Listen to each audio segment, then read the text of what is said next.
dreams and nightmares.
In Mobile Legends, every diamond counts, and with Bonox, recharging is easy, fast, and secure. Jumping now, choose your top up and get ready to dominate the map. Plus, use the code MCT AMER to get 5% discount. Skins, events, hero, everything within reach with a single top up. Less waiting, more action. Recharge with Bonox and play it at max.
Between dreams and nightmares.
Ladies and gentlemen, this is what we've been waiting for. Welcome to MCT AMER Semifinals. I am your host, Sina Lily. After weeks of battle, clutch moments, and non-stop competition, we are down to the final teams. One championship trophy, one chance to prove who truly stands above the rest. The pressure is massive, the energy is electric, and the stage is finally set for the ultimate showdown. So get ready for high-level Mobile Legends action, unforgettable moments, battle worthy of a crown, because it starts now. Alongside me are your energetic casters, Private Dancer, and Rico. You guys ready for this? I am super ready. On one side, we have two underdog teams in Infinity and Dreammax, whose path through the playoffs can be described in one word, and that is hunger. On the other side, the Titans of the South in Alpha 7 and Entity 7, who long since have been able to refine that hunger into these weapons of mass destruction here in the South. Which side will reign supreme? Rico, I think today we're going to get our answer. No words to say after that. What a big presentation coming from a Private Caster and Zina Lily. But I'm with you guys, it makes total sense. So we are super excited because we are almost getting to the final momentum. Only 4 teams still in the competition. So we are super excited to see what is going to happen today with this 3 insane best of 5s. Yes, we are extremely excited for today's match. It's the semifinal. This is where it all goes down. Everyone got to put in all their efforts to see who will stand there and be on top to go against the North. Yeah, and that's going to be the big thing here. It's not just about the South. It's not just about who will reign supreme in this South. We are sending one of these champion teams to face the challenger in the North, which will prove it's pretty much a brand new thing that has been happening here as we have combined the Americas, the AMER, South America, Canada, all of South America put in there too into one tournament here to see which one will reign supreme. Yeah, and to be honest, I'm so happy to see all this coming through because we watched almost the whole history of MLBB since from the beginning of the competition. So now we're seeing this mixing Americas getting together and facing on the grand final, which was gonna be in the future. So we are super happy to see these things happen. So today is not just another day, but a very special one because we are going to see what is going to happen from these 4 teams. Yes, we are extremely happy and excited to see this go down. But before we move on, let us give a shout out to our sponsor, runestone.gg. Make sure you go there and check out the data analytics that they have so you can up your game and possibly get on the stage for next time. Yeah, if you guys want to bring your gaming, your strategies, your thinking process for Mobile Legends to the next level, look no further than runestone.gg, who are a miraculous reason of why we are here and reason for this broadcast. Improving your game level here, checking your stats, and you have the chance to watch the best game so far here. So all thanks to Runestone. And if you have missed anything that's happened so far in the tournament, make sure you go to our social media, MLBB Esports, to check out the highlights that we may have or anything that has gone down, like the things that have who's won in the North and all of that. Yeah, anything that you might have missed, especially during the week, if you guys might have been working and missed the exciting games that happened in the North, especially that long on Thursday night as well, where there were some upsets, make sure you go no further than MLBB Esports, where you can find out all the information and what's happening in the South as well. Yeah, all of this and plus patch notes, updates, and new heroes, and content creators, everything you can know and we are supposed to hear from us on our social media. Alright guys, before we begin the final showdown, let's take one last look at the playoff format. Welcome to AMER 2026, the official league for Mobile Legends Bang Bang in the Americas. In this video, we'll walk you through the format of the competition. The league is divided into 2 regions, North America and South America. Each region features 8 teams, for a total of 16 teams competing in the ecosystem. The regions compete separately during the season before meeting in the Americas Finals. Each region begins with the Swiss stage. All 8 teams compete across multiple rounds. Teams are matched against opponents with the same win-loss record, ensuring balanced competition. Matches in this stage are played in a best-of-3 format. The playoffs are divided into 2 phases based on seeding. Lower-seeded teams begin in Phase 1, where matches are played in a single elimination format. Higher-seeded teams advance directly to Phase 2, which uses a double elimination bracket. Matches throughout the playoffs are played in a best-of-5 series. In Phase 2, teams that lose in the upper bracket move to the lower bracket for a final chance to continue. The playoffs culminate in the group's final. The final match is played in a best-of-5 series to determine the group champion. The champions from North America and South America advance to the Americas Finals. Here, they compete to determine the best team in the Americas in a best-of-7. Everything leads here. AMER 2026 starts now.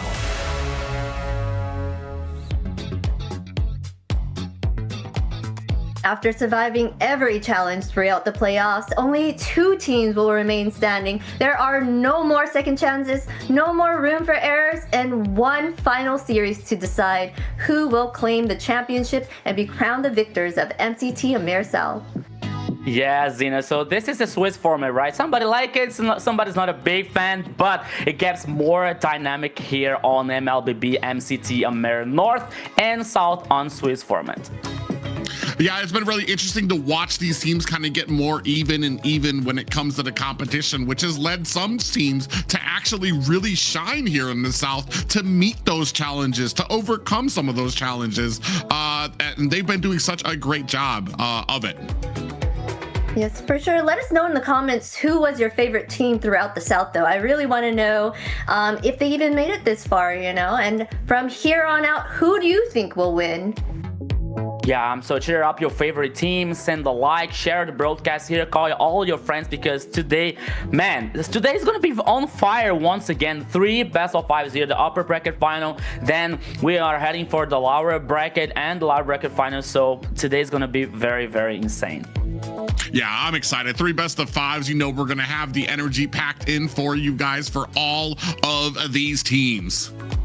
Yes, let us check out the global bans before we go, though. Let's check it out. We'll have the global ban in MCT Americas to bring more dynamism and special strategies. Under global ban rules, each hero can only be selected once by each team. After every match, the 5 heroes used are banned for the remainder of the series. The pick ban applies only to the team that used the hero. The opponent may pick it next game. In best-of-7 matches, the global ban resets for both teams if it reaches the final game. Expect new strategies, fresh picks, and much more.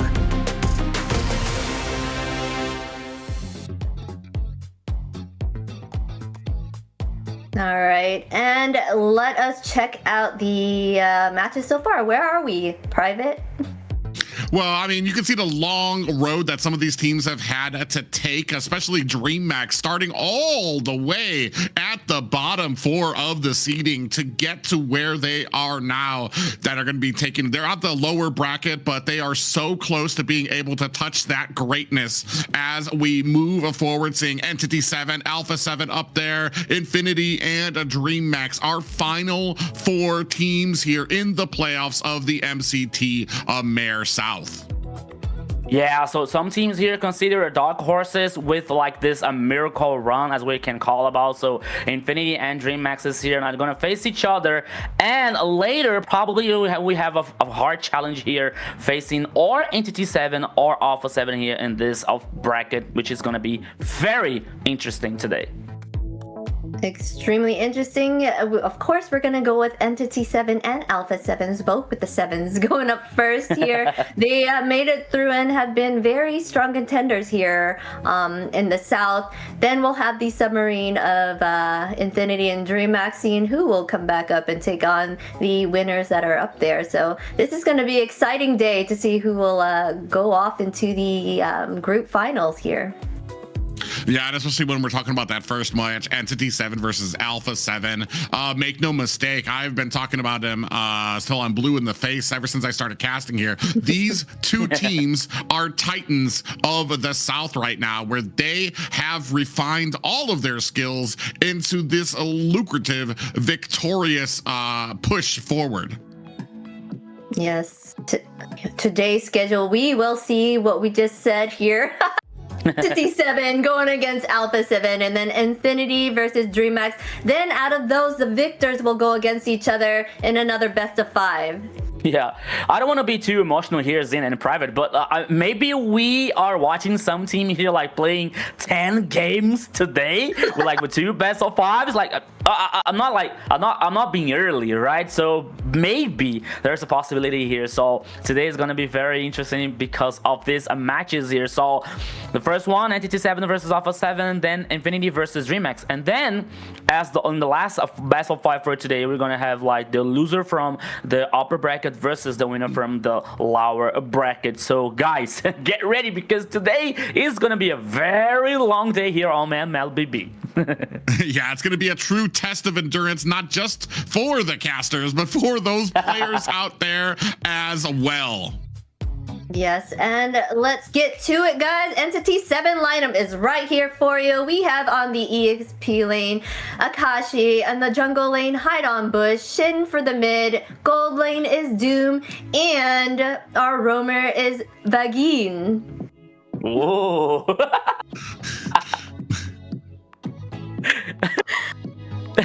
Very good, very good. Thank you, Zina. So this is the Entity 7's lineup here. This team, which is gonna be starting the whole competition on the upper side here, winning like almost the unbeatable team so far. So what we are going to see now, what the Entity 7 is going to say to us.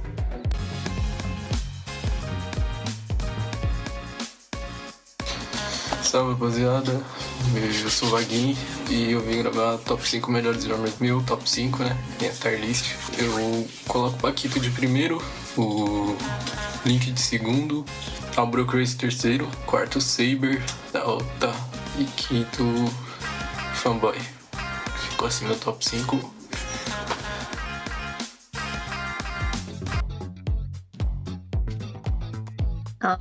That was nice hearing from Entity 7. Now we have their competitors here. Alpha 7, EXP, we have Hesu, Flick on that jungle lane mid, Frost lane Eve, Upatizi on that gold, and our roamer, Paquito.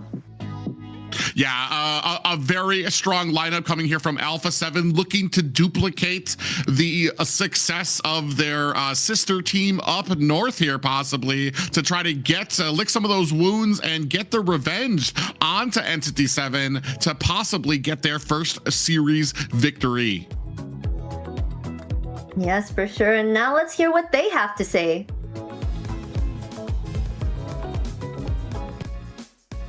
Hello, I'm Flick, jungle of Alpha 7, and I will do a quick answer.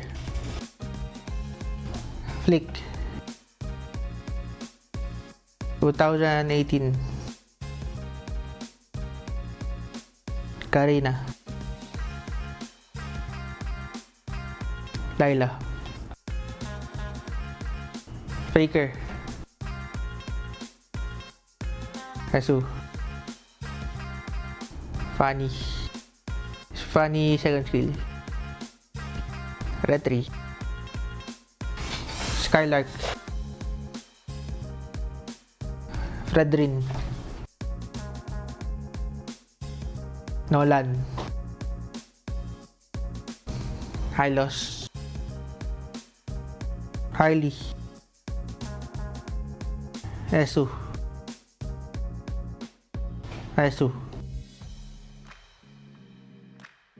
No one, back siya. Early game. Shot caller.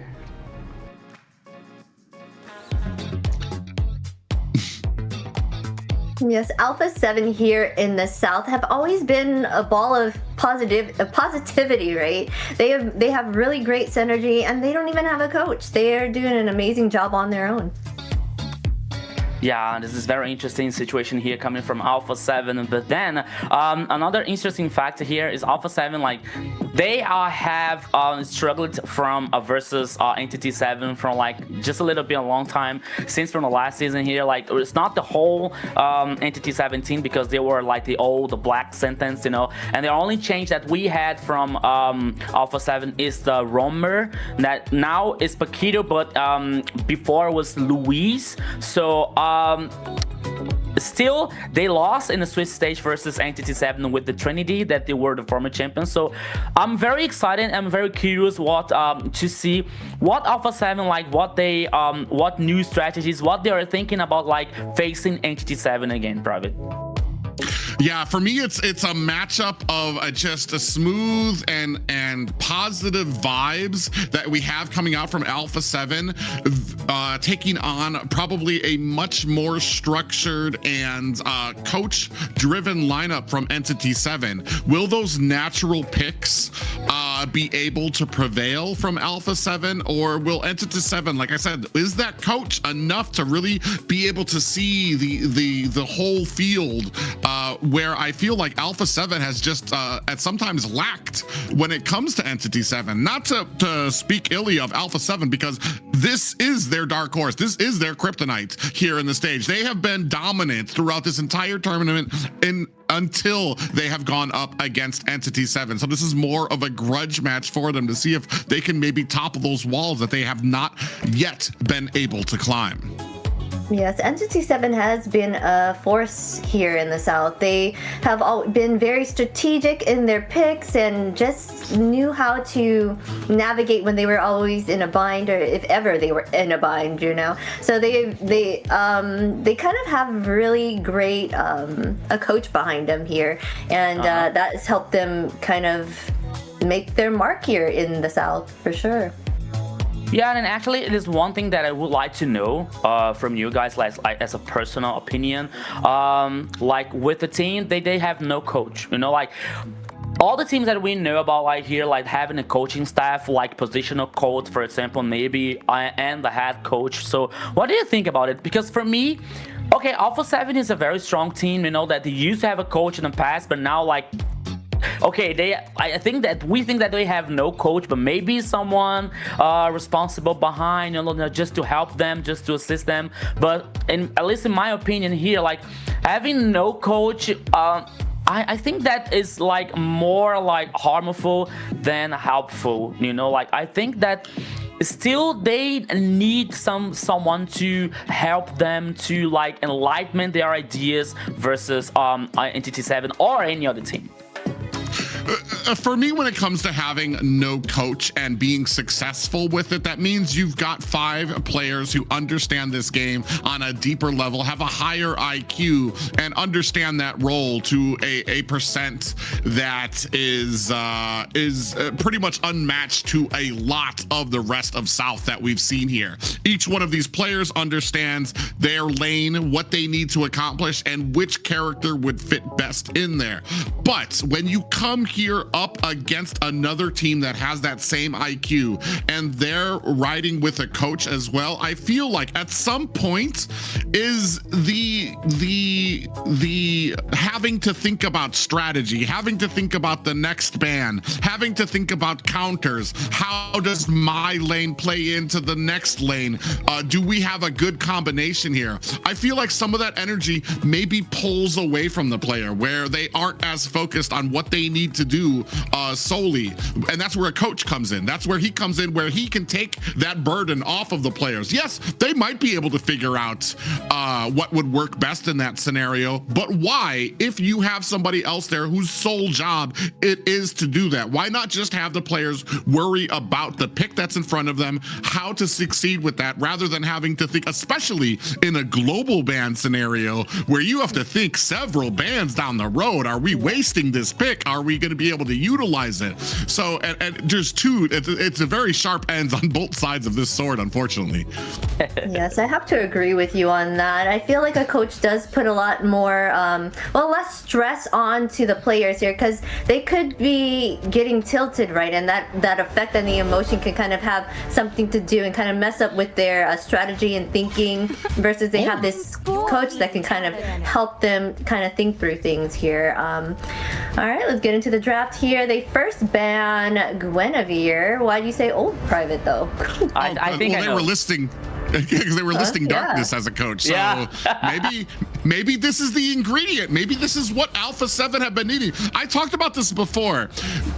Teams that have those core structures, synergy, understanding macro and micro, how they play together, if they have that in spades, a coach will add just that little bit to bring them up higher. Whereas some teams, I feel like, unfortunately, if you fail in macro, if your team's arguing, you lose a big chunk that not even a coach will be able to save. Here, I feel like a coach will do nothing but help Alpha 7 do better than they have. So we're going to see if that comes across here, especially with this first draft in this best of 5. Yeah, and we it's not a single coach. We're talking about Darkness here, which been through some teams in the South region, like Dreamax, for example. So it's a very experienced one here. So now working on these bans, for example, I think that he already he came and said, okay, no Zoomshin on this best of 5, please, because it was the first ban here coming out from Alpha 7 so far. While Entity 7 banning Guinevere and Hilda. Yes, for sure, Zushin is a hard one to go against, so that is a valid ban for them. And of course, they're going to take out Freya, but we have not seen her do amazingly well. I think they've been all losses here in the South with her on the team. From what I remember, she hasn't been doing very well out there, but I guess it's because they also haven't had that time to actually shine or play with her as much here in the tournament. They went ahead and also banned out the Fanny here. Yeah, I not that it's not a good ban, especially against Alpha 7, but I feel like we're trying to leave open a lot of picks. We still have Boxia, Phoveus out there, which have been big contenders here in the South.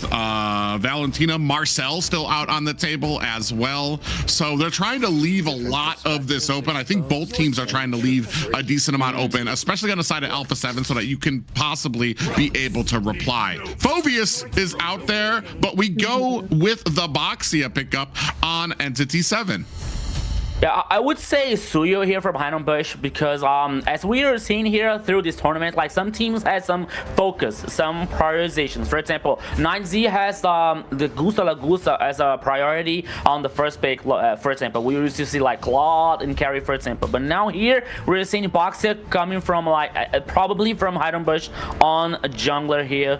So Doom is a very good goal laner, but in this situation here, Entity 7 say, okay, no. Now is Bush here this, the main star here on at least on the first game here, so prioritizing Boxer. But the response here coming from Alpha 7 can be very good, Phoveus open, Suyo open, for example, but no, focusing on Grok and Ivy here. So the mid lane, and just definitely on the roaming here coming from Paquito. As we were seeing through the tournament, Paquito playing with aggressive roamers, with the CC and some kind of a pick-off situation is better for him. I think that he feels more comfortable playing with his heroes.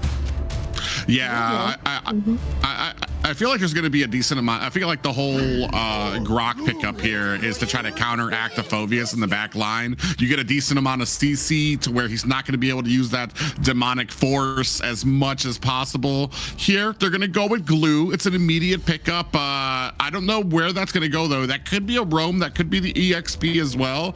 I know the South does like the Lapu Lapu against an Eve because you can get back there with that Bravest Fighter form, and Lapu does have a very surprising amount of burst damage that he can dish out. They call me a hero. Yes, for sure. He does have a lot of good damage. They're going to go ahead and pick up Yi Sun Shin here. I guess that could be on the gold lane, or it could be their jungler, because also Harith is out as well for them to choose. So they have different options for him. So. Yeah, I have a feeling that it is going to the goal lane here, like to allow Flake coming with an assassin here to get more damage in that composition.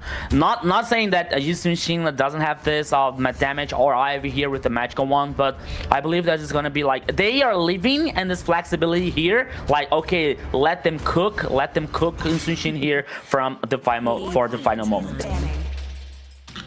Yeah, the thing for me too is some of these picks, I want to say on the side, especially on the side of Alpha 7, I feel like we're being very patient with our draft. We're not going with like those super top meta pickups, especially like a Harith coming with a Harith or other things that could have gone in the roam position. I feel like we're trying to space out a lot of those big pickups so that we can have them for later on in the draft, where I feel like on the side of Entity 7, we're just blitzing. We're going in, we're going to go hard at them, and we're going to be very, very strong. I do agree, Yi Sun Shin probably fits more into the marksman lane here. We'll see how that kind of comes out. Ooh, and the ban of the Lapu actually comes out from the side of Entity 7. Yeah, they don't seem like they want to pick it up. I knew you were saying that Lapu would go great against a Yi here, so they have something else in mind for either that EXP lane or that roam position if Glue is going to take it. So they're making sure that they're target banning here the mid lane, since Entity 7 still needs to choose that here. Yeah, and honestly, I thought that Entity 7 would ban like Carry, for example, to avoid this like meltdown from Tanky's composition coming out from Entity 7, but they banned Lapu Lapu. Okay, they still have one, but Sora is the last ban here. And now let's see if Alpha 7... Oh man, I forgot about the Yi Sun Shin, so now Carry here is not a possibility if Yi Sun Shin leads to the marksman role. I'm so sorry about that. But now, let's see what Alpha 7 is going to bring here. Assuming like there's still XP lane and the jungler, I think that is gonna be on the XP lane here, like for Hasu. Can be okay, no Lapu Lapu, but maybe Terizla here on that composition, especially to combine with Grok execution here. I think that is a good idea. Yeah, I don't mind the Terizla. I feel like sometimes I would save it for the possible Gwen pickup because he goes really well with his oh yeah, we're gonna go with a Yuzong pickup to try to get to that back line. I was kind of thinking that Yuzong has kind of fallen off a little bit, I want to say, in the current meta, just because I mean I feel like good teams understand how to kite backwards and really separate Yuzong from the team when he comes in. He gets so bloodthirsty trying to get to that back line that when he eventually lands, the rest of the team's just not able to catch up and add in. Wait, what? That will be a first for me, seeing a double marksman. Oh, I wonder what they have up their sleeve then with double marksman here. So they're gonna go both on the side. So Glue is probably their roamer here in this situation. Interesting for sure. Is Claw heading to the XP lane here on Akashi's?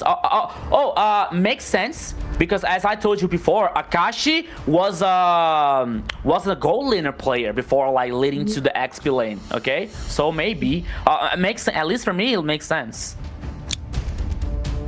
I don't even know what to say. Hopefully it works out. There's only, I mean, they don't really have so this might, I mean, if you don't have your jungler, I feel like Leomord would be like the best pick here on the side of Alpha 7 to be able to take down, okay, so then Yusun Shin will be the jungle for the side of Alpha 7. There's double marksmaning on both sides here. Interesting game. Am I dreaming? Am I sleeping here? Like I'm not getting to be honest, but there it is, the final composition here, like the last one here coming from Leslie in the goal lane here with Upatizi. So yep, Akachi here leading with Claude in the XP lane coming out from Entity 7 private. Yeah, if you, ladies and gentlemen, if you wanted to see new, if you wanted to see different, you have tuned in to the right region. AMER South here right now. 2 double marksman compositions coming out to start off the day of this best of 5. Entity 7 taking on Alpha 7. Yeah, guys, so here it is only the beginning from the day here, the first match and the first game here, Entity 7 versus Alpha 7 with this 2 not conventional draft and composition. So Alpha 7 here with Liu Song, Shin, Ivy, Leslie, and Paquito with the Grok, with the Glue, Moskov, Valentina, Boxia, and Claude here on Akashi's hand. So ladies and gentlemen, welcome to the Land of Dawn. This is only the first game here. Welcome everybody. Entity 7 versus Alpha 7. Let's go, my friend Private. Yeah, I'm very interested to see how some of these gold lanes kind of stack up for both of these teams here. Leslie does have a pretty immense amount of poke if you're not prepared to go against her. You can see Moskov already getting pushed back at the top there. Doom's going to take a little bit of damage. So, I mean, these matchups are going to be very interesting. 2 very interesting matchups where you've got the Leslie at the top and you've got Akashi on the XP lane going up against Hesu here at the bottom. And right now, I mean, Hesu getting pushed back a bit. I think that's going to happen with most fighters when it comes to going against a ranged opponent. Yeah, but now looking up on the top side here, but now, oops, there's a 1v1 here. It's a very interesting one, but I think that maybe on the first levels here, Private, okay, here we go. Oh, yeah, split is out there. You see the damage from Paquito onto Paquito. Hesu comes in, just narrowly misses getting that swipe on the Vagin, who's going to have to use that flicker away. So that's going to be, I want to say, that's going to be 1 spell down for the side of Entity 7 coming up on this first turtle. Yeah, so now here Vagin, I think that Vagin was trying to force some spell coming out from Alpha 7 here, but it didn't work, and it happened the opposite. So they had to, he had to use the flicker here. So it's a very important spell that Entity 7 doesn't have before the first turtle, but here they come again. Yeah, they're going to try to go on to Paquito. That might be the wrong target there. So you can see the dragon coming in. Hesu finds himself a kill. Flick, the first kill, a first blood on a hide on a bush. That's going to be a jungler down for the side of Entity 7 and possibly some wiggle room to pick up this first turtle. They do seem a little bit shy about picking it up, though. Yeah, so they got the first kill here, so we thought that naturally they're really heading up for the first turtle, but now Entity 7 started, but Alpha 7 in here, so we will have a fight back or a team fight here, Private. Oh, yeah, now you have the Black Dragon out, its main target, looking for Shin, who goes in, finds a big pop-up. It does not stop Alpha 7 from being able to pick up the first turtle. Oh, we have an SOD out here as well. Blazing Duet putting on the damage. Akashi in a very serious trouble, very low, but spins to win, finds himself an escape. 1-0 and a turtle for the side of Alpha 7. Yeah, what was that about? Like the opposite Blazing Duet here, like instead of causing damage to the enemies, like Akashi was taking damage coming out, of course, from the enemies here. But now the truth is, the first turtle heading for Alpha 7. A very interesting early game from here, from that composition. But Entity 7, at least like, okay, in the goal lead here, like letting just a little bit ahead, then 1k almost already for Alpha 7. And we saw the gold energy coming out from like the tower on the top side here, like in favor for Upatizi. So Entity 7, not the best early games here that we are used to see from them, but still they are on the game. Yeah, one interesting thing, I feel like Upatizi on the Leslie, I mean, maybe it doesn't really match up well against what a Moskov provides to the team, but I feel like every single time Moskov leaves that lane, tries to rotate, goes for an SOD, I feel like Upatizi will be able to start peeling away at the tower. You can see already, it's down to about 25% gold on it already, and we're only at about the 4-minute mark. So every single time he kind of distances himself from that lane, Upatizi is going to try to be right there to possibly make him pay for it. Ooh, they actually have a little gank up at top. Against the wall, and Shin finds himself a kill, a 3-man pick off there at the top lane. Ooh, we do have a nice little Titanic charge coming in there. Blazing Duet looking for an escape. SOD coming in from the backside. Nobody wants a piece of it except for Shin, who comes in looking for a tech charge, does not find the mark. Shin has to find himself an escape. Vagin finds a kill onto Paquito, and that will be 2 kills for the side of Entity 7. For a moment, I thought that Shin was crazy because he were heading for the rest of the players on Alpha 7, but now the second turtle here. Let's go, Private. Oh, yeah, Hesu might be in a little bit of trouble there as Vagin doing the best he can to distance Alpha 7 away from this objective. That's going to allow Entity 7 to pick up that next turtle. Yeah, I tried to hype this team fight here on the second turtle, but now it came easily. Oh, Doom. Ultimate from Leslie. Oh, okay. Yeah, a big deadly sniper coming out from Upatizi there. Ooh, even able to steal away the gold minion from Vagin there. So actually doing a really great job. Ooh, Akashi in trouble, gets picked off by Paquito there. So that's going to go ahead and even the odds here as we take a look at the top lane. I think it's 0-0-2 for Hesu, who's picking up those chastised pauldrons right now. And Akashi sitting at 0-1-1. Yeah, so once again here, like not once again, but at least in this game here, Alpha 7 focusing on Akashi's side, as like I think that the second or the third time here. So now they took down the tower on the bottom lane here. Now Akashi is in trouble. Dude, Private, we already saw like I think that Dreamax trying to use Cloud in the XP lane, and we saw the result was not so well. But now seeing Entity 7 trying to do this again, I think like okay, maybe with the Yuzong here, the rank situation could be interesting. But in fact, we're seeing here that there's going to be another failure like using Cloud in XP lane. Oh, even with the deadly sniper, Paquito waits a perfect amount of time, gets a tech charge in there, followed up by the real world manipulation coming up from Frost Lane E. Big wombo combo out there, takes and surprises Shin. Yeah. Oh, here they come again, Paquito. Okay, so he's able to survive, but now here on the top side, Entity 7 has to run because now the second tower in Alpha 7's favor heading out, plus the goal lead here like almost to, okay, just a little bit ahead than 1K. Another turtle coming out from Alpha 7. Here we go. Yeah, Hideout Bush from the backside is going to go ahead and find some damage. Black Dragon is out with the Petrify. Vagin is down. Entity 7 fighting themselves against the ropes right now. That will be a double kill for Flick. Alpha 7 having a great first game of this series. That's a very hard, like, early game here for Alpha 7. A very good one, like Shin trying to protect. Oh, what a tech charge coming out from Shin. Doom able to come in with damage of his own. A Blazing Duet came on from Akashi to spray down the rest of Alpha 7, who are all sitting at 50% or low. Shin has been surgical with a lot of these tech charges.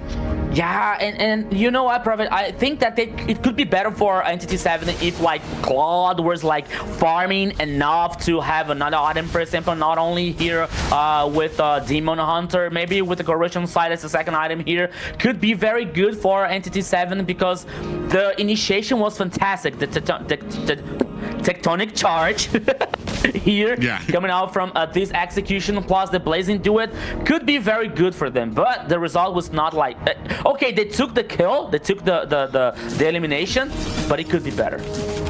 Yeah, I absolutely agree. I think he would be better served to try to get some farm off. He did start off with the Demon Hunter sword, so he's trying to go in to really tear down a lot of that armor. The problem is that there's not really a huge or great follow-up coming up from Entity 7 to take advantage of a lot of those Demon Hunter stacks to be able to burst down Alpha 7. Ooh, a little bit 1v3 here. Vagin's gonna go ahead and use that split to find himself and escape. 4 members crowded up at the top, really hungry for that tier 2 tower of Entity 7.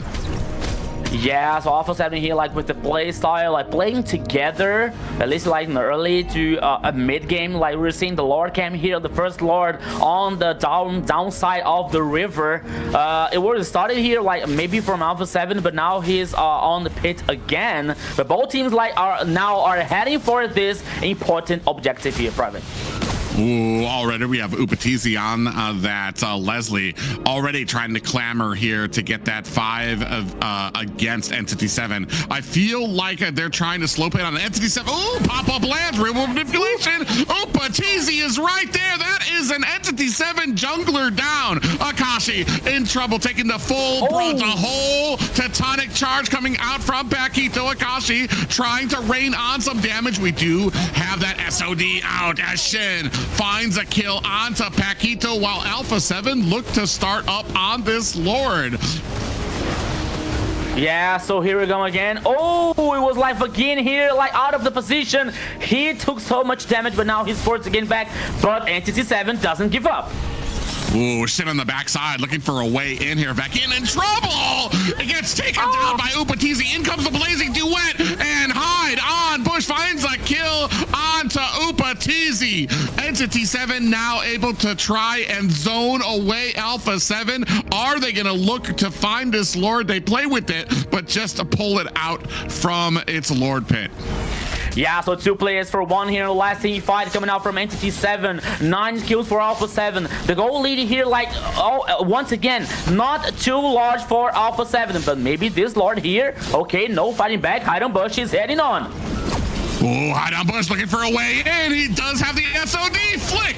Able to find the retribution. Hide on Bush is down. Doom on the other side getting chased by a Black Dragon who turns away from trying to dive him underneath the tower. But momentum thoroughly on the side of Alpha 7. Now underneath the tower. Looks like Hesu might be in a little bit of trouble here. Gets taken down by Shin. Shin having a glorious game. 3-2-2 right now. He has been caught twice, but the damage output from him has been able to keep his team afloat in this 6-10 game. The lead in the side of Alpha 7 right now.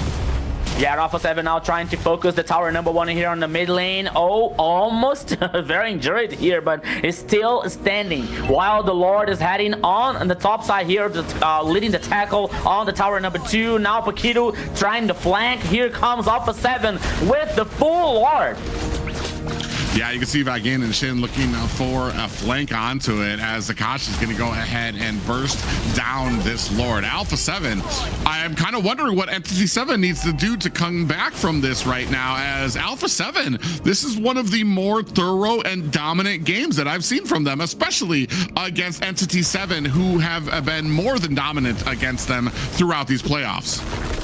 Yeah, especially when the composition that makes more sense than Entity 7 one. But oh, Hunger Games here on the bottom side, probably.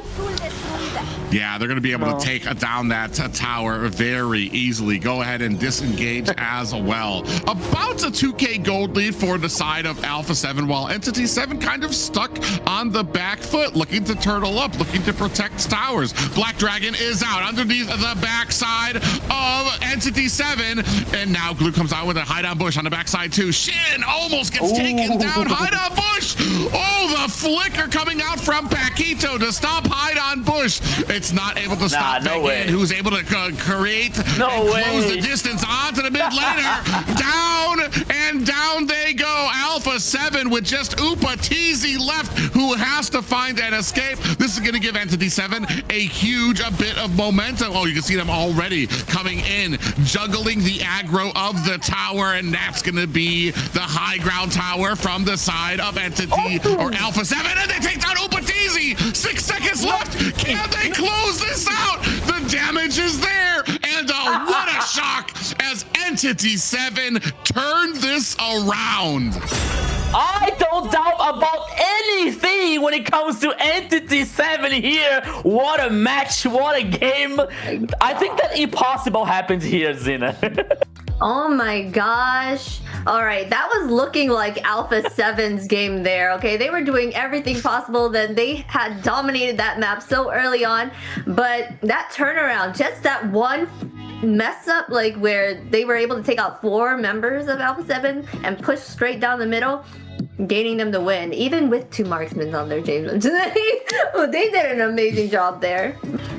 Yeah, I think Rico put it best when he was talking about the draft. Both teams kind of went a little bit outside the box. It just, when you look at it, it made more sense for Alpha 7. It was working for them. However, when it comes to the execution, I feel like Entity 7, they're just on a different level when it comes to macro, when it comes to focus, when it comes to understanding what they need to do in these team fights. And they looked for those little cracks, those little opportunities, and were able to find it here in what was mostly an Alpha 7 dominated game. Yeah, man, for me, it's unbelievable here, like what happened in this game, because we used to talk about Alpha 7's aggression, Alpha 7's domination, Alpha 7's goal lead, Alpha 7's like good and early and mid game, but then all of a sudden, okay, victory for Entity 7, but like, because here we were seeing like Alpha 7, as we were talking about, like with more sense composition with Instant Sheen. Okay, it's a marksman, but in the jungle it makes more sense, like the Claude in the XP lane, for example. But here, like, we're seeing Entity 7 not only with that kind of composition, but with the full knowledge and with the full like consciousness that what they have to do and when they have to do. So okay, they were losing towers, they were losing some team fights. Okay, I think that the players were like, okay guys, we just have to wait for Claude getting stronger, wait for Moscow getting stronger, for example, and that will happen. So a false step coming out from Alpha 7, and I couldn't even say that was a false step here, but I think that it was more like Entity 7 playstyle and powerful here in this first game, so led them to this first victory here. Besides this wonderful executions here, Private, like these initiations coming out from Alpha 7 with the tectonic charge, for example, real world manipulation, Upatizi with the sniper one, like causing damage in this follow-up of damage, but still I think that it was something lacked here for Alpha 7 to guarantee the victory in this first game.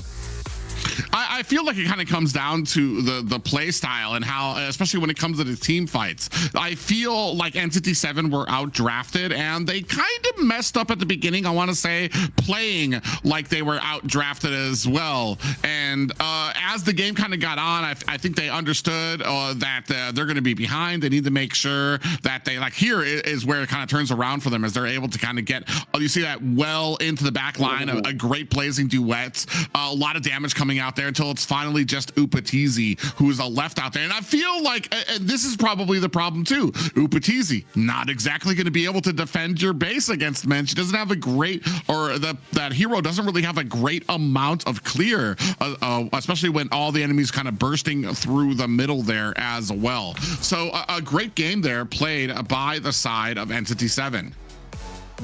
Yes, that was a great game played by them as well. They executed so well, but here our MVP, it only takes one player to change everything, and Doom is that player with 218 KDA, 23.4k total damage, and 712 golds per minute. He steals the show, taking MVP from the team.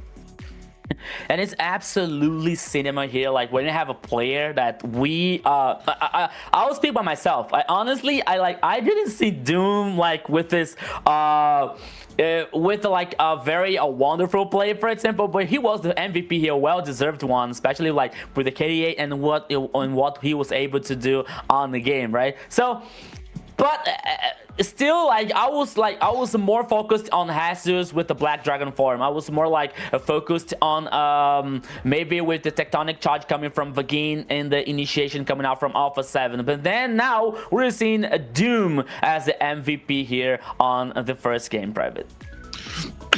I feel like the reason is because I feel like Doom was kind of being countered in lane. He was being pushed back every single time he came in with the SOD. You saw that Leslie would start pushing that lane.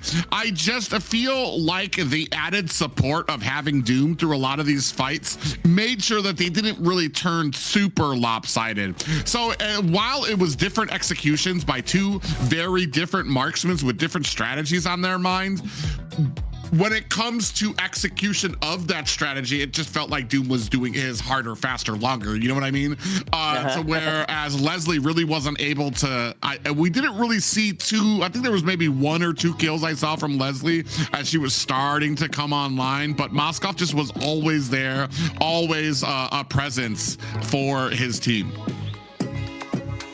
How are you guys thinking that Claude did against the Yuzong there, playing that EXP lane, you know, as a marksman? Do you think that made any difference to the gameplay here? I think that maybe, at least like in my point of view here, because we were seeing like, I was thinking about like maybe a Claude could be like with a very just a little bit of advantage when it comes to range situation here versus Yuzong. But after level 4 with the Black Dragon, so trying to zoom the players out, even Akashi here with Cloud, this situation could be very different, you know. But I was thinking about like Alpha 7 choosing Leslie instead of Carry, for example, that was on my mind here, at least on the first game, because Leslie here like versus not only Moskov but versus Claude with the two like very high DPS, for example, with the high movement speed and attack speed here, it was like not very easy for Upatizi to handle that situation, not only versus them but with the whole composition coming out from Entity 7. I wonder if in scrims this has been a big contest between Alpha 7 and Entity 7 when it comes to that gold lane, because had Leslie been chosen earlier, I would have immediately said, oh, the Claude switching lanes because of the Leslie, because I mean you use that pushback and you immediately take him out of his ult and you take away 90% of his damage. However, Leslie was chosen after the Claude, after the double marksman composition came out from Entity 7. So I'm wondering if that was a read from the coach, understanding that a Leslie was due to come out because the Yushan Shin could have gone into the jungle position. It's interesting. Claude versus Yuzong just doesn't make sense. If I'm putting it straight out there, just because Claude has the closest range of all of the marksmen there, and Yuzong really can punish, especially with the way he's able to close the distance on. You saw most of that match. You saw that they had to have a flick there as well in that bottom lane to try to assist and make sure that that he wasn't having Upatizi wasn't having or not Upatizi on the side of Entity 7, that they weren't having a bad game down there, so they had to constantly double up on that bottom lane. And even then, Yuzong, I mean, even from the first hurdle, still a factor in a lot of those fights. Yes, for sure. So it worked out in their favor, all in all, at the end. But here we go. We're going into this next game here in the draft. They're going to ban out the Grok and the Boxia for the first picks here. Yeah, so now we're heading for the second game here. the banning, the draft phase is starting with a Boxia and a Grok of the banning. So here see like for those who are not so familiarized with the global ban, so these gray heroes here means the heroes that the team are not allowed to repeat from the rest of the best of 5 here, from the rest of this match. But now we're heading for Ivy being the second banning from Alpha 7 and Fanny once again when it comes to Entity 7. I mean, looking at this draft, I feel like everybody's off banning right now. You've still got Boxia, Phoveus, Freya's out there right now, Zushin. I feel like everybody's trying to off ban, so now everybody's just gonna get OP drafts. So when we come out here right now, especially Grok, I can't even remember the last time I saw a Grok ban coming out from a team here. I would assume these last 2 bans, one of them is probably gonna belong to Zushin. And I just don't know where. Yeah, there we go. That's the Zushin one, and Freya probably the next one. Yeah. Go ahead. No, go ahead. They're banning out that for sure, but it looks like they're banning out heroes that they already chosen. They don't want to go against the Eve or the Grok too, you see. So I'm like, this is kind of confusing. Maybe they've seen or played against them off tournament and stuff, and know that Entity 7 can do real well with them as well. So they just wanted to make sure that's not out there for them to play with. And you're right, they went ahead and banned these 2, but the lot are still open right now, like you said, Phoveus and as well as other heroes. So this is gonna be, I mean, who knows? They chose double marksman, so I really don't know what they'll be choosing this time around.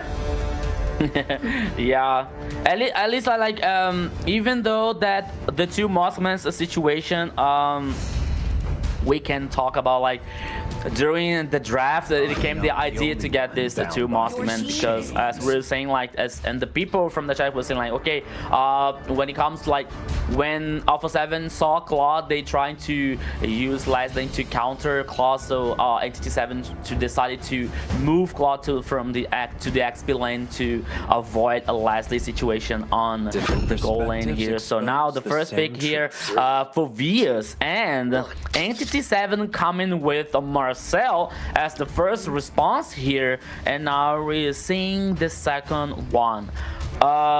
Maybe I don't think that is gonna be the jungler here. Ready for a hide on bush is gonna be interesting one, but I think that they're heading for the mid lane. Chose me to vanquish the oh no, Suyo for hide on bush. Okay. World. Yeah. I feel like this kind of makes sense for the Grok ban to pick up the Phoveus, because he's been one of those great peelers in the back line. You can put a wall down, Tectonic Charge, you swing away. That's a lot of CC that you can put onto the Phoveus to really stop him and thwart a lot of the damage that can come out there. You mix that up with something bursty, and Phoveus is gonna be like the first one down in a lot of these fights. I am questioning if we're gonna have the Marcel out there. Are we pairing it with something?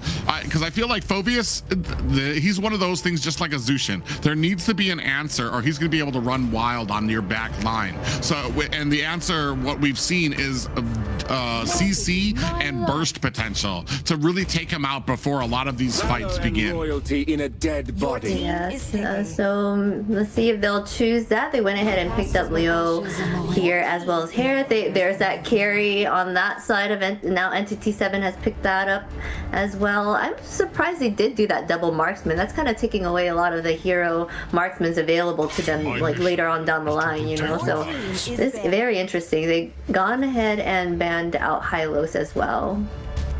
Yeah, so the third choice here coming out from Entity 7 goes for a carry, and it was immediately a Hylos on a banning here on the first choice. I think that Entity 7 is going to focus especially on this roaming situation here. Like, I believe that maybe it's gonna be Khalid the last banning here, because it will be like very hard for them to handle, like for Vias, Leomort, and Khalid the situation, for example. to get pressure on the river, to get control on the turtle, for example, and the objectives. So there is a possibility here. So Terizla, naturally, because we're seeing like most of this successful composition with Marcel, it is like with Terizla, with the penalties on when it comes to the golden hour and the rest of execution. So no Terizla for this second game. And now we're seeing what Entity 7 is about to ban. Yeah, I was thinking about Khalid here, but maybe they're thinking about like something else. Show, okay, right? So avoid Paquito. Paquito is a very good player of Show. I'm kind of curious. Yeah, we took out the Terizla. If we're going that route on the side of Entity 7, I think the next option would be the Guinevere. That would also be able to kind of jump in there after that golden hour. But Guinevere, and I feel like a lot of teams miss this step when she's not a great damage on her own. Maybe in like the opening minutes of the game, she's got a great amount of burst, but it takes a little bit more oomph. So you'd need to probably pair that with like some type of burst mage, a Linux, a Gord or something like that, to really be able to burst down this composition. I was thinking maybe, especially against Harith and Leomord, maybe you go with Zeshion just because of the CC. I just don't like a Zeshion against a Phoveus. Grant immortality. They're going ahead and picking up an Alice against the Phoveus then. So, she's mobile. So I'm not even sure. It's I don't know. but I agree with Private when we say about a possibility to get a ZTN here, for example, especially from her buff, one of her buffs here, like nerf the magic resistance. Every time that ZTN casts a spell, for example, casts an ability, it nerfs the magic resistance from the other side. So combining this with Harith, for example, like with the magical damage, it could be very interesting for Alpha 7. So but no, okay, Farsa here and Kalia for Paquito. Ooh, a very hard one here. It's a very good choice when it comes to this pick off, when it comes to this execution, coming out like from Tsunami Slam and Phantom Steed, for example, and Farsa's bursting out here from this magic damage. So Alpha 7 here, like they made an Exodia in that composition so far. This is a great composition from Alpha 7. I love the Kalea just because I feel like it really thwarts the opening for Marcel, where you want to be super offensive, super aggressive, checking bushes, getting stuns and stuff like that. Now you have the fear of the Tsunami Slam while you're trying to check those bushes, which will put you way deep in the enemy territory. With that, you also have the damage coming out from the Feathered Airstrike of the Farsa. They do go with the Zeshion on Entity 7. This could be very curious, especially because I feel like she's not as mobile. She does have the passive, so she can create distance from the Phoveus, but it's not just the Phoveus you're worried about. He's going to get into that back line, and it's almost going to be like clearing a little bit of a space for Harith to come in with that Zaman Force. Very interesting drafts coming out of both of these teams. Yeah, especially with Akashi here, like with Alice, with this possibility to get a backline or a flank here when it comes to Farsa, while using the Feather Airstrike, for example, or trying to avoid some Upatizi follow-up damage here in this composition. So both compositions here are like very interesting one. Zetian from Shin. So okay, the ability here, like the Phoenix ultimate here to spot the enemies, to maybe trying to stun some of them before team fight starts, for example. It's a possibility here. So everything is possible. I learned this lesson from the first game here today. Everything is possible when it comes to Entity 7 here, my friend Private. Yeah, and ladies and gentlemen, this is going to be game 2 of our first series of best of 5. Alpha 7 taking on Entity 7. Will Entity 7 be able to eke away with another surprise victory? Well, I don't even know if you can call it surprise. I do like Alpha 7's draft a little bit better here than Entity 7's. But what Entity 7 has shown me is just the amount of synergy and understanding of what they need to do throughout the game. They're looking for any type of mistake, even if the draft does not favor them. My goodness. Oh my goodness, is that right? Shin had this damage at the beginning of the game? My goodness, like a magic spell here was more than half from Frost Laneve's HP. So now Entity 7 with this aggressive situation, forcing Alpha 7 only to get this farm, only to get these resources at the beginning of the game, to trying to reach the level 4 as faster as they can. Oh, Frost, okay. Using the body form here, trying to get this reposition, but oops. Yeah, unfortunately, Flick, the great clear of that jungle coming out from the side of Entity 7 ensures that Flick didn't have his level 4 just then to be able to come in for that engagement. You can see here now, looking to maybe start stealing a jungle of his own. Begin right there, looking to maybe, he's just feeding that energy. Ooh, he's actually gonna go in, gets a little bit of a stun up there, pushed back, but goes back to the safety of his tower. Yeah, so we're looking for the emblem here, okay, for Suyo with the killing spree, okay. But Flake also choose a killing spree here with the Leomord, so maybe to cause more damage. Oh, here comes. Ooh, back in. Just trying to be a nuisance for the side of Alpha 7. He's still doing a good job being able to go in there, but I want to say you still don't have the ultimates on either side of the roam there yet, so you're not able to really punish Vagin on this Marcel just yet. Once you get that Tsunami Slam, I think that the forward crushing ability of the Marcel is going to really start costing Entity 7. Yeah, but now you're seeing Entity 7 heading for the bottom lane. I think that Alpha 7 has this information, so has to take care about that. Oh. Ooh, Hasu might be in a little bit of trouble here. Gets a little bit of a stun, but not too worse for wear. As a nice little, I want to say a nice little grouping here by Entity 7, the trio coming in from the mid, jungle, and roam.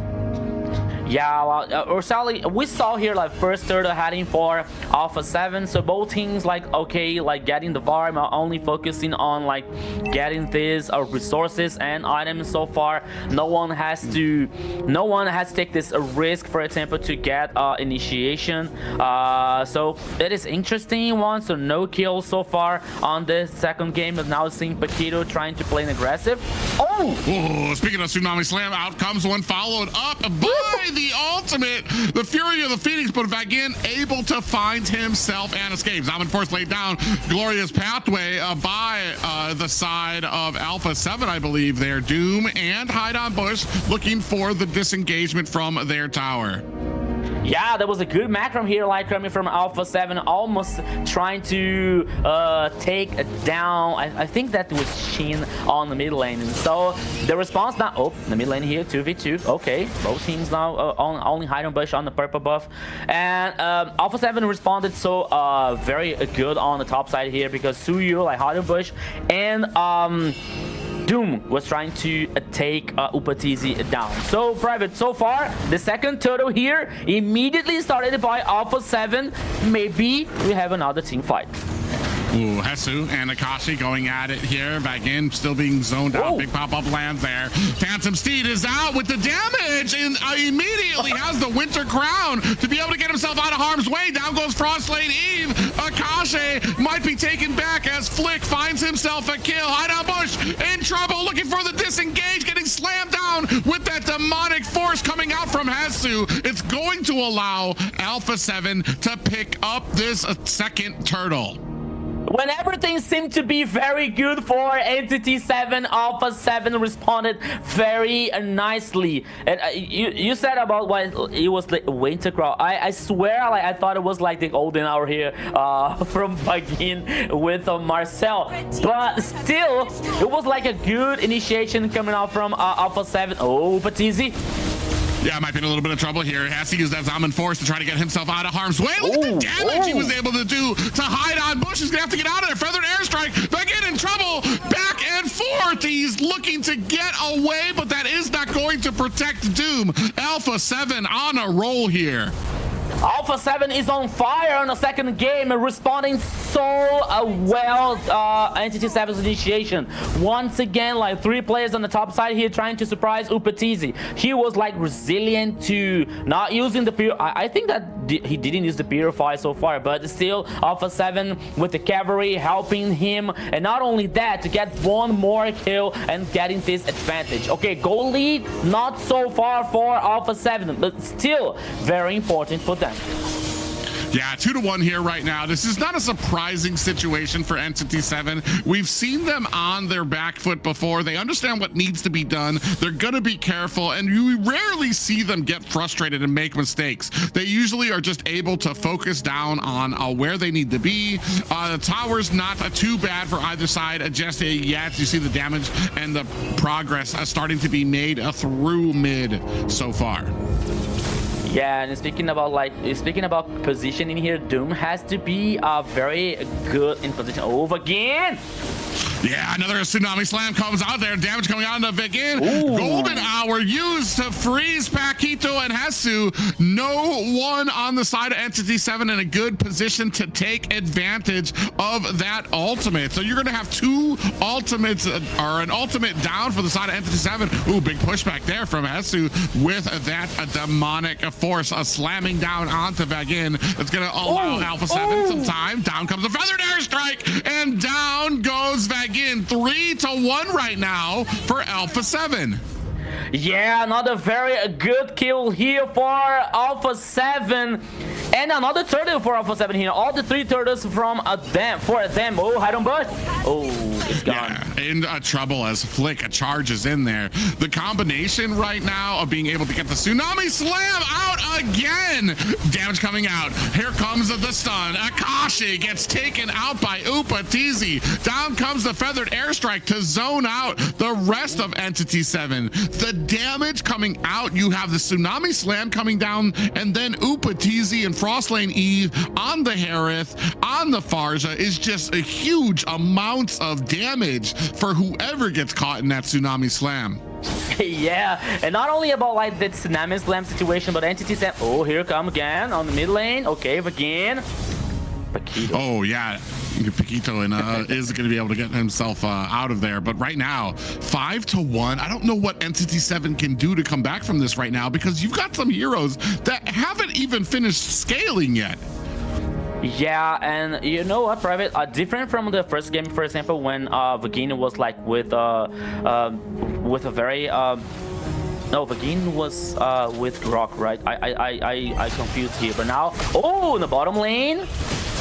Oh yeah, Upatizi getting chased down. 3 members of Entity 7 now able to protect the tower. So they're doing a good job when it comes to macro, rotating, protecting, rotating, protecting, not trying to get into some huge fights here just yet, but about a firm 4K gold lead for the side of Alpha 7.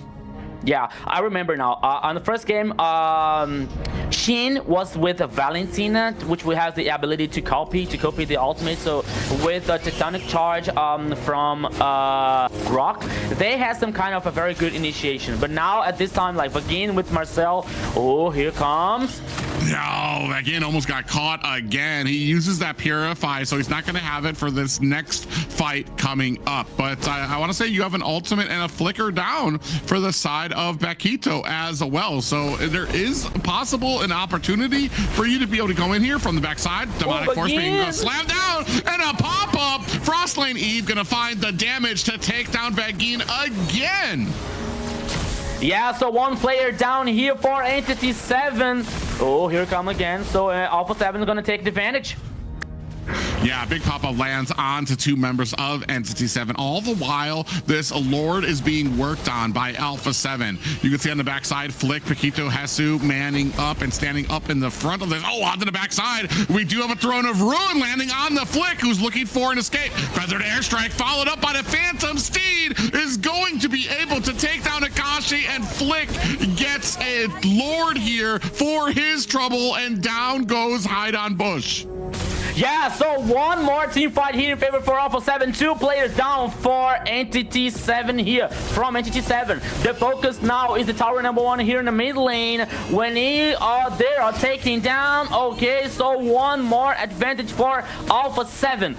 Different from the first game here, Private. Entity 7, like the composition is not so resistant one, like not so tanky, like with Marcel, for example, or even Heidenbush with the Suyo. So it is different from the first game here. So Entity 7 has to take care much more now when it comes to Paquito's trouble here with the Tsunami Slam, for example, or Hasu with the Demonic Forest. Now Upatizin closing the Holy Crystal here, so much more magical damage in Alpha 7's composition. I don't think so, but maybe the result here can be different from the first game.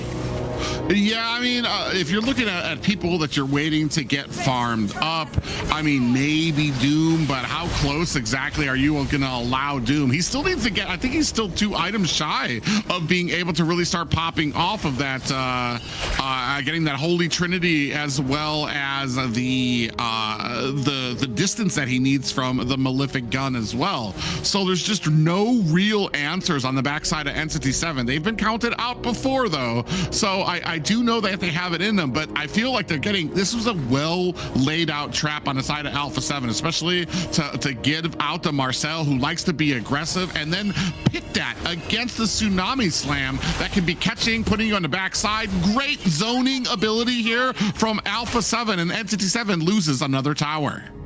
Another tower here. Only the high ground tower is now left for Entity 7.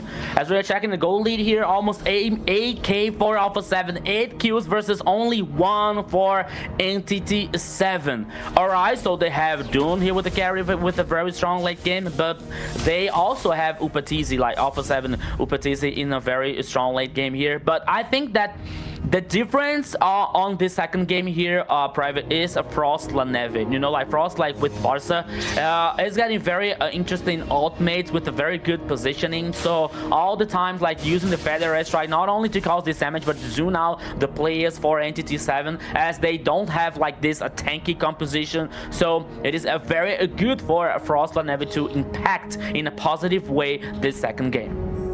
And I just don't feel like we have any punishments unless we're going to have 2 people. Ooh, another Phantom Steed comes out, followed by the Golden Hour. Vegin very desperate there as well. Shin is going to be able to get an escape. Ooh, do we have another Tsunami Slam coming out? You can see the damage coming out from Akashi. Is it going to be enough? Vegin is down. The damage coming out from Frost Laning. Tsunami Slam lands on to Akashi as Shin finding a kill of his own. Frost Lane Eve eventually able to find the kill onto Akashi. That's going to be 2 down for the side of Entity 7, 1 down for Alpha 7. Wait, at the bottom lane, what is Hide on Bush is trying to take it home?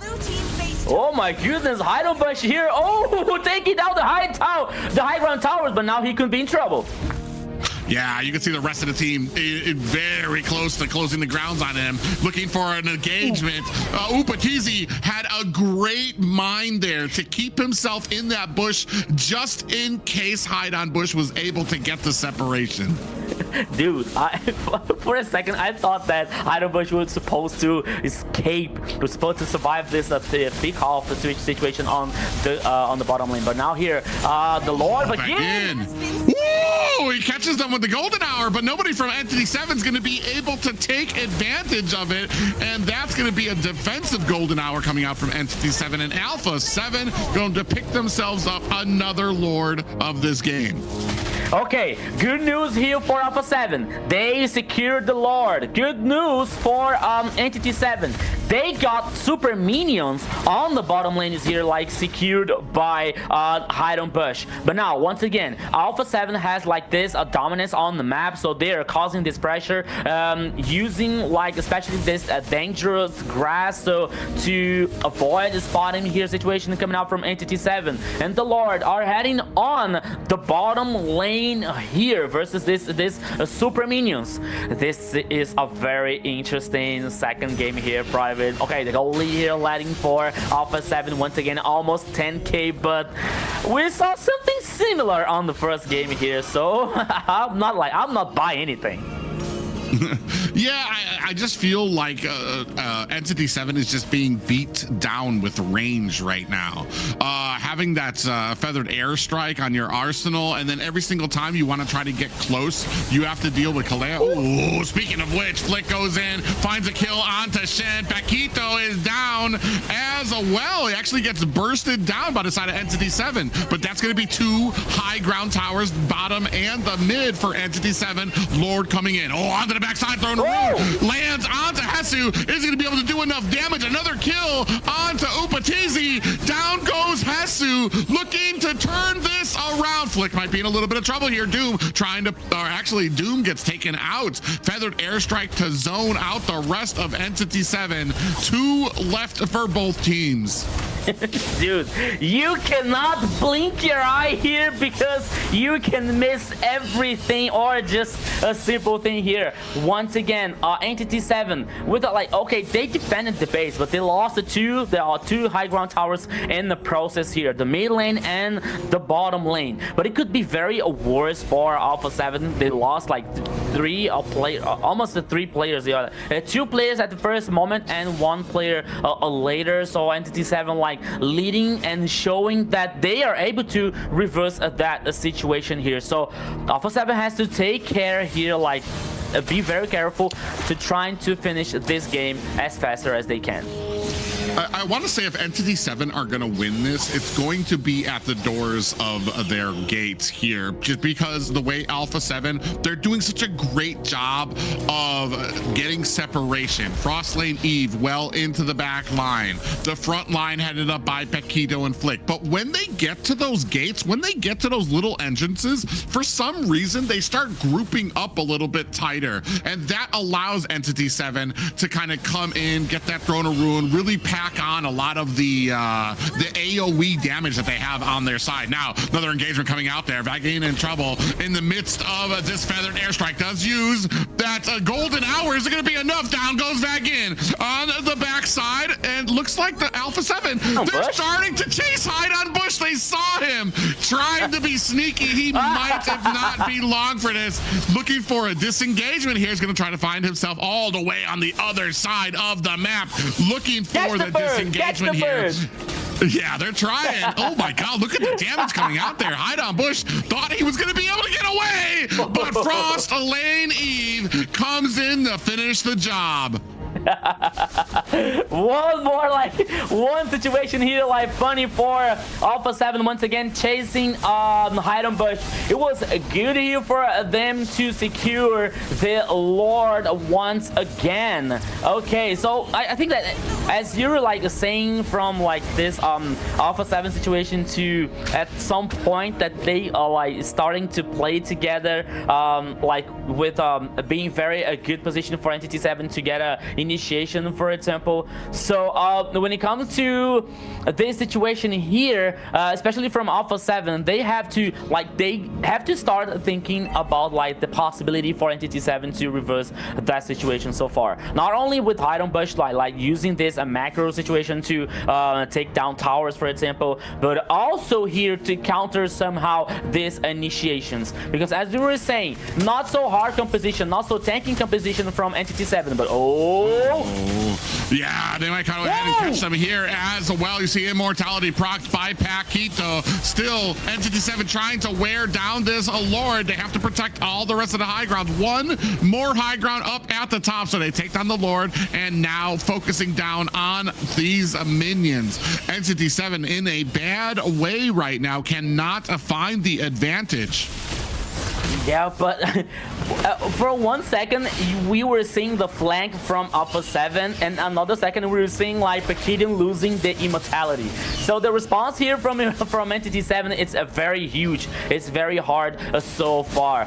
Doom here with this carry. Almost 20 minutes on the second game. A goal lead here, like I think that at this point of the game, it doesn't matter because almost everyone here is in a full build, especially the carry one, especially Harriet from Upatizi, especially carry, for example. So both like are the hopes for the team, especially when it comes to this burst damage. But Frost Planevi with a 7-1-7 with this Farsa is another problem to Entity 7 face off. Yeah, and honestly, I feel like this is Alpha 7's game to lose right now. And like, even if you get an opening on Entity 7, if somebody steps out of line, you're praying that it's Frost Lane Eve, because that is a huge problem for your team right now. Ooh, Paquito gets a little information to his team there. Great call out there by Shin, checking all the bushes, making sure that they have all the areas clear. Vagin goes in, gets a little bit of a stun, a little bit of hello there from Vagin again. But Vagin, I mean, maybe it needs to be a little bit more careful. Sitting at 1, 5, and 4 on the roam right now. Yeah, but both teams here like trying some naughty things here on the top side. Like almost, yeah, no, only 4 players here on the top side here, so Paquito has to take care about that. Upatizi as well, but Paquito is like trying to get this information. One more Lord now in the downside of the river. Alpha 7 heading immediately from for that objective, and now Entity 7 is just a little bit far. I don't think that there's going to be time enough to for them to fight back this Lord.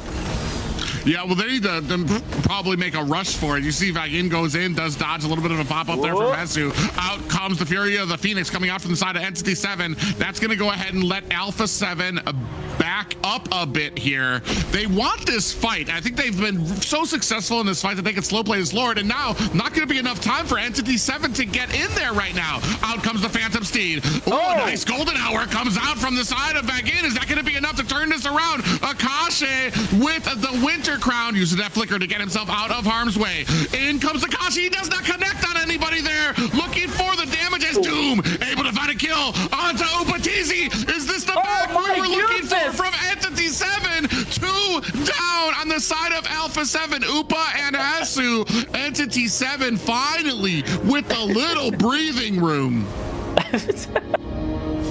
Once again, when it comes to Entity 7, we can expect anything from this team. Once again, this team fight with 2 players down for Alpha 7. Entity 7 securing the Lord, and oh my goodness. Okay, Vagin. Okay. Oh, he tried to go ahead and find. Oh, maybe. I don't agree with going in there. You just wasted your Purify. You could have had that for this tower engagement that's about to happen here. Now you don't have that. You have the Feathered Airstrike coming down here. You can see the damage coming out on the backside. Oh, a nice golden hour to zone out the Farza. Is that going to be enough damage? The rest of Entity 7 going to look for the disengagement.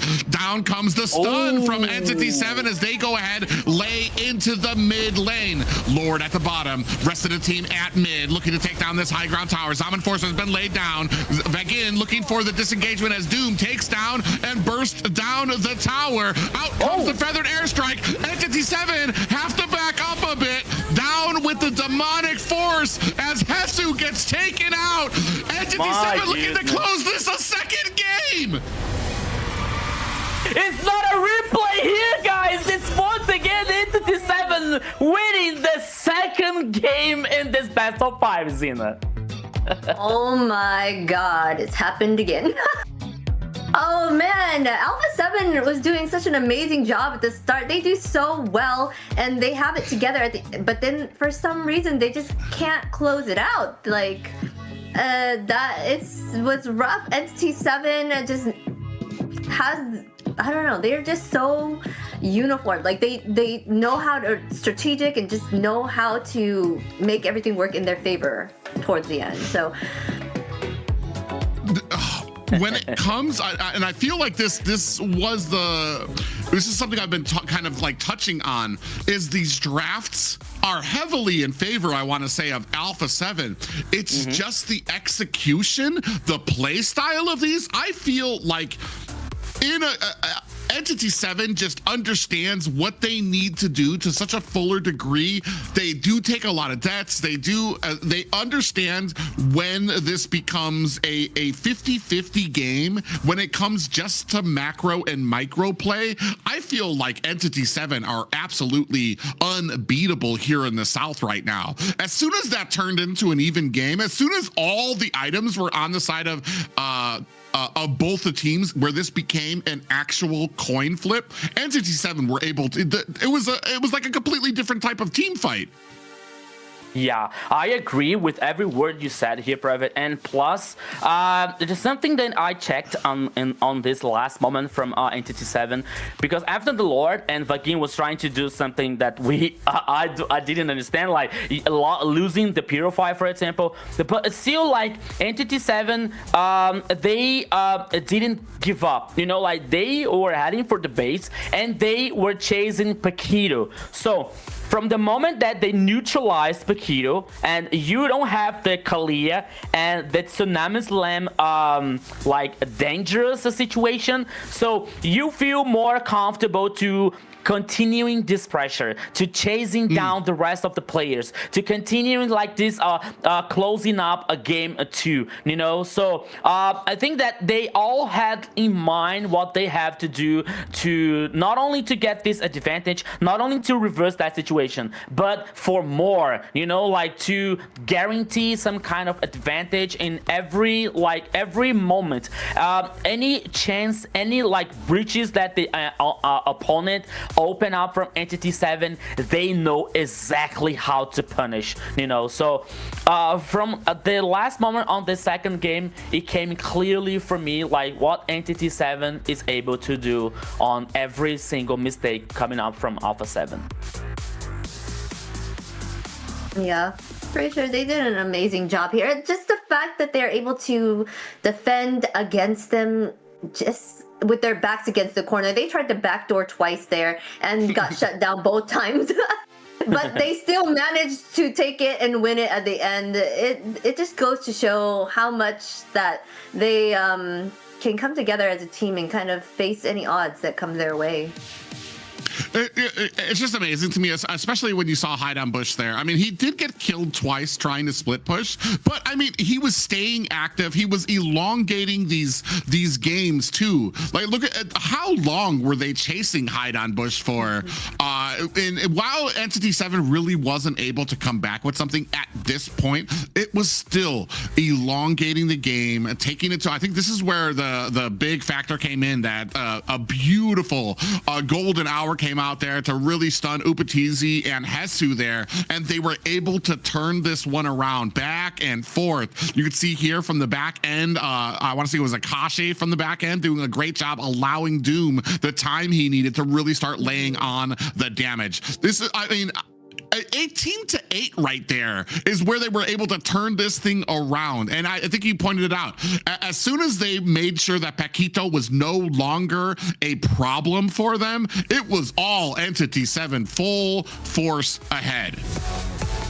Yeah. And this player came alive when it mattered the most, of course, is Vagin. 159 KDA, 49.4 total damage, and 561 golds per minute on that Marcel, who can be such a beast out there with that golden hour. Yes, as we could see here, like Private is smiling from ear to ear with Marcel being the MVP on this second game. A well-deserved one for Vagin, because I was talking about like, okay, Entity 7's composition was not so resistant one, not so tanky, because Marcel has some kind of resistance, but not as a real tank, for example. But what he did in this game was really interesting coming out from Entity 7, especially using the golden hour to disengage. I'm sorry, sometimes with from Alpha 7. So we're seeing here like using the golden hour here to buy more time for Entity 7 to repositioning and respawn back. So Occasion here on the back line, for example, like helping Doom to be free to cause this damage to take down 2 players on Alpha 7. So everything worked so well for Entity 7 because they knew exactly the role for each one here on this second game. So it was perfect for Entity 7. I want to say too, you called it out before about every single little mistake that Alpha 7 did. I feel like Entity 7, they were able to release that chokehold on them just a little bit more, Every single little mistake. That last fight, I want to say the team of Alpha 7 was so split up. I think it was Upatizi. Or no, it was Doom on the side of Entity 7. Somebody was split out. You had half of the team was one part of the team was facing 4 members on still in the enemy's jungle on Entity 7 side. Another side was dealing with Akashi on this Alice. Somebody was attacking the Lord at that time too. This was allowing Doom to go ahead, start getting the kills one by one. They were able to kind of nail down each player of the side of Alpha 7. And it just happened at one point where, for some reason, at that point, I feel like there was at least 3 different priorities on that team of where they were hitting, where they were doing damage. And unfortunately, that is where Entity 7 was able to shine. Like I said, I feel like the discipline from this team is absolutely unmatched. Even when you see these great compositions coming out from the side of Alpha 7, eventually that discipline is going to overwhelm you if you're constantly doing great, but there's just these 2 different little mistakes that you make that allow them to always find these great cracks in the armor. Yeah, they really do a great job of finding and capitalizing on any mistakes made. And I kind of think it has to do with, having a coach backing you up, kind of give you that kind of out of, perspective help that you probably need in these type of situations, because sometimes you're really in what's going on right now. You're not really looking at the bigger picture because you're fully invested in what's happening at that moment as the players. That's why having that coach may be helpful. But for me, Private, the most curious thing here is Entity 7 with the 2-0 here, it means that Alpha 7 is playing badly. But no, they are playing very good, from a very interesting early game, controlling, dominating the pace, for example. But as we were talking about humans, there is no such a perfect team, so sometimes they're able to do some just little mistakes, for against other teams. These mistakes could be a passing through, for example, but versus Entity 7, they know exactly this mistake here, so we can take advantage of this, we can take advantage of that. So they're punishing these mistakes which is very natural for any other teams, but Entity 7 is it's punishing hardly Alpha 7's decision so far. Yeah, don't get me wrong here. Alpha 7's playing some great games. They're drafting some great games. Their macro and micro is tighter than I've ever seen here in the South since we've started casting here. This is a better Alpha 7, a more crisper Alpha 7 than we have ever seen here. But Entity 7 is just on a different level here right now. This is why I'm not a pro player, because right now I'd be thinking, what do we have to do to put these guys down? We have some great drafts, great early game. All they need is a moment. They need one tiny little opportunity, and they're able to turn this thing around. The last 2 games, it has been 90% Alpha 7, and Entity 7 still able, off of one victory, one good team fight, they're able to turn it around. And that just shows, like I said, I was talking before where I was saying the one thing that I hadn't seen yet was Entity 7 be tested to where they're on their back foot. Are they able to hold it together? Do they get frustrated? This right here pretty much proves that they are able to keep that together, that they are able to have that maturity and that just ironclad will to understand what they need to be doing and keep that in their head through the entirety of these games here. Man, I don't even know what to say here, especially if I'm on the side of Alpha 7. I mean, it's like, do better. I mean, like, they've been playing some great games here. They would probably, I dare say that they probably would take like 90% of the North down here with the play style and the drafting that they've been doing here. But just right now, Entity 7, they just have such a great understanding and a great synergy about this team. Yes, for sure. Right now, they just know how to deal with anything that comes their way and strategically figure it out to make it in their favor. But let's go ahead and get into this draft right now. They're going to go ahead and ban out the Rock, Harith, and Harley on the side of Alpha 7, and Freya, Zushin, and Fanny on the side of Entity 7, and picking up Baxia. Solid picks, solid bans right now, and picking up that Lapu as well on the Entity 7 side. So first choice here for Alpha 7 on Baxia and Lapu here. So guarantee this XP lane here for Akashi, which is a very good one. And now the second one here is picking. Oh, Joy for Item Bush. Oh boy. Very nice one. And remembering that I think that last weekend we saw a Savage coming out from Flake, right, with the playing with the Joy, if I'm not wrong. I'm so curious. I mean, you've got mobility on the side of Joy, but Baxia comes a stock with probably the most magic defense of any of the other roam / support junglers out there in the meta right now. He also has a stock anti-healing, so he's going to be able to take down a lot of the shielding that Joy provides here. I feel like this is kind of like a call out to possibly be able to take out a lot of the squishier members of the side of Alpha 7 if they so choose that. But you see, immediately they both go with two very mobile, very dashy and slippery heroes on the side of Alpha 7 to answer that, so that if Joy does get back to there with the electrifying beats, they're going to be able to disengage, they're going to be able to dash away from that. Yeah, great choices here for sure. Able to get away from Joy. This is, I can never tell anymore, like, with what they're going to choose at this point, where there's so much global bans going on, especially with cuts in life. what they can. Oh, they're going to go ahead and pick up the chip for more mobility there. Okay. Let's hear from the Okay, so chip here on Vagin's hand, immediately banning CC here on the XP lane here from Hasu. So let's see if they are continuing focusing on XP lane here. So now we're seeing what is Alpha 7 going to ban on the fourth choice. Sorry, considering, like, assuming we're still mid lane lacking here and the gold lane, so maybe they're not allowed to use Scary anymore, or Claude Moskov is on Alpha 7.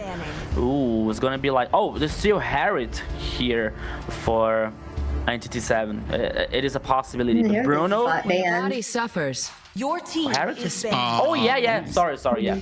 Thank you.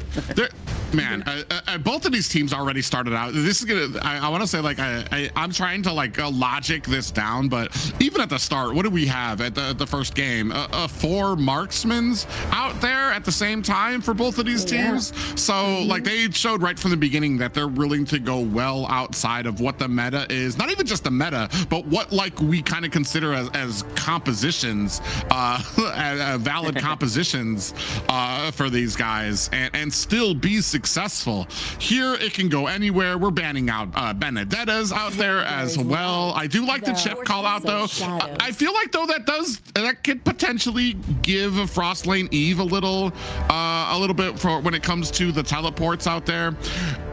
I mean, thinking about it now, once I've had enough time, I feel like Joy maybe presents kind of the same thing that Boxia does at like a Lord fight, whereas Boxia lays down the Tortoise Puissance. You've got damage of that ticking down on the Lord. It allows you a good window to be able to get that retribution. Here, Joy, kind of the same thing. You get the electrifying beats. You have pulsing damage out there continually ticking down on the Lord. It'll allow you to be able to possibly get a good window to get that retribution, as well as Joy is able to really at a moment's notice in those objective fights turn and be able and go for some of the squishier members on the side of Alpha 7. So you have I want to say a few more options that you with that mobility, but you sacrifice a lot of the tankiness that Boxy is going to have on his side to just hang out in the objective, where I think you're going to have to be a lot more careful as a Joy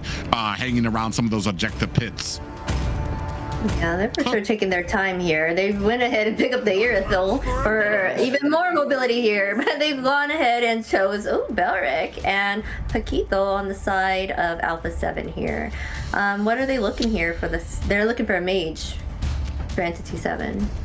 Yeah, so I think they're not going to choose an static one like Farsa, for example, like Farsa, or who? What? It was What? Odette. What? Wait, Odette. what? Odette? It's Odette. They picked Odette, but it's showing chip. Really? You know what? Whatever. Yeah, well, this is gonna be fun. Odette needs a little bit of a haircut, a little bit, I guess. Kind of. It's been so long out of the meta, she kind of let herself go a little bit. So. Okay. Oh my goodness. Odette here for Entity 7. I mean, I was about to say like they were not going to choose an static mage, but they did the opposite.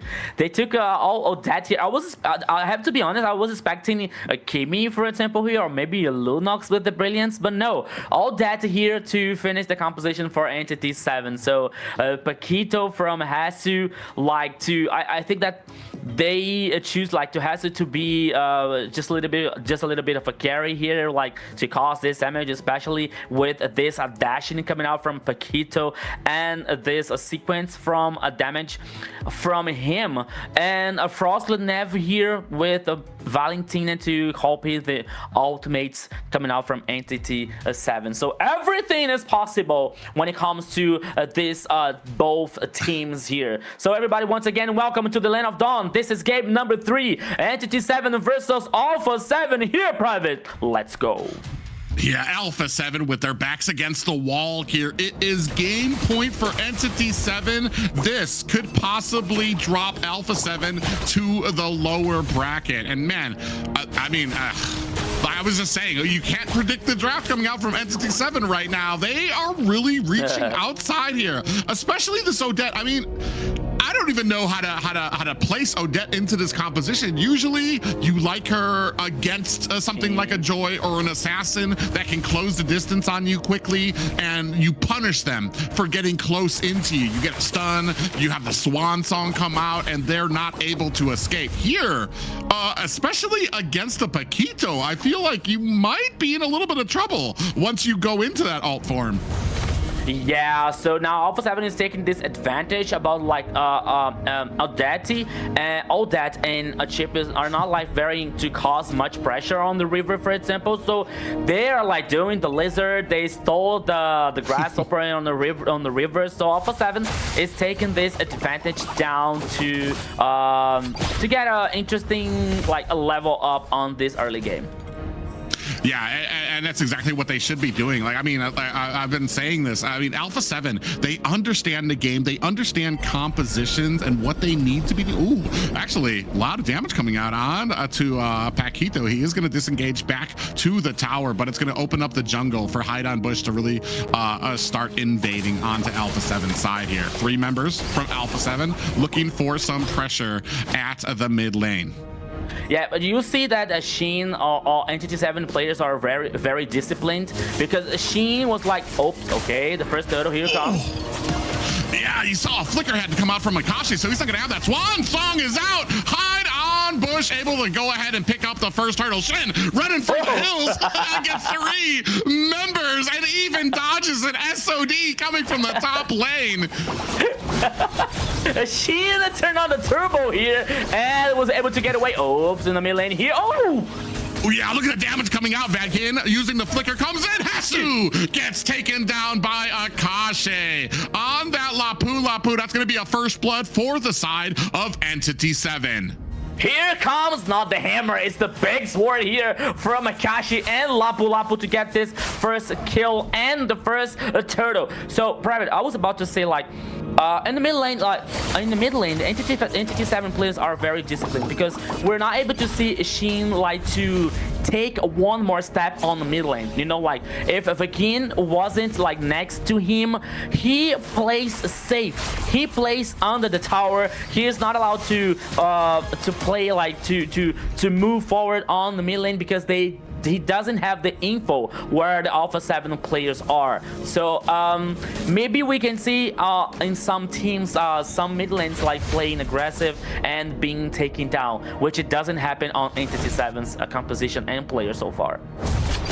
Yeah, I mean, it's crazy to see how well Entity is kind of putting this together, especially with what they lack when it comes to rotation, how slow Shin is to kind of get to these side lanes to even provide some aid. You saw the offense coming out from Alpha 7 in the beginning of this game to already start finding some of those invades there as well. Man, I'm kind of speechless with how well this is kind of working, especially that early engagement coming out from the side of Entity 7, able to go ahead and pick up Turtle from, I thought that would probably be a sure win for Alpha 7, but already Entity 7 really kind of turning the tables here. Yeah, once again here like Shin and Vagin now heading for the bottom lane because of the turtle. Akashi is here like with just a little bit damage taken, but now the turtle immediately started by 2 teams. Let's go. Yeah, they're both in a good position for this right now. You can see them trying to get the turtle on the backside. It does get pulled out. Vagin on the backside. Oh, trying to dive into the back line. Is this going to be enough for Alpha 7 to pull this off? Entity 7 on the backside. Shin looking for a way in. Oh, you can see out comes the Wrath of Dryad. Frostlane Eve able to find himself a kill as well. Hesu takes down Vagin. Frostlane Eve able to take down Doom. That is 4 kills for the side of Alpha 7 and a turtle in their pockets. A very fire one here now. Team fight for Alpha 7. 4 players down on Entity 7. Plus the tower number 1 on the mid lane. I can say it here, it could be the best early game for Alpha 7 at this match so far, Private.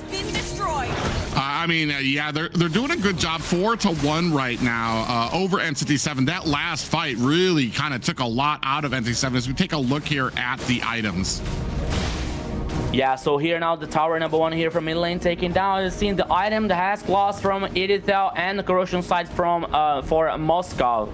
Odetin finishing in the glowing wand and glowing wand here on Frost Lanevid's hand. Oh, Doom. Ooh, the Doom gonna have to use that flicker to get out of there. Hesu in a little bit of trouble there. Is gonna be able to try to get away. Akashi fighting for his life against 2 members here. Paquito on the backside. Shin looking to provide some suppressive fire. Maybe gonna throw out a little bit of a stun, some damage out there, and is going to be able to save Akashi. He's not going to be taking a lot of damage. Akashi really just on the front line like a tank here against Paquito trying to fight this off. I'm getting very nervous because if Akashi engages, Shin's going to have to back him up, and I don't know that they have protection for Shin in that type of engagement down at the bottom.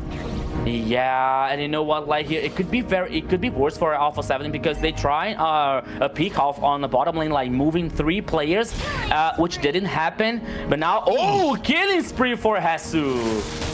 Yeah, Hesu, the damage on this Paquito, and that's only gonna get worse for the side of Entity 7. Pretty soon, once you go in with that swan song on Shin, you're gonna have to deal with Hesu coming in with that immense amount of damage, the pop-up, the pushes. Ooh, now looking, a dash coming out, the 3, we have the portals out there. Wrath of Dryad comes down for the teams. Flick able to find himself a turtle up at top. Paquito finds a kill onto Hyde on Bush. Now now Entity 7 in a bad way. They do find a kill onto Paquito, but Kashe goes down to Upatizi. Again, next on the list as the rest of Entity 7 having to run back to base. 3 players more here for Alpha 7 on this team fight, plus the tower number 2 on the bottom lane. Once again here, Entity 7 trying to initiate versus Alpha 7, especially on Hasu, which didn't work so well.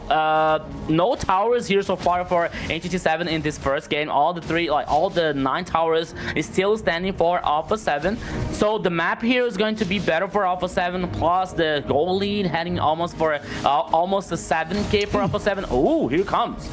Yeah, he tried a conceal play there. Hide on Bush, able to find that out right away. Ooh, and as he even goes in for his purple buff, but gets caught by a round of a Dryad. Does not get taken down. Is able to go ahead and claim his purple buff though. Yeah, so once again here, Alpha 7 trying to chase down players on the bottom lane. Entity 7, more than ever, they have to pay attention. They have to be careful about that situation, especially when you have Sheen not so strong with Odette here to cause this damage with the ultimate, for example, or Doom with Iritel, which means that which needs more items to get a strong late game as well, while they have to handle the Hasu's problem, because Hasu here with the 3 kills, like leading the damage dealt ranking so far with Paquito, and the second place comes Sheen, but they have to take care about Paquito as well. Yeah, I mean, maybe I don't even want to say it because I know I'm going to eat my words. Critiquing Entity 7, because at any moment they can turn this around and come back. But I'm not seeing a lot of value come out of the Odette pick just yet. Maybe we're going to need a little bit more items. Oh, Hasu comes in, able to put that damage onto Akashe. But here, I mean, no towers for Entity 7 yet. Now, going to go ahead and start up on this Lord as well. And not a contention coming out from Entity 7. Yeah, not a contention in here, like, oops, now here, hide on Bush. Oh, Upatizi. No, Doom, sorry. Oh, Doom in trouble. 3 members. He's trying to back out, but it's not going to be enough. Flick able to claim the kill there as well. 9-2 in favor of Alpha 7. Oh, a little taunt there. Latches onto Akashe. Almost gets caught. Does find the disengage. Meanwhile, I want to say hide on Bush, doing hide on Bush things. As soon as he sees that they're behind, he immediately splits off from the group, tries to get that farm up, tries to start pushing lanes and stuff like that. So he's on the opposite side of the map now. Ooh, looking. Oh, he thought about it, I think, to try to go into that mid lane and try to find Foss Lane Eve, but Flick was right there. Yeah, so I don't think that Alpha 7's okay. Oh, now Hasu is trying to find him on the jungler. Hide on Bush now can't be in trouble. Yeah, might be in a little bit of trouble here. Oh, and Hasu finds the kill onto hide on Bush. Yeah, so once again here, Private, I don't want to be early, but it is very complicated to Entity 7 to reverse that situation here. Okay, I know that we are talking about Entity 7. They can do wonderful things, but as you said, with Odette here and this composition, which is very counterable, as we can say something like that. So man, I don't know if Entity 7 is going to reverse that situation so far. So Infinity Glaive here for Odette, Joying like with the Holy Crystal and Starlium side. Meanwhile, I boxed up with the Radiant Armor here to avoid this damage coming out from Entity 7 situation. So man, it's a very hard challenge for Entity 7 here. Yeah, I'm trying to look for the opening. I mean, maybe they can come in through a fight. You can already see a lot of the magic and defense coming in. Radiant Armor's picked up. Athena Shield picked up as well to really start negating a lot of the damage that Shin will be able to dish out. He has picked up an early glaive, though, like you mentioned. So he will have a bit of penetration, but so far, just not able to find a huge use for a lot of these swan songs. And that was what I was kind of worried about, especially especially because I want to say a lot of that defense is on Paquito. A lot of that defense is on Flick as well. So they're going to be able to kind of charge into the back line to try to shut him down. And that's if you're not dealing with Hesu on this Paquito, who will be able to like dive in, get the shielding he needs, and pop her up, and even interrupt the Swan Song coming out of her. 6 seconds until the next Lord, though. Yeah, so next Lord is heading up here on the downside of the river. So that is why I'm telling like that Entity 7 situation here on this third game is being very difficult. Impossible? No, because we're talking about Entity 7, but still it's very complicated. One more Lord here for Alpha 7, no content, no fight back here coming out from Entity 7. So 10 kills, the goal lead here heading for 8k for Alpha 7. Yeah, it's a very good situation, one for Alpha 7. Yeah, I mean, man, I'm not even sure what you do on the side of Entity 7 right now. They just continue trying to get these the layups here for inside their jungle, continue starting to get farm. You're gonna get to a moment, I mean, I feel like at this moment you're waiting for even items again. You're waiting for like that 20-minute mark. You're waiting to make sure that everybody gets all of their all of the items that they need maxed out again, and then you can have a 50-50 fight where I feel like it favors Entity 7. Right now, though, I feel like Alpha 7 doing a good job of being able. They really took this lead that they had at the beginning and really are enforcing it. They're trying to close this down early so that they don't get to that late game, so that they don't get to that point. Well, we're in the late game, so that they don't get to that mega late game where it's more of a 50-50 shot. Oh, on the backside there, another stun goes on to hide on Bush there. Look at Vagin, look at Able to find himself an escape door down at the bottom. Is that going to be enough? Portals are out. Wrath of Dryad coming out. Frostlight E finds a kill on the Shin. Down goes Upatizi. Hide on. Bush gets traded as well. 2 down for the side of Entity 7. 1 down for the side of Alpha 7. Down goes Vagin. Alpha 7 might be looking at their first win of the series, focusing down on the core. Down goes Doom, and Alpha 7 finally able to get a win in their pockets. Finally, a happy ending here for Alpha 7 on this match. Now it's 2-1 here, Zena. Oh my god. Alpha 7 finally made their domination in the early get that win.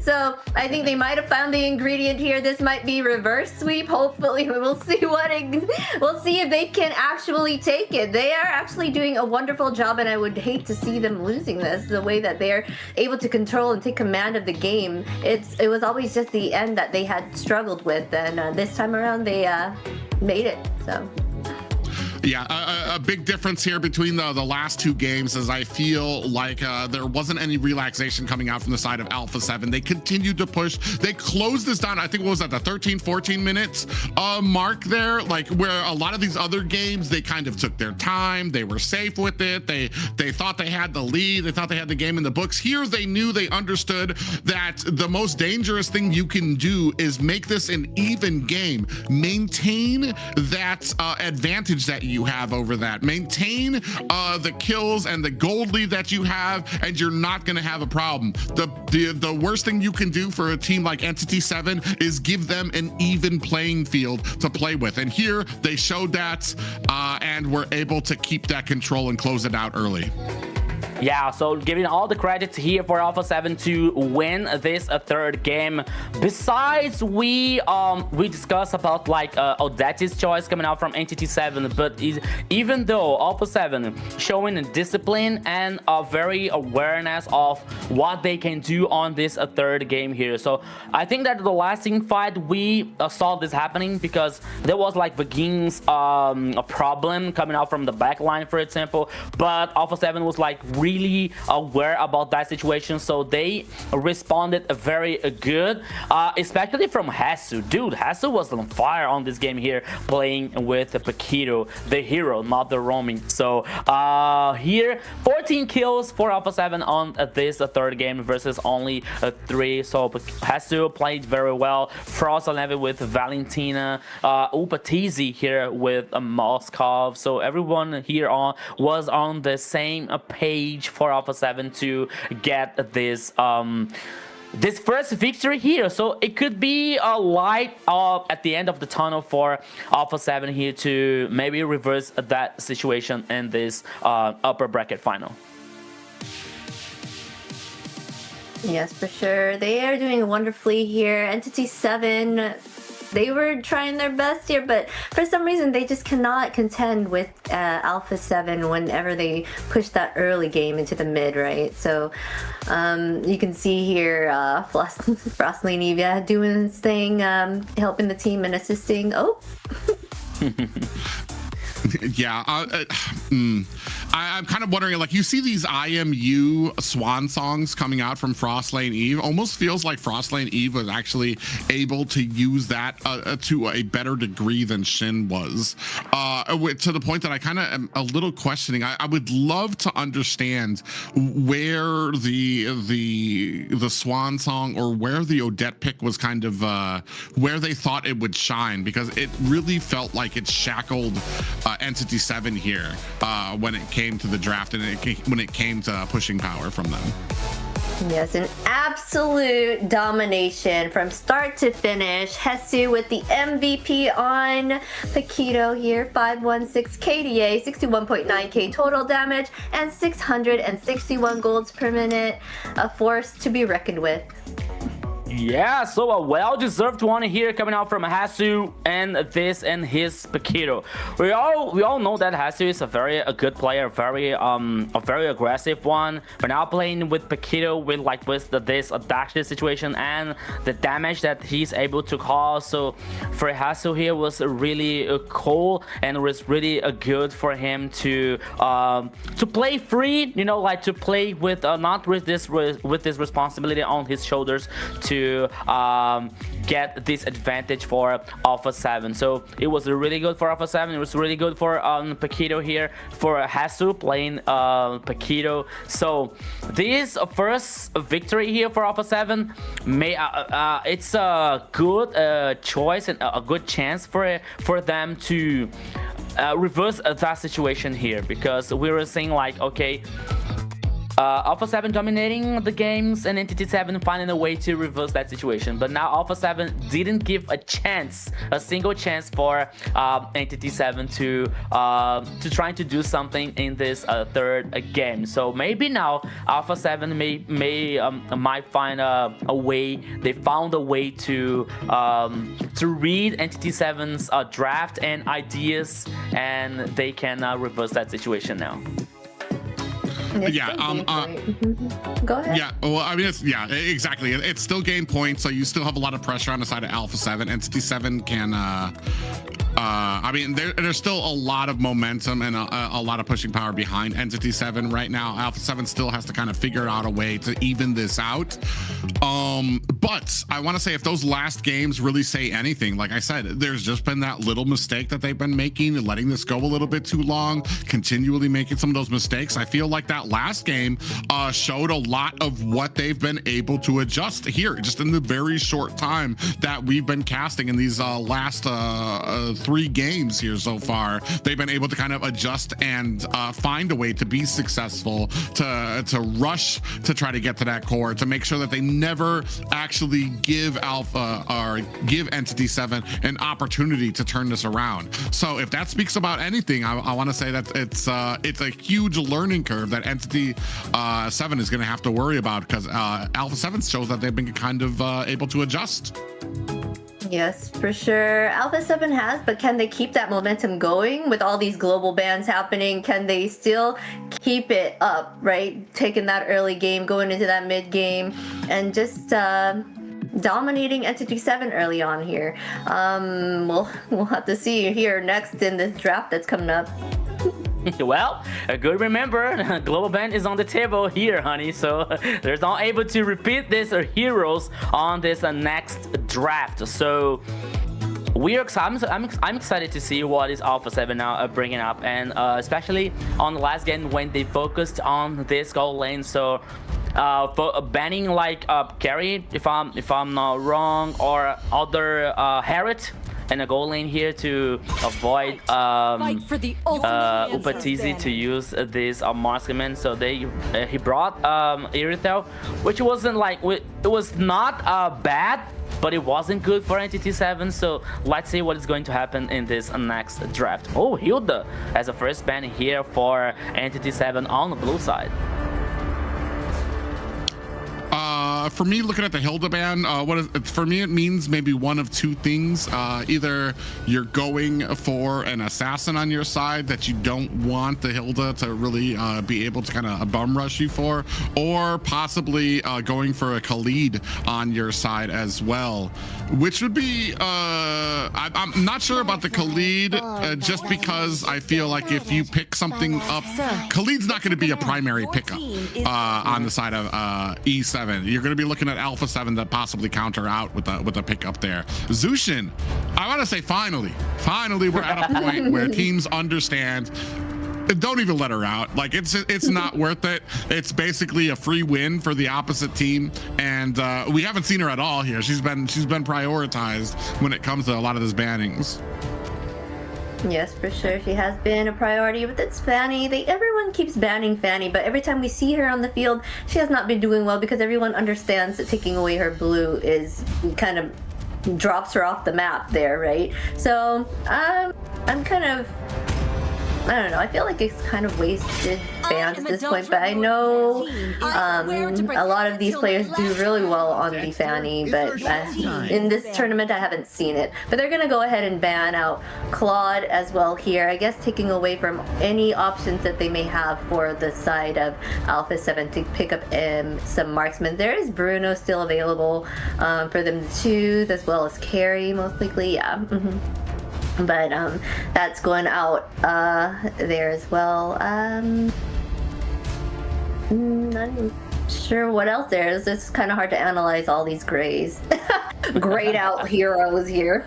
I was about to say that, like, just to blow my mind here, like with this 100 heroes in gray here, which is not supposed to use on this game. But now here once again, like Entity 7 focusing on the gold lane for Upatizi, and Harriet once again here for Alpha 7. So like it takes less options to Doom here to play, which he's not allowed to use like Moskov anymore, or Claude for example, or even Carry, because they used the two Moskmen on the first game. So Bruno, it's a solution, it's an option. For example, maybe Beatrix, maybe 1-1, who knows. Like we have to see what kind of like a Moskman is still left here on the gold lane for Entity 7. So now we're waiting for the first choice here. Maybe even the jungler here is being very difficult, but oh, Grok here for Vagin, a very good one. Yeah, so you're gonna have CC, you're gonna have some pop-ups, possibly maybe looking at a possible matchup with a Gwen, and some burst damage on the side of E7. You got a lot of CC that you can go, and then possibly like mix that up with damage like a Mystic Gush or something, to really be able to like burst down a hero. Also, Phoveus is open, where you don't need to prioritize it on the side of E7 because it's already been used by Alpha 7, so they don't even need to worry about prioritizing this just yet on the side of Entity as well. Sora still an option as well. So it's very, ooh, yeah, a good read by Alpha 7. The coach, I mean, he's earned my respect when it comes to these drafts and being able to counter some of these things out and read ahead. Yes, on Alpha 7, that's their own way of thinking, right? That's smart of them on this way to go ahead and pick up that Guinevere against the Grok, because they know they don't want to fight that. And they're going to go ahead and pick up this Yve here, but then that's kind of like a sitting duck for Harley to be able to kind of go in and take her out, right? So, yeah, maybe focusing on Yusong, for example, here for the XP lane is one like, oh no, Sora. Okay. it's a good respawn here, especially when it comes to this ultimate from tanky ultimate form here from Sora. So, might be a good form to neutralize this teleportation coming out from Harley, for example, or the jump from Guinevere. As I was about to talk about like this, a jump like this Guinevere here, like we saw Paquito playing Guinevere and he was very good, you know. Despite I think that it's a kind of a risky when you play with Guinevere here and trying to use this jump as well to get this control, for example, when you don't have anything left to with a very good initiation to help and to assist this jump. So let's see what it's going to take here. So Lapu Lapu is the third choice from Alpha 7 for Hasu. Yeah, I agree when it comes to, I feel like Guinevere at the beginning, especially the early engagements, Guinevere does a great job of being able to jump in, put on a lot of damage. As the game goes on, as it gets later and later, she becomes a lot weaker. She becomes almost, she becomes the opposite. She becomes a weakness for your team because you can go in, get the jump, get the Violet Requiem, but it's not going to be able to burst people down by itself. And that's just a huge target for the rest of the team to try to go in and be able to do damage. The only thing I do like is with the Violet Requiem, you're going to kind of be immune to CC, so Sora, Grok, it's going to kind of negate some of those things out. It's just, it'll be very interesting to see this. It's a great amount of CC. The side of Entity 7 has a great amount of CC, and this composition kind of is melding around the real world manipulation. You can pop them up. You can use Sora to push them back in with the shifting skies to keep them in that range and continue raining down the damage. And Shin has been a great mage, basically probably the top mage here in the South right now. So you know he's going to be able to kind of rain down a lot of that damage. Now looking for the last and final pickups to come out of both of these teams. Yes, for sure. Shin has been an amazing mage here as well. Both Shin and on Dreamax side, Shaikiche are really good mages in the South right now. So they're top tier for sure. And I feel like this composition, Grok and Sora, to protect Eve is a very smart play on their side. Is real, as long as you can keep everyone away from her, she can really do and rain down a whole bunch of damage for them on that side. They are not looking as tanky here on the side of Alpha 7. You're right about the Guinevere. All she can do later on is be a support and kind of give them that short CC to kind of help boost them up, but she does fall off there. So this is going to be fun. They took out Kimmy here as well as Leo and Yisun Shin. Yeah, so with like two marksmen focused by Entity 7, I believe that Alpha 7 is going to pick Bruno here, for example. Not allowed to use Moskov or Leslie anymore. So I think that Bruno is one of the choices left here for Alpha 7. Lunox, okay, probably on the mid lane, but I would not be surprised if she would in the gold lane. Despite, even though I think that if she goes to the gold lane here, I think that it will lack physical damage in Alpha 7's composition. I'm trying to think. I mean, Claude's available, but I'm not sure if you want him against a Grok, who can pop him up and potentially knock him out of that blazing duet as well. Bruno, I feel like is the immediate option. I feel like Entity 7 that's kind of planning on. Moskov has been. Oh, I thought he was already used on the side of. Yeah, but they banned him out. Yeah. Okay.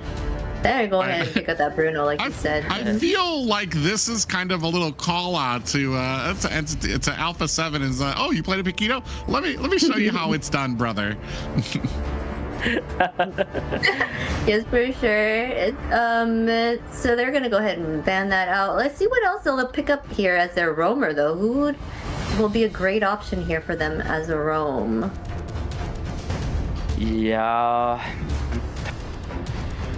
I'm lost. Is it going to be the Gwen as the roam, or is it going to be? Yeah. I think that Guinevere is going to be the roaming here. Well, I guess they're gonna go ahead and show us here in a few seconds here. I mean, we've talked about it before. The Roam Gwen, it falls off. It does the same job as a normal Gwen. It just falls off a little bit faster there. Yeah. Yeah. So Obsidia. Okay. Where do we stand on her? I feel like they're very squishy here. Okay. Sorry about the 7, right? Yeah, so we used to see, and we used to talk about like compositions, early compositions, mid lane composition, mid compositions, mid game and late game. But for me, Alpha 7's composition here is going to be a late game. You know, so they have to be very resilient and patient one here to get these power spikes for Obsidia, for Lunox, for example, or even Lapu here to get this resistance for this Alpha 7 composition. I don't think that Entity 7 is going to allow to these things happen here so far in this game, Private.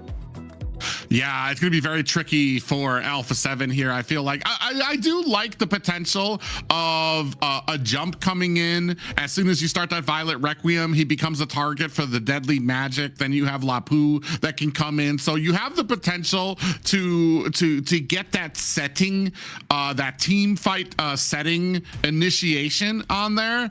It really depends on how well it's kind of played out there. And you're right, this does scale very late into the game, which we're not used to seeing Alpha do very well at, allowing the early game to an opponent. What they've been most comfortable in, especially when it comes to these matchups, is getting that early game, running that thing through the mid, and being able to settle it out there. Ooh, Flick actually tried to get that Lethal Wanderer, but it is picked up by Entity 7. Now he's being chased. 2 members there, a wall too. Flick able to use that teleport to get away.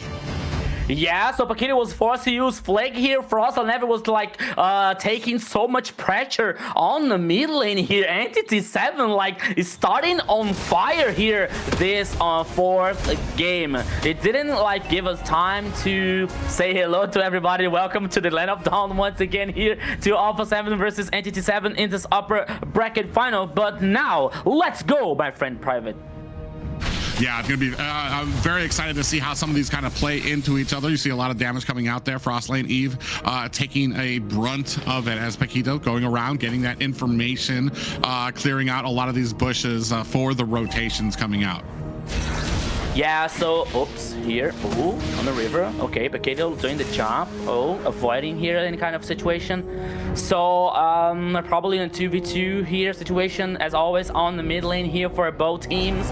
Meanwhile, we are seeing the sides and the junglers here, like, focusing on this clear path on the jungle to get and reach the level 4 as soon as they can. So, both the junglers are on level 4. First turtle immediately started by Alpha 7. Let's go, Private! Oh, yeah, little pop-up comes out there. You see the bravest fighter form does a miss. It does connect the stun on the Shin, who goes, lays down the real-world manipulation. Hide on bush, able to find a kill onto Paquito. Now running for the hills. Flick looking for a disengagement, but does not find that. Frostlane Eve able to return the favor to Akashi. 2-1 right now in favor of Entity 7. Yeah, so 2 kills here for Entity 7, but at least for Alpha 7, the first kill here was for one of the carries, was for Frost Laneve with this Lunox. That could be one of the hopes here for Alpha 7, but the first turtle went to Entity 7. First turtle to Entity 7, and a great amount of big pop-up does land out there on to Bagin. Look at the damage going on to him, including the deadly magic. In comes Akashi looking for the kills onto Paquito, using that flicker to get away. So low, but Entity 7 unfortunately not able to answer that as they tie up the kills. Yeah. And down goes Shin, pushing forward uncharacteristically without his roam there to check the bushes, left him as a waiting duck there for Alpha 7 to go ahead, get that jump and the Violet Requiem. You said it the right words, my friend Private. I didn't even know how to say this word, but it's not even common for Shin to stay on that position. Like, he was alone. He was like with no information from Alpha 7's team, and he got lost. He was taken down, like completely lost in Alpha 7's jungle. It's not a common thing to see here. Yeah, Shin gonna go ahead and shake that off, and there Vagin gonna go ahead and check that top bush right now. Haas Claws picked up for the side of Doom there for the side of Entity 7 now. 2 seconds left on this next turtle. Oh, now you can see them starting on it. Paquito puts a little bit damage out there as Frostlane Eve continually going to go ahead and put the pressure on the mid lane, try to clear out that lane before we start off in this fight. Hasu on the backside going to get caught by Hide on Bush. On that Paquito, look at the damage that comes out of there. Akashi comes in, puts some damage on as well. Paquito finds some of their own as well. 4 members of Entity 7 jockeying around for position on this turtle. It's just Paquito there. A big gank at the bottom though, as Hide on Bush finds the kill on the turtle, but were they able to answer at the bottom? Alpha 7 not able to. Doom just gets away with just a nary amount of health, and down comes the real world manipulation, and Upa TZ down for the count. Yeah, so things were even worse for Alpha 7 here. They couldn't get the first turtle, the second one, sorry, and they couldn't respond on the goal lane. It happened the opposite here because Flick was almost taken down, and Shin took down here on the player of Alpha 7. But here it goes. Oh, a big flicker into a stun, able to catch Hide on a Bush. And that's going to go ahead and take the jungler down for the side of Entity 7. But in answer to that, Doom able to find himself a tower at the bottom. Yeah, so Hunter Strike here now for Paquito on Hide on Bush. Genius 1 here for a Flick to like nerf this magic resistance coming out from Entity 7's composition. Has Claws here for Bruno on the goal lane for a Doom. 3 kills here versus 4 for Alpha 7. 2 totals for Entity 7 so far. This 4th game here, it's being very tied up for both teams. Yeah, it's been very close here. The closest that we've had through any of the games through this series. Okay, you can see on the backside, Paquito going to go ahead and find some damage on the Vagin. Finds him inside of that bush as well. And this is what I'm talking about. You see Vagin, very disciplined, checking out these bushes. Shin doesn't enter the fray until he knows that these things have been cleared there. He doesn't even get in range of the top bush because it hasn't been cleared out yet. So, and that's what I'm talking about. The discipline that Shin usually has, which was so uncharacteristic to see him get caught like that, and maybe just because of the timing that he and Vagin usually have, that when Vagin's kind of taken off the map, it can really set Entity 7 back because Shin is usually expecting that clear. Here, Alpha 7 gonna go ahead and start on this next turtle. Vagin finds some damage on the Paquito, swipes him away. Out comes Raven's fighter form from Hasu. Akashi goes in for the damage. Flick still able to find the turtle. Down comes the real world manipulation. We do have a brilliant coming out from the side of Frostlane Eve. Hide on Bush finds the kill on the Frostlane Eve. Paquito in trouble as Hide on Bush comes in there with the damage of his own. Flick using that teleport, trying to get away from Hide on Bush. Ooh, he might be in trouble here on the backside of the tower for the side of Entity 7. Hide on Bush chasing him down. Look how slippery the Harley is, and this is why he's become meta out of nowhere. Hide on Bush from the backside, chasing him. Deadly magic is out there. Hide on Bush able to find the kill. Oh, but now here the sequence, Alpha 7 was responsible to take down more players, but oh, now Entity 7 with the 2 more kills. I was about to say, Private, that Flick bought so much time for Alpha 7. He gave them the chance to take 1 kill on Doom, but still Entity 7 like leading the advantage when it comes to these team fights here. When it comes especially for these big offs. 2 more kills for Entity 7 plus the tower on the top and the bottom side here, or even the mid lane here. So no, I'm sorry, it's still standing, the first tower on the mid lane, but Entity 7 here with the advantage, especially when it comes to the goal lead here, like almost 2k for Entity 7. We had talked about this a little bit before when it was, I think it was Dreammax facing Entity 7 when it came to keeping up the macro. When it's an even game against a team like Entity 7, Entity 7 usually edges ahead because of how focused they are on the macro. Every kill, every decision is leading to try to take a tower down, to try to get a lord, to try to get a turtle here. And I feel like this is a big example of that. As you see, it's kind of a tie game, but you still have 2 towers on the side of Entity 7 down, where Alpha 7 only has the one that they've just gotten. Yeah, but I have a feeling here that even though Entity 7 has this advantage when it comes to goal lead and map domination, for example. Oh, at least in the map domination there is no more, because the 2 towers now for Alpha 7, and now they're playing aggressive, especially on the jungle here when with Paquito and Upatizi. But I think that the clock is ticking against Entity 7, because we're talking about Lunox, we're talking about Obsidia on the other side on the Alpha 7's composition. Lunox is gonna melt down these tankies. Upatizi here with his Obsidia is gonna like be it's gonna have a very amount of this physical damage, you know, causing here. So for Entity 7, maybe it's not a good idea to extend it this game so much. Let's go.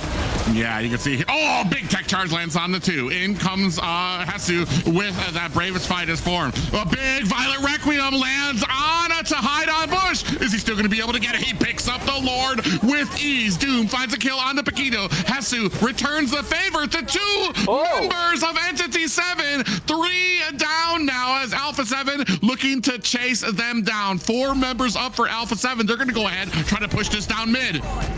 Yeah, so they took down the tower number 1 here in the mid lane. It could be worse for Entity 7. For their luck, the 2 players remaining, the 2 left players was Doom with the Bruno and Chin with this Ivy. So the clean wave could be very interesting, like this damage. So that's why like Alpha 7 didn't continue this pressure. They're like head now for the Lord. They melted down this objective, and I think that for Entity 7, it was worse this kind of situation here, like getting the Lord, okay, but losing 3 players and getting Alpha 7 more confidence. Yeah, definitely that the favor for that last fight went over to Alpha 7 as entities, as they made short work of that Lord too as well. So they didn't even get any pressure on to these towers just yet. And with that too, you have a mid tower down for the side of Entity 7. Oh, Paquito actually in a good position on the backside, looking for an opportunity. But man, I want to say Entity 7 so good about like understanding where they can go, where they can't go, and where hasn't been checked for them, where isn't safe either. So a great job and a great read there from Entity 7 not to kind of get baited into some of those bushes that were being guarded by Alpha 7. I thought that Vagin wasn't about to check this bush that Paquito was on it, but now he's back. But Alpha 7 like leading in 3 players to take down the tower on the top side here, the number 2. Oops. Okay, here comes the response for Entity 7. Oh, it did defending the tower. It didn't take down here so far. Yeah, but that tower's about to sneeze away from falling down. It's gonna take an auto attack from somebody just to go underneath there to take that down, and that actually might find a little bit of a false sense of relief for some people to use that as defense. You see that Doom has picked up the Malefic gun, the glaive picked up by Shen. Malefic gun means that Doom's gonna have a whole lot of range to be able to kind of really start spiking down on people while maintaining that distance he needs to keep that Bruno safe. Yeah, and I believe that more important than that, it's like Vagin finding the perfect time here to use the tectonic charge, especially when it comes to the follow-up for with the rest of the teams. Because, okay, we're seeing the items once again, Winds of Nature for Obsidia here, like 4 items for Upatizi. It's getting really, really interesting and strong for Alpha 7's gold lane. But as I was saying, Vagin on the last team fight, on the Lord team fight, like Vagin used the ultimate, the tectonic charge, but the rest of the teams, the rest of the team was not on the same page, because as we could see, the execution was not so well for Entity 7. So that's why, like, one of the reasons that Alpha 7 could get better position on that team fight. They lost the Lord, but they took the 3 players in the process. So Vagin here, like, is one of the key for Entity 7 to get this execution at a perfect time here to get Entity 7 this advantage. Yeah, right now sitting at 9-10. They're going to go ahead and start on this Lord here. Hesu on the backside looking for an opportunity and an angle to get in here. Paquito and the rest of Alpha 7 looking for a big way in. Out comes the Violet Requiem and the Deadly Magic. Akashi in trouble, gets bursted down by Flick. The rest of Alpha 7 now chasing down Entity 7. Hide on Bush in trouble, getting blasted down by Upatizi. 4 members down for Entity 7. Doom next on the list, might be taken down. That's going to be a complete team wipe for Alpha 7. Entity 7 might not be able to save this game. They're pushing through mid right now. Yeah, team wipe here for Alpha 7. Here come from the victory, Private. Yeah, and that is going to bring an even series for Alpha 7. Alpha 7 now getting everything tied up 2-2, and we are heading for the last game here, Xena.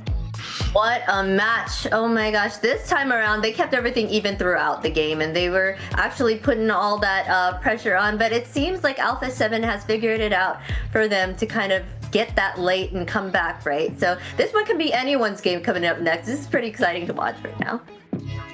Yeah, I was almost going to say this is exactly what Entity 7 did to them in the first game, but not so much, because I feel like this was a little bit more even for both of the teams, both of them just looking for an opportunity to basically be able to return the favor. But I mean, here, Alpha 7 really kind of putting on their big boy pants when it comes to Entity 7, being able to keep this at an even game where I really have the favoring towards Entity 7, who usually does such a great job. A few little mistakes starting to come out from Entity 7 that I'm starting to see, and Alpha 7 doing a great job of taking advantage of those.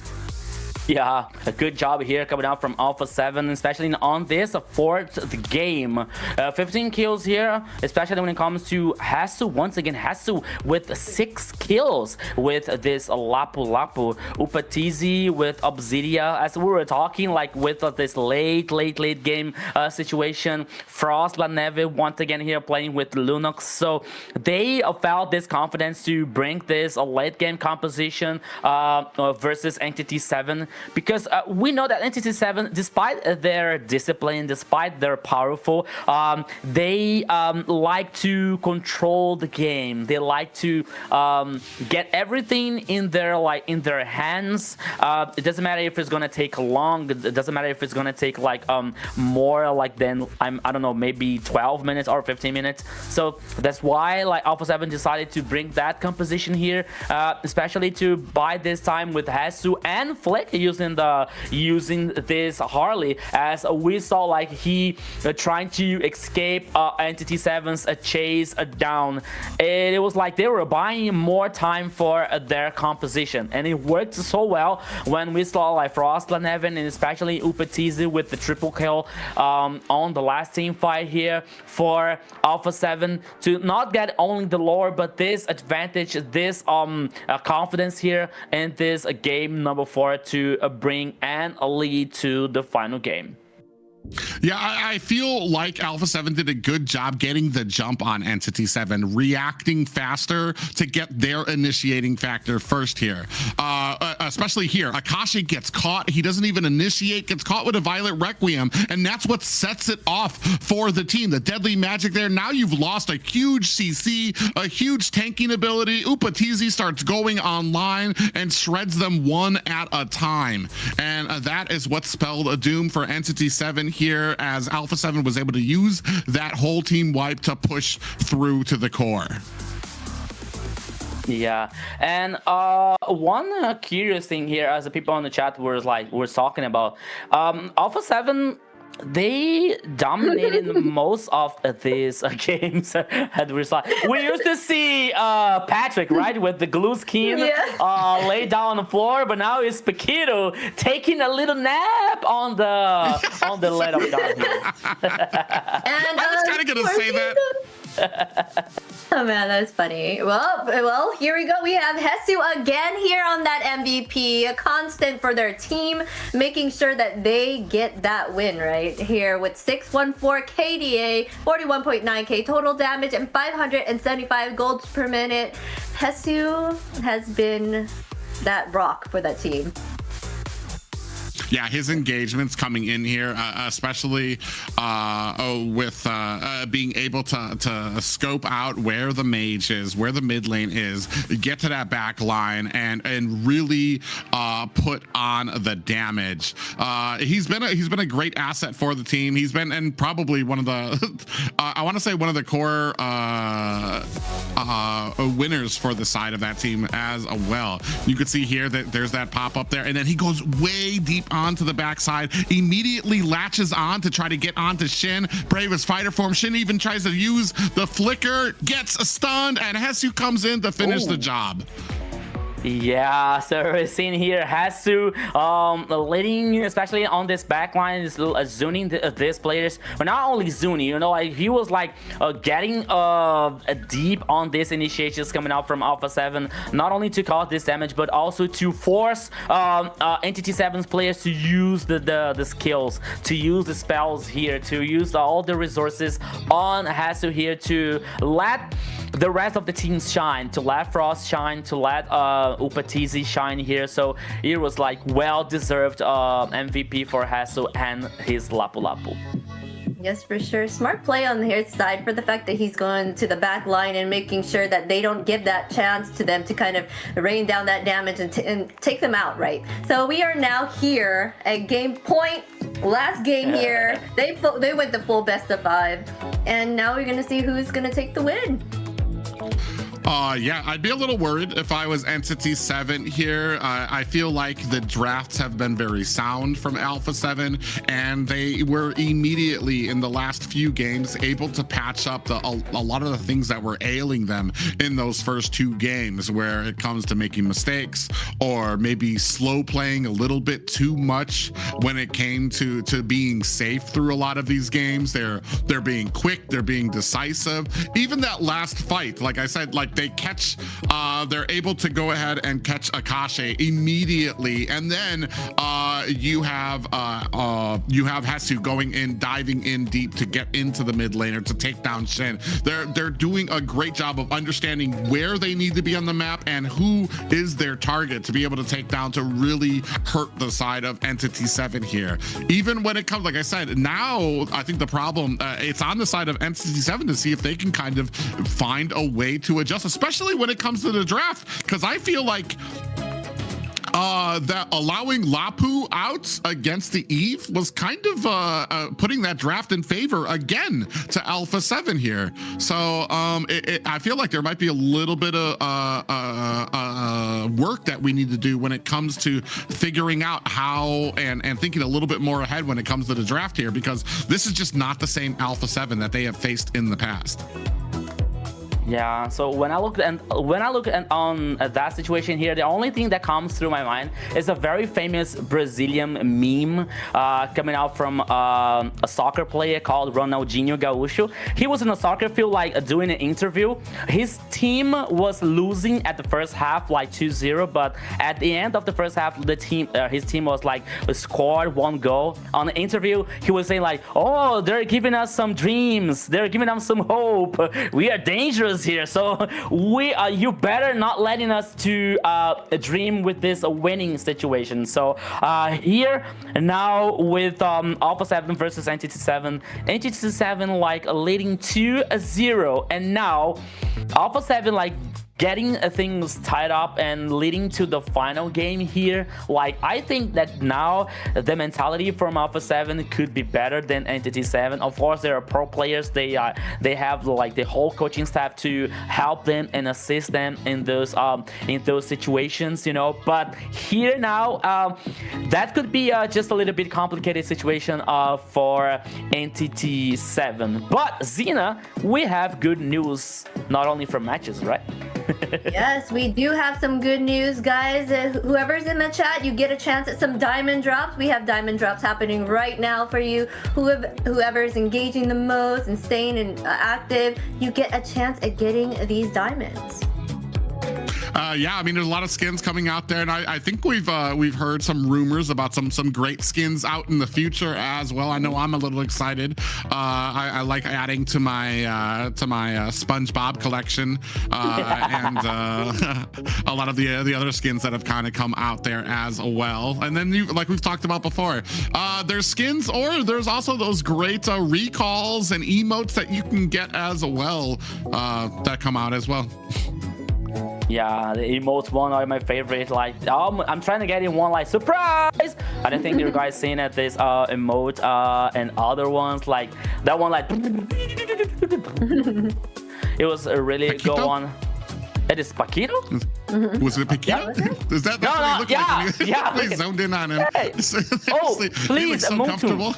Yeah, so please That make was Paquito in the sleep. make it an emoji from Paquito taking a nap. You know, like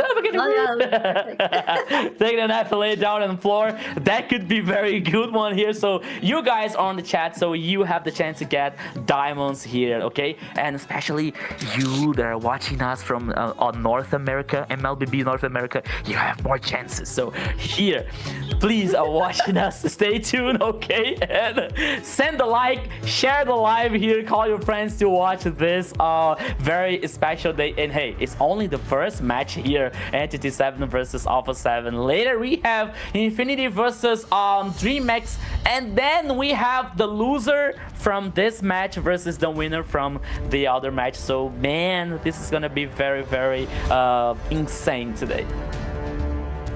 Yes, it's gonna be so much fun for sure. Here we're gonna go ahead and start out the draft, and we are going ahead and banning out the Hilda again. Starting out, there's so much that we do not know what they're gonna end up choosing. Zushin's gonna be Freya. It's gonna be the next one. I think they both have used Baxia, so I think that's out of the question for bans. So Suyu will be their next ban here.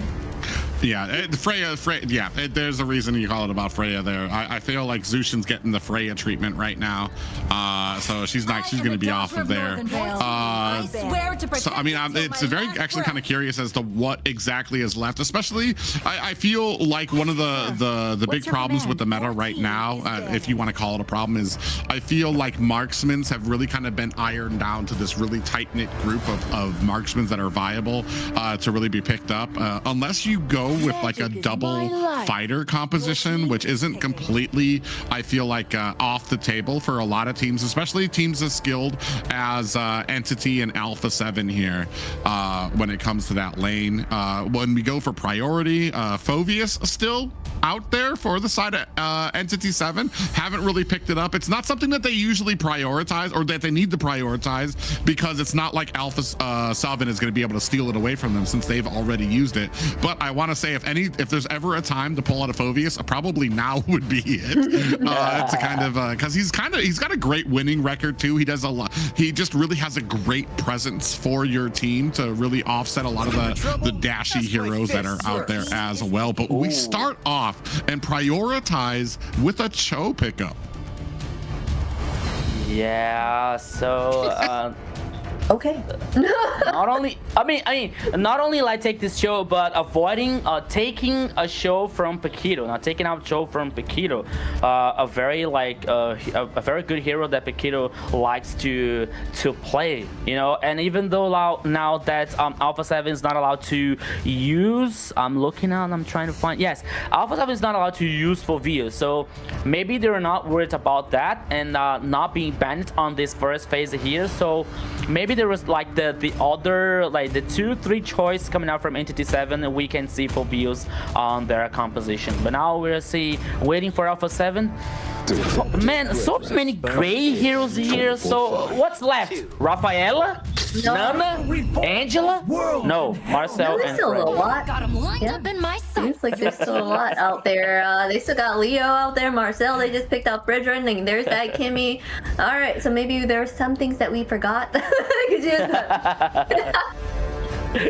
Well, when it comes to it too, I want to say, like, Marcel and Fredrin immediately came out. Then Leomord and Kimmy immediately came out. They didn't even think about it. They just immediately picked these up like it was part of their plan the entire time. Now, Alpha 7 finally slowed down, looking for that secondary pick. I'm wondering where you go from here. Yeah, they're going to go pick up the Sora here. But do we have something to kind of meld out with the Marcel? And then on the side of Entity 7, do we possibly have like a burst? We're not going to be able to burst it out from the mid lane because we've already chosen the Kimmy out there. So I mean, I guess we're assuming that we get away with the dragon and then couple that with the Phantom Steed coming out from Leomord. You'll double horse it, then get a Hylos in there. Well, but that's assuming Cho would be in the XP lane, which I don't know how much he shines in the XP lane. I feel like he does really well as that super tanky roam from the side when it comes to Entity 7 here right now. Oh, At this point, we don't know because they chose a marksman in the Crowned by heaven's man for the XP lanes.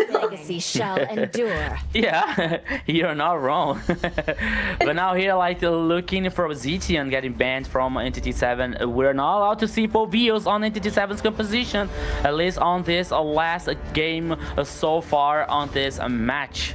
Alright, so for Entity 7, lacking is still here for XP lane and the gold lane, probably, because we're assuming like Kimmy is heading on mid lane here for Alpha 7. A mid lane also, and the gold lane. So let's see a carry here, the last ban coming out from Entity 7. Man, what's left here in the gold lane? Maybe we have to think about the Beatrix 1-1, Editel, and maybe for Alpha 7. well, the difference. Yeah, the difference here right now, especially from that the first Marcel pickup by Entity 7, is Marcel was kind of out there alone, and they had kind of paired that up against a Tsunami Slam from coming up from the opposite side. Here, you've got another tanky frontliner with the Fredrin, so it's not just going to be Marcel being. You're not going to be able to just shut down that immediate poke that comes out from Marcel with the fear of Cho being able to kind of pick it off, because Fredrin's going to be able to get in there. Sora is going to be able to get in there. Lilia here. Yeah, against the Leomord, yes, but I feel like the other picks here are a little too mobile for Lilia to pick out, unless you're talking about the energy eruption that comes from Fredrin to get that aggro onto everybody and drag them together. But that's going to provide you 1-2 seconds max, a few glooms that you'll be able to get off with Lily, not really a huge amount to really maximize on her damage. Yes, for sure. All of them are way too mobile here on the side of Entity 7 for Lilia to catch, so she would have to rely on everybody on the team to kind of give her that CC to help her put in those bursts of damage. They went ahead and picked up that 1-1 and the CC on the side of Entity 7. Now we're just waiting on who they will choose for their gold laner on the Alpha 7 side. Yeah, so 1-1 here as the last choice coming out from Entity 7. Maybe with her ultimate here, like getting being vulnerable versus Sora's ultimate here, for example, or Operations Wrath. That could be a good response coming out from Entity 7. And with CC in XP lane, causing this damage here, like with a very interesting sustainability. So now we're seeing here which one is heading on the gold lane. Claude. There you go. I forgot Claude here completely for Alpha 7. Oh my goodness. Yes, we totally forgot about him. Yeah. Yeah, I feel like Claude's usefulness will depend on how well Vagin can play on this Cho, because he's going to be able to kind of get that way of the dragon onto the back line if he's able to kind of target it down and have those quick reactions. Very interesting compositions coming out from both of these guys, but ladies and gentlemen, this is game 5. Alpha 7 have managed to take it to the extreme here against Entity 7, not trying to be dropped to the lower bracket are either of these teams. Yeah, so it all comes to the final game here, Entity 7 versus Alpha 7, and taking this time here to say hello for the people in the chat. Hello to you, GM Hunter, Pinoy. Hello to Figus, Ted, Deadpool. Hello to Pinoy here once again. So everybody, thank you so much for your support. Thank you so much for your audience here. So let's go, everybody. Welcome once again to the Land of Dawn. This is the game number 5. Entity 7 versus Alpha 7. The winner is heading to the final of the MCT AMER South. The loser is heading for the lower bracket private. Yeah, right now, both these teams have managed to take this to the full best of 5 here in the upper bracket here. Like as I've called them before, the two titans of the South right now, and showing exactly why. Now, a little bit of damage coming out from Paquito, trying to slow down the invade coming out from the side of Entity 7. Hesu on the backside too as well. Flick going to go ahead, try to drag out that minion. It is not going to be enough too. Hide on Bush going to go ahead and grab himself up a secondary one. Ooh, the damage onto Paquito on the backside on that Marcel. They're not even going to give him the orange buff here as well. They're going full start ahead here. Flick in trouble, very low. Is that going to be enough? Down goes Vagin, but also the orange buff is going to go over to the side of Entity 7. Yeah, so much time, like Entity 7 dominating here the jungler, causing this trouble on Alpha 7, but the first kill here waiting for Frost Laneve versus Vagin. An interesting one from Lilia, and to get this early game is stronger and stronger for Alpha 7. But even though we're seeing how Entity 7 is going to play this last game. Oh, here we go. Oh, yeah, Vagin does find a little bit of a jump there on to Flick, but man, they are really trying to turn down the tempo of Alpha 7, refusing as much farm as they can to Flick right now. So he's not even going to have his ultimate for this first turtle. He's going to go ahead and try to pick up this minion, but I don't think that's going to be enough. Paquito going to go ahead, try to get in there, try to get that vision, but there's no contention coming out from the side of Alpha 7 for this first turtle. Yeah, first turtle here, like easily for Entity 7 with no fight back coming out from Alpha 7. While Flick here, like, is trying to reach the level number 4, getting on the purple buff. Oh, like the jungler of Alpha 7, like just a little bit. Oh! Oh, Akashi! Oh, so low! Is that gonna be enough? Hide on Bush goes in. Hesu flickers away, so they're not even able to return the favor. But I'm on, man, Akashi really threaded the needle on that, trying to get away. Oh my goodness, Akashi here like a cold blood man on the XP lane, which was not eliminated, and Hassel almost was taken down by a hide on Bush. But to his luck, it wasn't enough here to be chased down by the jungler of Entity 7. Once again, on the bottom lane here, oops, now Batizi. Ooh. Using the Dexter hologram here to getting this reposition, while Doom with the last off at the half HP here, so he has to take care. Yeah, now started to even out that gold, and depending on where the gold is right now, I feel like Entity 7 have lost that little bit of advance that they had in the early game. Doom might be in a little bit of trouble here getting. Paquito goes in there. Out comes the Phantom Steve trying to take out Paquito. Golden Hour is down. Vagin has been frozen inside of it, but you see that Shin right there to provide that suppressive firepower onto the side of Alpha 7. Yeah, meanwhile, here the people on the chat like Jorgon or Horgon. What about me, man? Oh, say hello to you guys. Roro Noah Zoro as well here. Eclipse, everybody on the chat. So thank you once again for your support. But now here, 4 minutes and 17 seconds so far. As we're seeing now the turtle cam on the second one. Both teams are aware about this goal and the dance is started. Yeah, Flick comes into the mid here. Paquito from the side. Phantom Steed is out as well. In comes Hesu trying to put on the damage. Away of the dragon immediately comes out there. Is it enough? Hide on bush. Finds himself a turtle. Flick in trouble. Gets take. Hesu finds himself a kill. Shin able to find a kill on the Flick. A double for Shin coming out. A triple for Shin coming out as Upatizi with the blazing duet. Not able to do enough damage. Shin, the highlight reel showing for him as Entity 7 able to dominate that team fight. Oh my goodness, the second total here for Entity 7 plus 2 more. Actually, it was a triple kill for Shin here with this Kimi. Now leading this, a chance for Entity 7 to take down the tower number 1 here on the top side. Here we go.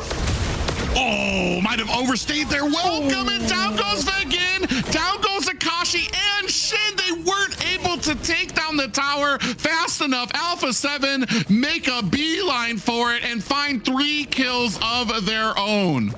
What the heck happened here? I only counted 3 players down on the top side, but it appeared 4 players down from Entity 7 on the screen. But now Alpha 7 leading and taking down the tower on the mid and the top lane probably here. My goodness, what a match. This is totally craziness here with so many plot twists coming out from both teams, my French private. Entity 7 on their back foot again, 3-6 right now against Alpha 7. Not too much when it comes to a gold lead, but you could see the pressure mounting up at top as they're trying to take down both of those towers. It is already down for the side of Alpha 7. Entity 7 looking to try to put the finishing touches there as well. Yeah, so here, oops, immobilize here now again. Paquito, Vagin has chasing down. Oh. Ooh, back in. Going in with that Chikundo. Doesn't find the target that he wants just yet. We do have a little bit of a later scaling composition coming from the side of Entity 7, though. Oh, back in. Looking, trying not to get frozen up here. Does find the jump out as well. Turtle still about 50% onto the back line. You can see Upatizi with that blazing duet is going to be able to BMI his way out to safety. Golden Hour has been activated as Flick finds a kill onto Akashi. Hide on bush. Very low, gets taken out by Hesu. The rest of Entity 7 is gonna have to look for a disengage from that fight. 2 down for the side of Entity 7, and Alpha 7 gonna be able to pick up that turtle. Wind Talker on Doom's hands now, but once again, Alpha 7 with a very good team fight composition. 2 more kills. The turtle winning for Alpha 7 team. Oh man, goal lead here now, leading for a 2K for Alpha 7. Things, okay, we are talking about like composition coming out from Entity 7 with this scale, especially coming out from Doom, for example, and Shin and Akashi, but they have to take care because Alpha 7 is on fire. Yeah, not just that. You can start seeing the roams is starting to scale very heavily towards Paquito on this Marcel as well. Still pretty even for both sides, but the macro starting to mount for the side of Alpha 7. This is just a side we don't usually see from Entity 7, where it's so close, but the enemy team is really starting to out macro you here. Maybe a little bit of frustration starting to show from Entity 7, or just that Alpha 7 seems to have found the recipe that they need for success here. As it gets later and later, I feel like maybe this Wanwan's going to start coming online. It'll do a little bit better to be able to get a lot of those crossbow tanks, a lot of that damage off as well. But only time will tell. Now you see Vagin going ahead, putting the damage on the Upatizi, who was trying to blast on tier 2 tower. Frost Lane Eve able to find the kill onto Shin, bringing their lead to a 9-3 lead so far against Entity 7. Yeah, once again here, Shin being picked off on the mid lane, as we were talking about from the last game here. Like Shin being like not so common, not so usual to Shin to be picked off here, but it was once again letting one more kill for Alpha 7. They would be able to take down the tower number 2 on the top side. As you said, when it comes to macro gaming here, Alpha 7 is leading the pace, is leading this situation. Now the first Lord is started by Alpha 7, but here comes Entity 7. Ooh, Shin's ultimate goes wide there. Back in on the backside alone. I don't even know what he was thinking there, trying to go in. Now you have the Phantom Steed coming out. Big fight on the other side. Hesu with the flank. Upatizi finds a kill onto Hide on Bush. That's going to be the retribution down for the side of Entity 7. Alpha 7 maybe looking for a way back in. Shin being very greedy on the backside. Paquito taking a lot of damage there as they continue to put that boots on to the Lord. Shin at the front row here is not afraid of these 4 members coming out from the side. You can see Doom and Paquito fighting it out. Out comes the golden hour. Now they're going to look for a damage on the Doom, looking for that crossbow attack, but gets taken out by Frost Lane Eve. Yeah, so one more kill here for Alpha 7. Entity 7 lost the Lord, and now he is heading on the top side. Oh my goodness, what we are seeing here, a possible reverse sweep coming up from the Brazilian team, Private. Oh yeah, and that's going to be the most amazing thing here. Have Alpha 7 finally found the recipe for success against their biggest nemesis here in the South. It has been all Entity 7 leading up to this point in the playoffs. Out comes the Phantom Steed. Akashi leading the front line, trying to put down Upatizi. Has the blazing duet. Frost Lane finds a kill onto Akashi. In comes Hesu. Shin has to find the disengage and know where to protect this mid tier 2 tower as pressure mounting at the mid. Lord up at top. Lord heading on the top side here. Oh, used by the golden hour from Alpha 7. Here goes. Yeah, you see the damage coming out there. Black Shoes coming out. That might be it for Frost Lane Eve. Hide on Bush. Going to go ahead and get the final punch in there as well. Ooh, look at all the items coming in on for the side of Alpha 7. 4-12 right now. A 4K gold lead for Alpha 7. And just like they've been learning, they're have a great job of mounting pressure and trying to close this out early. Alpha 7, you gotta learn this lesson. You gotta learn your lesson coming up, especially from the first game. So here now the situation is super minions on the bottom lane here, no high ground towers on that side, and now both teams are like worried about like this minion waves situations, especially coming out from Entity 7 because they need this wave to farm and to get those items. As we're seeing like Demon Hunter, Windtalker, and Corrosion Side coming out from 1-1 here. Oh! Akashi gets caught. Alpha 7 with the big drop, able to turn it around. Hesu able to use the shifting skies to push Akashi back underneath the tower, and then Flick followed it up with the Appraiser's Wrath, and that would be an XP laner down for the side of Entity 7. Mistake after mistake. Alpha 7 is right there to capitalize. Yeah, so once again here, one more kill for Alpha 7. Kill by kill. Oops, Paquito. Okay, is a Marcel here trying to stack his buff and control anyone lost in the jump on the side. But once again, Alpha 7 causing distraction. Here we go. Ooh, back in, getting slowed down there as well. Lord coming up on the side, and Alpha 7 immediately closing ranks to go ahead and deal with it. Only 2 high ground towers for the side of Entity 7, and you see minions coming down at the bottom as well. Will they have to deal with that in a moment? Do they have time, or is there a timer on this fight? Look at already back in, down to 50%. Big pop-up lands on the Flick. Lord down to about 30%. Now they're going to go ahead and engage on the Entity 7. Out comes the golden hour, followed up by the Phantom Steed. Look at the damage going on to Upatizi on the backside. Hesu able to find a kill onto Vagin. Is that going going to be enough. Doom able to answer back with the kill onto Hesu, and Entity 7 on the back foot. Look at Paquito roaming in there, trying to put the damage on. Is that going to be enough? Shin on the backside, looking for an escape. They have to disengage. They're so low, and this is going to be a perfect opportunity for Alpha 7 to pick up this Lord. One player down by both teams here, but Alpha 7 decide not to take this Lord. Okay, Upatis is starting this once again, but getting the full reset. Okay, they decided not to focus on this go and maybe trying to bait or trying to fix something on the rest of the map here on the Land of Dawn. Once again, Winds of Nature coming out from for Claude. Malefic Gun for a 1-1 here. The Lord, here we go.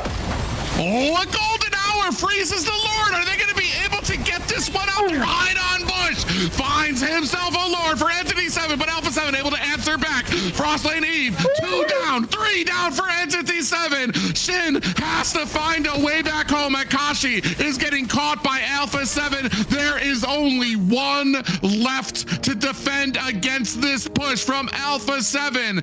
Is Entity 7 going to be able to? Shin going to try his best to clear out these minions. Can he do it? Or have Alpha 7 finally defeated their nemesis in Entity 7, who have dropped down to the lower bracket? Alpha 7 here making Entity 7 bleed, and more important, leading to the finals of MCT AMER South, Zena. Man. Hey, it was, all I gotta say is well deserved, because they were doing an amazing job even from the start. Even though they did get those losses, they figured it out and did that reverse sweep, right? They took him out there at the end, and wow, Alpha 7, this Yeah, after game 2, I would love to know what kind of Captain America speech Darkness was giving to the team there, but that was a completely different Alpha 7. It was a completely different at the start of this series to see how well the drafting was going for the side of Alpha 7, but then to see how well they were able to adjust after those first 2 games to close up those tiny little gaps, those tiny little cracks in their armor, patch that up, and come back so successfully here to be able to get a reverse sweep onto Entity 7, who have been the Titans, the monsters here of the AMER South, and now to see them dropped down to the lower bracket. Yeah, and once again here, like we're seeing Alpha 7 making a better use for Marcel once again with that composition with Paquito with 89% here of team participation, and Frost Lanevi here with Libya 94%, and with the KDA 819 here. I have a feeling we're just gonna be the MVP on this game, but I don't want to be early or something like that. But as we're seeing here in the highlights, at least like on the early game, see Akashi here like a cold blood person here, and now has to almost been taken out on the sequence. But now see in the early game a very tight up from both teams here. Like I think that it was because it was the last game on the final upper bracket final here, but step by step, little by little, Alpha 7 was like getting this pickoffs, was getting this little advantages here, you know, and not taking too many risks to deliver this advantage back to Entity 7. So a pick off here, like a little advantage. What are we going to do, boys? Okay, taking down the tower. What are gonna we do now, boys? Okay, taking out this this turtle, or take down this lord here. So we could see on this game that step by step Alpha 7 was like taking these little advantage and punishing Entity 7 on these situations when it comes to the lore, when it comes to the objectives, and especially on the map, the macro game here for Alpha 7 at the time. As we saw like in the last team fight, Alpha 7 with a very good team fight, like leading one player from Entity 7, but still they decided not to head on the Lord. They decided to wait for the rest of the Entity 7 to come and bait that situation to get the final team fight here, like letting everybody down from Entity 7 and get this victory for them. As Zina said, well deserved from Alpha 7, because honestly, if we like see in a cold way, even from the first game, Alpha 7 was dominating so far, the beginning of the game, but still Entity 7 was able to reverse that. But now Alpha 7 got the victory. Yep, they did, and here we have it. The mechanics were sharp, the decisions were flawless, and the impact was undeniable. Paquito on the Marcel, 2-114 KDA, 31.5k total damage, 578 gold per minute. Wonderful job there. Just flawless. Yeah, I mean, I don't even know what else can be said here about this team. The growth that they've gone through here, especially in this last series, Entity 7 has been undefeated. To find Alpha 7 be able to keep it on their toes. I mean, I don't think anybody had this as an Alpha 7 coming up. Coming ahead. I think I had it at like about a 1-3 here with Entity 7 over them, but the differences that they've made here, especially like we said, the little changes that they understood, not using the Marcel by himself, having something else to back him up there with the Fredrin out there, and especially not having the threat of the Kalea or the Tsunami Slam to really be able to isolate you out there. So a great job coming out from the side of Alpha 7, who have now guaranteed themselves a shot in the I want to say the South Finals.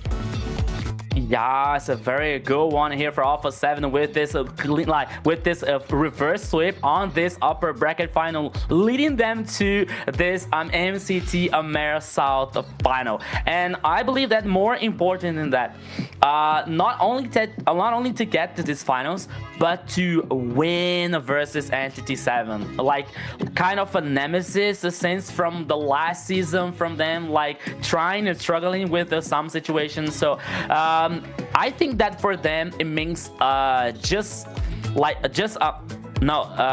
much more than a single victory. It's like making Entity 7's bleed here and getting more powerful and confidence for Alpha 7. A well-deserved victory for Alpha 7. They just coming up on top here, taking it full best of 5 against Entity 7 here. That in itself speaks volumes for their growth and gameplay, and just the way that they communicate well with each other to kind of turn the tides there. Yeah, amazing performance by both of these teams too. And I don't want to take anything away from Entity 7. I still feel like they still had a very crisp game. I feel like possibly I almost feel like they might have been surprised, but that might not be giving them enough credit when it comes to this draft. But I just feel like the drafts were just heavily in favor of Alpha 7 this time, and it kind of really showed in a lot of the gameplays as well. Yeah, for sure. Like NC7, they tried to go like hard for them right there. Like in the beginning, they went straight to their orange buff to try to see if they can kind of add that pressure. They did kind of start out that way, but after that, it all turned around and it was Alpha 7 taking it on. So it was like reversing what usually happened. They tried their hardest to see if they can get that early, and it didn't work out in their favor in the end. So they just had it all together and were able to figure it out. Yeah, so Zina, right. I think that someone is here with us, right? All right, let's see who we have to chat with. Let's have an interview right now with Alpha 7. Hello. Oh. Do you hear me? Yeah. Yes, we hear Yes. you. Loud and clear. Okay. Do you see me? So first of all, I can hear you guys loud and clear back there. You guys are probably celebrating. Congratulations on paving your way to the finals of the MCT AMER South here. I want to ask too, we've seen a difference. I know we've been asking you every single time that we've interviewed you. You guys have such great synergy with yourselves, and I know that there's been the possibility of you guys adding a coach. Now we do see Coach Darkness is up there. How well do you think that has had an effect on your gameplay thus far? For me, having a coach is a really important part of the team, and as I said the last time you interviewed me, it's better to add more brains, you know, to the team. And Yes. you know, coach is a really great help for us. Nice. Hasu, congratulations on the win here. Like you guys led into the finals of MCT AMER South. As we were watching since the first game here, like you guys from Alpha 7 like dominating the games, and somehow and at some points of the game like we were like leading this advantage for Entity 7. So I want to know from you guys, what was the communication, especially after the second game? We were losing like 2-0. Like what kind of communication, like what did you guys talk to yourselves, to the coach? What was this communication coming out from Alpha 7? For me, on the 2 games that we lost, it doesn't really affected us because we as a team take the series or take the games like 1 game at a time. We always say that 1 game at a time. So whatever happens, like the last game or the last 2 games, we don't care. We're just gonna play our game, and we're gonna play 1 game at a time. And for me, yeah, I'm just proud of my team that we do the things that is need to be done, you know, 1 game at a time. Nice. So you've been having a standout performance. You took 2, was it 2 MVPs there? What would you say that adding, I know, did you make those calls yourself on the draft? I know you had help from your coach, right? So I know you guys were doing an amazing job before that, but do you say that he made such a difference for you guys this time around that you had more of an upper hand against Entity 7? For me, all of the games, our draft was good, and it really depends on us. It's just us versus us always, and for me, it's all the games, it's the team decision. Like everything we do, everything we pick, That's good. is all discussed within the team, and the team is 100% go with that. Yeah. I'm sorry, so it has guys. to I be cannot agreed speak right upon. now. I'm sorry. I know emotions are probably running high right now, and you guys are able to finally get that very important victory over Entity 7. And I know there's a lot of pillars, a lot of different things that make a team successful. But I mean, it has just been a noticeable difference from this Alpha 7 from what we've seen before. And if you could pick one thing that your team has done or has grown on, what do you think it was that has made you so successful in this series? I think our brotherhood, because being brothers, not just being teammates, is the best thing you can do as a team. Because if you're brothers, you can do everything, or you can say everything to that brother. Okay. That you cannot say to just a teammate. Do you understand me? Yeah, okay. All right. Yeah, that makes sense. Yeah, makes sense. Hasu, my brother, I'll make you a question now, and please help us, please, because the most of the times that we ask you, like, oh, which team do you want to face, and which team do you consider the best, you used to say like, no, we only think about ourselves, we only think about the next game. But now seeing like Infinity versus Dreamax, and then later Entity 7 versus the winner of this bracket, what do you think about what is going to happen? Which team do you want to face in the finals? So please help us. I'm sorry. Hey! I'm sorry, but my answer would still be the same because all the teams or whoever team goes through or whoever team we're going to face tomorrow is we're gonna be doing the same or maybe Okay. better than we already did today, and that's all. My answer is the same. Like whoever it Okay. is, we're gonna do our best. We're gonna do our 1,000,000%. Okay, I Nice. tried, guys. I tried. I'm sorry. That's my answer. okay. Always, bro. Ah, no problem. No All problem. right. Who's the team that? No, who's the team like? No, it's okay. bro. No, no, say it. No, Please say it. Please say it. say it. No. Say it. All right. So, out of all the heroes you played today, which one was your favorite game? Like out of the ones that you played? Is it? I'm sorry. No, I'm sorry, guys, but all the hero I play are my favorite heroes. I don't have favorite hero like. Which one you had the most fun with today? How about that? Which I one don't did you know, guys, have the I'm most sorry. fun with? Because all the heroes I played, like I enjoy using them. I enjoy every part of the game. Yeah. Mm-hmm. I'm sorry if my answer is like.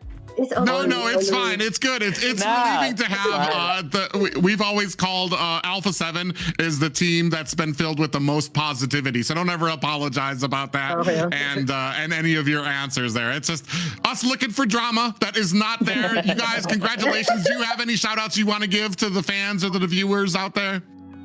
For me, firstly, thank God for giving us the heart or giving us everything, giving us all the things we need for today. And thank you for my family, for my girlfriend, and for my team. Thank you for my team, and thank you to you guys for doing a wonderful job as always. Aw. Thank you, Hasu. Thank you, my Hasu. brother. Congratulations. Thank you, my brothers. Thank you, sister. Take care. Bye bye. Bye-bye. Well, we They're always tried. so positive. We Yeah, tried. we tried to get some drama, and it didn't happen. It's not gonna work with them. We can't crack them. Yeah. It's funny. I find it endearing, but there's a tiny little part that gets frustrated when I'm like, what part of the team composition or do you guys think you did well of? And it's like brotherhood. Of course it was brotherhood. Okay. But like I said, it's probably the really endearing, especially the team that has the most positivity. And I think there's something to be said too about him saying that there's things that you can say to your brother that you probably wouldn't be able to say to a teammate, where you could probably rib or you can really go into him and be like, bro, what happened that last game? You know, we need to fix this, we need to fix that, and be able to take that and know that it comes from a place of love and not of a place where you're going to get upset about it, and be able to take those changes. And it shows, especially like we said, from the changes from the first two games, those little adjustments that they made throughout the to be able to get a reverse sweep. So I mean, a great game played. Yes, amazing gameplay, and you can up your gameplay and be top-notch like Alpha 7 by going to runestone.gg to get your data and analytics so you can improve for these games and actually join the tournament next time. We all want to see you on stage. Yeah, you watch this amazing live best of 5 here, so you have the chance to check his status and prove your gameplay level by Runestone here, which is responsible for all this magic happening here on MCT AMER North and South as well. Yeah, like I talked about before, if you guys are looking to up the level of your gameplay, look no further than a company that takes the same amount of pride in gaming that you do. Look no further than runestone.gg. Yes, but before we move on, we're going to take a quick break, so don't go anywhere. Just maybe grab some water, hydrate, get some snacks, and come back right here. We're going to take a quick 3-minute break, and we shall be back in a little bit. Every diamond count. And with Bonox, recharging is easy, fast, and secure. Jumping now, choose your top up and get ready to dominate the map. Plus, use the code MCTBNX to get 5% discount. Skins, events, hero, everything within reach with a single top up. Less waiting, more action. Recharge with Bonox and play it at next.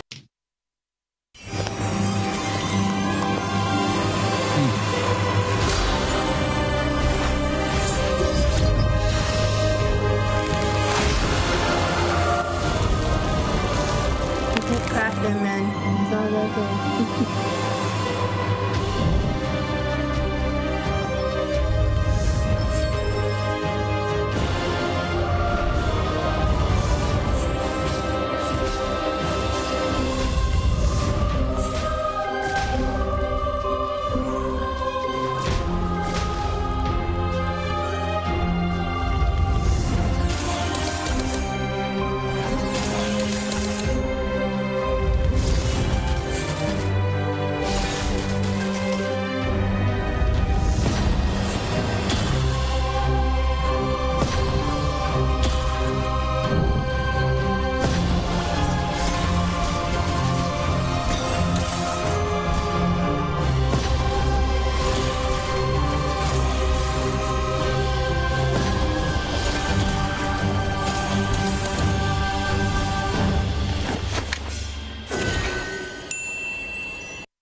Between dreams and nightmares.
every diamond count, and with Bonox, recharging is easy, fast, and secure. Jumping now, choose your top up and get ready to dominate the map. Plus, use the code MCTBNX to get 5% discount. Skins, events, hero, everything within reach with a single top up. Less waiting, more action.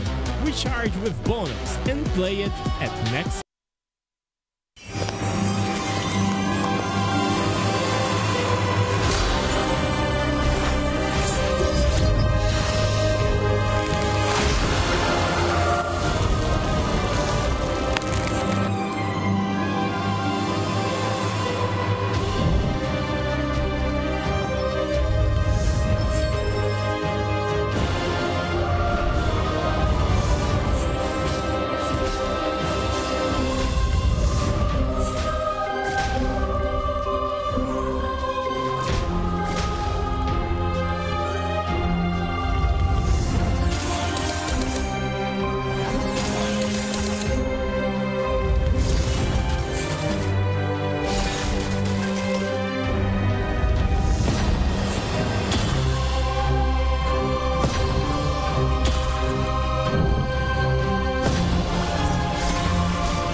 Between dreams and nightmares.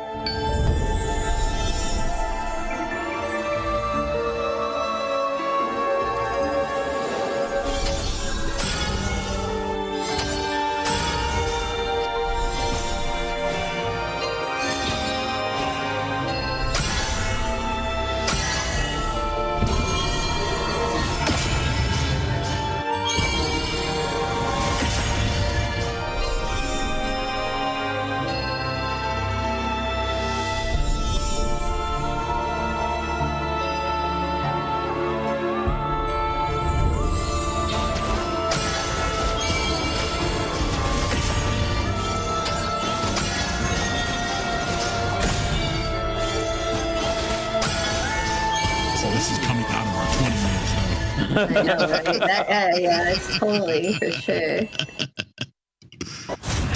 Yeah.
every diamond count, and with Bonox, recharging is easy, fast, and secure. Jumping now, choose your top up and get ready to dominate the map. Plus, use the code MCTBNX to get 5% discount. Skins, events, hero, everything within reach with a single top up. Less waiting, more action.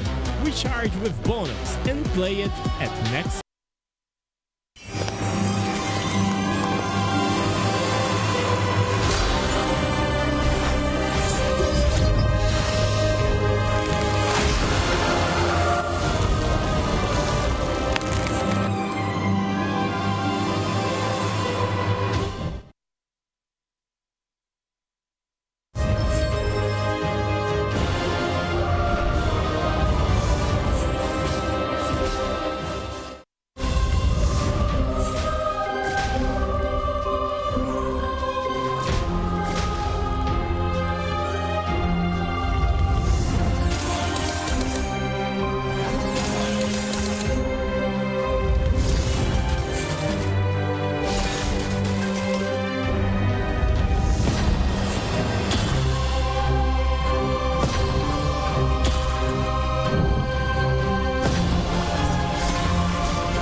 Between dreams and nightmares.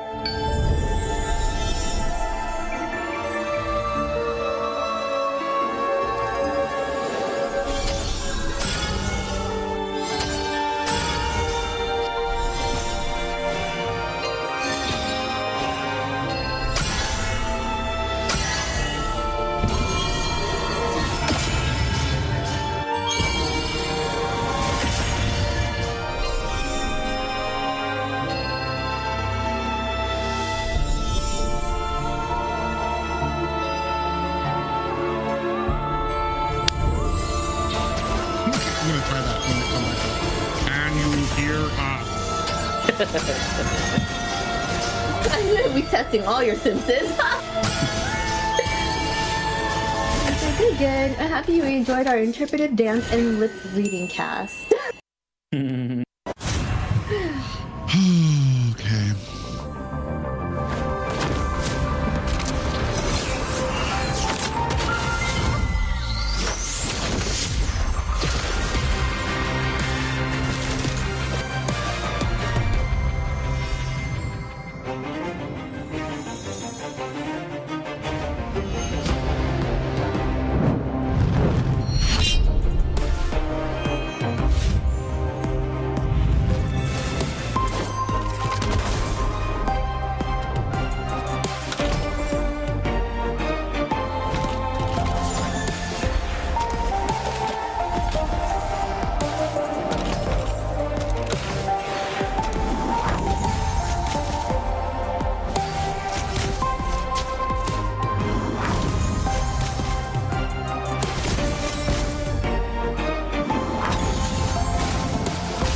Where's the broadcast? We don't see anything.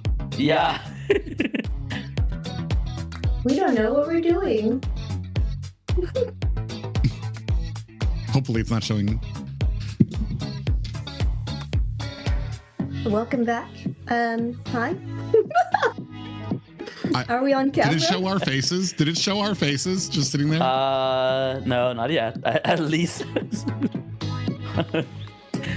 We don't see.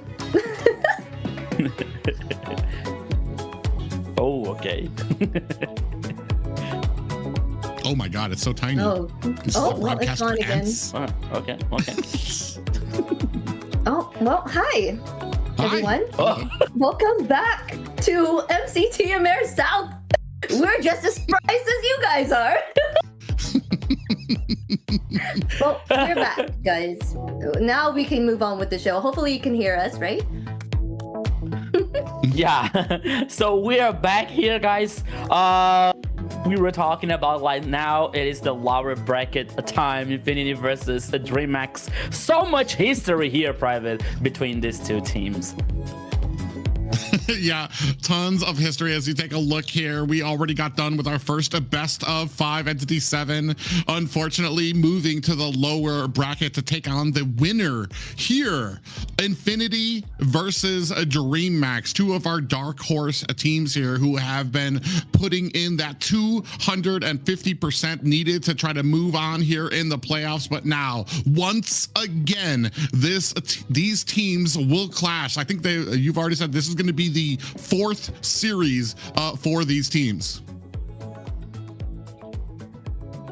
Yes, for sure. Here we have on the EXP lane, Rusi. On our jungle, we got ZZ. Mid lane, Lionel. Gold lane, Zablax. And Fanboy, my roaming favorite at the moment. So this is going to be a fun match for sure. Super excited to see these two teams go at it.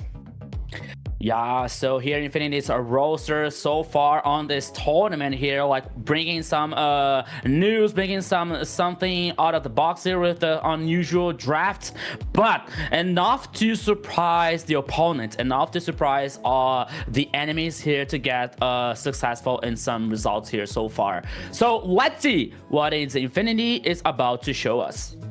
Yes, Infinity. Oh.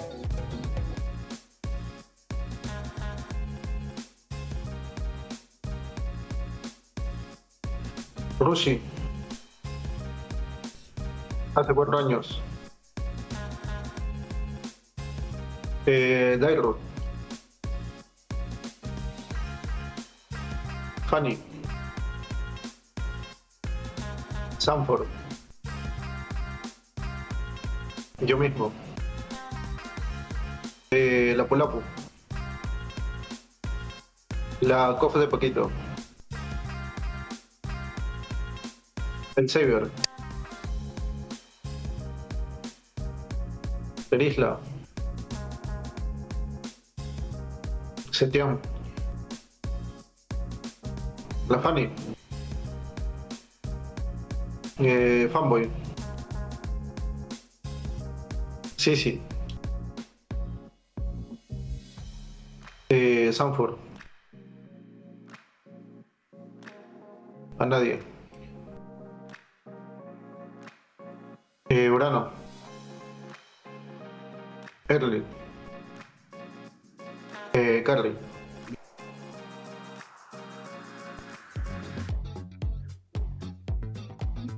It was nice hearing from Infinity, but now we have Dreamax here on the EXP lane. We have Goo King on that jungle, Shaikiche on that mid lane, Zeus on the gold, and roaming for Dreamax is Blink.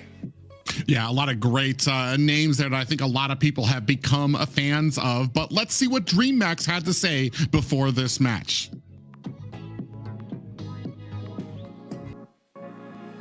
Fala, rapaziada, hoje eu vou fazer Dream Team e eu não posso colocar ninguém da Dreamax. Tem que ser pessoas de outros times.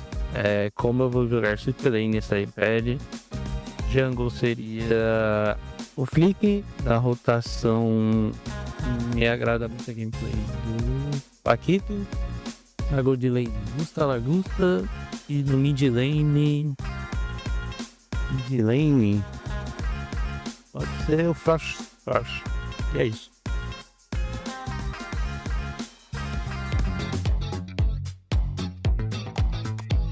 An exciting match that we're gonna have here, guys. Infinity versus Dreamax. They went the full best of 5 on their earlier games, and this will be a treat to see because we're not even sure who will win at this point.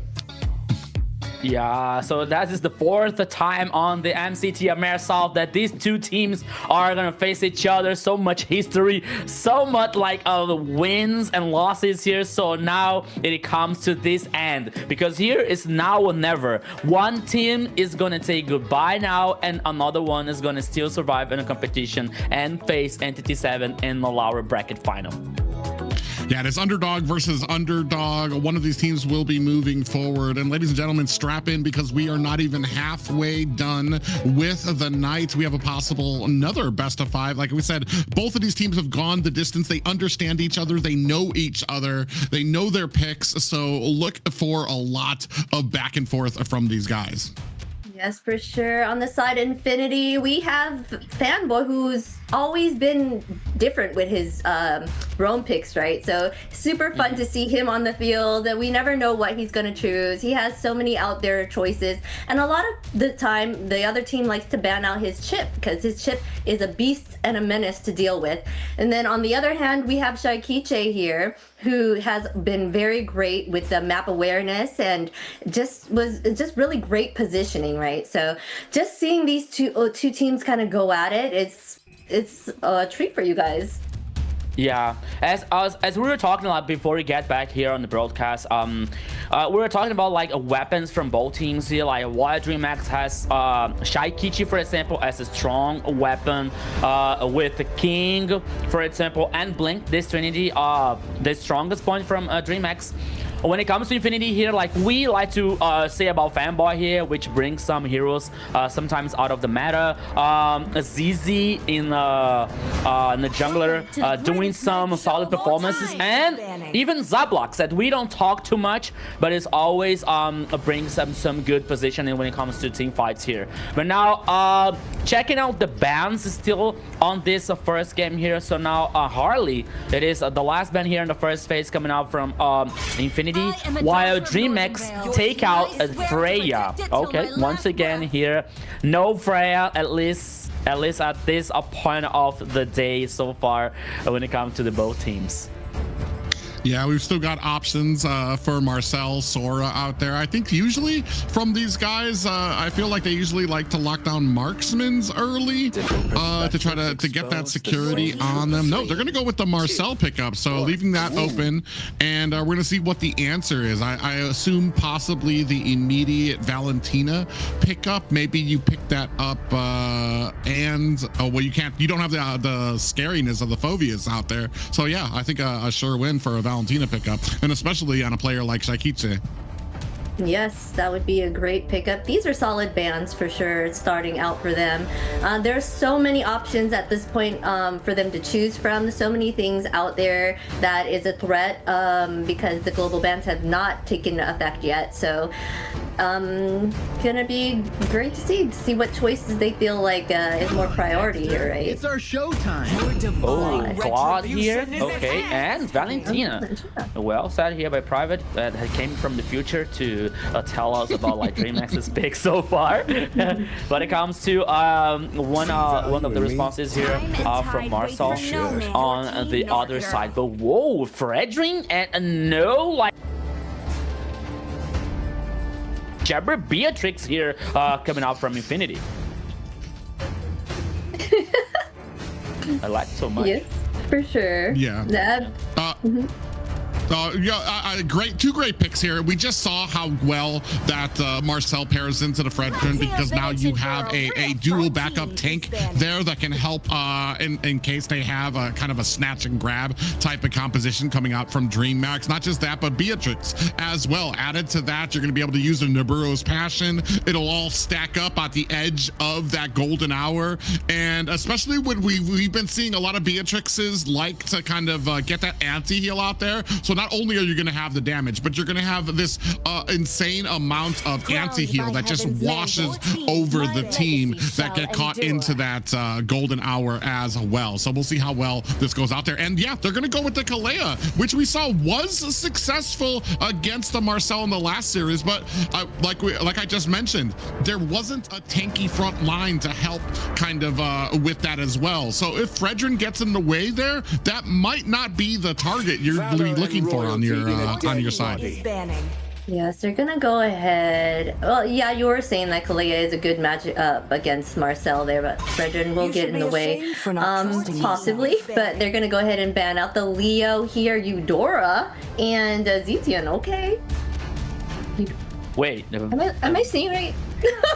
Banning out Eudora here. Are they bringing a Fanny for? Yeah, I was just about to say, is that gonna be a Fanny coming out? Hero. But okay, but I saw yesterday. It was yesterday or the day before yesterday. On MCT AMER North, they brought a Fanny, and the response was a Ruby. You know, and it worked really well on the match. You know, so maybe it's a possibility here. A Ruby in the gold lane, which is an important stat, and dare I say that it was a best of 7, and that was the final, the fourth and final match where I feel like the Fanny was kind of a desperation play by the team here, possibly starting out, or maybe they're psyching us out. Maybe they're trying to say, hey, we're about to pick up Fanny, try to counter that, and they don't even go with it. Yeah, that's true. That could be a strategic play here for sure. They went ahead and picked up Lapu Lapu here on the side of Dreamax to get that tankiness. Lapu Lapu has been very strong here in the tournament, so that is a great choice there for them. What are they going to choose here on the side of Infinity? They still need the EXP laner and their mage.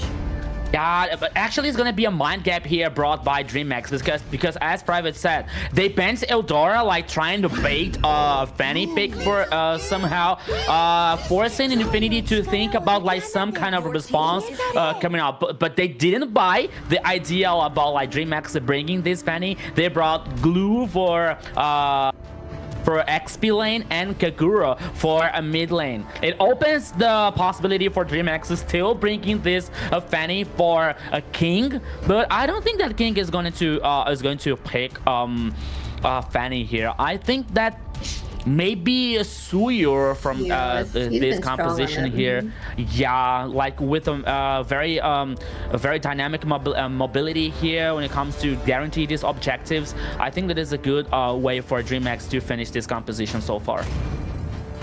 Yeah, it'll be interesting to see where we go. Suyo definitely a decent pickup here too. Kagura coming out there. Yeah, so a little bit of a bait out there coming from the side of Dreamax, but I don't really think there was too much of a bite coming out from the side of Infinity. I do like the combination here though, but like I said, I'm just a little questioning on whether Kalea is going to be able to get the target that she wants for them to be able to burst down, especially because we don't really have a lot of burst on our team either.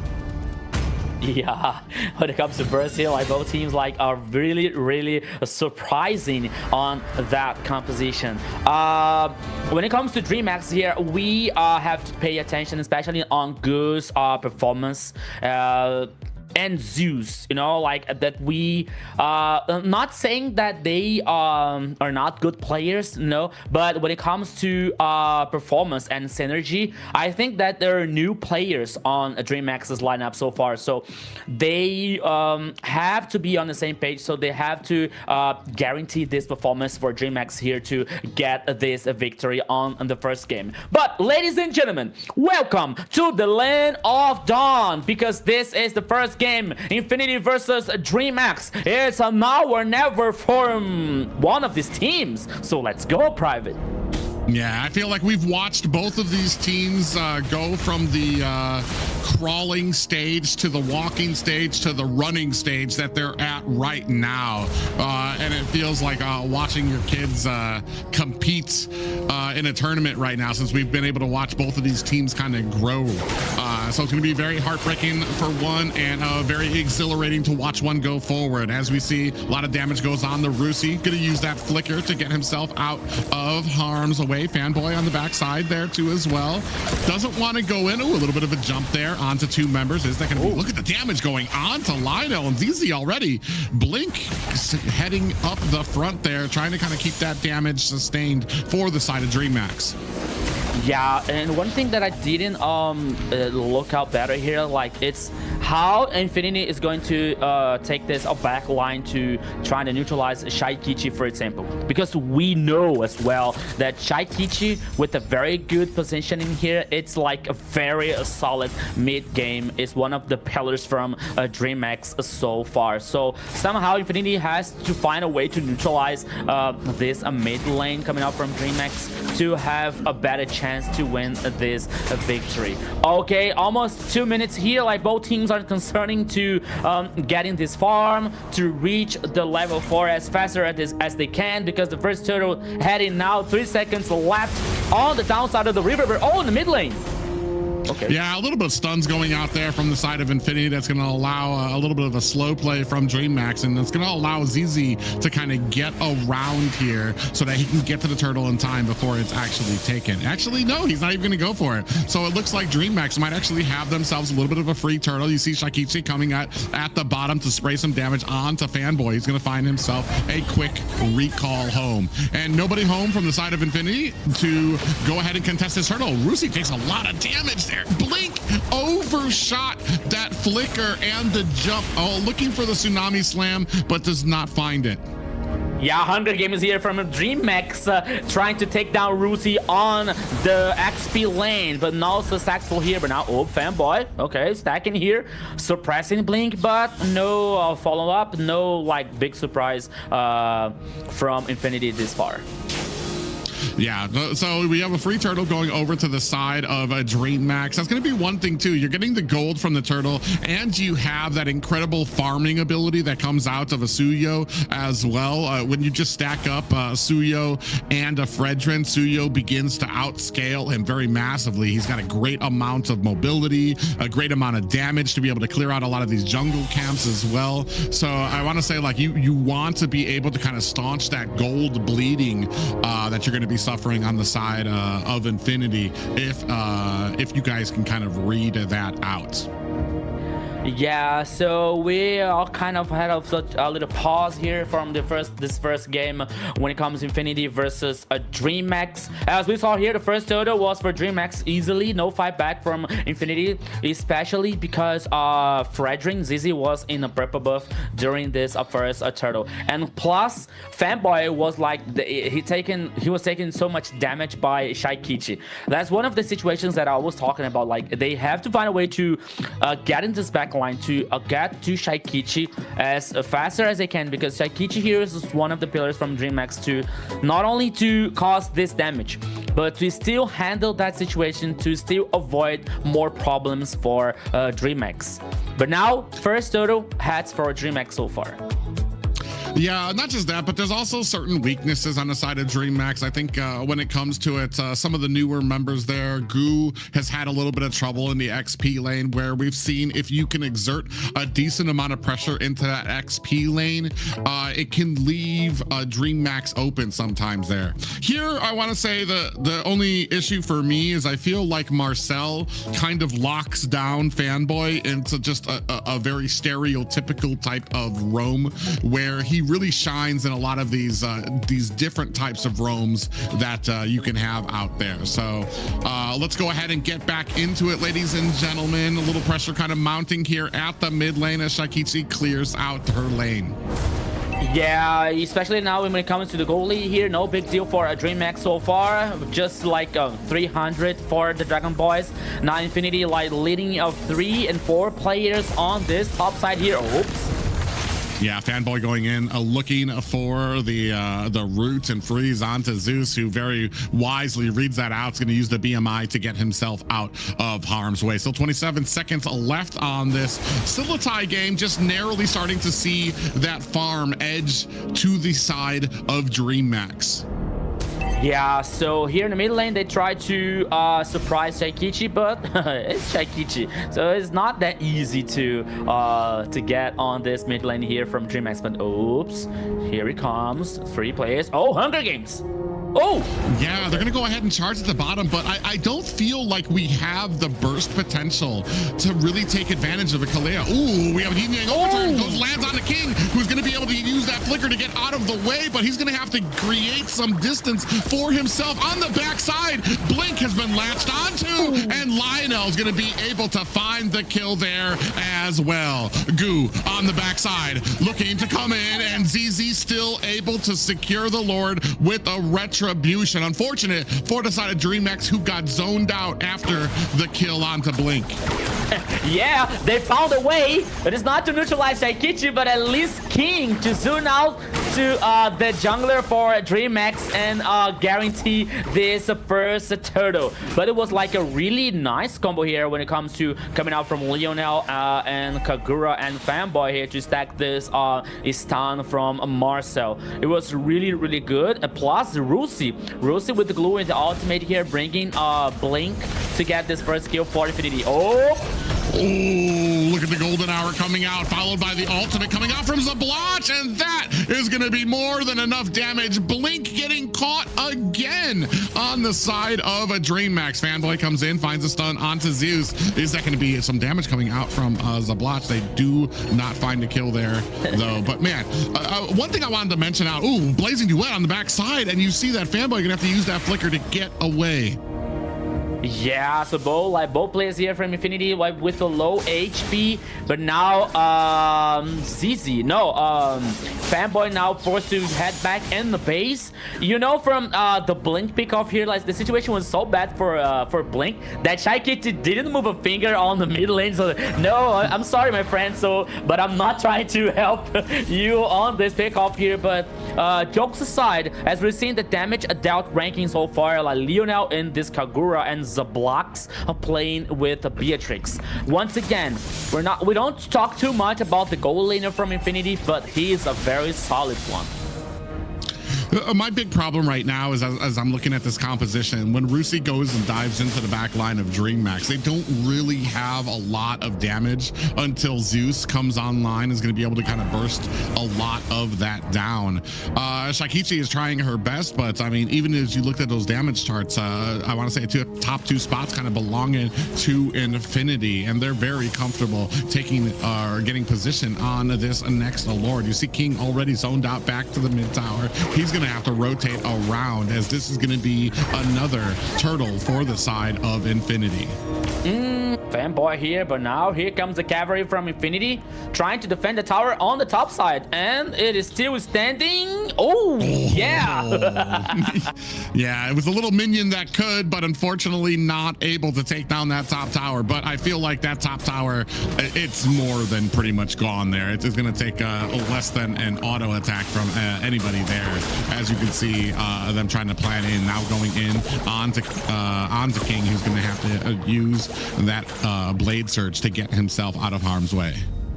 Yeah, but now on the top side here, like both teams are leading much more players, like 4 players here now. They're trying to get this info on the river. Blink playing just a little bit more aggressive, and Fanboy trying to get this info here for Infinity. Now the tower is gone. Like a one whistle over there was enough to take down this tower. It is the first one here for Dreamax on the Land of Dawn. 2 kills here, just a little bit more than 8 minutes. 2 turtles for Infinity, 1 for Dreamax. The next objective now is the first Lord, but now both teams are working and trying to get this info, dominate this map here so far to maybe pick off, maybe neutralize someone here to get this advantage. Oh! Ooh, big Tsunami Slam comes out there, but it's going to be onto the Fredrin. Out comes the golden hour, and ZZ's going to be able to get away. Fanboy gets a retribution, and it gets taken out as well. Zeus able to find a kill onto Lionel, and now ZZ in trouble. That is 3 players down for the side of Infinity. 3 players down in this team fight here in favor for a Dreamax. So it was a good one here, especially when King got in this back line, got in this flank, and giving a no chance for Infinity. 3 players now. The Lord is available. Oh, it's Tsunami Slam once again. Oh, Rusi gonna use that flicker, but King still catches him, finishing the job. That's gonna be 4 kills in the last minute for the side of Dreamax. Now they're gonna go ahead and start on this Lord. Goo on the backside trying to zone out Fanboy. Goes in, finds himself possibly a stun, does not. As you see another tower destroyed on the side of Dreamax. Now continuing on this Lord, slow playing it down to 50%. Fanboy and ZZ front runners here as Blink takes a pop-up from the Lord. Out comes an umbrella from Lionel. Tsunami slam comes out. Blink in trouble. Is that going to be enough? An IMU golden hour as well. And the Lord gets reset. Umbrella is out as Lionel finds a kill onto King. And it seems that the Lord gets picked up by ZZ of Infinity. That's exactly what we're talking about when it comes to these two teams here. Oh, yeah, you see that Goo actually went in looking against 5 members. He has a little bit of power and defense on his side, but gets taken underneath a tower and will not last long. Lionel gonna pick up the kill there. Yeah, Goo was taken down here, but he bought time enough to get one player down and help Dreamax to take down the tower on the mid lane here, while the Lord is heading on the bottom lane here in Infinity's favor so far. This game, it is so far to be the end for both teams. As we're seeing out the items so far, Malefic Gun as the first item here for Zablox plus the Blade of Despair. 20 core items are ready for Claude at this point of the game here. Man, this is something that we've seen before from a Beatrix when it comes to an early BOD. That means that when the damage comes out, especially if it's going to be if it's going to be that the machine gun ultimate that's going to come out after the golden hour, it's going to be able to just basically wash through a Dreamax here. Right now, I mean 31 to 31k, so it's very much tied, but the macro going over to the side of Infinity as they have themselves a good amount of wiggle room here in this first game in this best of 5 against Dreamax. Yeah, so meanwhile, we're seeing the damage they're ranking once again. Lionel leading with the Kagura here, but now the top side, Dreamax able to defend the tower number 2. Yeah, leading all the 5 players to defend on the top side here. But now Infinity trying to work on the mid lane and leading Rusi to clean the minion wave, heading down on the bottom lane. As you said, Private, the goal leader here, like even tied up for both teams when it comes to a map. We can say that's just a little bit for Infinity, but not too far. And now we're getting Holy Crystal for Lionel and this Kagura with a 4-1-0. It is time for Dreamax to think about like Athens for like this burst of damage when it comes to Lionel, or maybe Radiant Armor. Yeah, I mean, I want to say too, Lionel's been doing such a great job at some of these objectives. Ooh, big jump up, but gets caught up there. Golden hour is out as well. Goo might be in trouble there with the damage coming down. Blazing Duet into the back line. Goo finds a kill onto Fanboy. Lionel able to return the favor to Blink. King able to take down Zabloch as Shakiche finds a kill onto Lionel. ZZ answered back to Goo. It's just King and Shakiche trying to find this off, and Rusi trying to fight alone against the 2 members of a Dreamax. Is he going to be able to find himself a disengagement? He's well on the backside of enemy territory now underneath a tower as King finds himself a kill onto Rusi. It was like a close call here for King. He was clever enough to get on the tower here to get this aggro to eliminate Rusi. But once again, a close fight here for both teams. Dreamax with just a little bit of advantage. Now the Lord already on the page on the top side of the river with both junglers alive. Both teams are heading for this objective here. Plus, with almost 14 minutes on this game, here we go. Yeah, I want to say when it comes to these objectives, they need to watch out for Lionel, who's been surgical when it comes to getting these umbrellas, hitting up King. Ooh, we do have going well into the back line. Zabloch immediately bursts down Blink, who maybe went a little bit too early. ZZ on the backside. Goo trying to be fending them off. A Fanboy's gonna have to find himself an escape. Golden hour is out as well for these teams. Zabloch with a blazing duet trying to burst on the heroes. Gets bursted down himself and Zeus down for the count. Goo trying to fight off 2 members, Shakitse and King. 3 members here now going to be able to possibly take down Rusi. Waiting, being patient. Rusi tries to find the disengagement and is actually going to be able to find the comfort of his tier 2 tower to escape from Dreammax. A clutchable player here. Rusi versus 3. Oh, here it comes, the Lord. Oh yeah, Goo goes in with the bravest fighter form, trying to keep away the Infinity Jungler. King able to go ahead and find a kill onto Rusi. King finding himself a double. That's going to be a complete team wipeout for the side of Infinity. Fanboy is up now, but I don't think he wants any part of this team at the Lord currently.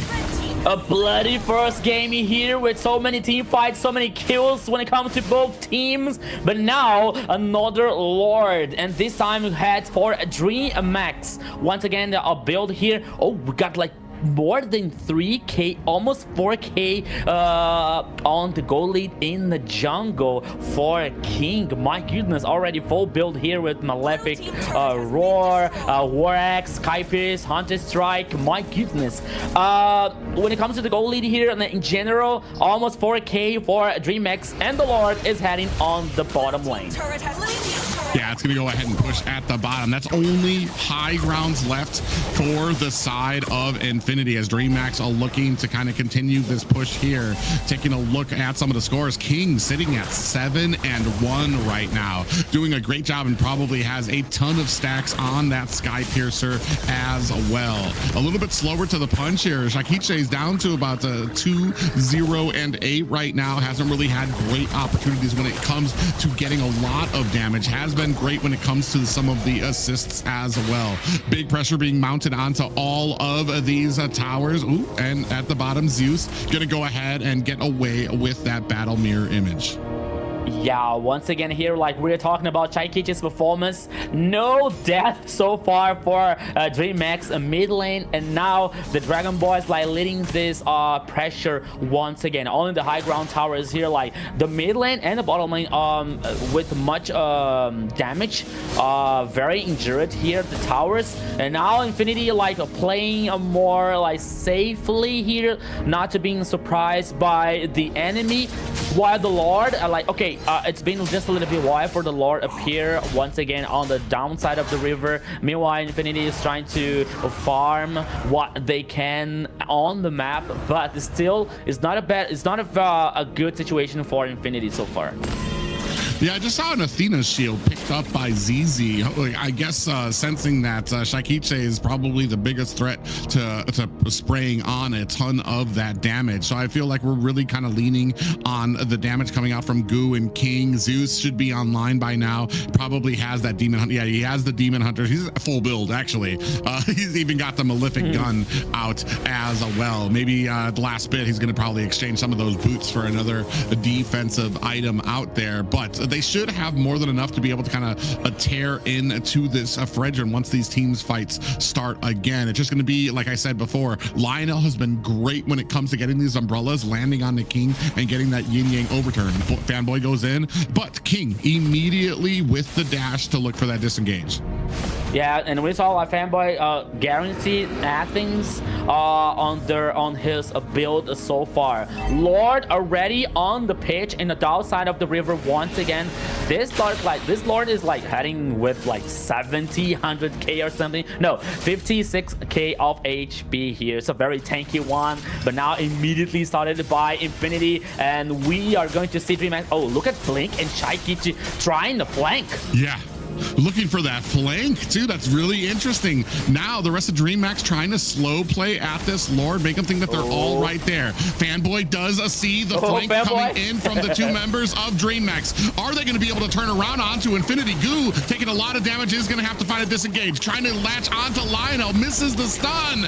Is that going to be enough? Out comes the golden hour, and Blink very low. Now looking for another engagement. Goo going to be having to get away from this team, as Zeus finds finds a kill onto Lionel. Great blazing duet coming from him. Shaikiche finds a kill onto Fanboy. 2 down from the side of Infinity, as on the backside, King finds a kill onto Rusi. That's only going to be 2 left for the side of Infinity. Dreamax possibly looking to close out this game early. Don't even want to go for the Lord. Want to put the pressure as much as they can on to this bottom high ground tower. It's just ZZ and Zablotch alone to defend. Look at the clear coming out from Zablotch, and Goo gets taken out by Zablotch, and this might be turning around for the side of Dreamax. And you have to wonder, should they have gone for the Lord? Do they still have enough time for this Lord?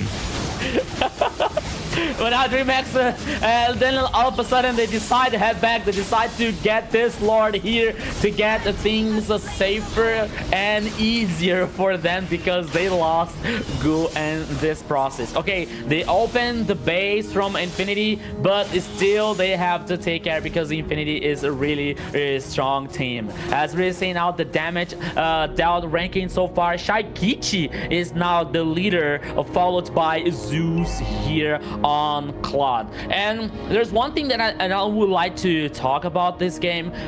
Even though we're seeing King and Shaikichi like playing so well with an astonishing performance, for me, at least in my opinion, the game changing was the blazing duet coming out from Zeus and the most part of the team fights. But now here comes.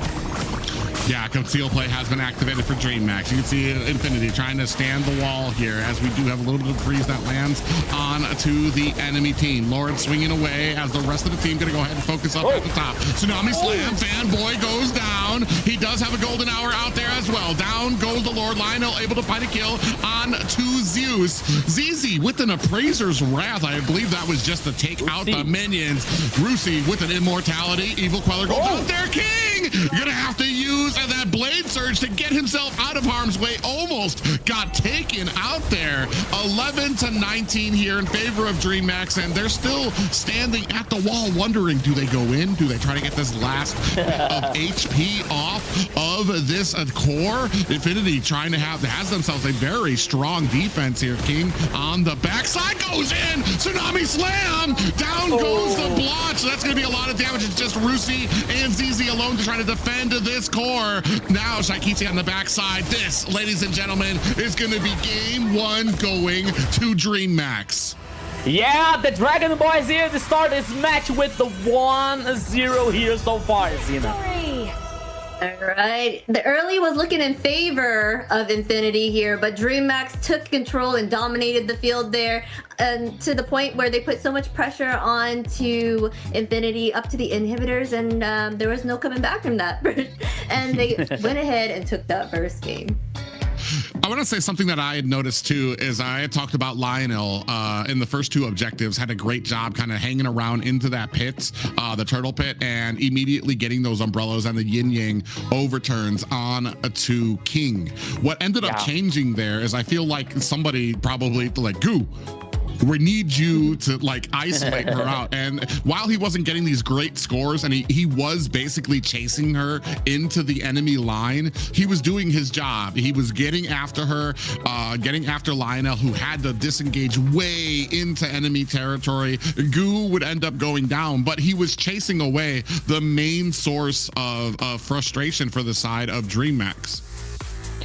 Yeah, so here checking out the stats from this first game, or 21 minutes here. Sort of a very little long game here from 2 teams, and plus this Leonel situation here with Kagura and Goo now neutralizing all this burst coming out from this mid lane. That is different. For example, when it comes to Kimi with a very like fast DPS, or Farso, for example, Kagura depends so much on this umbrella and this burst when it comes to magical damage. But now Goo here like leading this situation, neutralizing not only a Goo here, but as I was saying during the game, for me like Zeus, okay, the KDA here would not be the best one, could not be the best, but for me some team fights with the things like we're getting tired for both teams, that we didn't know which team was gonna win the team team fight. When Zeus coming up with the blazing duet, like being a game change to cause this damage, to not zoning the players from Infinity, but also to lead the Dreamax to get those kills for them. So here we're seeing here in the highlights, ZZ, okay, another kill for a Dreamax. And for me, like Zeus had an important role here on this first game so far. Yeah, I mean, you were seeing a lot of those fights. A great job by them once they kind of figured out the game plan of being able to kind of shut down Lionel. You see there, even there, able to find the kill onto King, which was the main source of heartache for the side of Dreamax. Zeus did a great job being able to kind of, I feel like that's what the goo was going in, trying to chase out Lionel, and then from the backside, Zeus would be able to get back there with the blazing duet and catch them on the back to really be able to dish out a ton of that damage. Yeah, and plus here, like, Dreamax having this resilience to, like, even in a chaotic game, when it comes to these both teams here, like, always like Shaikichi with a very good positioning on the team fights here, and with a very strong Lapu Lapu. Dreamax, they were not like taking too many risks here to finish this game. So they lost one player when they're trying to get in the base. So okay, so we head back and secure the Lord. On the second one, okay, so we have to wait Blink here to get this ultimate and to execute with the Tsunami Slam. So they had the things setting up here for Dreamax to finish this first game, and they did very well, at least to get this confidence by far. Yeah, great job by Dreamax to find themselves this first victory, and it started with a great front line there. Shaikichi didn't really get a lot of the kills, but the suppressive fire that she was able to dish out was a huge amount. You saw as we went on to the later games, Shaikichi was at the top of the damage charts, absolutely just blowing away Infinity, as kind of helping to guide them to this first victory for them. Yes, for sure. But now we're gonna highlight our superstar of the match. Our MVP is Shaikichi. Yeah. Even though she didn't get most of the kills, she did have massive assists there. 3013 KDA, 99.4k total damage, 605 gold per minute. She was making sure that she was in a lot of those team fights, and that had made a difference. The queen of MVPs on MCT AMER South here with almost 100k of total damage is Shaikichi and Valentina here. No deaths, immortal, at least on this first game, as we were talking about that before this match starts. Shaikichi is one of the pillars from Dreamax here to get this brilliant performance with the whole team to secure the victory and maybe get to the finals of MCT AMER South, especially with Valentina here, not only with the dashes and with the backup ability here to copy the ultimates to bring the most damage here when it comes to this team fight. So it helped a lot the Dreamax to coming out from some situations, and it was like really good for the Dragon Boys here. So Shaikichi, well deserved MVP so far. Yeah, you can't catch her. You can't kill her. Most you can hope to do is contain her. And here you saw through a lot of those fights, just a great positioning, being able to kind of spray on a lot of that damage with the Valentina. And I think somebody pointed out earlier, when it comes to these drafts, there needs to possibly be an answer for Shaikichi. Even if it's not like a hero like a Zushin, there needs to be something to be able to kind of get to that back line to be able to shut her down. Yes, we noticed that people have to focus her to kind of get more of the upper hand in these wins, because she does shine a lot for the team, as well as King. He does an amazing job on that in the jungle as well. Blink is a great supporter for sure. I mean, they're a well-rounded team, and that whole match I saw like all of their scores, and they all did it like wonderfully in their role there. So yeah, but Shaikichi for sure is hard to catch, and if you focus her, I think that would be like the best strategy to win over Dreamax. Yeah, and especially when it comes to the Dreamax performance as a team, as well as we were talking about, like this Trinity, Shaikichi, King, and Blink, bringing Goo and Zeus on the same page that leads Dreamax to a high level here of this competition. You know, if Dreamax are trying to, because we're talking about the two rookies, Goo and Zeus, they're a very good one, but they have to get this trust from the other players, from the rest of the teammates here, to guarantee these points and victories for Dreamax. It is working so well because for the last time that the Dreamax faced Infinity, it was a 3-2, was a 5 games, like very tied up. And this first game was not so easy for Dreamax, but still, it was a good victory, enough to get Dreamax the confidence that they need. I mean, yeah, I couldn't agree with you more. When it comes to this matchup, I'm kind of wondering where we go from here. Now that we don't have the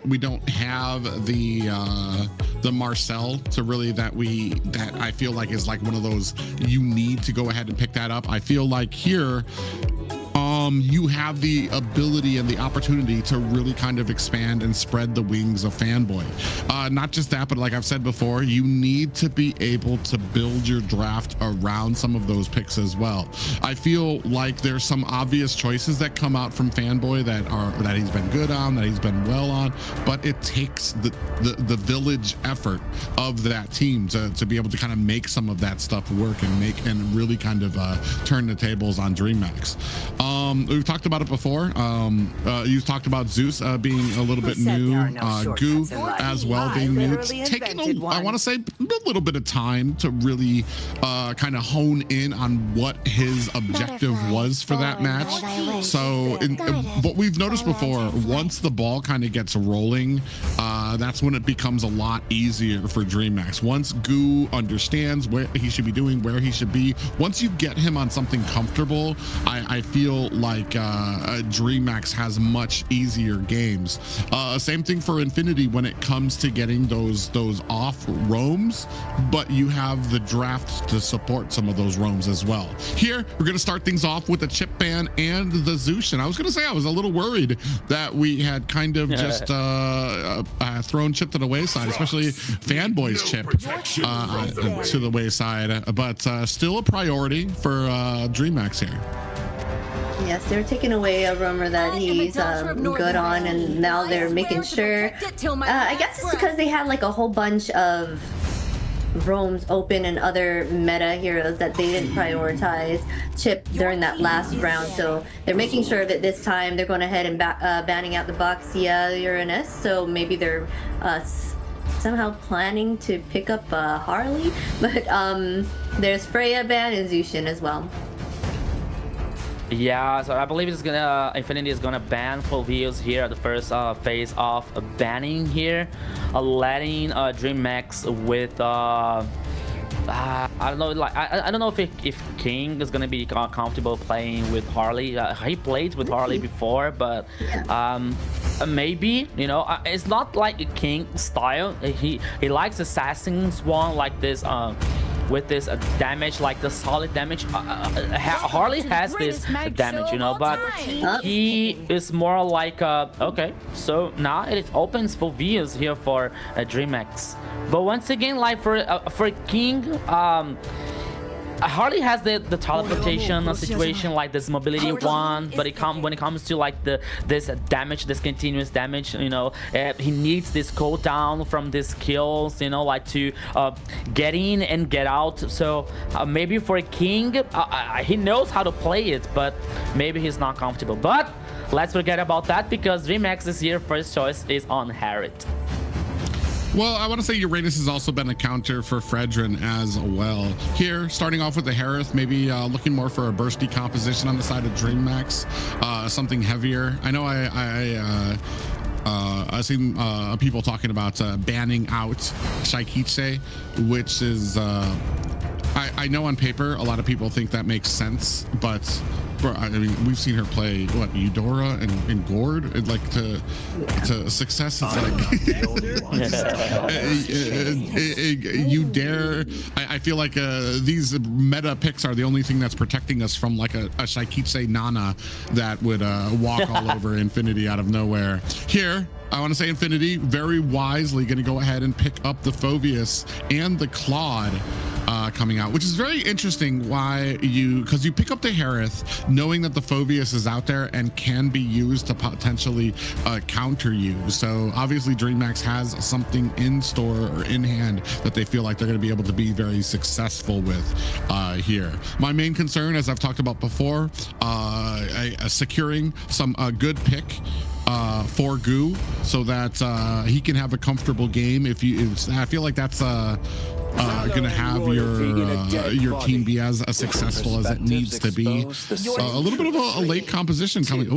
A little bit of a late composition coming out from the side of Infinity, and Marcel and Leomore picked up for the side of Dreamax.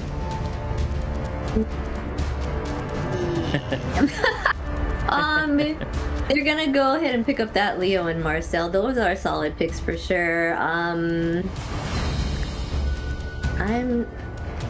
don't even know what to say about that. Marcel, yeah, for sure, he's good. He can help with the golden hour. Does that stop Phoveus from his movements to kind of help him stop getting harassed? The immortal one chose me to vanquish the shadows that plague this world. Yeah, let's see what is Blink, how is Blink is gonna play with Marcel, because Blink, as we know, he's a very aggressive one. As we were saying, like he playing with Kali, I think that he died 5 or 6 times, you know. So with Marcel, it's not the same thing, so he has to be like more resilient and patient. And when it comes to this execution from Dreamax, and now we're seeing Suyo here for ZZ, a very good one, with very jungler which likes to get in these assassins, for example, and having this early mid game very solid one to Infinity. But now seeing Glue as the 4th banning for Infinity, assuming that the Dreamax is going to work with some kind of a wombo combo execution when it comes to Marcel. Valentina, it is the 4th ban for Dreamax, but no, Infinity banning Alice here in the XP lane. Very interesting one. Yeah, I mean, looking at this draft, I'm trying to consider like what we do, what the threats are, what are we pairing with Marcel to kind of make use of this roam, and then on the other side, what are we going to do against the Phoveus? I feel like the best thing is like usually CC, continuous CC to be able to hold him down so that you guys can do a decent amount of damage onto him to try to burst him down. So I'm wondering if we have any. Yeah, a big, like we said, respect paid there to Fanboy.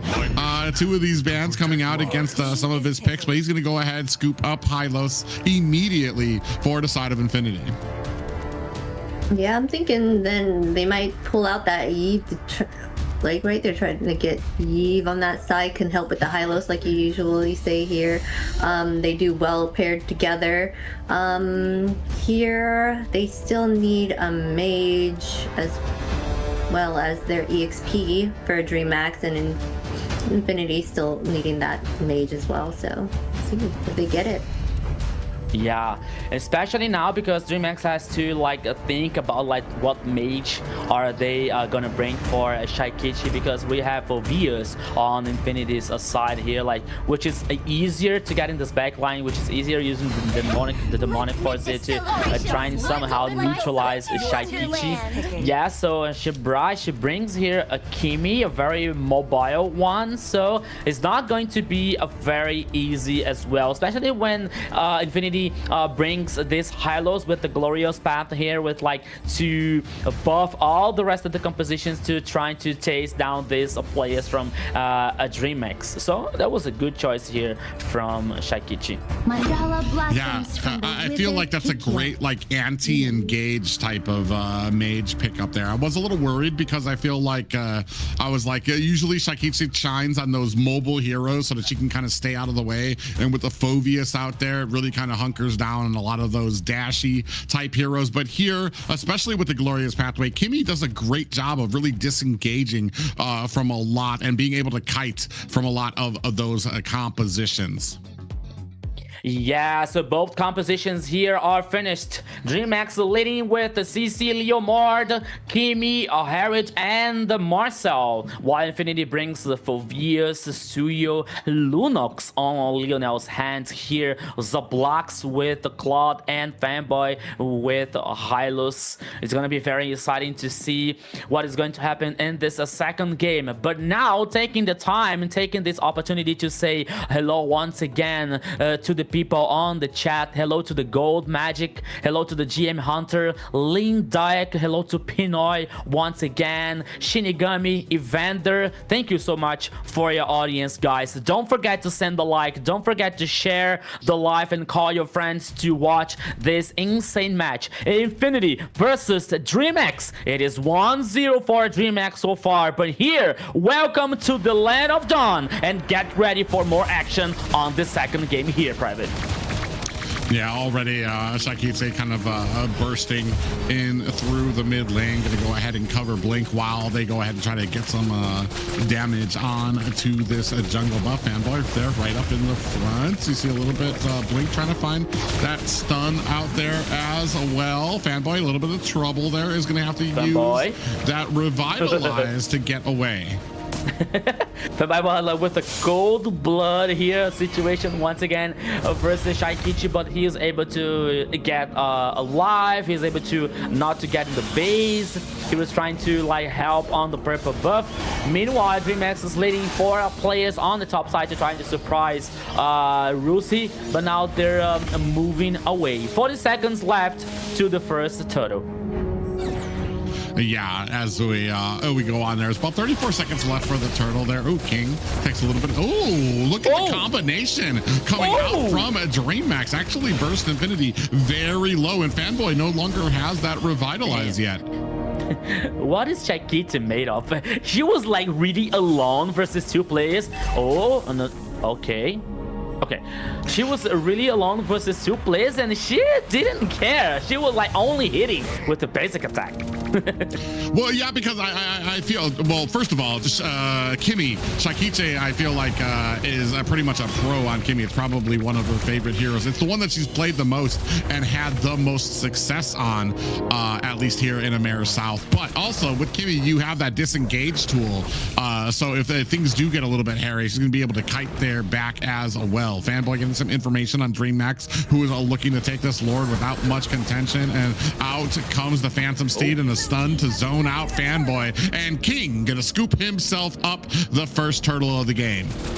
Oh, in the bottom lane. Oh, Zeus here almost taken down by Leona, but now he's able to survive. He's still standing in the goal lane, in the bottom lane, but now Fanboy here, Leona, it's a 2v2 situation on the top side. Oh my goodness. Yeah, damage coming out of there for them as well. Zombie Force has been laid down at the bottom. Zablotch is going to go back to his tower as Zeus going to need to catch a quick recall back to base. Yeah, so much trouble coming from everywhere here in the Land of Dawn for Infinity. But now the purple buff can be another party when it comes to both teams. Blink, Shaikichi, and King. Here we go. Oh yeah, you see the Phantom Steed coming out there. Golden Hour is out. Are they going to be able to catch anybody though? I wonder, were they able? Yeah, they were able to. No, they weren't able to steal away that purple buff. I was actually trying to see, but it looks like ZZ was able to secure it even in the fray there. So a Golden Hour is down, and they were not able to capture the enemy's buff. Yeah, meanwhile, Q was taking so much damage and so much pressure on the top side here in the gold lane, so he is forced to get back in the base. But now both teams once again like leading to the next turtle. Okay, 35 seconds remaining. Not now. I'm sorry, but Fanboy here versus 2 players from Dreamax. Both teams like are very cautious at this early game. No kills, only 1 turtle for Dreamax so far.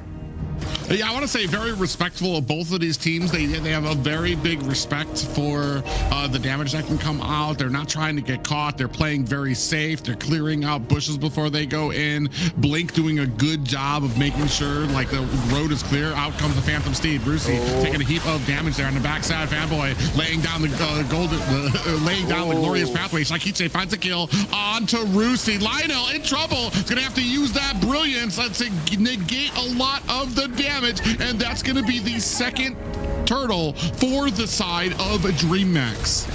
Dude, this is so magical here when it comes to Shaikichi once again, because we were talking about like, okay, Rusi with Povius trying to like get in this back line to neutralize Shaikichi, but she gets the first kill here versus Rusi, getting this advantage for Dreamax to secure the second total for the Dragon Boys.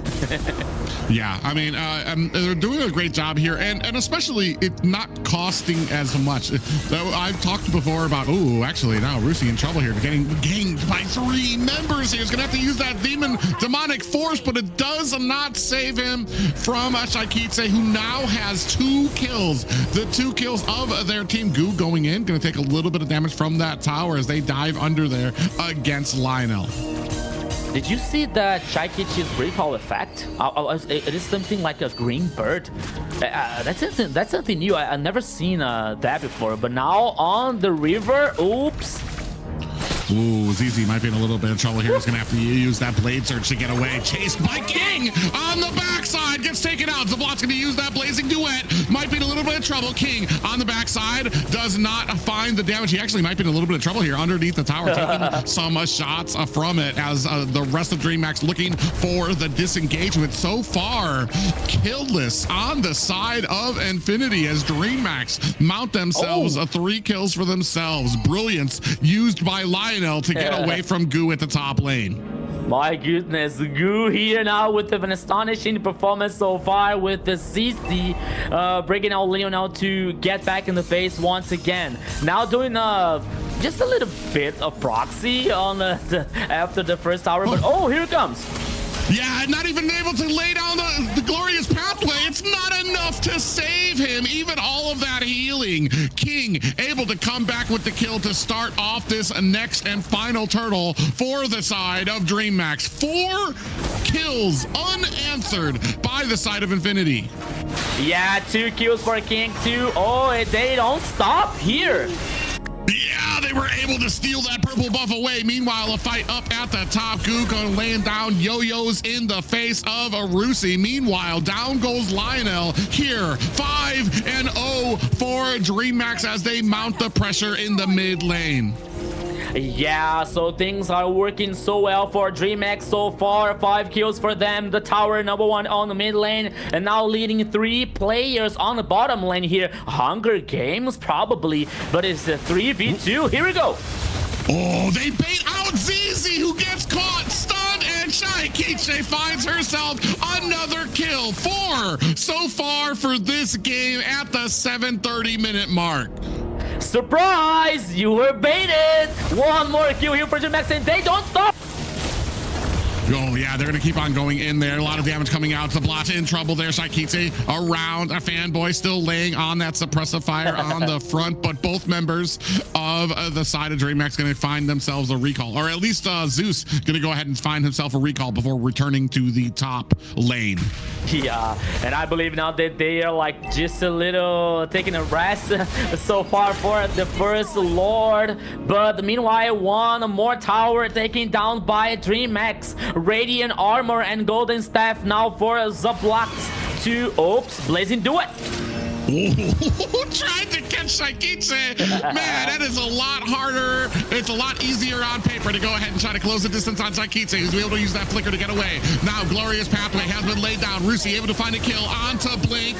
Rusi taken down by King. The rest of Dreamax trying to lay on the damage, but ZZ finds himself a double. Now, Dreamax in trouble. Goo looking for the disengagement as ZZ chases him down, but Shaikiche right back with some of that suppressive fire. Gonna use a great disengagement, still finds the kill onto Lionel, but 4 of her comrades have been taken out. 4 players down for Dreamax Dreamax, the whole advantage that they built so far, it's ended up by one team fight. Okay, the goal lead is still leads for Dreamax, but the Lord goes for Infinity. They took down the tower number 1 in the mid lane here in the process, but now the target can be on the top side, but now Dreamax are leading the players to defend that tower. Private, Dreamax were like with a very aggressive early game. We're seeing the items here so far. Demon Hunter, Golden Staff here for Claude. While we hear like King with a War Axe so far in Brute Space. But now Infinity is back in the game after like a not very clever team fight by Dreamax. Yeah, and that's unfortunate. King gonna go in, does have that Phantom Stave. Fanboy immediately lays down the golden path, or the glorious path. And look at the damage. He's alone against the whole team of Infinity. Looks to disengage. Meanwhile, Lord and Zablotch at the mid lane. Dreamax are gonna need to answer this. I've seen this before, and this was kind of usually in the early stages of the playoffs, where Dreamax were so focused on fighting that they allowed Lord to take a bunch of towers, to kind of roam around freely. And that's I feel like hopefully we're not seeing a resurgence of that type of mindset when it comes to a lot of these fights, because that could lead and spell doom. Rusi in trouble, gets backed up, gonna use that demonic force. Zaman force has been laid down on the ground. Rusi might not be long for this world, still slamming down. Zeus finds the kill, but Zablotch comes in with that blazing duet. Look at how much damage he took though. Lionel able to return the favor to King and find the kill onto Dreamax's jungler, 1-for-1 apiece. Yeah, and it comes here not a very good situation for Dreamax, because we are talking about Infinity's composition with Lunox, with the Zablocks and Rusi, a very like strong in a late game situation. So the clock is ticking for a Dreamax. Okay, they have Zeus on Harriet, they have Shaikichi with the Kimi, and Gu with the CC, but still, Infinity's composition has like just a little bit of a scale up for a late game, so Dreamax has to take care about it. Yeah, we already saw that kind of scaling starting to come in as Lionel is able to kind of get that burst with the darkening to really shred down King, who wasn't expecting it. That's what kind of led to kind of a flipping of the fight there.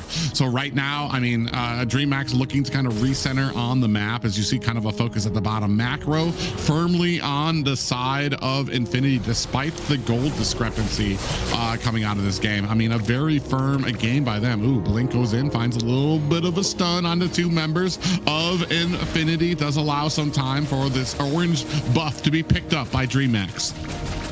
Yeah, so here like after 12 minutes, 10 kills for Dreamax versus only 5 for Infinity, but the map here is even way tied up for both teams. The first, like one more Lord actually on the game here so far. Immediately started by Infinity, but here we go. Yeah, they're going to try to chase down. The Brilliance comes out there. We do have a golden hour. Lionel gets trapped there, but on the backside, Zaman forces to lay down. Shakichi finds a kill onto Rusi, but a blazing duet onto the back line as the Zablotch looking for the disengagement is going to be taken out by Shakichi. Double kill for the mid lane of a Dreamax. 8-0-1. Oh man, Shaikichi. What can we say more about Shaikichi? Oh, here it comes. Yeah, comes in with the Phantom Steed. ZZ in trouble. Shaikichi with another kill. And that's going to open up this next Lord for the side of Dreamax. Shaikichi once again here getting one more kill and securing the Lord for Dreamax. When the things get tough, you can call Shaikichi to solve your problems. Oh yeah, I mean, she slices, she dices, she does your homework for you. The amount of range that she has on all of these mages here, especially on this Kimmy, is just an answer has been such a huge answer for Dreamax when it comes to a lot of these compositions. You're taking a look at some of these items here too, as well. She's already full build, already has the Wind Talker as well, and has the Sky Piercer, which is usually that early item that I don't usually like to see on mages, but with the Shaikiche, who always has such a great job, I mean, 9-0-1, you know she has a ton of stacks. Ooh, up at the top lane, you could see ZZ getting chased down by King. Is that going to be enough? Oh my God, we're just going to focus on the tower there? Is that a fight up there? Are we going to look at it? No? Okay, that's cool too. And King gonna get taken out by Lionel, returned up at the top. Meanwhile, here at the mid lane, Lord clashing there, Blink in a little bit of trouble. Blazing Duet is out as well. Goo takes the brunt of the force, does have the Vengeance out, so it did put a lot of damage onto Zabloch as the rest of Dreamax looking for the disengage. Yeah, so now Dreamax read that situation. Without King here, they're not able to respond to this team fight, so they decide to head back and get safer. But once again, King like being getting killed on the top side. I think that is not it was not on Dreamax's plan here to get more advantage by using this Lord. But here, 15 minutes on the second game, the game is even like tied up for both teams. It's a coin flip here. It's not like we don't have a winner from this for this second game so far. Private. Yeah, we're gonna find out. I mean, right now 9-0-1 for Shaikiche. Blink doing a great job too. 0-1-10. He's been doing a great job disengaging. Ooh, speaking of which, as I say that, he gets grouped up on by like 4 people there. I was about to say a little bit of a cast curse there, but yeah, still doing a great job for his team, going in, getting a lot of those stuns. A great amount of these golden hours been placed down there to help Dreamax reposition on the map and be able to kind of find a lot of those weak spots here. What we're seeing is ZZ trying to get the split push there, but it's being read out by King, who's getting onto some of those separate lanes as well to make sure to kind of keep those lanes matched up as much as ZZ is trying his best to try to get out there, push them, and then get back here for some of that macro. Now looking for another fight is the side of Dreamax. Waiting. Ooh, a little bit of trouble here for Fanboy. He might have crossed into the wrong bush. Amanfor's been laid down. Out comes the Blazing Duet, and the Golden Hour is out as well. Fanboy taking a lot of damage and gets away. King, we're putting the damage onto Rusi, who's gonna have to find that flicker to get himself out of harm's way. That is 2 members of Infinity who are gonna have to go and find the recall back home. Is this the opportunity that Dreamax was looking for to possibly pick up this Lord on the backside? Lionel gets baited into a fight with King, but Zeus was right there in the bush waiting for his opportunity. Yeah, so now Infinity tastes just a little bit of their own poison when they got down King on the top side just a few minutes before. But now the Lord here started by Dreamax. They have ZZ, the jungler, with the retribution on, so they have to take care about like this pick-off situation here when it comes to Dreamax. But now the Lord once again is started. Here we go. Oh yeah, Phantom Seed is out and followed by the Golden Hour. We do have the Glorious Pathway laid down. King immediately bursts down Rusi, and that's gonna be a free Lord for the side of Dreamax. Yeah, and another Lord here now for Dreamax. So, okay, now it is the time to not to get lost on the side here to get surprised by Infinity. So they now decided to wait. Maybe they are waiting for the next Lord, like freezing these minion waves to deny farm for Infinity, and trying to synchronize these waves now on the 3 sides. So I think that this is what is going to happen now. Shaikichi is heading back on the base. No, she changed her mind. Oh, Goo. Goo. Almost checked the wrong bush there. Is going to find the disengagement. Meanwhile, Infinity need to brace up as the Lord going ahead and crossing through to the mid lane. At the bottom, ZZ trying his best to kind of get the split push in while his team looking for the defense. Golden Hour is out on to the mid high ground tower. Shaikichi finds a kill onto Zabloch. Brilliance is out for Lionel as the Lord swings away at the core. Now just the top and bottom high ground tower left for the side of Infinity. And looks like Dreamax still wants a couple of pieces here of these high ground towers. Zeus goes in. You can see the damage coming out. Goo on the front end as well. They're bursting it down. Zama's force laid down. Out comes the Phantom Steed that's going to clear out the rest of these minions as well. King almost found himself trapped against the wall there. Brilliance coming out for Lionel there, and 4 members of Infinity only have 1 more high ground tower left. The whole of Dreamax. Down comes the glorious pathway. Might be a little bit of trouble there for Goo on the back end as well. Zaman Force laid down onto the ground. Are they going to be able to put the pressure onto this high ground tower? Blazing duet deep onto the back line, but Shaikichi dusts him into the nowhere like he wasn't even there. As soon as the blazing duet started, immediately gets tossed into the dirt. Shaikichi, please teach me, because I don't believe that double kill on the last team fighter. Here comes Dreamax.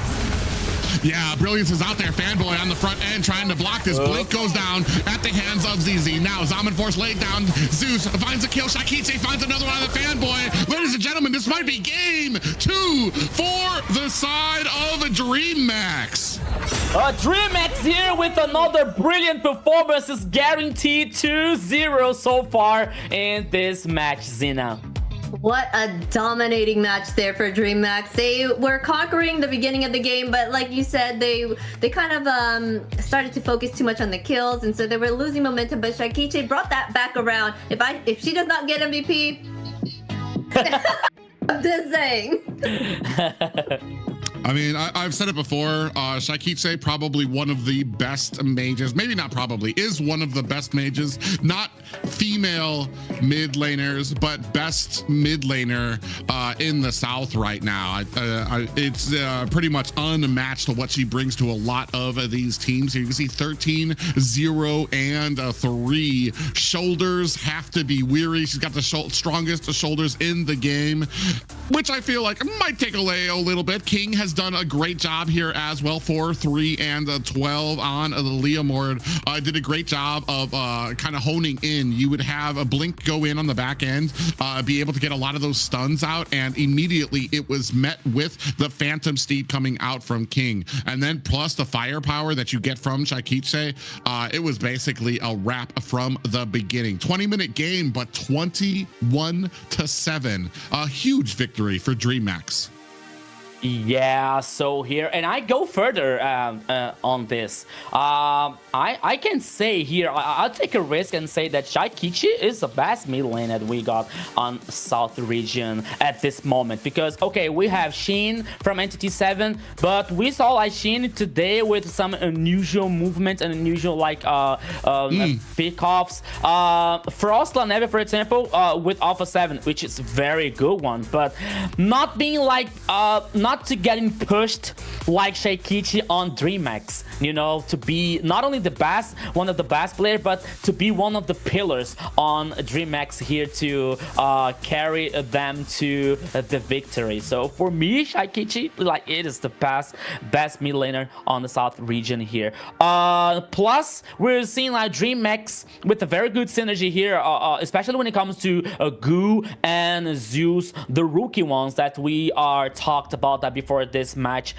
which they are not compromising the performance. They're playing very good, they're playing well, they're not getting killed, not getting like with a lost position, for example, especially Goo. So it is a very interesting for Dreamax here, for not only to get this 2-0 sweep so far in this match, but to get the confidence necessary to, if they win this best of 5, for example, with the 3-0, oh, they're heading bigger to the lower bracket final. Yes, for sure. They just did an amazing job, and I feel like they found their synergy, right? They have been in the fights together and just doing so well as a team. Like, their communication has changed from before, right? It seems like they kind of understand it all now, and I feel like they can be this dominating force and kind of move back up, you know, to the stages, not in the loser bracket anymore. It's funny because we talk about compositions a lot here, but Zena, go ahead. Let's go ahead and get that announcement out there. Of course, here some players have good games, but this player had a statement performance as always. 1303 KDA, 76.1k total damage, 749 gold per minute. On the Kimmy, one of her comfort picks, Shaikiche takes the MVP.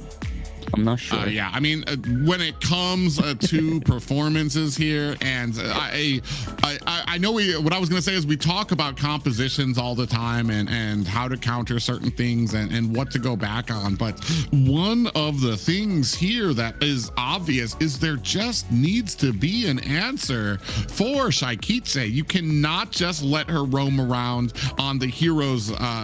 She just becomes such a huge menace on the team. You need to treat that like a Zushin, like you're going up against a Zushin. There needs to be an answer. You guys need to be able to take her down before you can get to that mid and late game where she's just going to be dishing out so much damage. Yeah, so we're seeing the MVP highlights here, like on the last team fight. Oh my goodness, like the Blast were like trying to do the blazing duet, but he was like completely deleted by Shaikiche in the middle of the ultimate. It was like amazing coming out from Dreamax's mid lane here. But now 2-0 for Dreamax. We could say that is not unusual when it comes to both teams through the history so far on the MCT AMER South, but it is a very good situation now for Dreamax. One more game and they close it up and they go like very confident for facing Entity 7 still today. Yes, I feel like even if they target banned Shaikiche, like, yeah, you could take her out, but I feel like King can hold his own for the team as well. Even if they did target Shaikiche, just having them and Bleak to kind of back them up as well is still gonna do wonders for them. They just are a great team right now. Their synergy is kind of starting to become flawless at this point. Yeah, I know we get a lot of talk about Shaikiche because she gets a lot of the MVPs, but not enough can be said about King as well, who made that transition from the XP laner. He still does have that history as a jungler, so he brought that with him here into this position and has done nothing but shine for the side of Dreamax in that position as well, which I want to say is part of what has helped Shaikiche be able to kind of shine there too, because I mean, you're worried about that Leomord, you're worried about the damage up front and the Phantom Steed coming on. Meanwhile, from the back line, you still have to worry about Shaikiche. I joke a lot when I say like you need to have an answer for Shaikiche because there's other options out there for the side of Dreamax, and unfortunately at this point I feel like there are just more options for Dreamax to be able to succeed here than Infinity right now, who is starting to fall at the wayside here, even with some of these unique roams that can possibly come out. And maybe that's where we're kind of faltering, where we're kind of sticking to the meta, sticking to what's strong and what we understand as strong, when at our very core as a team, Infinity shines when they can reach outside the box and really develop a consistent composition around a roam that isn't really something you would see every day. Yeah, and we might have someone saying, hey, Dreamax is not an only one player team.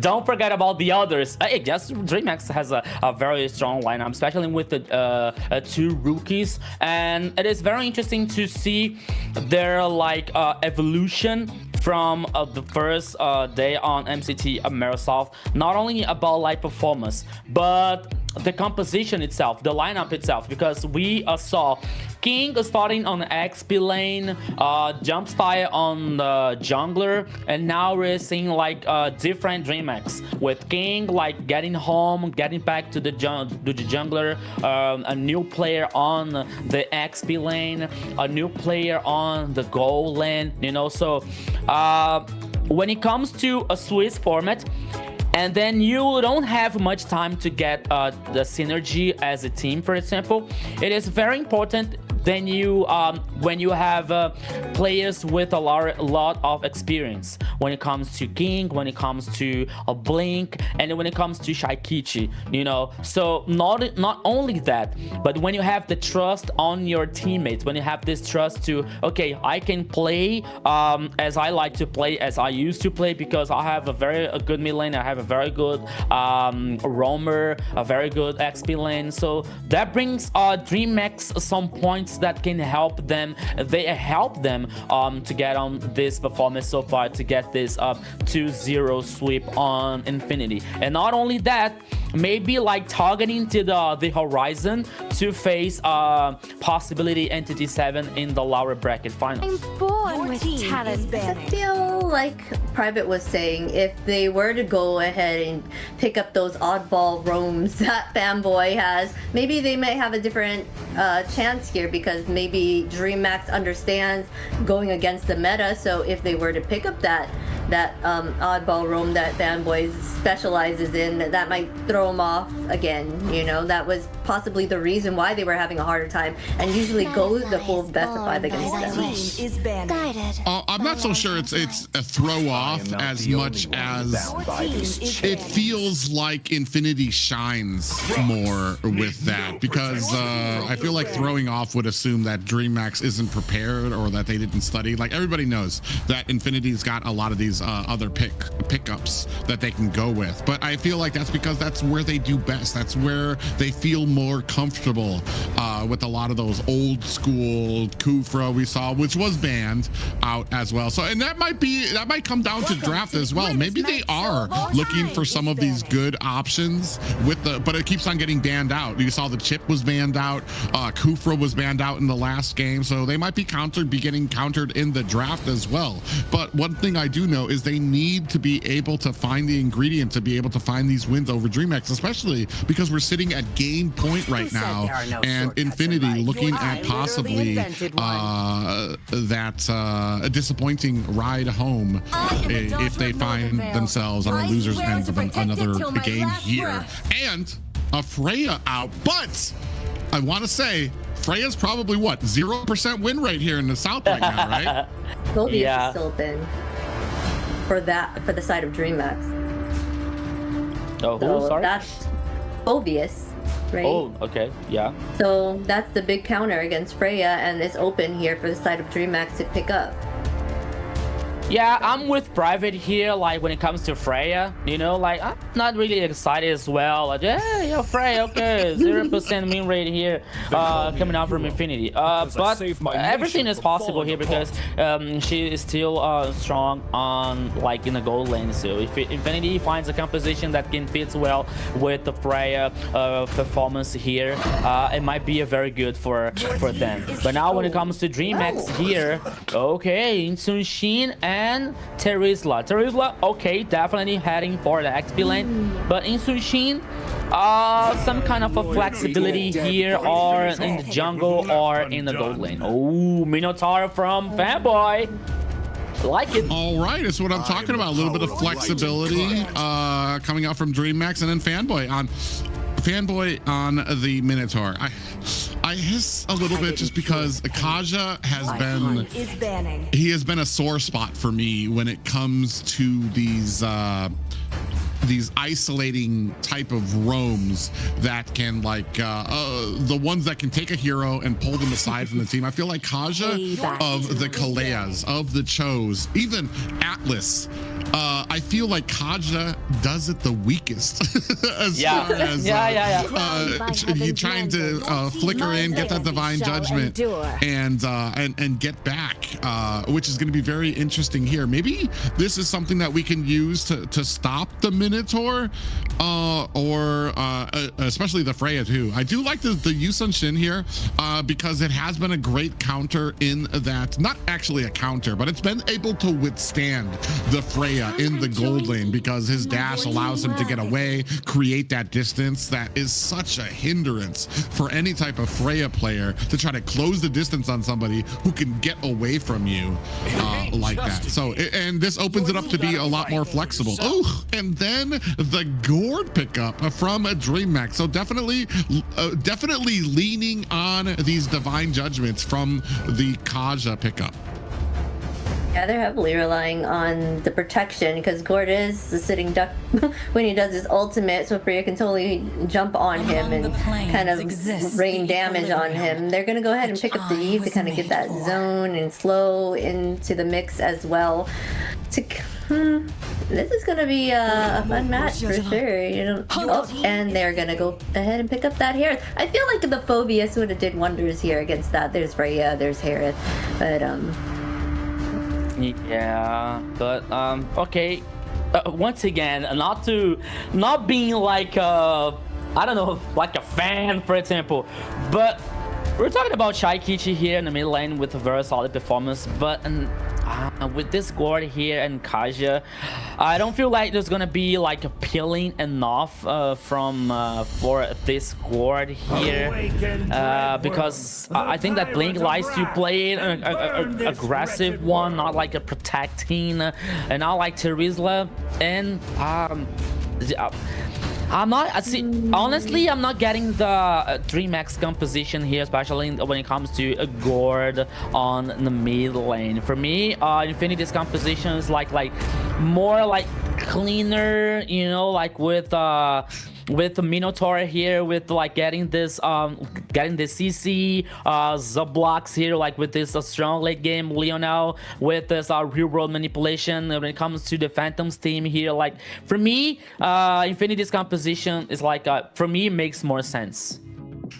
I know we were talking about how unkillable Shaikichi is, but we still need to protect her, Dreamax. Yeah. So that's so maybe it's going to be very interesting to see how well they can find that disengage here, because there's a lot of tools to be able to get back there and be able to surprise them. I think they're really banking on the early game, being able to get the CC, being able to get that burst down and settle this very early for their team with that damage. Hey, yeah, so let's go. Let's see what's going to happen here on game number 3. It's a game point for Dreamax in this lower bracket, the best of 5. The winner here is going to face Entity 7 on the lower bracket of finals still today. So welcome to the land of dawn, and let's go, Private. Yeah, we're gonna go ahead and start things off here. Ooh, Blink taking a lot of damage already, and ZZ finds the kill. I was gonna say this is why I don't like Kaja, but that's a little just over aggression coming out from the side of Blink. And now King gonna have to go ahead. Oh, look at the damage already that King is taking, and especially with your roamer down, not able to clear out a lot of those bushes either. I mean, like Blink heading on the purple buff from the enemy with not the level 2 to get on the dash open. Like, I didn't get it, and now once again, okay, we lost these kills, but there was a kill for ZZ and Rusi. Oh yeah, crazy. I was actually, I was so confused for a second because my immediately I computed Rusi in the gold lane, and I'm like, wait a minute, here's the gold lane. Everything looks fine here. So very interesting here. So good rotations coming out from the side of Infinity, who are able to go ahead and find already 2 kills on the board there. Rusi going to go ahead and a challenge here against a Goo as well. So very interesting. I feel like the Infinity still a little bit more confident here in this game, doing a good job of being able to harass and still gets a lot of those kills already. And King sitting at a death already on his mark. Yeah, so okay, we know that it's too early here, like only the 2 minutes on this game, but as we were talking about like the Kaja here and his potential, but now like checking Rusi on the top side here with the Freya. Oops. Oh, Zablotch gets taken out there. King gonna go ahead and get that finishing job, but that's gonna signal to Infinity that they're gonna have to go ahead and rush onto this turtle before Dreamax is gonna be able to kind of collaborate and get back up here. So that's gonna be a free turtle for the side of Infinity. Rusi goes in, gets pulled by the Divine Judgment, and the Mystic Gush gonna be able to do the finishing touches there. Goo, a little bit of trouble there. ZZ taking some damage there, gets caught by a stun from Shaikichi on his way out. Yeah, so Shaikichi here with the Mystic Gush getting a 1 kill here for Gord. Oh my goodness, once again it's stunning from Gord here. That comes this the situation for a Dreamax. The turtle was for Infinity, but Dreamax is finding some ways here to neutralize some Infinity's initiation. It is working so far with this advantage, especially when it comes to the goal lead. It's not a big deal, but it's very important for Dreamax to still like managing the pace on the game. Yeah, right now I feel like we still have a good job going on as we take a look at some of the items. A little bit of an advantage there for King as he's working his way. Looks like a hunter strike for him. Yep, he's going to be a hunter strike for King. But I mean, in the early game, as we're still in the laning phase where you can't really group up as fast and you're not going to have these huge team fights, I feel like that does favor Shaikichi and Blink with that Divine Judgment. But as we get more into these team fights, I feel like you're going to have a heck of a time with ZZ, with Fanboy trying to get to that back line, even getting trapped by Lionel. Oh, another Divine Judgment comes out with a Mystic Gush. Just kidding, forget what I'm saying, because look at these Mystic Gushes coming out there. Little bit of a recall coming out from Shaikichi as well as they burst down ZZ. Meanwhile though, Rusi just taking it to this tower at the top. Yeah, so as we were talking about like Kaja's potential here and not like being able to see their ability to pick off Infinity's composition, but somehow I have a feeling that Infinity is just a little kind of a loss here with some players because you getting killed on the mid lane here, like no facing check the bush when there is a possibility of Kaja. Oh, here he comes. Rusi actually tried to go in onto King there onto the backside there. Mystic Gush out as well, takes down Fanboy. Rusi in trouble too as well, is trying to keep on this damage as the rest of Dreamax looking for the disengagement. Goo in trouble, gets taken out by a ZZ. Meanwhile, I mean, 1 down for the side of Dreamax, 1 down for the side of Infinity. Yeah, 1 down, and the second turret went for Infinity as well here, while like Rusi was like taking almost the tower on the top side here down with a very much damage. But now here Zeus in the gold lane as well here, now cleaning up this minion waves. Almost 6 minutes here.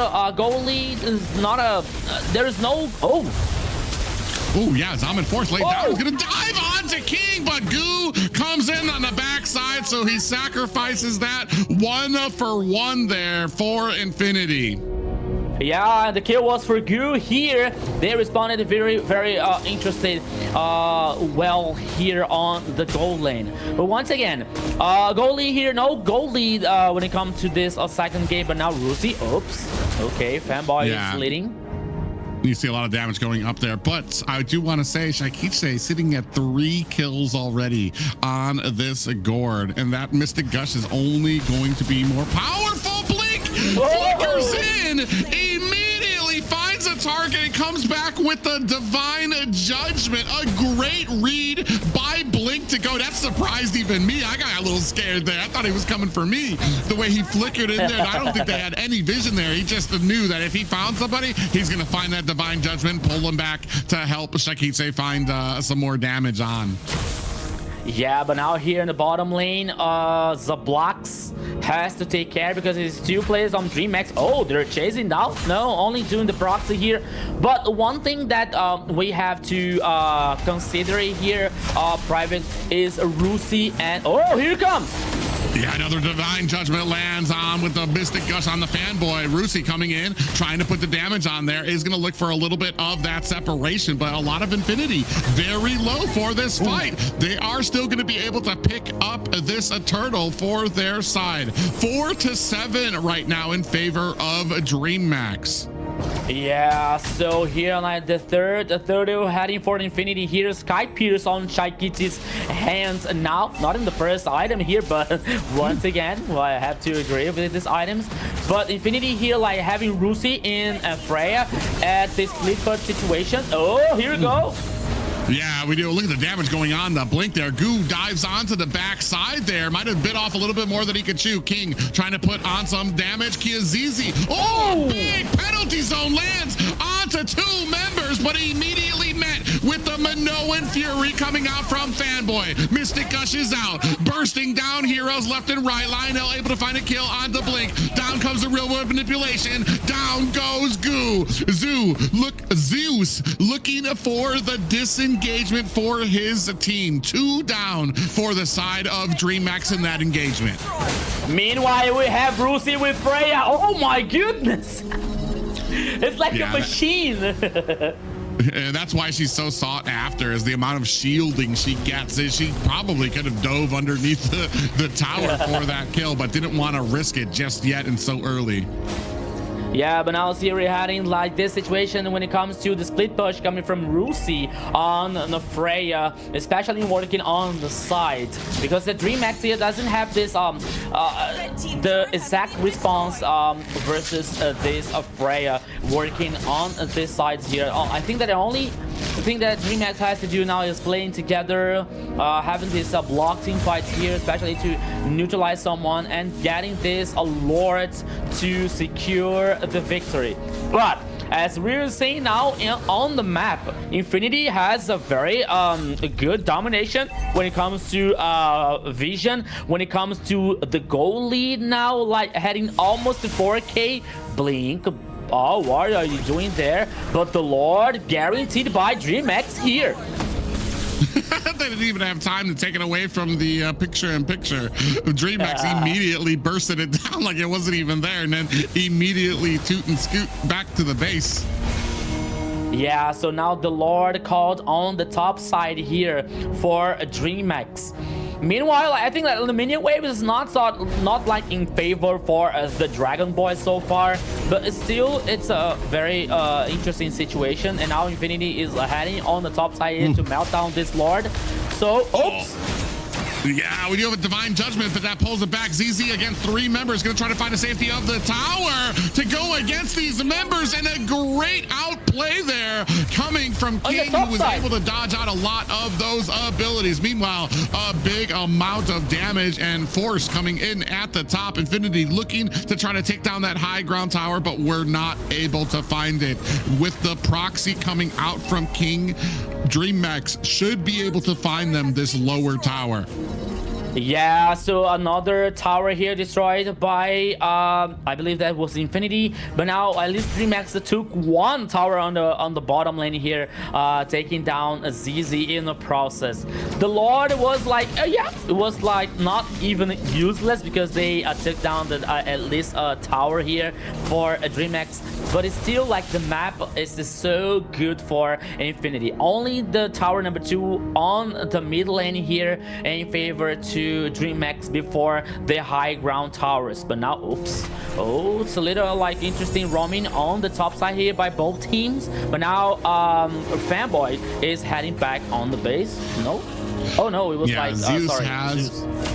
Yeah, Zeus has gone ahead and picked up that Demon Hunter sword, so he's going to be able to kind of shred down into a lot of these pickups. It's just though right now Infinity seem to be having a leg up here, and this is especially when it comes to, like I said, Shaikitse not dying, but it's still not in great positions. They are really leaning on their ability to catch out a lot of people here. Not really team fight centric engagements here. here. They're looking to get the surprise, get the drop on Infinity, and be able to finish them down with the Mystic Gush. I don't feel like this composition really shines when it comes to some of those team fights, and at least not as much as Infinity's does, where you've got a great layer of CC and the real world manipulation to come out, and a lot of AoE damage to come out. So it's very interesting to see how this kind of will unfold for them. 6 and 8 right now, a narrow lead for the side of Infinity, but as far as macro is concerned, Infinity have a huge leg up. Blink is still able to find the divine judgment, and down goes Rusi. The rest of Infinity looking to pay off Zeus, who's gonna have to find a disengage. Oh, ZZ in trouble, bit off more than he could chew and ends up getting taken out. Down goes King. That's gonna be the jungler down for the side of Dreamax. Shaikiche on the back end. Did she flicker into them? That might have been a bit of a misplay coming out from Dreamax. Shaikiche flickers forward, ends up taking her first death of the series, and that will be a huge opportunity for Infinity. It happens. It happens. Even with the best players, this kind of things can happen. And now Infinity has this advantage to secure this Lord after like a apparently a very good team fight coming out from Dreamax, but Infinity was able to respond very good. But now only Blink here. Oh, Blade of Destruction? The Spear of Destruction, sorry. No dare from Zeus to trying to do something here. And another Lord. There, the first one actually guaranteed by Infinity. Yeah, great game coming out from there. And that should be a lesson to all the viewers there, even the great players. Find some mess ups. Concealed play is out there. Divine Judgment comes out. Big damage coming out. Are they going to be able to mount in with that Minoan Fury? You see the pop up. Zeus able to find a kill onto Rusi. Out it comes the Phantom Steed, trying to put the damage on. Zablotch trying to chase down Dreamax, looking for the disengagement underneath their tier 2 tower. Yeah, but now see the Lord is heading on the top side here for Infinity. 4 players now landing for the top side here to try and defend this Lord, but Dreamax is getting like melted down here. Lord not even able to reach the high ground towers. King finishing the Blade of Despair for Insushin. Oh, here it comes. Yeah, they try to go in and try to find the engagement, but do not find it. Infinity going to be able to find the disengage for themselves. A 9-11 right now, just narrowly over a 1K gold lead for the side of Infinity. As we take a look here at the items, 2K up is Rusi on this Freya. Yeah, Gu had this info here about Infinity's players on the mid lane on the bush, but now like Dreamax is getting safer. The halberd now for Rusi here. They stop healing on Freya's hands. Oh my goodness, Corrosion Side War X endless battle, and now the halberd here. It's a very strong Freya, and I think that for maybe for Dreamax it would be a very interesting idea to let Zeus doing the split push here. But I think that they're really concerned about Freya like picking off Moskov on the sides here. But Gu, okay. But now they're leaning back. Dreamax now is thinking about something. But Infinity is playing together, like facing check, getting these bushes here to not be surprised by Dreamax. I'm just sitting here thinking about Shaikiche's first death. Her own worst enemy is herself. with that missed a flicker that put her into harm's way. Right now, Dreamax, all of them are looking to find themselves a little bit of a disengagement here, getting ready to set up the Lord coming up in 30 seconds. Ooh, that was an interesting Phantom Steed coming out from ZZ there into a bush where nobody was at. Yeah, so maybe like it's too confident to get this Phantom team like available for the next Lord here team fight. But now leading, you see Zeus like, okay, he goes just a little bit forward on the side and he heads back because he's really concerned about like this Freya dangerous situation all the time. But now the Lord is already on the pit once again, and this might be the last Lord on this game, Private. Yeah, both of these teams vying for position. You see King up at the top. Nobody's checked that bush just yet. He still has a good amount of space. 50% down. Are they going to come in? Down comes the sun. Now looking in for the Phantom Steed. Blink still able to find the Lord. Not even a retribution. Zablaj able to take down Shaikiche. Blink down for the count. That's 2 down. Goo and Zeus looking for the disengagement, but Goo is not going to make it out of here. Meanwhile, on the back end, King is going to have to find himself a recall back home. It looks like Infinity do not want to go and be swept here, looking to close things out. Zeus and King alone here. The pop-up finding Fanboy. Are they going to be able to clear out these minions? Out comes the Phantom Steed. King now down goes Zeus. Out comes the Mountain Shocker. Is it going to be enough?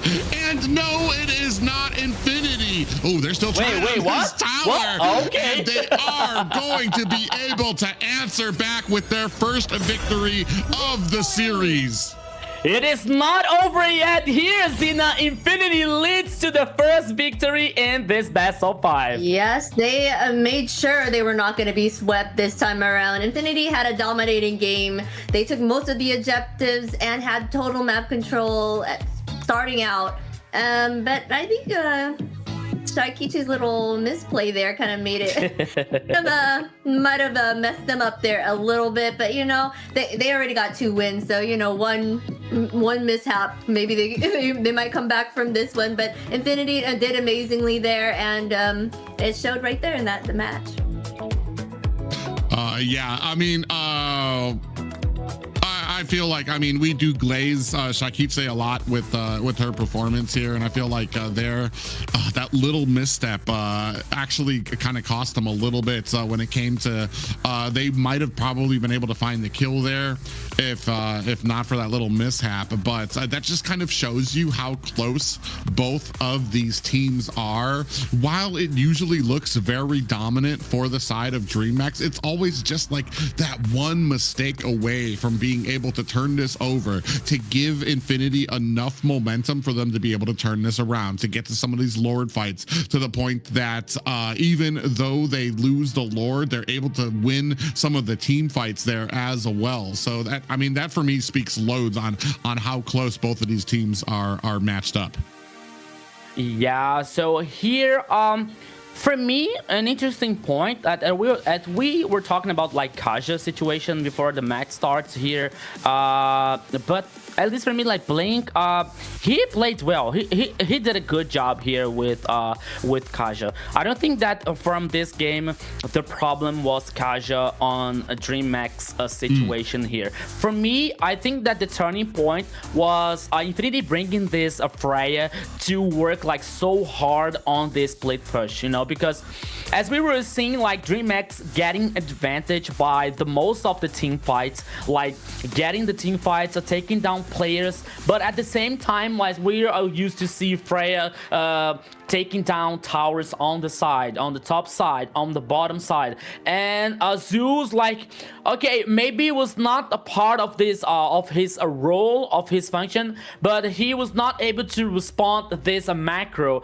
brought by Infinity. And oh, you saw the Shakiti he's in the play to the front here. Somebody say, some people say that the flicker, like the aggressive flicker, causes more damage, and I agree with them, you know. But in this case here, like Shaikichi was surprised, and as I was talking about, like for me, Freya doing this split push job here, like it caused Dreamax so much trouble, because at some point we used to see that the map was like almost open for Infinity, and Dreamax was trying to be careful, pay attention on the visibility situation, and Goo was not able to respond on this side. So it was really a good situation for Infinity to take this victory so far.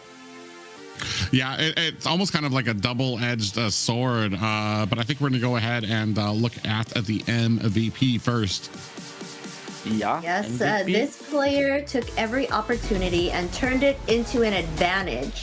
It is Zablox here with the MVP. 525 KDA, 57.3k total damage, and 711 golds per minute. Yeah, he did it. I want to say that last fight, what we saw was the entirety of Infinity going to the upper right-hand corner of the Lord pit to engage onto Shaikitse. That left it open for the Kaja to come in the back and be able to get the Lord and really kind of that surprised them. But the problem is while he was able to do that, it's because they were all pushing towards Shaikitse to be able to kind of find that kill, which is really what kind of turned around that last fight for them. They were able to get the Lord, but unfortunately not able to kind of secure that team fight, which was already going bad for them. Zabloch here, I mean, 5-2 and 5, doing a good job even through that. I feel like, and this is what I was talking about, some of these great compositions enabled by having a Minoan Fury fast and ready by Fanboy there. It affects such a wide amount of area out there, and it allows the Blotch to really kind of get in there. Okay, we're gonna take a look at the corner there. To get in there and do a ton of damage. You see how Zabloch was able to really close the distance on to Shaikitse so quickly, and it's because they were so afraid to kind of go in and stop that, because the Minoan Fury was always a risk of getting popped up or the healing that was coming out. So a great job coming out from the side of Infinity, who looking to take things back here. And are we possibly looking at another reverse sweep here? Could possibly be a reverse sweep. We got that Minnow out on the field. Fanboy and his oddball roams, I'm telling you.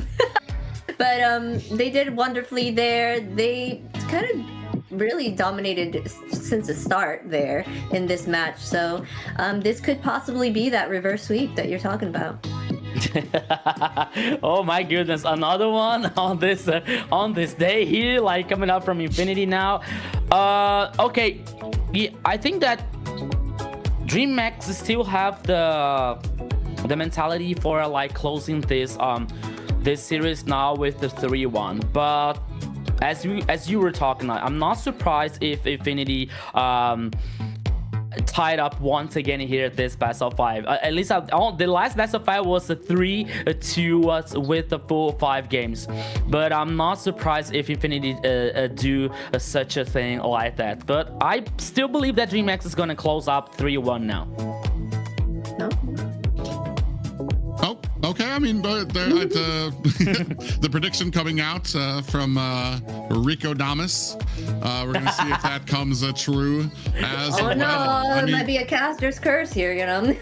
Oh, La Mufa. No, come on. You La Mufa it.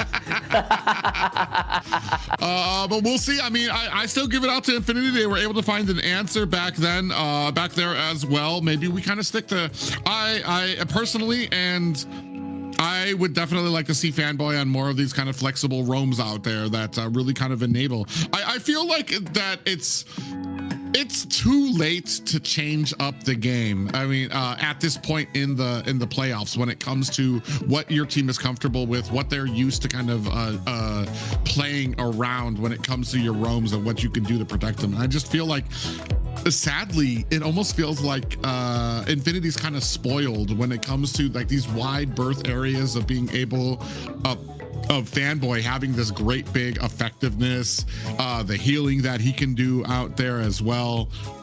some of the setting opportunities he has with Kufra. And they've kind of developed these personalities around it that shine when he does pick up these things, and that kind of have a little bit more trouble when it comes to kind of ironing themselves into the meta. Right now, Dreamax gonna have to be prepared for that. It's actually kind of interesting too.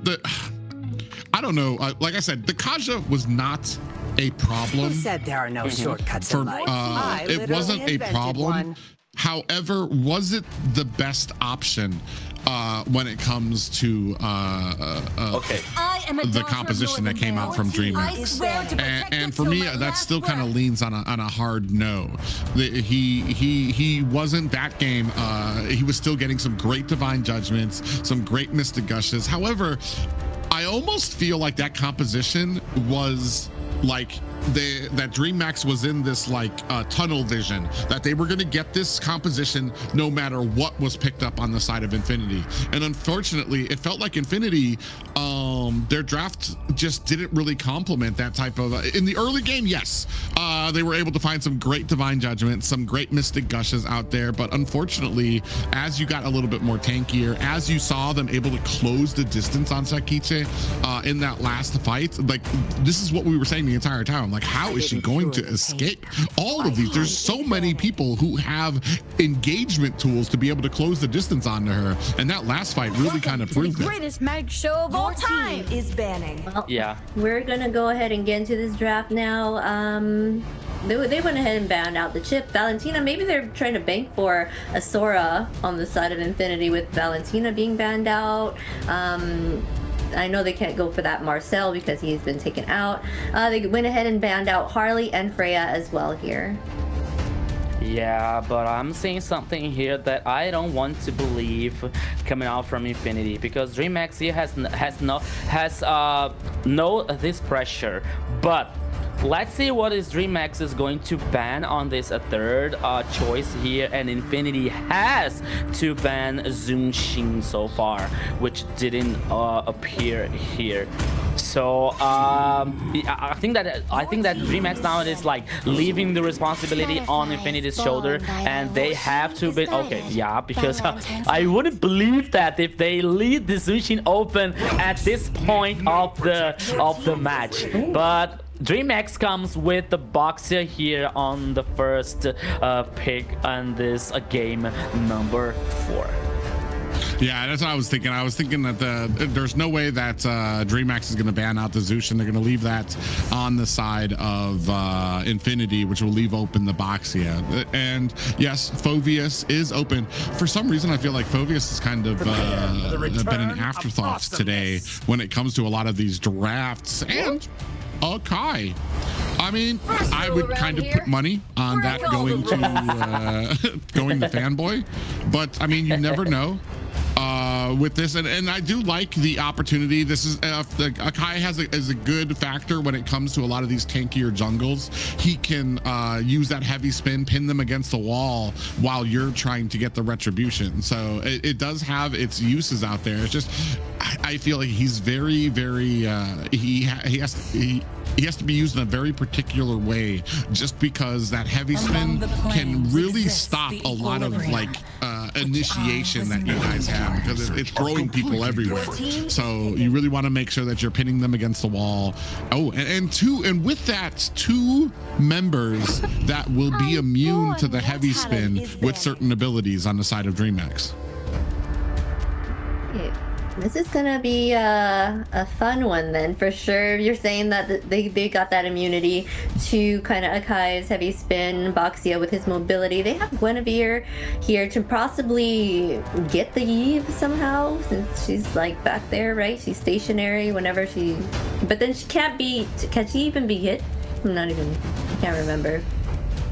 Yeah. In her ult, I don't think Eve can be put up into the air, which would stop the Violet Requiem, I believe. I'd have to check on that again. I mean, the big thing too is I didn't even think of that. There's a little bit of combo that you have with Akai. When he does the little dash towards you, he gets a little bit of a pop-up that he puts you under, which would probably help Gwen to be able to get that Violet Requiem out as well. So it's another tool, another engagement tool potentially for the side of Infinity. Is banning. Yeah, first of all here, I was wondering like which is gonna win, the Heavy Spin from Akai or the Beyblade coming out from Baxia. And the second thing here is like, how is Dreamax like, okay, the first two choices here coming out from Infinity is Akai and Carry, and the Dreamax also takes Grok here on that composition. Two tankies on the Dreamax's composition versus Carry, who can melt down here. Even though like they even though they work on a bruiser a situation here, like to get items to get more like HP, but it doesn't matter for Carry, you know, like in a strong late game. So okay, maybe the wombo combo can be very interesting, but still they have to take care about like the gold laner situation here so far. Yeah, for sure. They still need to pick up that gold laner here on the side of Dreamax.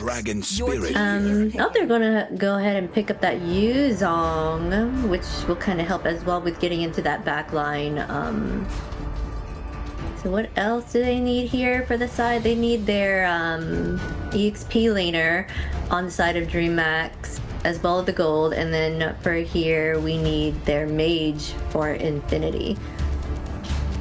I always find some of these picks a little bit curious too. I wonder if Rusi is just more comfortable on Yuzong because Lapu Lapu was still available, and I feel like he's had a much better time when it comes to jumping onto Eve and actually having a threatening amount of damage that can come out there to be able to kind of back off Eve, whereas Yuzong really depends more on the mix of his damage and CC that he can put out there. And it's Thamus coming out for the side of Dreamax, which will be very interesting to see. I mean, I guess as soon as the Violet Requiem comes out, Thamus can jump on to be able to kind of try to burst down the Guinevere as well. So a very interesting, very heavy and tanky line coming out from the side of a Dreamax, which will be interesting because we already said we have the carry and now the Lilia outside there, which should have a pretty good time. A very great pick here for the mid lane for Infinity. Yeah, especially when it comes to this early game situation from for Infinity with this Lilia. I think that for me, like Dreamax is gonna have some kind of struggling here. Especially when it comes to Granger versus this carry on the goal lane, because this is going to be a very interesting matchup here. But when it comes to Granger, it depends so much on the skill shot here from Zeus. And the other thing here that I was about to say and I forgot, and I'm trying to remember, and I really forgot. Oh, I remember. It is Fanboy here with the Guinevere trying to like okay, Guinevere is going to jump, right? So okay, jump on the Blink with the Grok, jump on King on the Baxia, jump on Goo with the Thamus. I think that is gonna take a long time here to get this Requiem Violet and trying to burst, or not burst, you know, or to eliminate someone from Dreamax. So it's a situation that Infinity has to be careful about this game.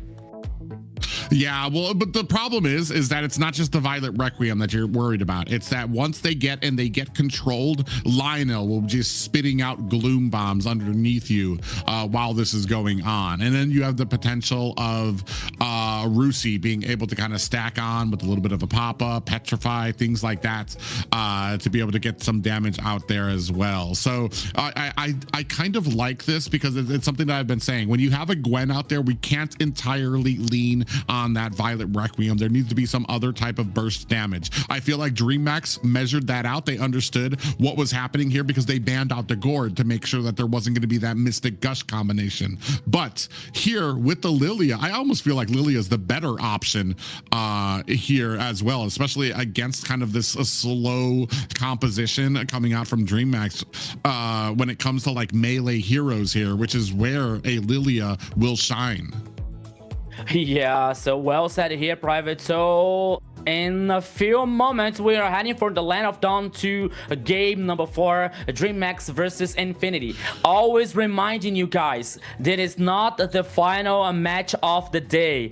After here, we have Entity 7 versus the winner of this match here. It could be Dreamax, it could be Infinity. So let's go, everybody, because welcome once again to the Land of Dawn. Dreamax versus Infinity here on the lower bracket playoff. And now we are getting back here once again. Beautiful, handsome, pretty here. Yeah.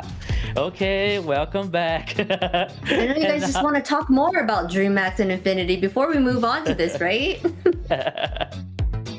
Well, it is a game point for Dreamax still, but this is not a position that we've not been in before, especially today, where we've had teams that were able to kind of get that reverse sweep in. And maybe it's kind of like a mental thing too.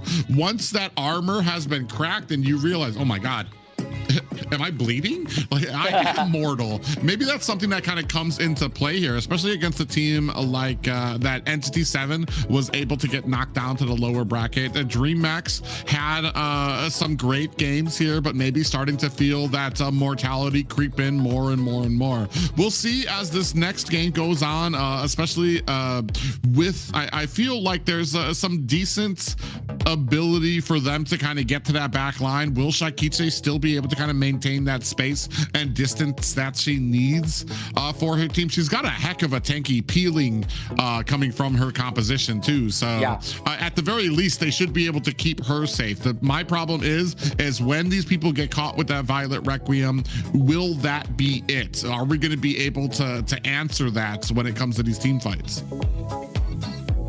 Yeah, it's a very interesting situation here when it comes to both teams on this game number 4. At least when we're talking about like Lilia's situation here, at least especially in this early game when it comes to Dreamax's composition and against Ivy on the mid lane, against Boxel, for example, or even Grok.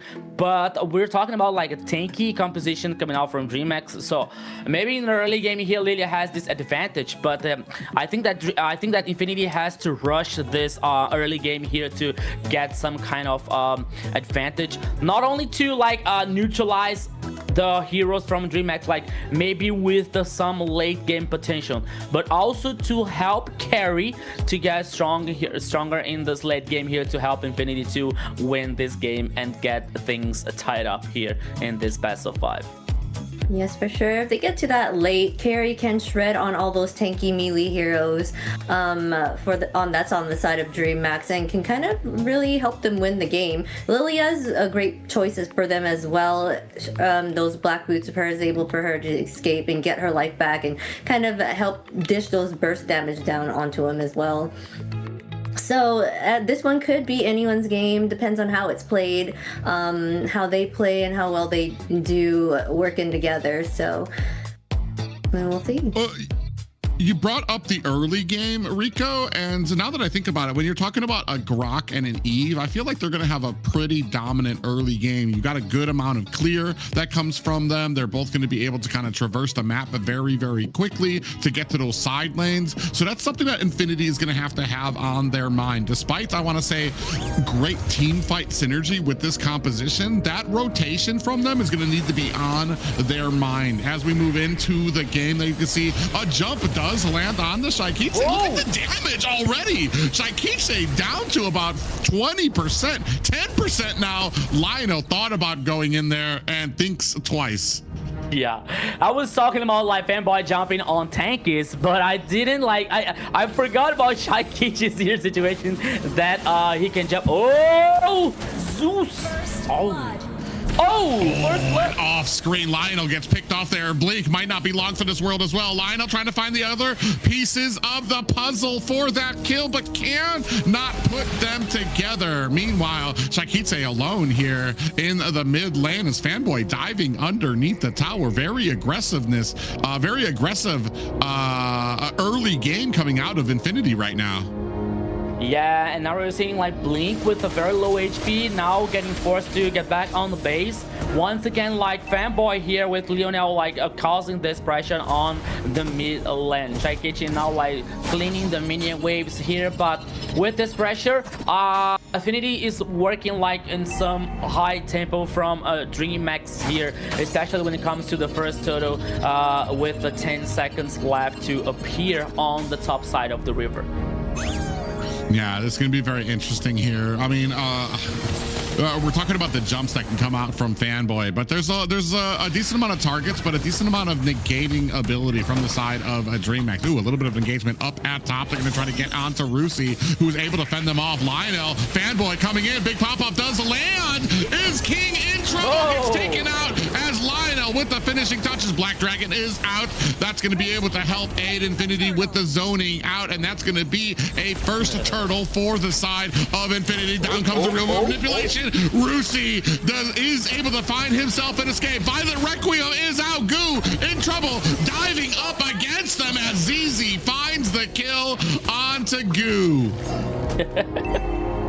3-0 for Infinity. The gold lead now exactly 2k for them. First turtle. I smell it, Private. I smell it. I smell the game number 5 here. Oh yeah, I mean, right now,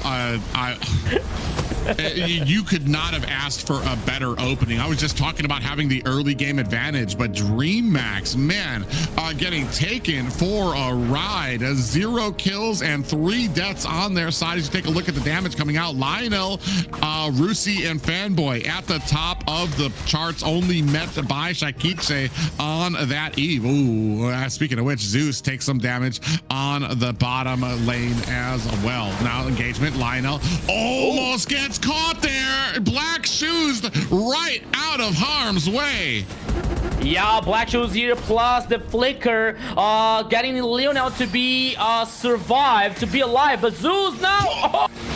What a great engagement coming out from Infinity. Has the speedy light wheel underneath the tower. Zeus then is met by a pop-up and a Violet Requiem. Fanboy gets out of harm's way before the towers do him in, and then Zabloch able to juggle back that tower aggro and find the kill. Yeah, but now Rusi here can be 1v2, but King, yeah, like he turned on the turbo, but he didn't go. Yeah, right here, man. Dreamax having some difficulties, and maybe it's just the momentum coming out from Infinity right now. Have a great opportunity here to be able to turn the tides here. Next, a turtle up, and Infinity has a great positioning on it, and no contention coming out from the side of Dreamax. Yeah, so we were talking about like this early game, like be in favor for Infinity, but not only that, because when you got this early game like in favor for Infinity, like even getting stronger with Lilia, for example. Oh, here comes. Ooh, Shaikichi being chased down by Fanboy on the backside as the rest of Infinity putting some pressure onto the bottom lane there. On the top 3 side. members of Dreamax able to fend off and find this defense.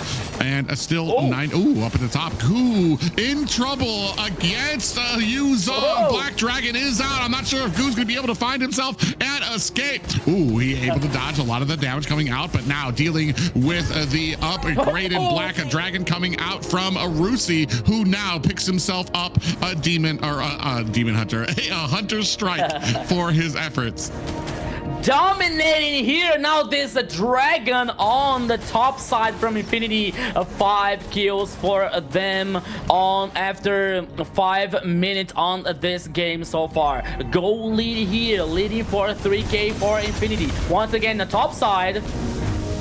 Yeah, Shaikichi comes in there to try to aid, but it's just not enough. Rusi is getting very, very strong. And when this next objective happens, I think they need to be worried about that Black Dragon swooping in as well. You see Shaikichi doing the best. Ooh, now have a little bit of a fight. You see the damage from the Gloom Bombs coming onto the King there. Big pop-up lands. Zeus gonna look for the disengagement, but is not doing really enough damage. And I'm wondering if this is gonna kind of continue. Zabloch does pick up that golden staff, while up at the top, Dreamax able to find their first tower of the game.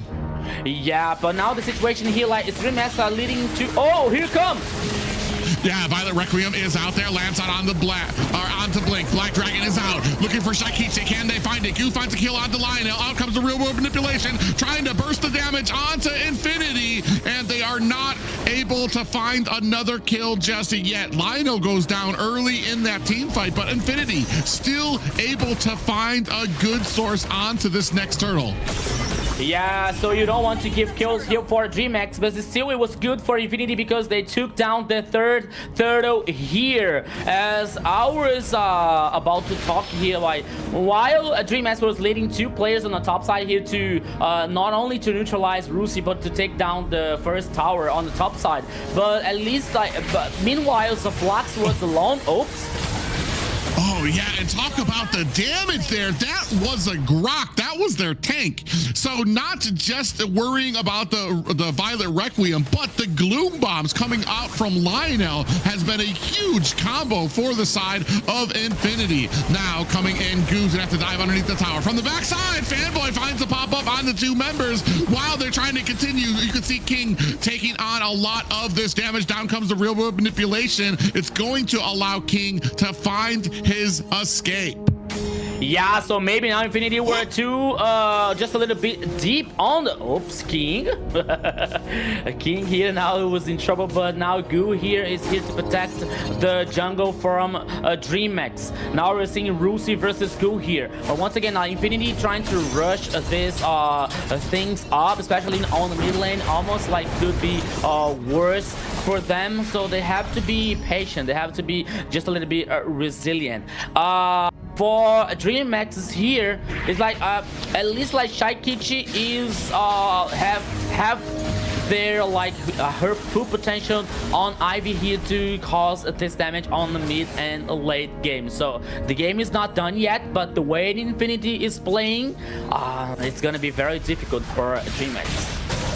Yeah, they're just having an amazing game thus far. About a 4K gold lead as you see Lightning Truncheon and Demon Hunter picked up for the side of Infinity. Ooh, pop-up does land. Violet Requiem is out. Fanboy taking a heap of damage as they weren't in a position. A big pop-up lands on the 2 members. Down goes Blink able to find that kill onto Zablotch with a huge tech charge. Shaikichi finds a kill onto Lionel, but Rusi answers back, taking down a double kill here in the form of Blink and Zeus. King able to answer back to Rusi. Heavy spin, pins Gu against the wall. King looking for the damage. Might have bit off a little bit more than he could chew. Shaikichi and King now disengaging back to their jungle. 4-9 right now in favor of Infinity. Yeah, Dreamax is not over yet. He's not dead yet in this game. Shaikichi, no mana, Shaikichi, you have to get back in the base now. Okay, but now it opens a chance to Infinity trying to get this lore, but Dreamax is heading for. We have a fight back here. Yeah, but we have full members in the form of Infinity right now. Another tower, I believe that was a blue tower that goes down on the side of Dreamax again.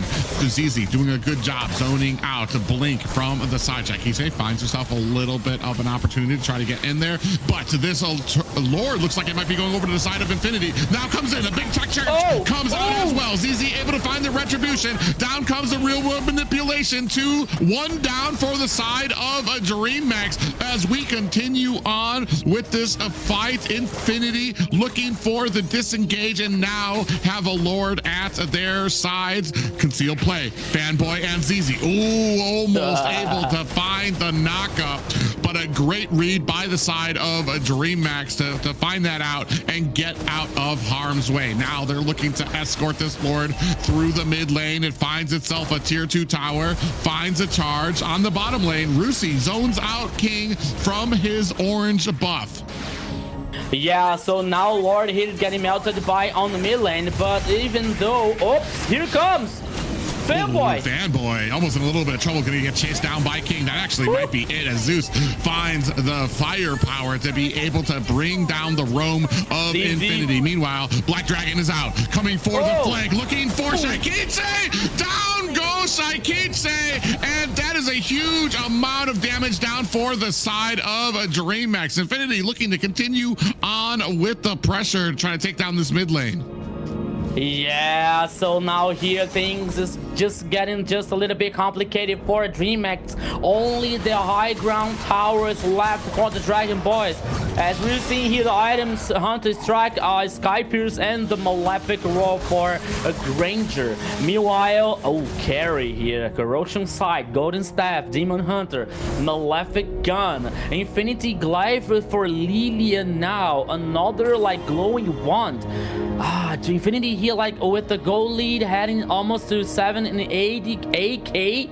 My goodness, I think that for Dreamax to reverse that situation here, I think that Infinity has to make some mistakes, to be honest.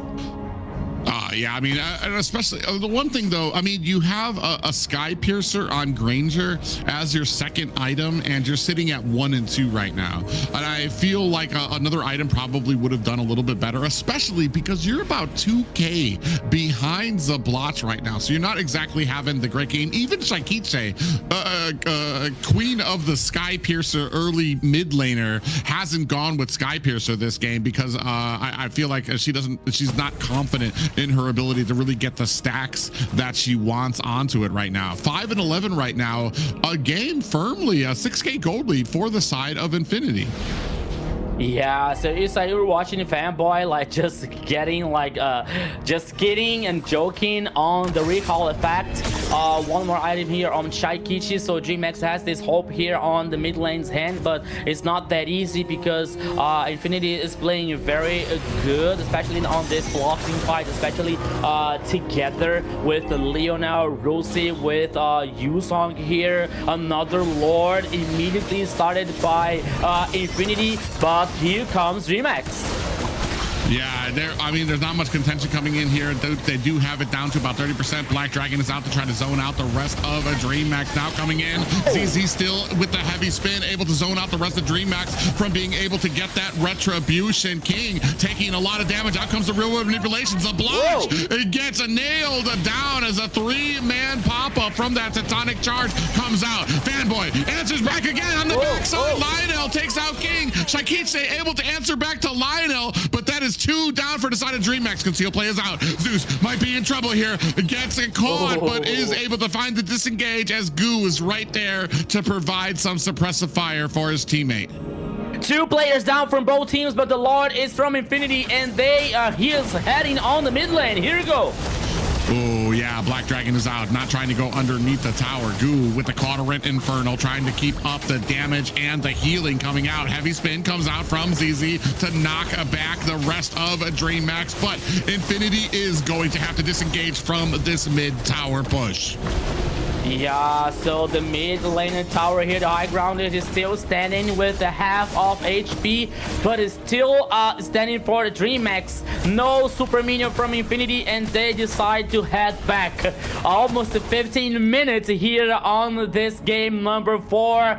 Goal lead heading for a 5k for Infinity, but Dreamax, it's like alive, more alive than ever. So the game is not done yet. Yeah, just under a 5k gold lead for the side of Infinity right now. And unfortunately for Dreamax, I feel like some of these picks right now just are not earning their way just yet. Goo on the Thomas, I don't really feel like we've been making use of that. Zeus still has yet to really kind of get to a point where that zoning or the firepower that he can have is scaring or pushing back Infinity as we take a look at some of these items. Yeah, on the jungler here. Yeah, Fanboy gets caught even with the conceal play. Cauterant Inferno is able to find 2 members with that knockup as well as the Violet Requiem coming out. Big Petrify lands. Zabloch able to find a kill. 3 down for the side of a Dreamax. Infinity here with a great fight out there, starting with the conceal play, and then even though he gets caught, Fanboy able to find the pop-up on the 2 members and a Violet Requiem backed up by the damage of Zabloch and a Lionel. Tries to go back in there. It's just Zeus alone. Infinity will not go quietly into the night. They say they want to take this to a game 5. Oh yes! Oh, where are the minion waves here? Another one here, just a simple car on the bottom lane, and now here it comes! Infinity gets everything tied up, leading to the game number 5, Xena. Oh man. It seems like Infinity found their groove here. They are taking us to this game 5. They snowballed that entire match, and they just seem like they found that recipe to kind of beat Dreamax here. So they always did take us to a game 5, these two teams. So I didn't expect anything less. Oh man, a great put together there coming out from Infinity there. I mean, I've been talking about it too. These kind of compositions that kind of go outside the meta, they just are so favorable for them. Here, though, I want to say on the side of Dreamax, some picks maybe not doing as well as others, as Zeus really struggled on this Granger as well. Not only very late and having to get a Sky Piercer, but also getting a Sea Halberd on his team as well, which, I mean, I feel like you're already nerfing this pick so much when you're taking away that much of his damage as well out there. So, but man, Infinity, a great execution of this composition as well. Fanboy did an excellent job going in, being able to find these great jumps, and then Lionel getting himself into position with a lot of those gloom bombs to make sure that he would be able to kind of finish the job while the enemies were in that Violent Requiem. Yeah, I was just about to say like about Fanboy's performance here, because when it comes to Guinevere, we used to say that to help Guinevere and the jump here and the combo with the Requiem Violet, sometimes she needs some assistance, like it could be some kind of a CC, it could be the penalty zone from Terizla, for example, or the tectonic charge from Grok, to help Guinevere to allow this jump to cause damage and the CC with the Requiem Violet. But it didn't happen here for Infinity, because Fanboy was like alone, even though we got the Havoc spin coming out from ZZ. But you see, Fanboy, it was just like right jumps, like a certain hit in the target. It was like very, very good and very clean for Fanboy here to secure the victory for Infinity so far. But not only that, I told you guys, I simply don't get it when you see and when you have carry in another composition and you still decide to get tankies to your composition, you know. Okay, the tankies have CC. Okay, the tankies have some kind of control, some kind of slowdown or help on the execution in that situation. But still, it's a carry, a goal in, and on the meta, we used to see carry a lot of the times, you know. Once again here, one more jump coming out from Fanboy to help Infinity to get the kills enough to get this victory. So when you get carry, so when you let carry open in those situations and you bring a tankies, it might not be a good idea. Sorry. Yes, and here we go. The confidence, the aggression, the execution. Our MVP here is Rusi on the Yuzong, 716 KDA, 56.9k total damage, 670 golds per minute. Everything clicked perfectly for this MVP performance. I want to say I was kind of worried when I first saw the pick, because I feel like Lapu does such a great job of getting to an Eve and being able to really threaten her out with the damage that he can do. But man, Rusi really proved me wrong. It wasn't just his ability to kind of get onto the mid lane. He had a great game in the XP lane as well, was doing a great job of dominating Goo, making sure that he wasn't a factor. And man, just was coming from all different angles, even able to catch out Shaikiche by surprise. You saw from the completely opposite side of the map, caught a great flank onto the side of Dreamax, and that actually surprised Shaikiche. You see here, able to find Shaikiche again with that Black Dragon. Yeah, so it's totally right here. So we used to see like Rosie getting trying to neutralize Shaikiti, not only at that time, so sometimes like maybe twice or 3 times using the Black Dragon here to neutralize Shaikiti. If it was not to neutralize, at least like to cause this trouble, to cause this damage on the mid lane from Dreamax, and it worked so well, leading now everything to the last game here, game number 5. But guys, one thing I know for sure, both teams in the lower bracket final is gonna play 10 games today. So even from like the most lover of MLBB, you gotta play here, my friend. Yeah, taking us to that best of 5. I had no doubt that this would go this far. The whole full best of 5. They both are amazing teams, and they both bring it to the table. And you never know who's going to take it, because they've always flip-flopped between who won at the end of it all. So it all depends on the execution, but they seem like they found their ingredients, Infinity, against Dreamax to target Shaikiche, right? So just hitting her with that Yuzong at the end, and just making sure they hit that back line has been doing wonders for them. I mean, this is something I've been saying since the beginning, is that there needs to be an answer for Shaikiche, and it seems like they were able to find it. Not just that, but when it comes to the drafting, I feel like we checked all the boxes of having a successful game against Dreamax. One of those being have an answer for Shaikiche. The second one, make sure that Goo is kind of on an uncomfortable XP laner, where I feel like they shined on that as well. I don't really feel like we got the value out of there, but a third one coming out there, I feel like they kind of put Zeus in an awkward position there. I don't really feel like Ranger was probably the best option to kind of come into that game there too as well. And I kind of am interested in why kind of for a hero like Granger to get a C halberd when you're really a single target. There's no AoE on any of it. The most you're going to be able to use or spread the C halberd is to one person that's in the front of the pack that's tanking the damage for you, and I feel like that's almost a huge waste, as well as a Sky Piercer when you're 1 and 2 and you're 2k behind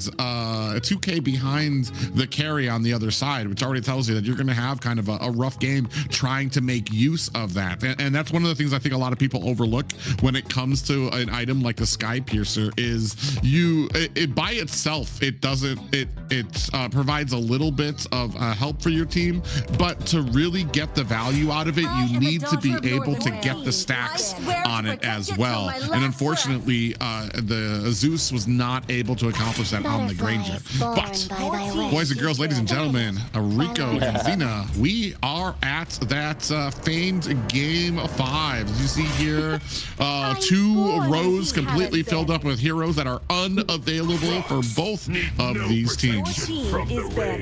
Yes, so they are going ahead and banning out Freya and Guinevere here, Baxia, Zushin, a lot of the meta bans here. They're going to also get rid of that Lunax, and Who said there are no shortcuts in life? I literally invented one. Yeah, so Chip here, Harley is open. Maybe ZZ is going to try to play with this hero in the jungle. Yeah, so here it comes, Harley from ZZ here, which is usual for him, especially now at this point of the match, like in the game number 5, with not so many choices left from both teams. So Harley here is a very interesting pick for Infinity. So now let's see what is the Dreamax is going to respawn here. Man, there's so many banned heroes. I'm kind of lost to see and to think about what Dreamax is going to. Oh, okay, carry. Right, thank you, Dreamax, for this. And the next one is gonna be the roaming. No Kalia, Khalid. It could be for Blink. Would be a possibility here. They were waiting the full till the end to get it. Yeah, glue. Bruno is gold, right? They still have that open for the side of Infinity.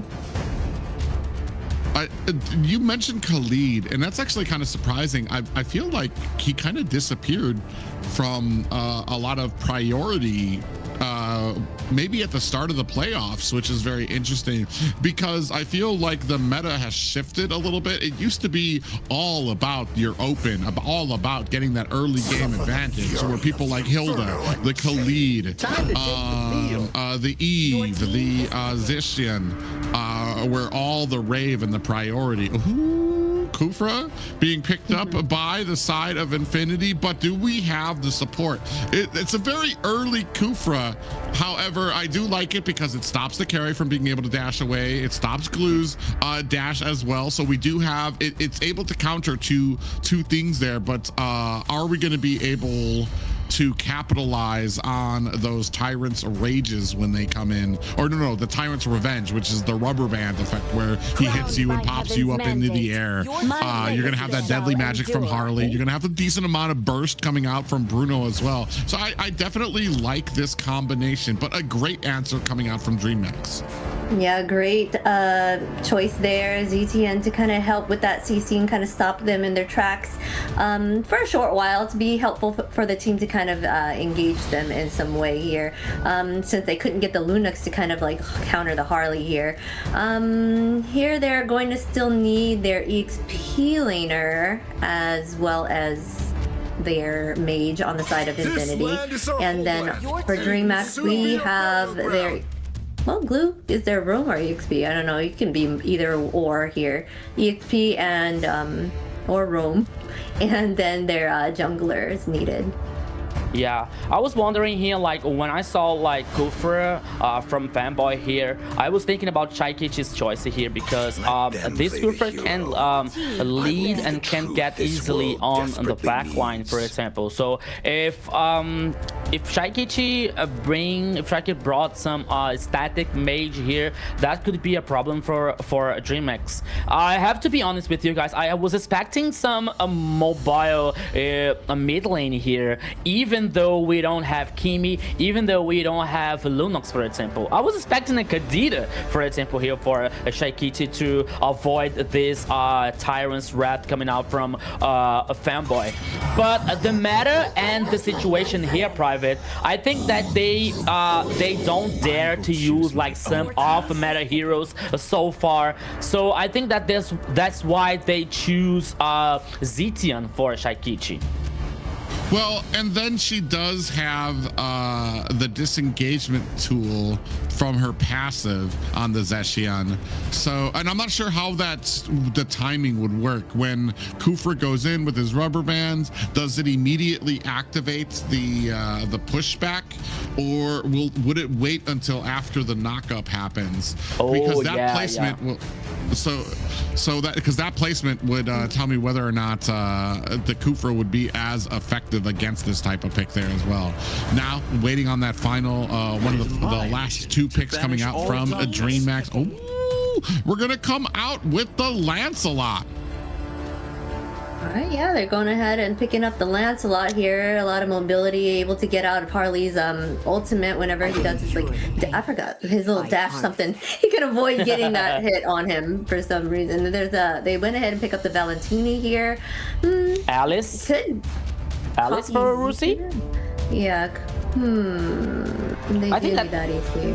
I think that could be a possibility here. So we saw Rusi like using the Black Dragon to getting on the back line to always like causing trouble for a Shaikichi here. Maybe that could be a possibility when it comes to... Oh, okay. Teresa with the penalty zone.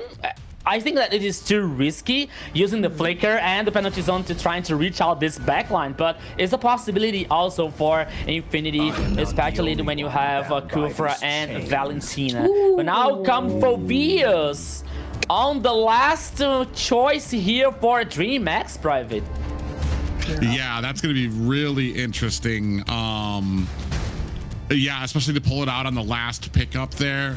So especially I felt like Infinity was getting real comfortable with the dashes that they had on their side, and now the Phobius comes out. So this is gonna be very interesting. Another interesting point is you pick a Lance into a Kufra, which tells me how confident King is in his Lance. He has to be able to pick it against something that could, I feel like, potentially be his downfall.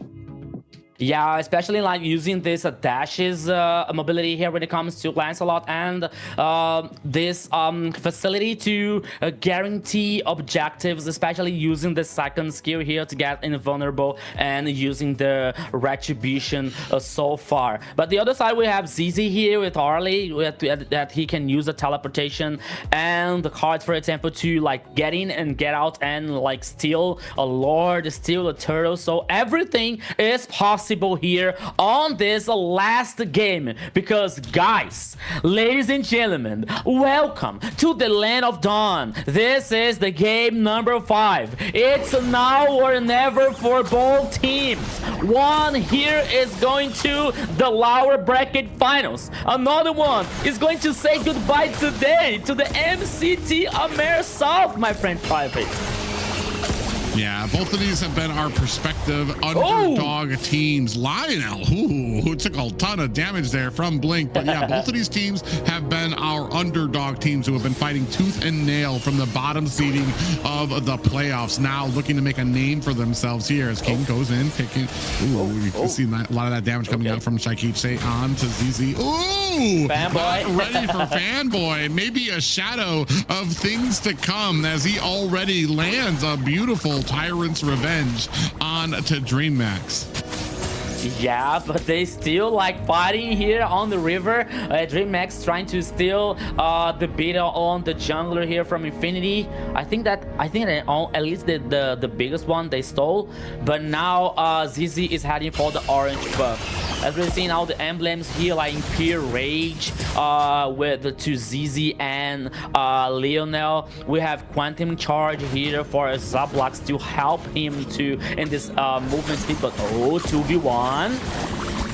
Yeah, Zablax not too worried about it. He does have that I believe that dive to get himself out of harm's way there, but a little bit of pressure now starting to mount up at the top lane as Infinity do take a little bit of a peek into enemy territory, but looks like Dreamax is going to be able to kind of clean up. Ooh, a little bit of a fight up there. Oh, Fanboy. King coming down, a Blink in a little bit of trouble here as well. Shaikiche as they latch on, you can see Fanboy went for Shaikiche, who needs to be very careful, especially with a Kufra out there, who can be a big asset for the side of Infinity. Now we do have the Rage coming out. A big stun lands onto the side of Dreamax. Might have been a little too early for them. It doesn't really seem like we have a lot of contention for this turtle.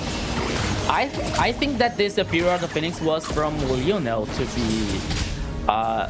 be honest. I guess, I'm not sure, because as we're seeing, like, okay, at least for both mid laners, the ultimate is still open, so yeah, that's actually kind of weird. How that has to be a very quick ultimate that both of them still have their ultimates up for themselves here.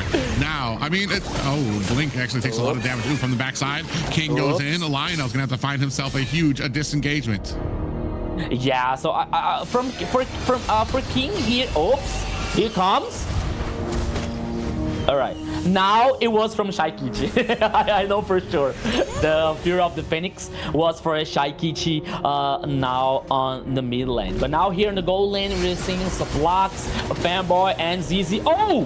Ooh, a big combination coming out from the side of Infinity. Zeus gonna have to use that flicker to get himself back underneath his tower. He does have about 50% health left. Is no worse for wear, but some good quick thinking there from him. Gonna be able to get him out of harm's way. Meanwhile, Blink trying to pour on a lot of that frustration onto Fanboy to kind of keep him zoned out from the mid line there. You see Lionel now matched up, trying to put some damage onto Blink. Yeah, Blink here with the Patrick skin on the glue so far. But now 3 players off Infinity. Oh, Blink, okay. Lionel and Fanboy. Oops. Yeah, it goes in for that fight. Oh, you can see on the backside, King actually goes in, dives in and back out. Goo gonna go ahead very near Rusi there, who's putting on the damage. Both teams pretty evenly matched so far. 4 minutes in, no kills for either side just yet as we continue on in this game. The only problem for me is I feel like King has been trying to do his best to kind of come in, find some of these kills. He's definitely aiming for Lionel, but has not really been able to get the payoff. He dives in. Lionel's going to be able to find the disengagement. Ooh, from the backside, Blink try to do his best to zone out Lionel on the backside there too as well. Goo latching on to ZZ as King cleans up that next turtle. That's going to be 2 turtles for the side of Dreamax. Rusi in trouble, gets taken out by Shaikitse. Yeah, Rusi was like trying to neutralize Shaikichi even before this second turtle, but yeah, Zeus in a little bit of trouble here. Down comes the Fury of the Phoenix to try to protect the Zeus. Zeus putting on the damage. Down goes Fanboy. The rest of Dreamax coming in for that suppressive fire to help out their teammate. Yeah, so Infinity here trying to neutralize Zeus because he didn't get the flicker yet. It is going to be back right in a few moments, but still Dreamax with 2 players on the other side. King dives in, finally able to find the kill onto a surprise Lionel. That's going to open up this mid lane for Dreamax to be able to take. Meanwhile, up at the top, a free and open tower for Rusi. Yeah, meanwhile, like Rusi, it is heading for the tower on the top side here, but Dreamax got the tower on the mid lane, but dive on the bottom lane. Zablotch gets taken out by Dreamax. Meanwhile, Demonic Force coming out from Goo to kind of fend off that little bit of a push coming out from Infinity, and that's going to be another tower, or a tower for the side of Infinity, now having the mid and bottom.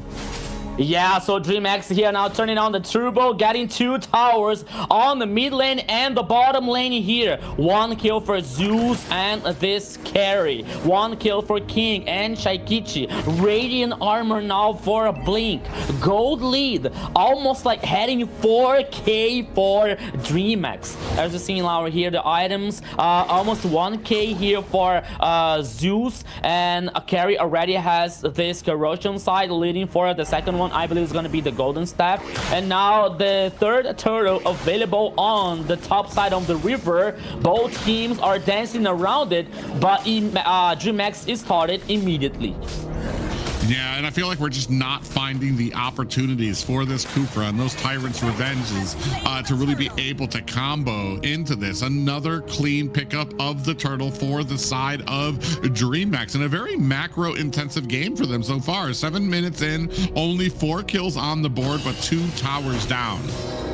Yeah, Shaikichi was in the bush on the jungle by Ooh, Zablotch gets taken out. King coming in. But Goo might be in a little bit of trouble. Using that demonic force, King trying to get his stacks up, looking to see if he needs to join Goo up at the mid lane. He does not, as Goo kind of intimidates both of them away. Yeah, so now leading this for views open to Goo might not be the best of the ideas for Infinity here to face Dreamax in this game number 5. Goo! Oh yeah, Goo in a little bit of goes in on to Zablotch, and man, this has been an all Dreamax game. So quick, we're already down to the high ground towers at the bottom lane as well. Bending that shielding coming out from the bottom as Shakiche goes ahead, tries to put down the suppressive fire. The rest of Dreamax working on the tier 2 tower. Zeus finds the tower, now going in with the demonic force. King looking to put on the damage. Down goes the Zablotch. On the other side, ZZ able to find a kill onto Goo as Shakiche finds one onto Rusi. Yeah, so double kill here. Now ZZ trying to find someone lost, but Dreamax is still on the pressure. Yeah, King with the Thorned Rose and a dash out of harm's way immediately. Ooh, Shakiche almost got caught sleeping there. Was looking for a recall home and almost got caught by the deadly magic of ZZ. Yeah, so we're seeing the items once again, glowing one and genius. So one here from for Shaikichi and the Zetian so far. Lord Cam here, one more Lord. No, it's the first Lord actually. Sorry, for on the game. It started by Dreamax, and apparently we have no fight back coming out from Infinity here. Only the Dragon Boys causing this trouble. Let's go.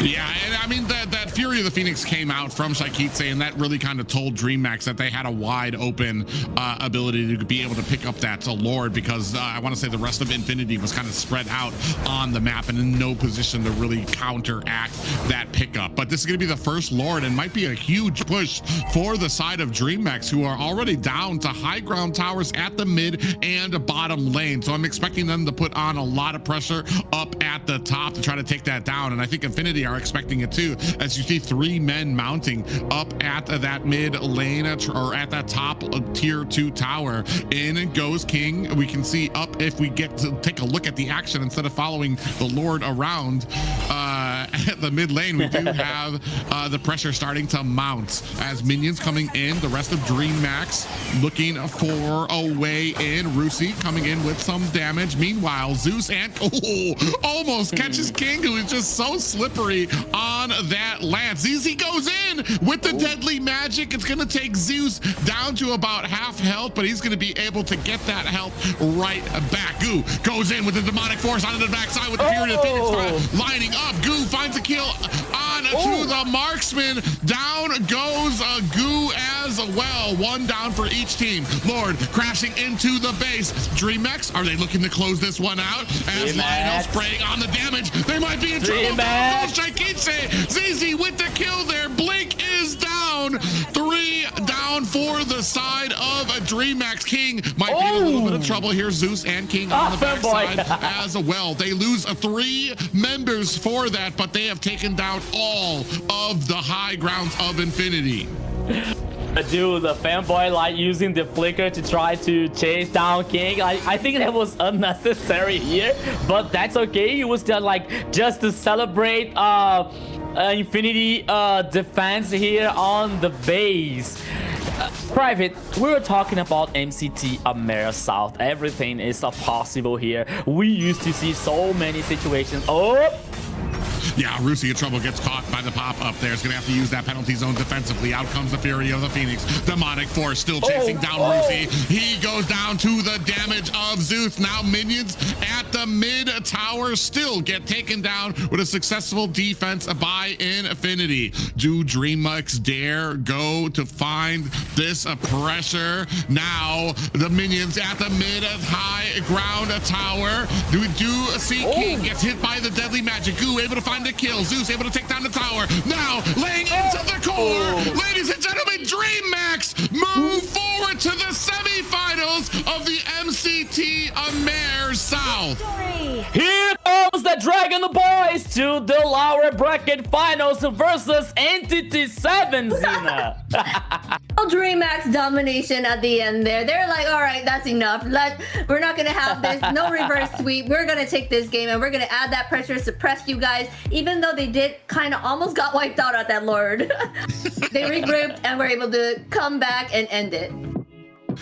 Yeah, they had I want to say a little bit of an overestimation when they were at the core. They lost 3 people, but they were able to do their job, take down the high ground towers of Infinity. And man, what a dominating game coming out from the side of Dreamax there. As we take a look at the stats here, you can see the 3, 1, and 6 on Shaikitse, 302 on Zeus. King still did a great job, 2, 0, and 6. Not the highest killing game thus far, but super effective for the side of Dreamax.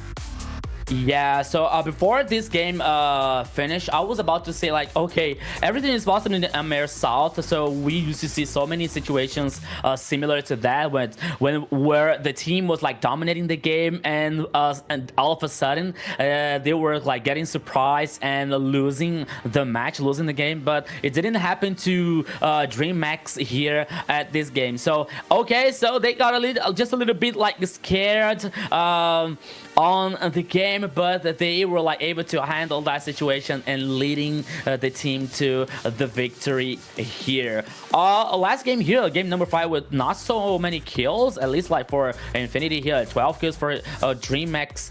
Fanboy here, I think that Fanboy, he tried to get on this trouble heroes here when it comes to Shaikichi, for example, or Zeus. But I think for me, I think that the main problem for Infinity is it was letting for views open for Goo, because we were talking about like, okay, Dreamax has to give some comfort zone for Goo here to let him to be strong, let him to be confident on this game. So Foveus is one of these heroes that can guarantee this comfort zone for Goo, and he was able to not only to get not compromise in a bad way for a Dreamax, but he was able to use the demonic force to get in this back line, to get in this flank all the time here, like ZZ, as we are seeing now in this team fight here, to allow Dreamax to get another turtle. But not only that, but even in like in the dangerous, apparently dangerous situations for a Dreamax,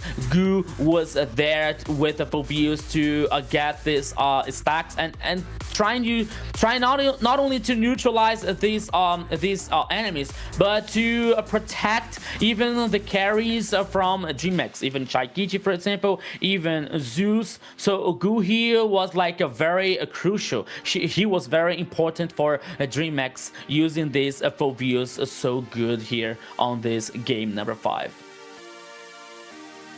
Yes, for sure. They did a wonderful job here. The way they executed everything was flawless. They put that pressure and made sure there was no room for Infinity to come back in any way here. And that is the synergy I'm talking about. Even though they did fumble, they did go to a best of 5 at first, but they found their groove at the end and came back strong. Yeah, you can see here, I mean, a part of the last, some of the final pushes coming in from the side of Dreamax, having such a great games here. I think is this where they kind of messed up? I think the Lord was coming in and they did end up getting taken out. I think Shaikitse actually got taken out here by ZZ there, and there were only 2 members left from the side of Dreamax. But at this point, they were so far ahead that even that little hiccup wasn't a huge harding for them, as they were able to answer right back, take out that mid high ground tower, and just force their way through mid to find themselves as the winner or to push forward in the lower bracket. Yes, and here we have it. This was pure impact from beginning to end. Here's the player leading the charge. We have our MVP King, who we thought Kufra was going to handle. I mean, he said, hey, I don't care if there's a Kufra on the board. I'm going to take this win. 206 KDA, 34 point K total damage, 803 gold per minute. He was a driving force for the team despite having that Kufra on the field.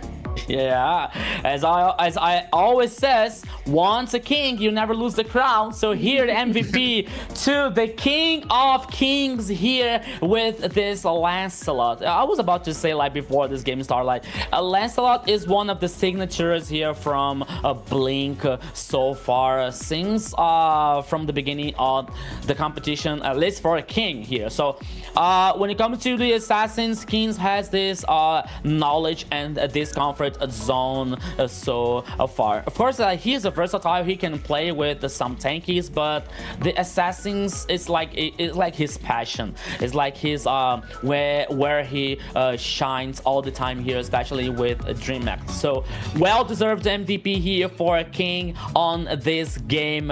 Congratulations for Infinity. They did an amazing job coming so like at this far on the MCT AMER South, but as a competition, one has to win, one has to lose, but they have to be proud of themselves because they did an amazing job. Yeah, an amazing job for both of these underdog teams to get this far. Like you said, unfortunately, one will be going home and one has to go forward, and that's going to be Dreammax. A great game there, especially when we were talking about King, like we talked about before, moving from the XP lane to make that transition for his team, and has absolutely shined in the jungle position for his team. Not just that, but when he pulled out this lance, pulling out the lance against the Kufra was a statement of the confidence that he has in this lance and how well he can play it. That okay, we're not even going to be bothered about this Kufra. We're going to be able to go in there and get a lot of these thorned roses and phantom executions and still be able to find ourselves and escape. And he was able to do that quite successfully here, which earned him that MVP. A great pick up there. It's a shame. It's a shame that the meta doesn't really favor a lot more assassins, as it's one of my my secret joys to watch great assassins do their work around the map, whether it's going to be a Fanny, Lance, Hayabusa or something like that, some of those high skilled really maneuverable heroes. And King did finally get to flex out one of those assassins here in the game 5 and really put on a show for all of us. Yes, for sure. A king in the jungle role. He is on his throne and he is dishing out that damage and showing you all why he was not meant to be for the EXP lane. He is taking that jungle role and rolling with it for sure. They have been wonderful to watch them kind of grow from here on out. Like the way they took charge, they changed out two of their teammates, and they have been dominating it ever since that. So looking forward to see what else they have in store for us.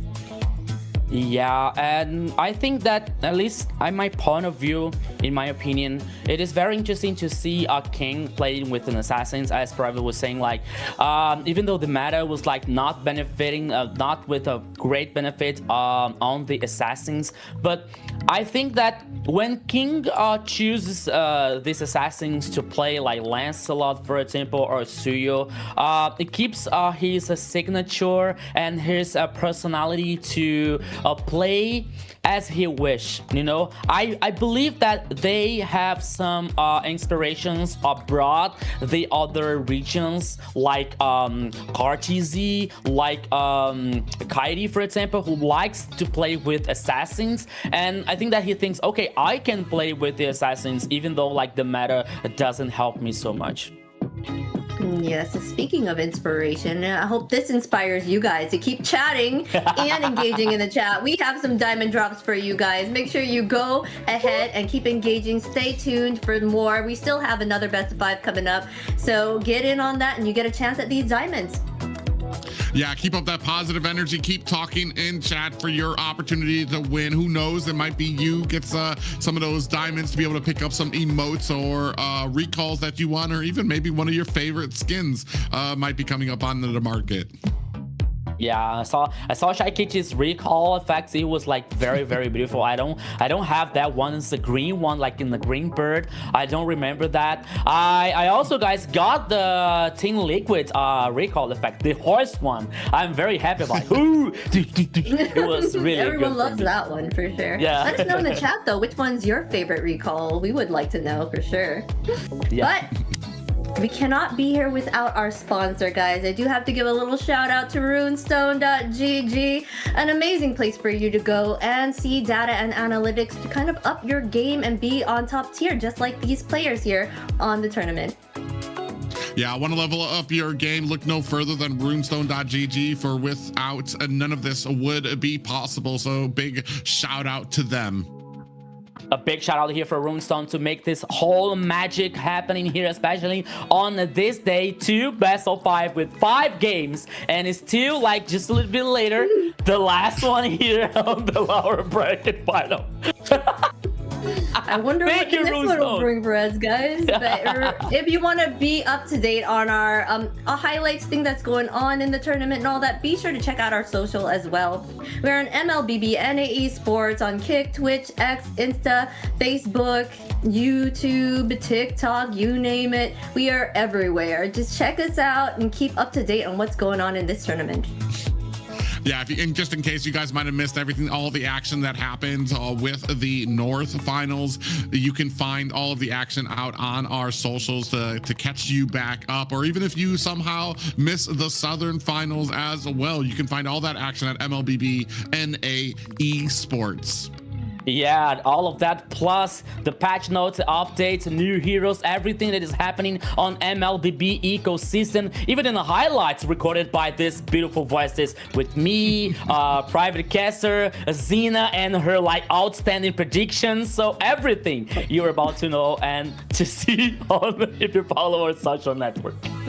I have amazing predictions, just so you know. Yeah, no, that's why I'm talking. That's why I'm talking. Like Xena's like coming from the future.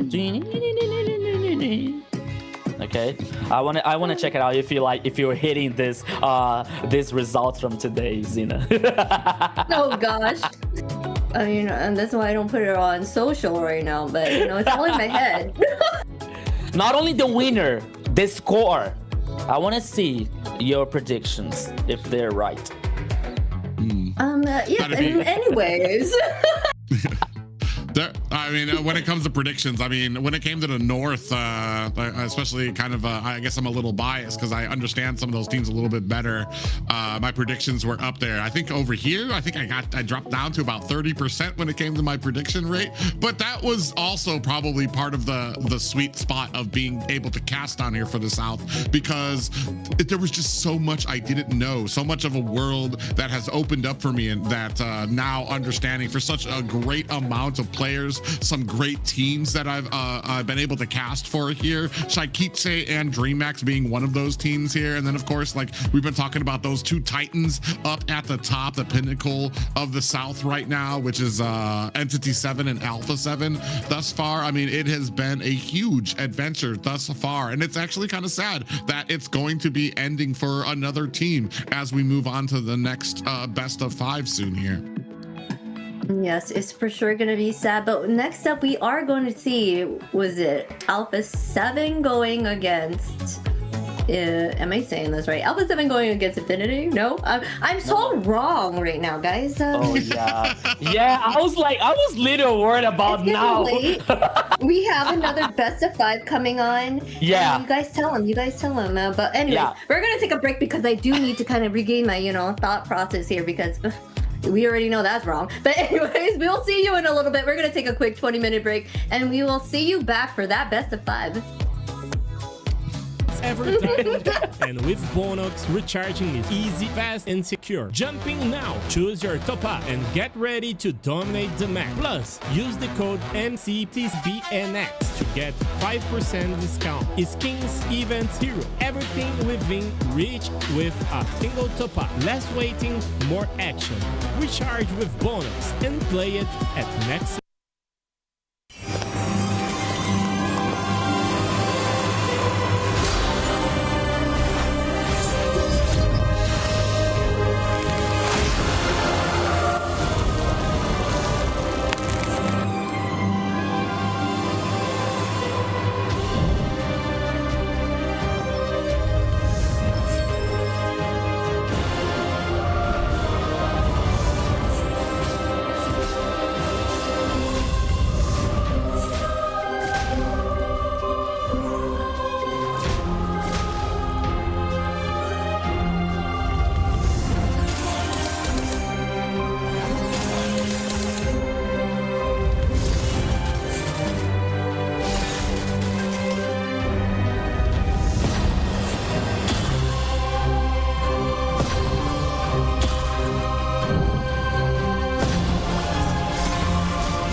Between dreams and nightmares.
In Mobile Legends, every diamond counts, and with Bonox, recharging is easy, fast, and secure. Jumping now, choose your top up and get ready to dominate the map. Plus, use the code MCT AMER to get 5% discount. Skins, events, hero, everything within reach with a single top up. Less waiting, more action. Recharge with Bonox and play it at next.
Between dreams and nightmares.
And we are back with more MCT AMER South semifinals. Come back, guys. That's right, ladies. Go ahead. Yeah, if you guys have made this long journey to best of fives, then congratulations. But the fun is not over. We are at the AMER South semifinals here. One team will go home. One team will move on to the finals. Then that finals guarantees not only a seat at MSC, but that challenger who will meet the AMER North champions. So much on the line for all teams involved. Yes. So you thought it would be the end? No. Just one more best of 5 here. It is the lower bracket final. So we gave you time enough to get a large coffee, to get the chicken wings, popcorn, to get this meal, to watch one more insane best of 5 here, Zena. Yes, let's get your brain on straight like I did. I reset my brain and now I'm ready. We are ready, and let's check out the rest of today's schedule. Who is going to take on each other here? We have... Okay, let's check out what happened actually. Entity 7 went against Alpha 7. On that went a whole full best of 5 with Alpha 7 the victors of that. Then Infinity versus Dreammax. Dreamax coming up on top. And now we are back at that loser bracket with Entity 7 and Dreammax going up ahead against each other and seeing who will come the victor and submerge out of that loser bracket. Yeah, so today it all comes to this final match for today, Entity 7 versus Dreamax, and the winner is going to face Alpha 7 tomorrow in the MCT AMER South final. So, oh my friends, private, 2 teams here with the best of 5, with the whole, like, the all 5 games from today. Maybe the tiring situation could be a problem. Well, we're about to find out as we take a look at the Entity 7 roster. Yes, here we have on Entity 7, who's playing today. We got the EXP laner Akashi, Hide on Bush for that jungle, mid lane Shin, gold lane Doom, and that... Vagin.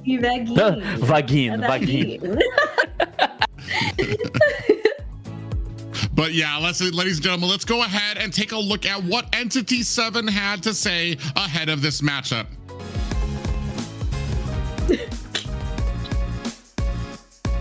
Hola, buenas, soy Chin de Entity 7 y para mí mi top 5 de mejores magos de la línea media serían a top 5 pondría a Lionel de Infinity, top 4 pondría a Syndra de Titan Sport, top 3 pondría a Feshin de 9Z, top 2 pondría a Frost de Alpha 7 y top 1 pondría a Chai de Dreamax.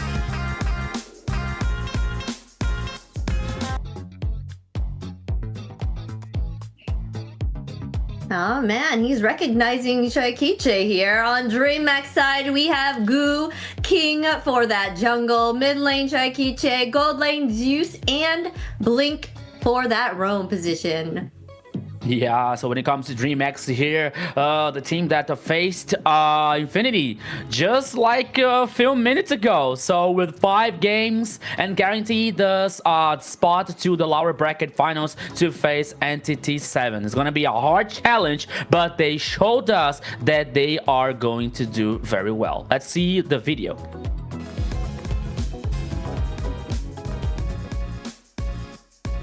Salve rapaziada, eu sou o Blink, rotação da Dreamax, e hoje vou fazer aqui uma brincadeira de respostas rápidas. Blink 2019. Harley. Dilong. Luiz. King. Ling. Flash. Collector do Granger. Nossa, Joy. Saber. Zushin. Eu.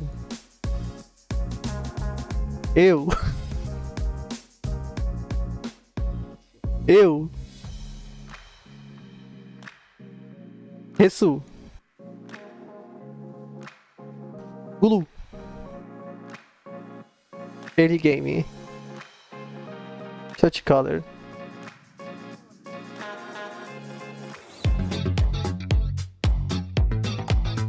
I just love how happy and smiley he is answering those questions. He's just so happy-go-lucky guy, right?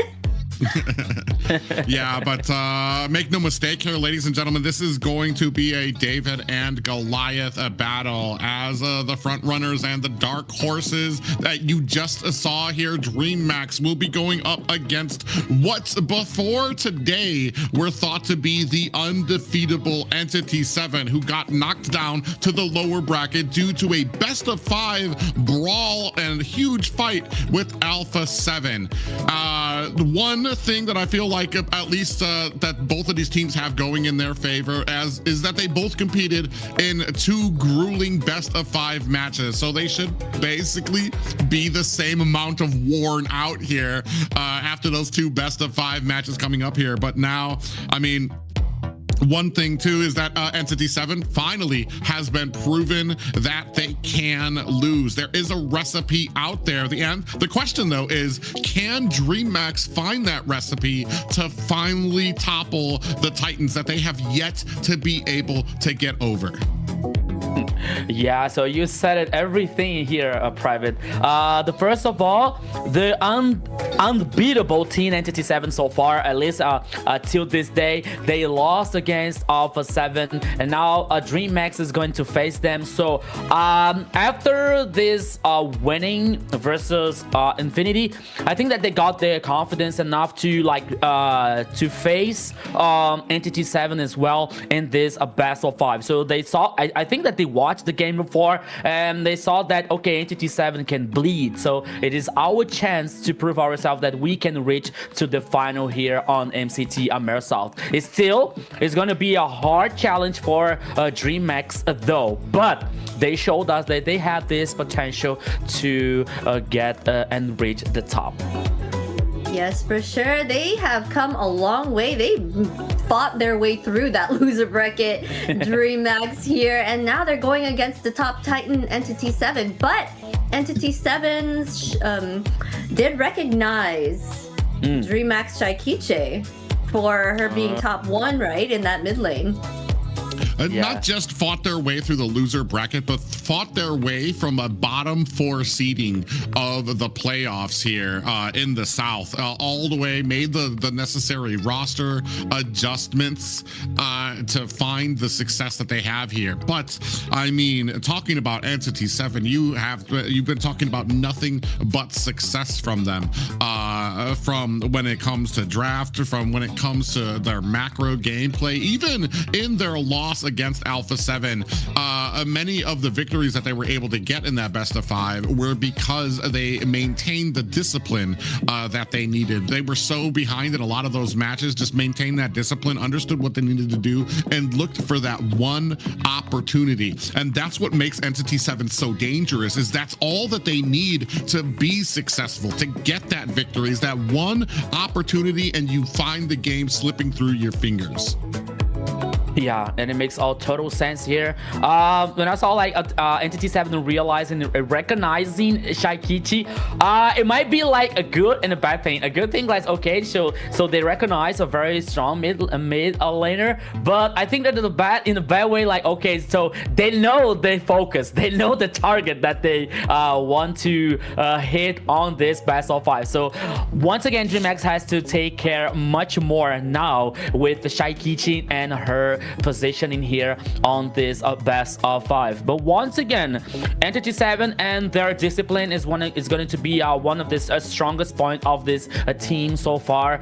It's one of the best thing that this team have, and which brought them to here on like the top 4 on MCT AMER South. But on the other side, we have a Dreamax that is still like warmed up from the best of 5 earlier. Entity 7 as well have won, so let's see what's going to happen. For me, it's a very tied up game so far.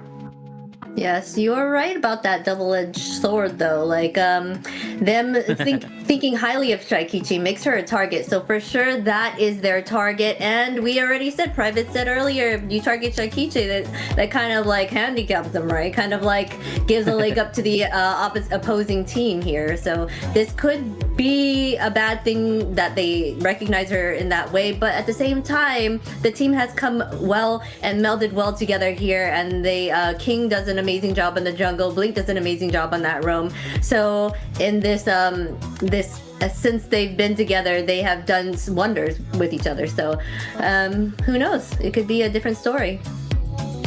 Yeah, I feel like the success points for Dreamax are because we've already seen this matchup before. Entity 7, they did lean into Shaikichi to be able to kind of shut her down with some of her favorite pickups out there, but that was before Goo had really stepped up on the team of Dreamax. And I feel like if Dreamax are going to be successful, the entirety of your success cannot be bent on the shoulders of King and Shaikichi. The rest of the team is going to need to be able to step up to kind of have that focus, to have that confidence, because King and Shaikichi are not going to be able to do this themselves, especially when you're talking about a team from Entity 7 who have so many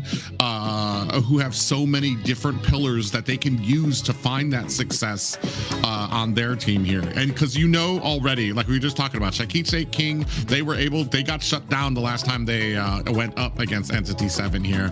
And that, just like I said, I'm assuming that's going to be kind of the same play style that you're going to go with here with Entity 7, because you had such success with it last time. Here, we're going to see if Dreamax have been able to make some of the repairs to that armor to be able to find some of those shortcomings and maybe be able to find a source of victory here against the monsters of the South in Entity 7. Yeah, so it makes total sense here, especially when it comes to Entity 7's lineup, especially with the Trinity, the champion in Trinity on the last split here, Shin, Doom, and Hydon Bush, and with the addition with Vagin and Akashi, two very experienced players as well. So I believe that Dreamax here is gonna be is gonna have a hard challenge when it comes to experience and the synergy coming out from team. We know that Goo and Zeus have their potential and have their like high level proficiency here when it comes to this gameplay, but once again, facing Entity 7, which has like this experience not only in the online competition, when it comes to stage, they also have this experience as well. So let's see what they what they're going to do, and they're going to fight against Entity 7. And see here, we'll see some reactions between Xena and Private from the bans. Grok, Ivan, Fanny, Pobios, Valentina, and Guinevere, but letting Zunshin open here on the first game. Zushin, Baxia, Freya is, Zushin, Baxia, Freya, they're all open. Marcel, there's a lot of things open right now, and especially is that Freya and the Zushin that are open right now. So this is pretty exciting. I mean, if they give Shaikichi that, maybe they are banking for Shaikichi to take that Zushin. Maybe they have a counter for her. They're gonna go ahead and pick that up. But Baxia and Freya are still open here too, so this should be interesting. Marcel with the Freya pickup here. So I'm expecting to see the Yusun Shin come out for the side of Dreamax as well, because it's been such a great fit into that gold lane, something that Freya's not going to be able to dominate so easily in there. You're going to have that dash to be able to kind of create that distance. Not just that, but you have a Zushin on your team as well to kind of really head off on that offense here. So do we go with the Baxia pickup so quickly, or do we maybe save that for a different match here, and not kind of go with the entire meta so early here for the side of Dreamax. They're going to go ahead, scoop up the carry as a first pickup, something that hopefully in that mid to late game is going to be able, to burst down. Like, as a quick in the gold lane, you have to be pretty confident with carry in the first place. She's got a dash, but it's not a dash that stops her from getting into harm's way. I feel like, I don't even know what to expect. Freya's not going into the gold lane. Freya's going into the XP lane. I was thinking about that. Yeah, I was thinking about, like, as we were talking about, saying, okay, we might have this possibility to get Freya on XP lane, as we saw today. I believe it was on the first match, right? Like Entity 7 versus Alpha 7. I'm not sure, but we saw a Freya on the XP lane here, and it happens again. But now with Entity 7's turn, it's gonna be very interesting here, because now we're getting Harriet on the gold lane. Sora is the fourth choice of ban here. Like, this first draft is so chaotic in my mind, but I'm still trying to find some options for both teams here, especially when it comes to, for example, mid lane here for Dreamax is already set. It's Zunshin. But when it comes to Entity 7, Lilia is out, Ivy is out. We still have Barca, but we have to think this, it is going to be a good idea to Entity 7. Harley, now it is the last ban here from Entity 7. So, Zitia. Okay. Now, I think that, I don't know if Farsa here could be a very interesting mid lane from Entity 7 with Kalia and Zunshin, especially on the mid lane here, causing this pressure. Maybe they're bringing a Kimmy on the mid lane here, but now with Leomord Marcel to get this pressure on the river, I don't think this is going to be the best one, but still it's a strong lane phase here for Entity 7. There's a whole lot of interesting picks here. I wonder what they are going to pick up to kind of like shut down the Freya here at this point. I know you did say like Yeast and Shin's good against a Freya. You think that they would pick that up here? Or a jungler on the side? Oh, not a Suyu. I had a feeling that they would choose a Suyu because he's very comfortable king on that Suyu. And Esme. Okay. I don't hate the Esme here. This is something that we've seen King do very, very well on. This is where he kind of started his hero arc when he was coming up and being a great pillar for the victories that Dreamax have had here, especially against the shielding that Freya is going to have, the shielding that Harith is going to be able to have out there as well. The only problem for me is that it makes it kind of a huge target for Marcel to be able to kind of shut you down with that golden hour as well. And I'm not a big fan of Carry versus Freya in the early game because Carry's range is so short and Freya has a pretty big jumping distance. Entity 7 gonna go ahead and round out their composition with that final Kimmy pickup on Shin. Yeah, but Freya is gonna be versus Harriet, right? Not Freya. I think this Esmeralda is gonna take over Freya. Yeah. And okay, Kimmy here on the last choice for Entity 7. Yeah. So this is really interesting here because on one side here, so you have this XP lane with Esmeralda who's gonna take advantage on this shield coming out from Entity 7.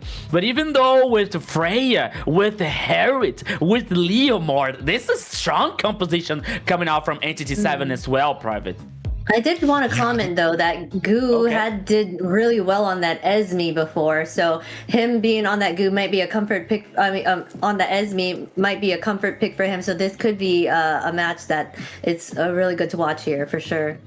Yeah. One thing I get a little bit worried about is Goo getting a little overconfident on the Esmeralda. I think a lot of people on Esmeralda can start seeing that shield get a little confident, especially when you're talking about a team game where ganks are going to be the name of the game, especially in that XP lane, to make sure that Freya can shine, especially in that XP lane where it's going to be that first objective is basically on your back to see which one of these XP laners can become a part of the fight first. Are you going to have the flight of the Valkyrie come down, or is it going to be the falling star moon from Goo? We're about to find out. Yeah, so when it comes to these compositions, I think that the most of the things are gonna be shown from this first levels, because from one side you have the Kalia, which until level 4 she doesn't have like this like the peak off situation with the Tsunami Slam, but she has also the knockup situation. And when it comes to Marcel, if he works very well like stacking with this buff, he can do the CC as well here. But now, ladies and gentlemen, everybody here, thank you so much to stay with us at this point of this tournament. Let's go. Welcome to the Land of Dawn. This is the best of 5, the last of the day. Entity 7 versus Dreamax. Let's go, my friend Private. You can already see the offensive ability of that Zushin pick coming into play, as I already dropped back in very low. A little bit of a freeze going on there on the Shaikitse, but I mean the offensive ability really coming through immediately for Dreammax. And now that we have a pause in there, we have a moment to talk about both of these compositions kind of coming out here. Both of these teams fighting for their survival in the playoffs. We're at the semifinals, and unfortunately one of them will be going home. And now, I mean, when it comes to this kind of matchup here, I'm very curious as to how at what point are we going to be able to shut down the Freya? I've played the Freya in a lane against an Esmeralda, and I want to say the Esmeralda, it's usually pretty neck and neck, but Freya can be able to get over the Esmeralda, mostly because of the jumps that she does that really like pop up the Esmeralda and can really stall a lot of your combos that you want to get out there. So it can be very interesting. If this XP lane does not go in favor of a Dreamax, I feel like this is going to be a very hard game for them. Yeah, agree. Totally agree, Zina. Yeah, wise words. As always, wise words, Zina. I said I feel that having Zushin on the in Shaikichi's hands might be a huge factor in having them have kind of like an upper hand here. So even though they did pick up that Freya, if she's in fact able to kind of like CC her out there in some way and kind of like keep her at bay, that might be helpful to the team, and then maybe that they can kind of come back from that. As well as they have Suyu here. King's very comfortable with him, and we've seen him do a lot on him as well. So this will be a fun match to watch for the fact that they left a lot of these meta heroes open, and to see that happen. Yes, you know, I agree with you, especially when it comes to Chaikichi is going to be definitely one of the pillars from Dreamax on this first game. As was Private was saying, like this Esmeralda versus Freya situation, I believe that this lane phase that could go like as even from both sides, but I believe that at some point of the game, Freya is going to take some advantage on like this split push situation. So it is something that we can talk later, Zina. Yes, and I want you guys to take advantage of these diamond drops, guys. We have diamond drops going on. Be sure to stay in the chat, keep engaging and all of that, and you get a chance at these diamonds for those emotes and all that good stuff, right? I love that, especially that one emote where it's like it's not really an emote, but one of those things that you can do and slap people with the Layla. The Layla slap during the matches. Those are fun. Yeah, with some diamonds, you guys have an opportunity to go ahead and get yourself a Starlight, emotes, skins, whatever your heart desires. And who knows, maybe one of your favorite skins is upcoming in Mobile Legends as well. Yeah, when it comes to these interactions, I prefer the cat one, you know, like and I said, okay, yeah. Everybody likes to, they're only like on the game. I said, oh my god, you just scaring me like with this cat here, but that's okay. But now here, we are back here, Private, with this first game, Dreamax versus Entity 7. Let's go. As I'm looking at this composition coming out from the side of Dreamax, another thing that's really going to be super important for Dreamax is the cohesion and the synergy coming out from this. You're going to be able to get that tsunami slam, but you really need Goo and King to be able to dish out that damage to really drop them down. Shakitse will be able to get another CC onto them, but that's going to take a little bit of a time as well. So it's going to be very interesting to see if Dreamax can really kind of fit that synergy, find that cohesion that they need to be successful to put that damage after a tsunami slam. Yeah, oh, in the mid lane here, let's go. Yeah, speaking of which, we do have the Phantom Steed coming out there. Goo in a little bit of trouble there as a well down King in trouble, looking for an escape. And it's going to be able to use that Blade Surge to get himself out of harm's way, but Blink goes down. Goo able to find himself an escape, and not as bad as it could have been, but still, one goes down to set up the first turtle for Entity 7. Yeah, and I can say here it was cheap. It was cheap for Dreamax. It could be very worse because King and Shaikichi. No, I think that Goo was able to survive in this first team fight here on the mid lane. So Entity 7 got the first kill, got the first turtle. Yeah, it's a very interesting early game here for Entity 7 Private. Yeah, not just that, but a great early rotation coming out from the side of Dreamax. Unfortunately, Entity 7 was prepared for it. Oh, look at, they're already looking to possibly find an invade into there, but do not go into the jungle. But I want to say Goo, it speaks well for Goo, or for the side of Dreamax, because Goo was able to actually find his way into this fight at the mid side as well already, before Akashi was able to kind of join them. So it speaks well on Goo being able to use this this Esmeralda to be an intimidating factor, to be able to rotate a little bit faster and potentially help out Dreamax in the future. Yeah, I believe it when it comes to this lane phase situation, Goo is gonna have some kind of advantage. But at the same time, I believe that this Freya is gonna be a pain in the neck where if Goo like tries to help the rest of the teams here in team fights, in objective ones, because this Freya can simply ignore on the side, for example, and force the split push. As we know that Freya has like this high potential to get the towers, to get this map dominance at the most of the time. So, oops, again, okay, on Shaikichi. Yeah, he was looking like he was trying to get a little stun to set up something on to Shaikichi there. Ooh, we have 3 down on the bottom. Does Goo know about it, or is he going to try to get baited into this fight against Akashi? Very smartly going to hang out into his bush there. Ooh, coming in with the Tsunami Slam, followed up by the Falling Star Moon. Is that going to be enough? Down goes Akishi. A great combination, but here comes the rest of Entity 7 trying to put the damage on to Shaikichi, and they find the kill. Meanwhile, Goo might be in trouble, getting chased by the whole of Entity 7. Back in trouble. Is that going to be enough to pop up there? Goo with the kill, able to even things up on Entity 7. 2 and 2 apiece for Dreamax and Entity 7. A chaotic battle here on the goal lane. On the bottom lane, sorry, on XP lane here, but with 2 players down for Entity 7, but it's still Entity 7 like trying to guarantee this second turtle with no fight back coming out from Dreamax, while like King is on the topper side, making the lizard. But now here again, and Doom, Zeus,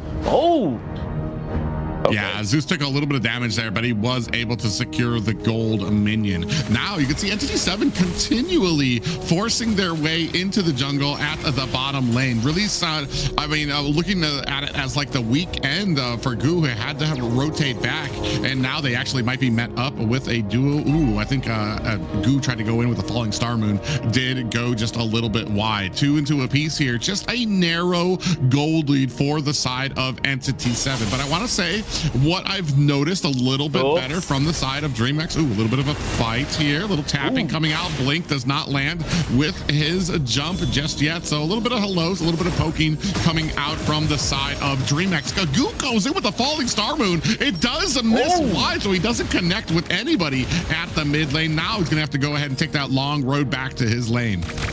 Yeah, so now maybe Goo is just a little bit anxious here to restart his team fights to get in some initiation to help Dreamax, but here comes. Oh yeah, big fight coming in here. Hide on Bush does get taken out. Golden Hour is out. In comes Doom looking for the damage. Down goes Shakitse. Shin with the kill there. Down goes Blink as well. King looking for the disengagement. Uses that blade surge to get away, but it will not be enough as Vagin finding himself another kill. Oh my goodness. Oh, Zeus is completely lost. Getting down here. One more kill for Entity 7. It doesn't stop, Private. Look at it on the bottom side here. Yeah, Gu and Akashi duking it out here. Akashi has no fear. Even taking solo, Gu had to try to chase after him and is not going to be able to find the kill on him, unfortunately. Meanwhile, up at the top, Entity 7 makes short work of the top tower. And right now, Dreamax finding a very hard job of keeping up with the pace. Meanwhile, as I say that, Shakiche comes in from the top. Shin in a little bit of trouble there as they put some damage out. Is that going to be enough? Shakiche finds the kill onto Shen. Vagin thought he would be able to come in from the top, but gets halted by the rest of Dreamax. Now starting up on this turtle, Vagin goes in. You can see the big Valkyrie's descent coming in onto the side of Dreamax. Hide on Bush able to get the turtle while the Freya swinging away at the rest of Dreamax. Down goes King. Vagin able to find a kill onto Zeus. Blink wanted to answer back so desperately, but is not going to be able to find the damage. Finds a pop-up. Oh, and he is not able to find the kill as Doom finds one of his own. It is so amazing the way that Entity 7 like somehow they start the initiation. They turn on like the turbo and they only like play forward.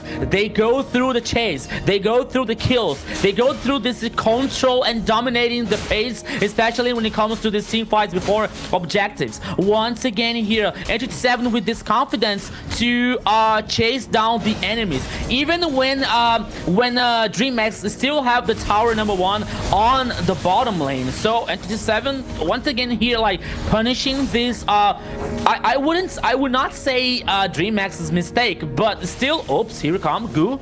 But it's still like some hesitations coming out from Dreamax in some place.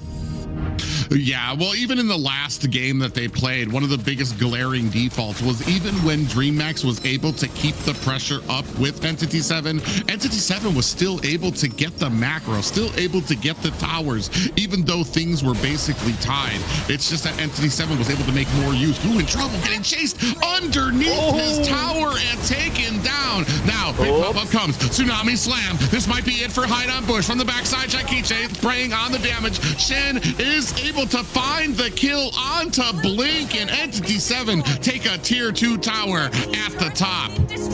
Yeah, so 2 towers plus here for Entity 7 at the top side, and now they're heading for the first Lord here. Immediately started by Entity 7, and we like it all seems that we don't have a fight back coming out from Dreamax because we have King on the orange buff. Vagin has this info. Zeus is heading down, but it's already too late because Entity 7 got the Lord.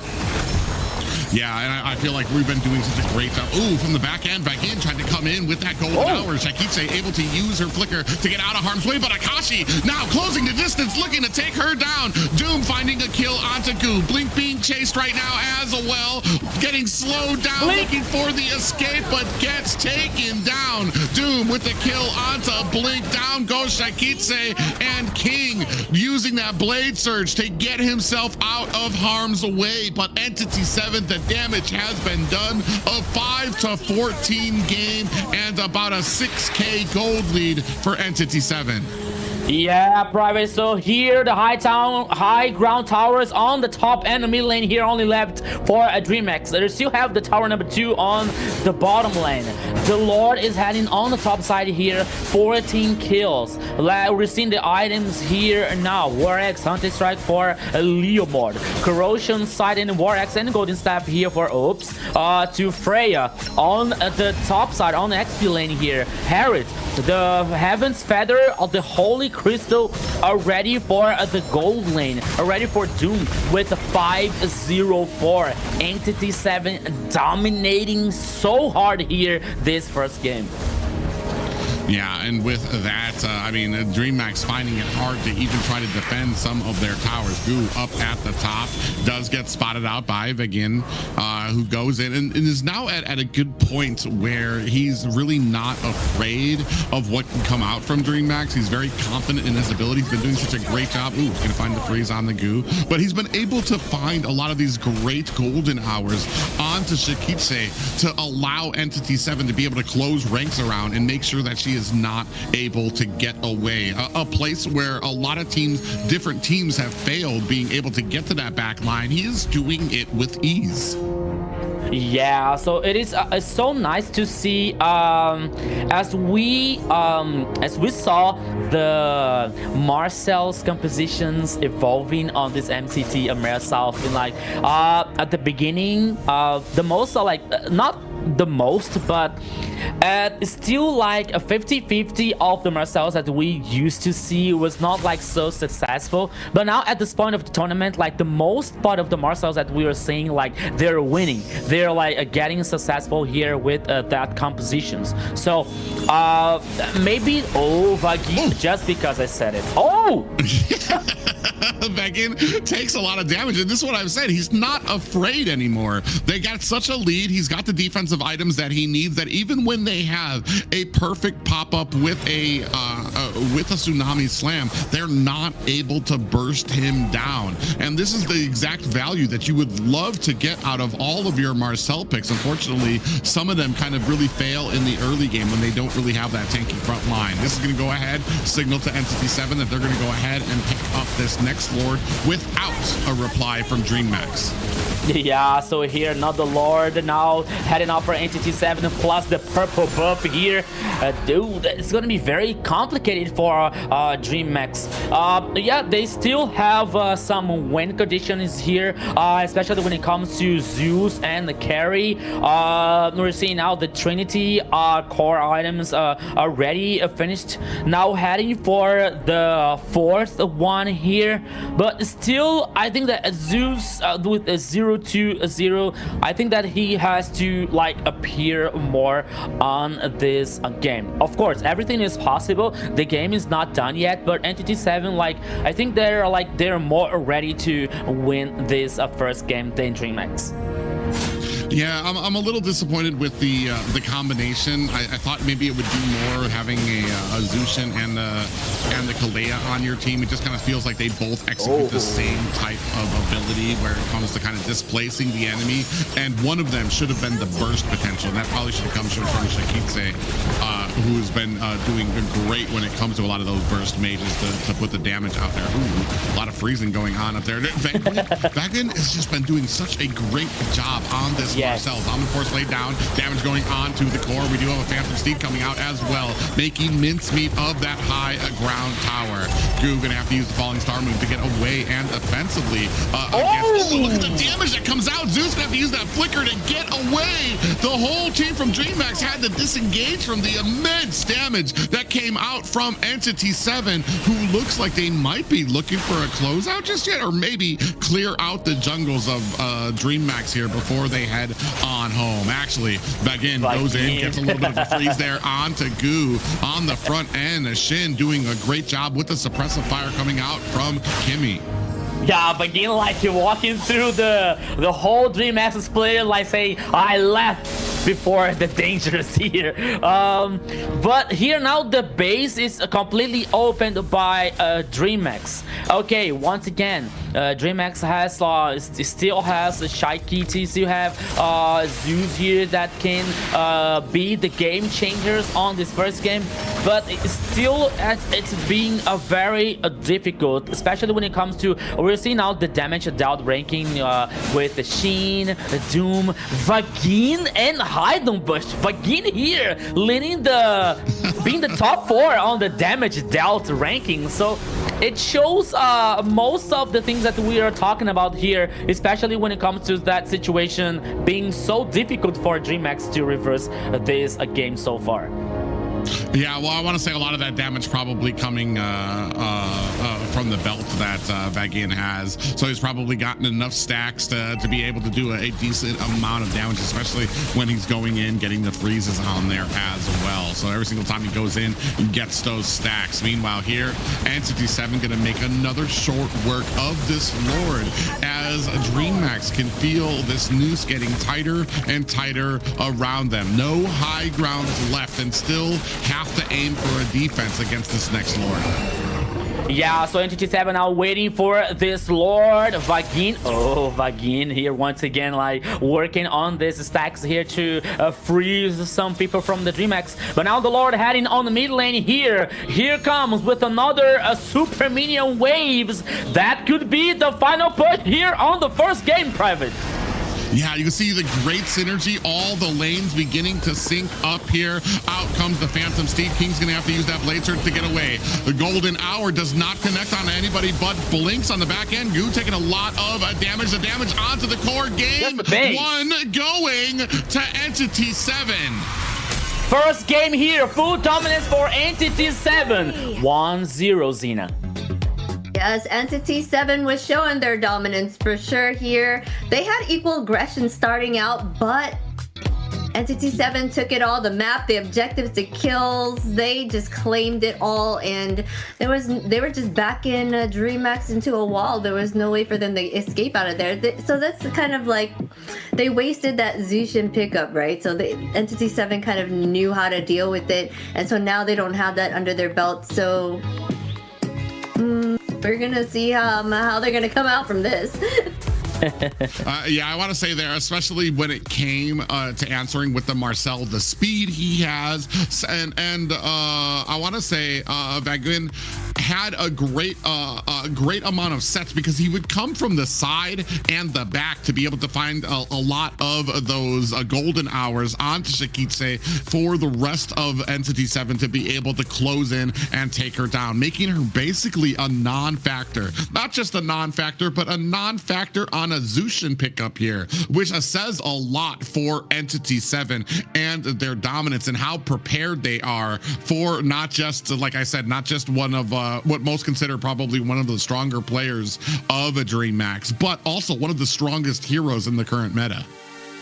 Yeah, so we found that here on this first game, as we're seeing now the highlights. I think that we, at least for me, I think that I missed just a little bit like Blink to trying to use this Tsunami Slam to make some pickoffs here versus Entity 7. I missed some Zeus performance here, especially with Carry. Of course, that we can talk about like, okay, the Carry needs a protection. Carry needs some items to like cause the damage to impact in a positive way here for Dreamax. But still, I believe that Dreamax was way too like passive here on this first game. And, you know, like a King, I think that King tried, but the way that they was trying to find a pickoff, they was trying to find something on the game here was not like good enough to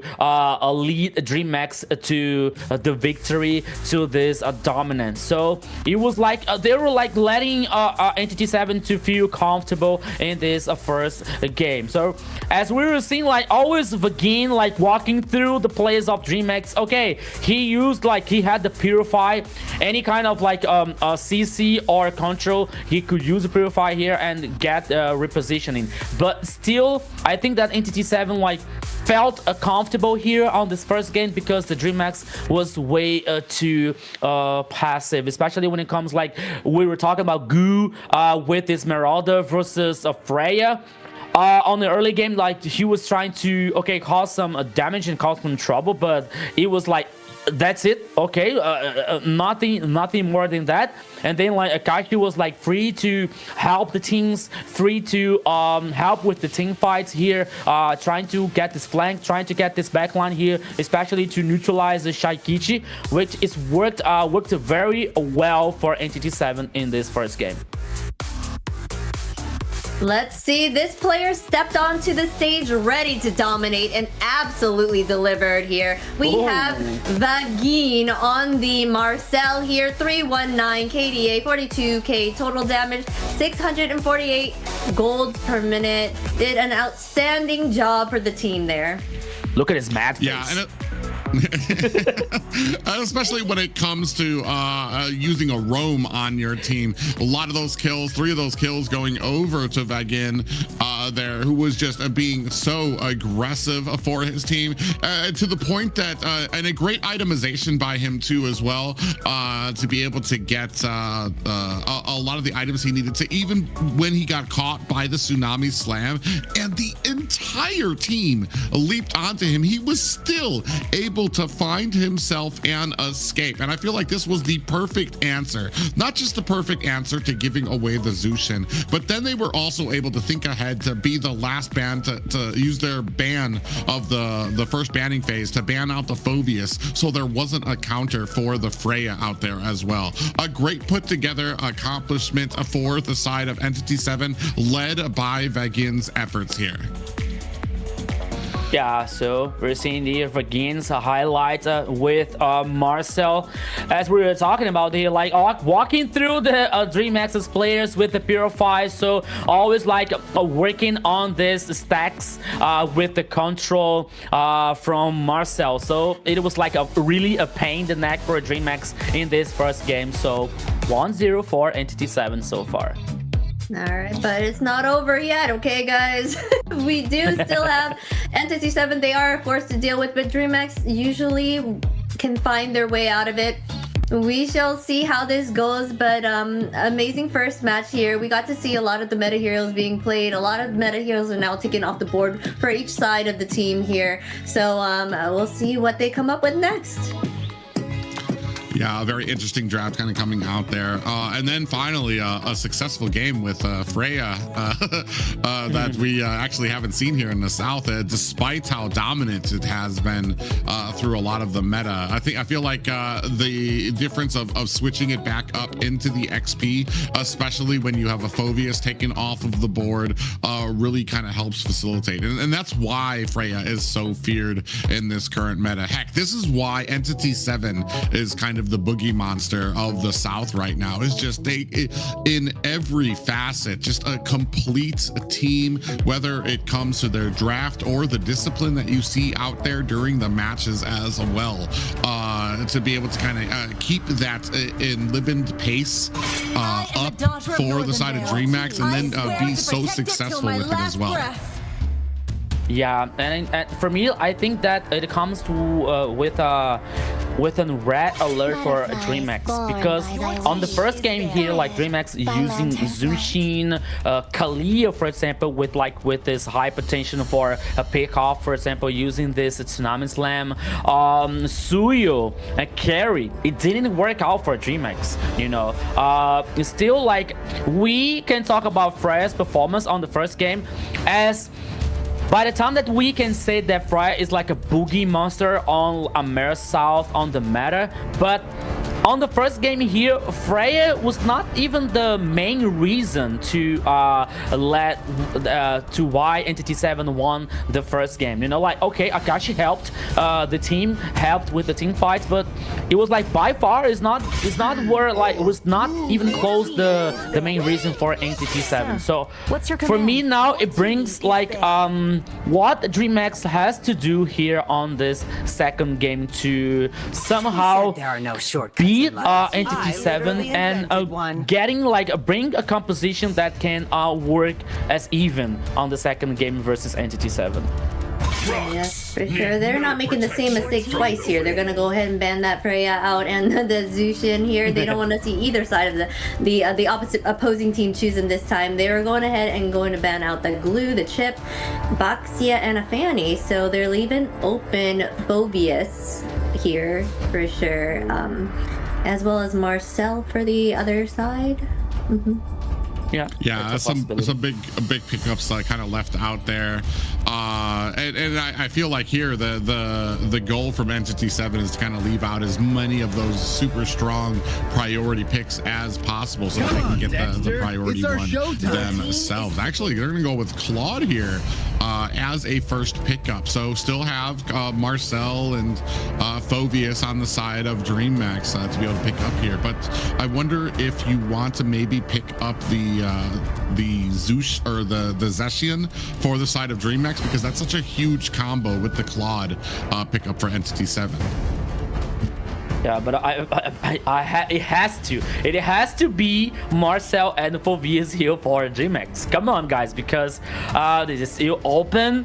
It is still like a very good response here. You're cooking too much to bring these heroes here, Dreamax. Come on, on this composition. Of course, they're like thinking about like other strategies when it comes to Claude, for example, and that Entity 7's composition. But okay.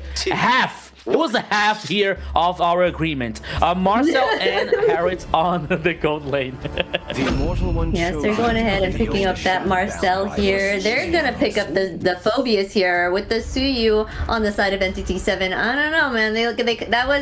They left that open. That Phoveus here is good counter against the Harith on the side of Dreamax. So I wonder what they're gonna do here now. Well, and I feel like that's exactly the reason that Rico was saying to pick up the Phoveus and the Harith, because you pick up Harith and you pick up the potential counter that he might have out there as well. I mean, at this point, you might as well pick up Valentina on the side of Dreamax if you're gonna try to overwhelm Phoveus with some dashes or something. Marcel. Well, we're gonna have to see how this kind of mixes in here. Phoveus on their side. This is a very, very strong pick, especially in the hands of Entity 7. And we're gonna have to be. I want to see very carefully where Goo's gonna go here on the side of Dreamax. Like I said, I feel like a lot of the success from Dreamax has been on making sure that the rest of the team can pick up the slack when the entirety of the focus from Entity 7 is to shut down King, to shut down Shakitse as well, and I feel like they did a good job of that in the last game. Yeah, them themselves, Dreamax, kind of took out the Valentina. Yeah. Got him lined up in so okay, last ban here for Kimi from Entity 7. I believe that Goo is gonna bring Yusong here on XP lane. I believe that is going to be a way of like somehow trying to get in neutralize Phoveus demonic this ultimate here, or Claude using this this ultimate to not the ultimate but the mobility situation with the Dexter hologram here. So maybe that could be a good choice for Dreamax to secure this Yusong for Goo. But no, Lapu here for a Goo on XP lane. Okay. So maybe it is like still some way to getting this like a back line, but I think that is gonna be not gonna be easy because Claude has an ability, Phoveus has like this ultimate, Suyu has an ability. Okay, maybe for Farsa, but Hylos is there to protect, so.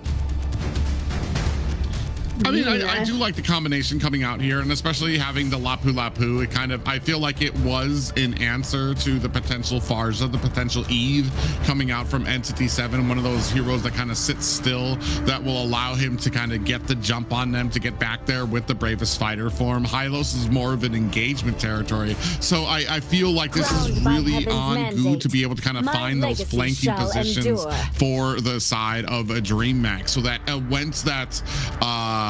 when that glorious pathway lays onto the ground, that he's going to be able to cut the distance and be able to take Farja out before Dreamax take too much damage.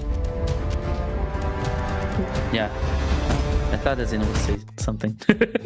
Okay.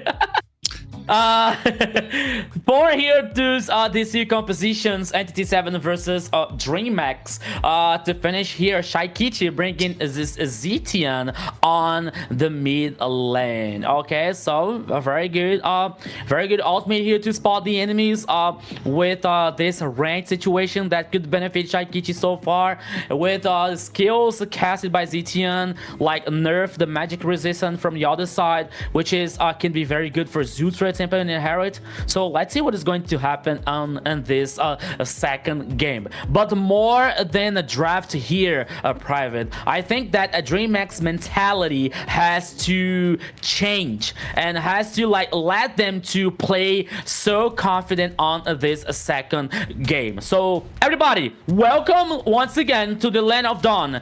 This is game number 2, Entity 7 versus Dreamax. This is the lower bracket final, and the winner are going to face Alpha 7 tomorrow. Yeah, I absolutely agree with you when it comes to, oh my god, Shin, the damage he took already. I has to go back to base, but I absolutely agree.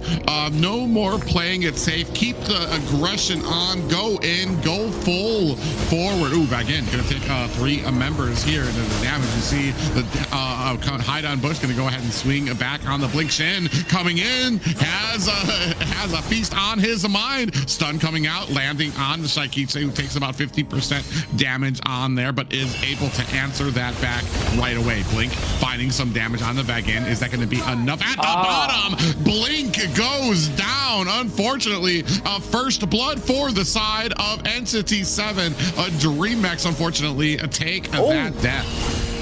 Oh, Vagin! Oh, he tried. A great play there by Shaikichi to lay down that pool and aim off center to force Vagin back into the pool to take that damage and able to reply in kind, tying this at a 1-1 apiece game. Yeah, so it's not over yet here now. Dreamax responding very good here on the mid lane. The first kill here was to Vagin, the Hylos, the roaming, while Dreamax got the kill on Shaikichi, the mid lane, a very like strong one. So I think that it would be like it was better for Dreamax.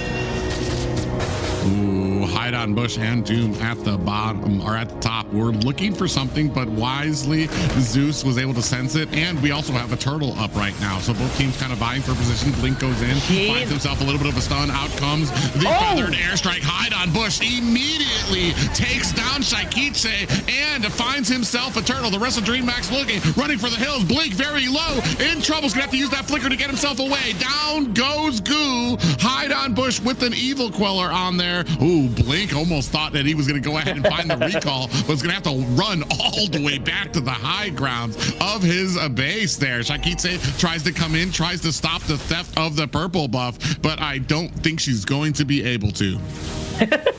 Blink being lazy, like getting to the recall almost on the base.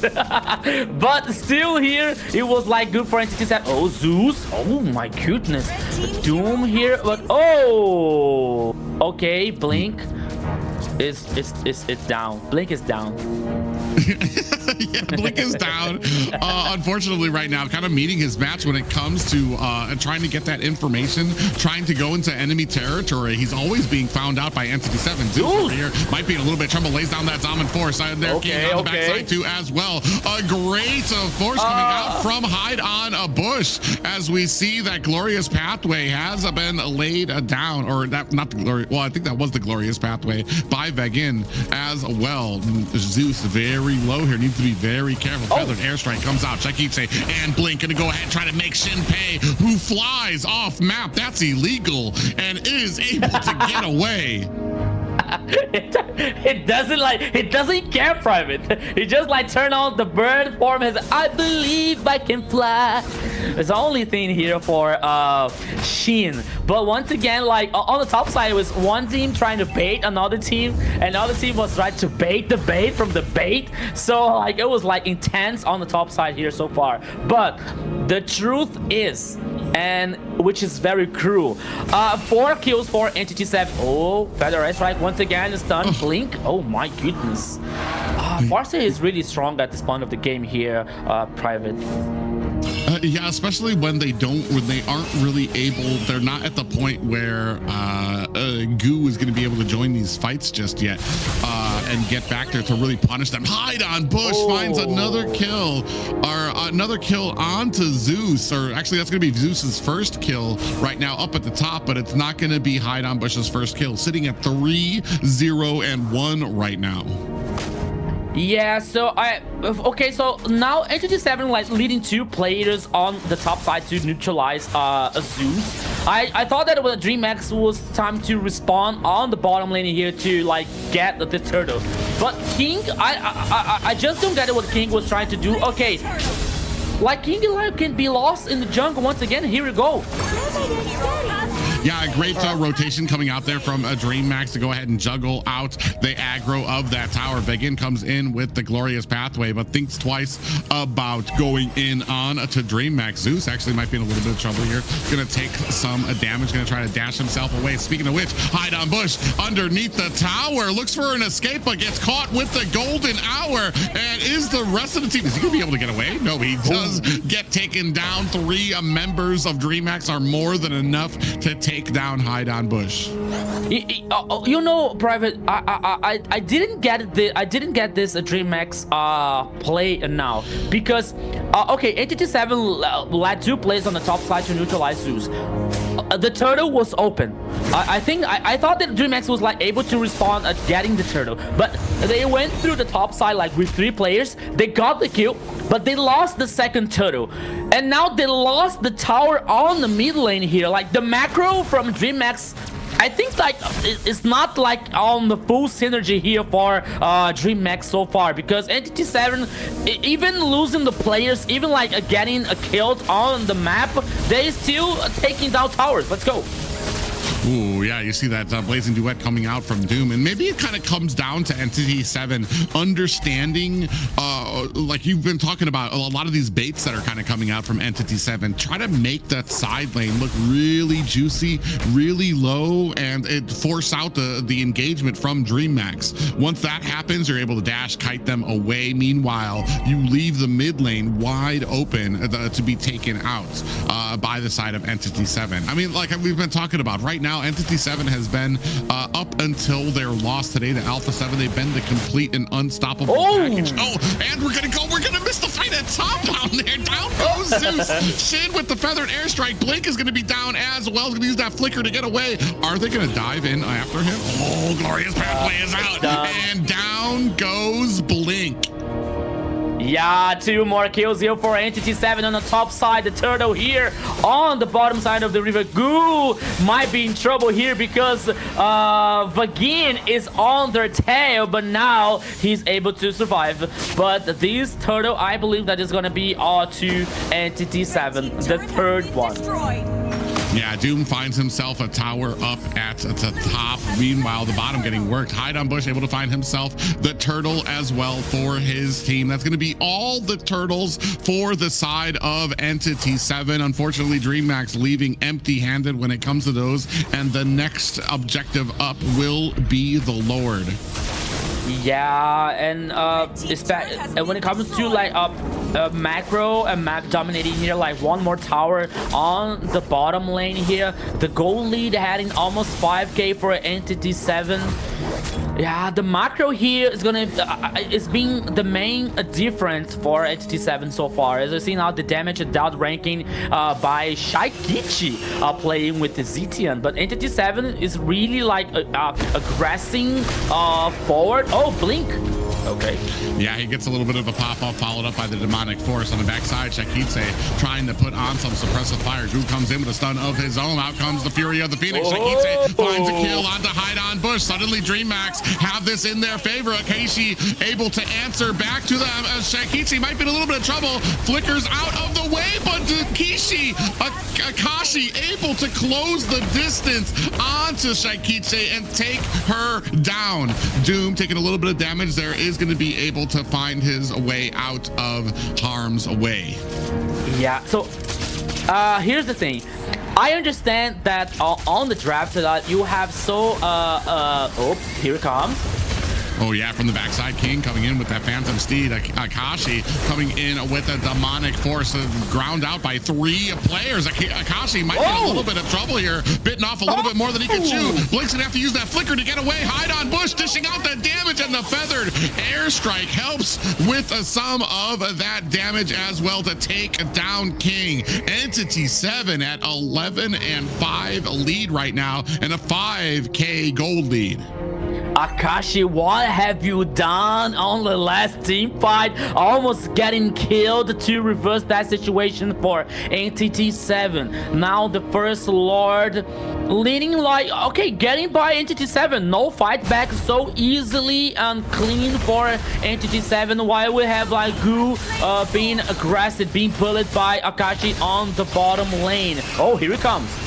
Yeah, another fight coming out there. Blink is going to go underneath the tower. Meanwhile, it looks like Entity 7 able to scoop up the purple buff for themselves, stealing it away from a Dreamax and just furthering their gold lead here. I believe is about a 6K lead for the side of Entity 7. Now, a little bit of engagement down at the bottom. Is that going to be enough to take down the demonic force? Gu able to find the kill onto Akashi, but now going to have to answer the minions that are at their bottom tower. Meanwhile, they are going to have to respond eventually to this Lord coming in.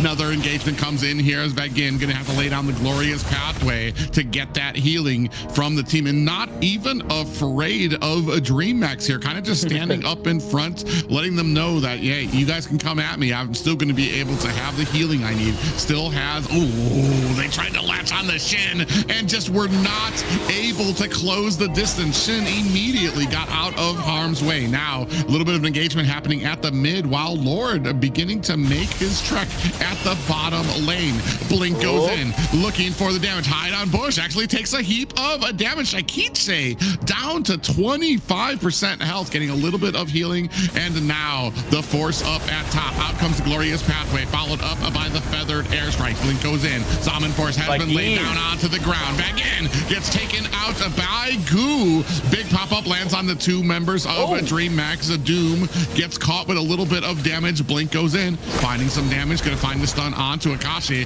who uses that flicker to get himself out of harm's way. Now, Fury of the Phoenix comes out. Akashi raining down that demonic force. Blink in trouble, gonna take another one and still able to find himself and escape. But unfortunately for Dreamax, 2 high ground towers are laid out in the open with that push. Entity 7 like trying to leave dangerously here, like losing Begin, trying to get this dive on the high ground tower on the top side, but still it was not enough to Dreamax to find the light at the end of the tunnel here. Entity 7 still have this dominance, still have this like a control of the actions. We're seeing now the item build here like 1K.5 for the gold lane, 1K.5 here for the roaming, 1K.5 for the jungler here so far. Shaikichi is the only player on Dreamax here, just way ahead on the gold lead for Dreamax. Oh, Blink. Ooh, yeah, Blink actually taking a lot of damage. Zeus comes in for the surprise to lay down damage onto Doom, who uses that as an opportunity to find himself a way out from that fight. Meanwhile, another Lord out on the field. King takes a lot of damage coming out from the far side. Airstrike, hide on Bush, going to use that Blade Surge to get himself away. And the rest of Entity 7 looking to start on to this next Lord. You can see Blink on the side there looking for some information, looking to possibly find a way in, but man, they're about a 5K gold lead behind, not able to find the angle that they need to onto this next Lord. Oh, here comes. Yeah, we had the feathered airstrike go out there, and on the backside, a blazing duet came out, laying down the Zaman force, and Entity 7 still able to get away scot-free despite well onto the back line and underneath the tower. Yeah, so Dreamax not fighting back with the Lord, like a King was in the top side, cleaning the minion waves, but now here, like after getting the Lord, like Entity 7 like turning the actions on, like getting the initiation with the Vagin. always playing forward, always playing aggressive here versus Dreamax. A Holy Crystal Feather, a Heaven's Feather, and starting side for Harriet. But Claude here, like having Demons, Hunter, Corrosion side. Oh, here comes. Yeah, they're trying to go after Goose. Going to use that Bravest Fighter form. Getting chased down by 2 members. Like he'd say from the back end, trying to lay on an escape for her comrade as the rest of Entity 7 turn their attention toward the mid lane. Lord up at top, looking to push into the final high ground towers of Dreamax. Now, the push has started. A big engagement coming in at the bottom tower. Begin takes a heap of damage in the glorious pathway laid down to help heal him up. The Shin with the feathered airstrike raining down to cover up both high ground towers of Dreamax, as the rest of Dreamax is going to have to focus down on this Lord, and just 1 more high ground tower left for Dreamax at the 15-minute mark. Yeah, Akashi Light here being stunned by would it be the Dreamax here chasing down, but Blink? Oh, Blink! Okay. He's able to survive. He's alive so far. Yeah, so far able to find that kind of escape there. And now scrambling right now. Dreamax doing the best that they can to try to fend off these minions. Meanwhile, I want to say Entity 7 possibly looking to clear out the rest of the jungle here. Yeah, so, but I have a feeling here, like, I think there is something similar to the first game is going to happen on the second one here, because on the first game we just saw like a Dreamax watching Entity 7 playing, getting the Lord, opening the high ground towers, getting the Lord, hitting the base, getting the Lord, winning the game. You know, like I think that is something similar happening on this second game so far, because Entity 7 getting the Lord, no fighting back coming out from Dreamax, while we have King on the top side cleaning minion waves, you know. So Entity 7 is just like pushing forward to win the second game. Yeah, I have to agree too. I mean, there comes a certain point where, I mean, yes, it's not a good fight for you. It's going to be a bad fight, but do you continue to just allow them to get these Lords, or do we just go for a Hail Mary, go in there, see if we can kind of maybe get the jump on them, find a little bit of surprise like we're about to do now. Again, on the front line, sees the rest of Dreamax here, but Entity 7 very wisely disengaging from the Lord. They want to have the Lord on their side when they go ahead and fight them, to maybe find it, go in with a Papa. In fact, there was Papa, followed by the feathered airstrike. A big dive onto the back line to try to get a Shin down. Goo trying his best, but eventually gets taken down by Akashi. Meanwhile, hide on bush, looking for the disengage underneath his tower. The rest of Entity 7 chasing down Dreamax. Blink in trouble, very low as Doom finding some damage there, and Dreamax still able to find the disengagement, but this is going to open it up for Entity 7 to find themselves a free Lord. Okay, at least they try at this time here to surprise Entity 7's composition. Oh, they tried to go in and answer again. Feathered airstrike came down this time. Down go 2 more of Dreamax. Is that going to be enough? Zeus is down for the count. Shin with the kill there. Shaikiche alone here to fend off. Oh, Goo comes in back online. Out comes the Fury of the Phoenix to get that stun. Down goes Shaikiche. Akashi with the kill there. And Shin outside the borders of the map, gonna find himself an escape. A full team wipe for Entity 7, now looking to claim the game 2. Yeah, so game number 2 goes to Entity 7 so far. Xena 2-0 and this best of 5. Yes, a dominating performance again by Entity 7 there. There is no... Dreamax is not able to find kind of like a counter or a way to kind of deal with their aggression, right? So right now they are struggling. Hopefully they can kind of come back on the next match here, but it doesn't seem like they're finding the correct way to kind of come back here. But Entity 7 going strong. They were already a beast to deal with in the first place. They're one of the top teams here in the South and have just been raining down and snowballing through. They had lost here to Alpha 7, but you know, they might go back up there again and take them on for another round.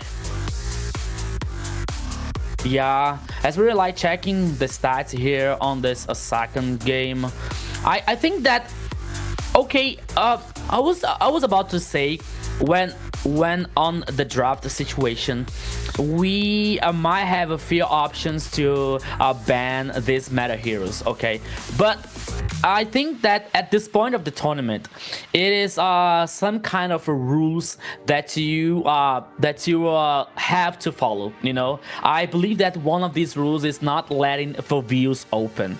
It doesn't matter which side, it doesn't matter which situation here, because we see like these strong heroes, especially in using the ultimate, especially like getting this in this back line, especially like by this time for the rest of the teams, as we used to see with Akashi here, like playing so well, being able to survive. So I believe that for Dreamax, the composition was like really interesting, but when it comes to the mentality, I think that from the early, only like Entity 7 like playing forward. It doesn't matter like if I believe that it doesn't matter if they will be killed or not. Only like Entity 7 like just playing forward, just playing aggressive, just moving through.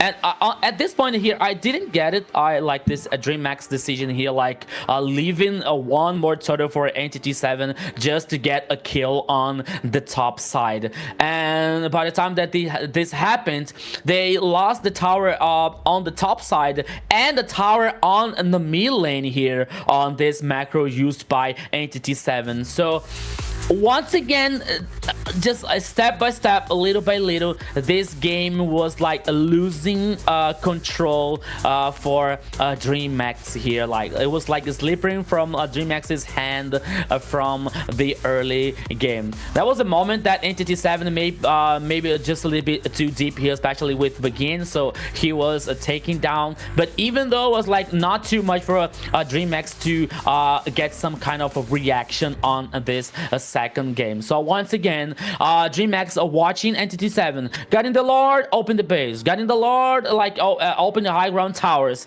And okay, here, Goo was like was the responsible for trying to do something here, especially trying to neutralize this back line. And it almost did it, almost, because it was the Phoveus in the middle of the way here, which didn't allow to this happen. So once again, I believe that when it comes to Entity 7, not letting these views open to this next game, and more than that, Dreamax has to find a way, like to not find a way, but has to like, come on guys, maybe we are respecting too much Entity 7 so far here, so we have to play again. Yes, for sure. But all right, let's go ahead and highlight our MVP right now. This player didn't just win fights, they took over the entire map. Your MVP here is Vagin on the 2213 KDA, 25.3k total damage, 609 gold per minute on the high lows here. Taking it again. Yeah, another MVP for the Roam coming out from Entity 7, just really kind of showing. I mean, there was so many points there that he was basically just tanking by himself and using at great rotations, whether it was the Glorious Pathway or the Revitalize, in a great rotation to be able to kind of keep himself up, keep his health up, and just be that great tank on the front lines. And especially when it comes to the great engagement, to be able to get into the back line, to be able to shut down Shaikitse as well. I mean, the entire draft, right, has been so good for Entity 7 when it comes to a lot of these pickups too, especially when it comes to the Phoveus pickup out there. I feel like that's been part of the problem that has really stunted the growth of Dreamax when it comes to a lot of these engagements. They just cannot get to that back line when they want to, cannot find the targets that they want to, because a lot of these drafts are heavily in favor of Entity 7, which causes Dreamax to just not want to pick any of these fights. They are always constantly on their back foot, constantly replying to Entity 7 instead of enforcing their own types of ganks onto them, which has been the story of these games, and that has been super unfortunate for Dreamax, who found themselves right now possibly at game point. Yeah, especially like leading like Vagin playing with Hylos here with the Glorious Path. Like this is buff from movement speed, allowing like the rest of the teams to playing aggressive, to playing forward as we used to see in the second game. So it was well deserved once again for Vagin. Even though I thought it was Akashi would be the MVP on this second game, but it was well deserved as well. So okay, just a little bit now for the draft from this the third game, and the question is how Dreamax is gonna find a way to I mean, not on the draft, you know. I don't think that the draft it is the main problem here for Dreamax, but I think that the way they're playing, you know, like it's not like the same Dreamax that we used to see versus Infinity, like with Blink, like playing forward. You mean like trying to find the speak-offs, trying to find these angles to neutralize the players, you know, and like in the sequence, the Shaikichi like was able to cause this damage and being in a good position. I'm not seeing this Dreamax to be honest, only like Entity 7 like playing forward. I feel like I've seen Shaikichi only been playing nothing like major damaging, right? She's been on ZTN, she's been on Zushin right now. There's nothing that has that where it's in favor of her doing the damage or in favor of her being that damage dealer that they need. So maybe if she were to pick up something like a damage dealer, like a Lunix or Kimmy, something like that can help them come back from this maybe in some way. But like more of like her picking up ZTN and Zushin is more of helping control for the team to kind of do something, but it doesn't seem like that's helping them at this point right now.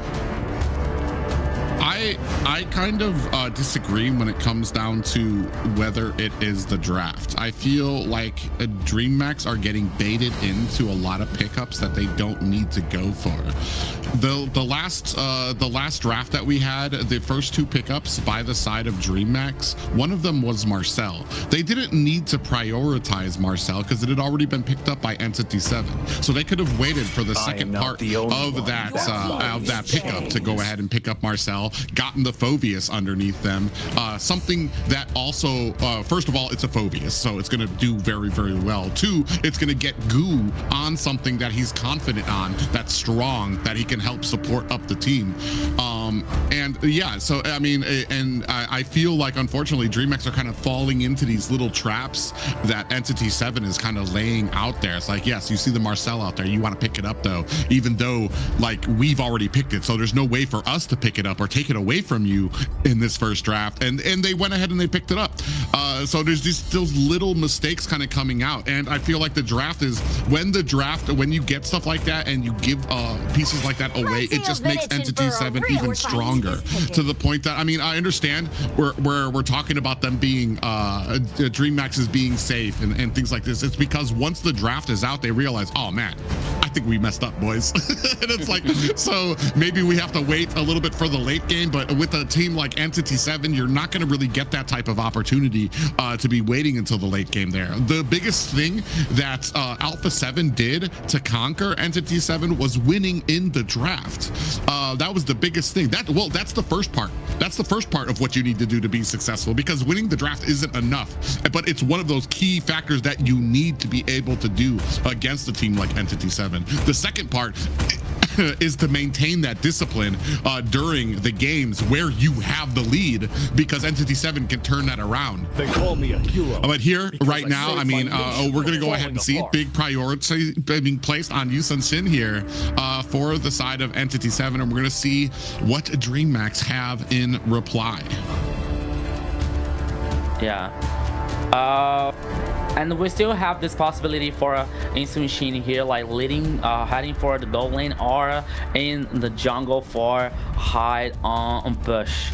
But now here comes the Dreamax response here. I'm looking for some options here for the Dragon boys actually. Right, so maybe Okay, I think that maybe King can play with Suyo on this game, but here comes with Valentina Chishaikichi, and now we see the second one, Glue here. All right. It's interesting one because as we're seeing is in those videos, is when it comes from Dreamax,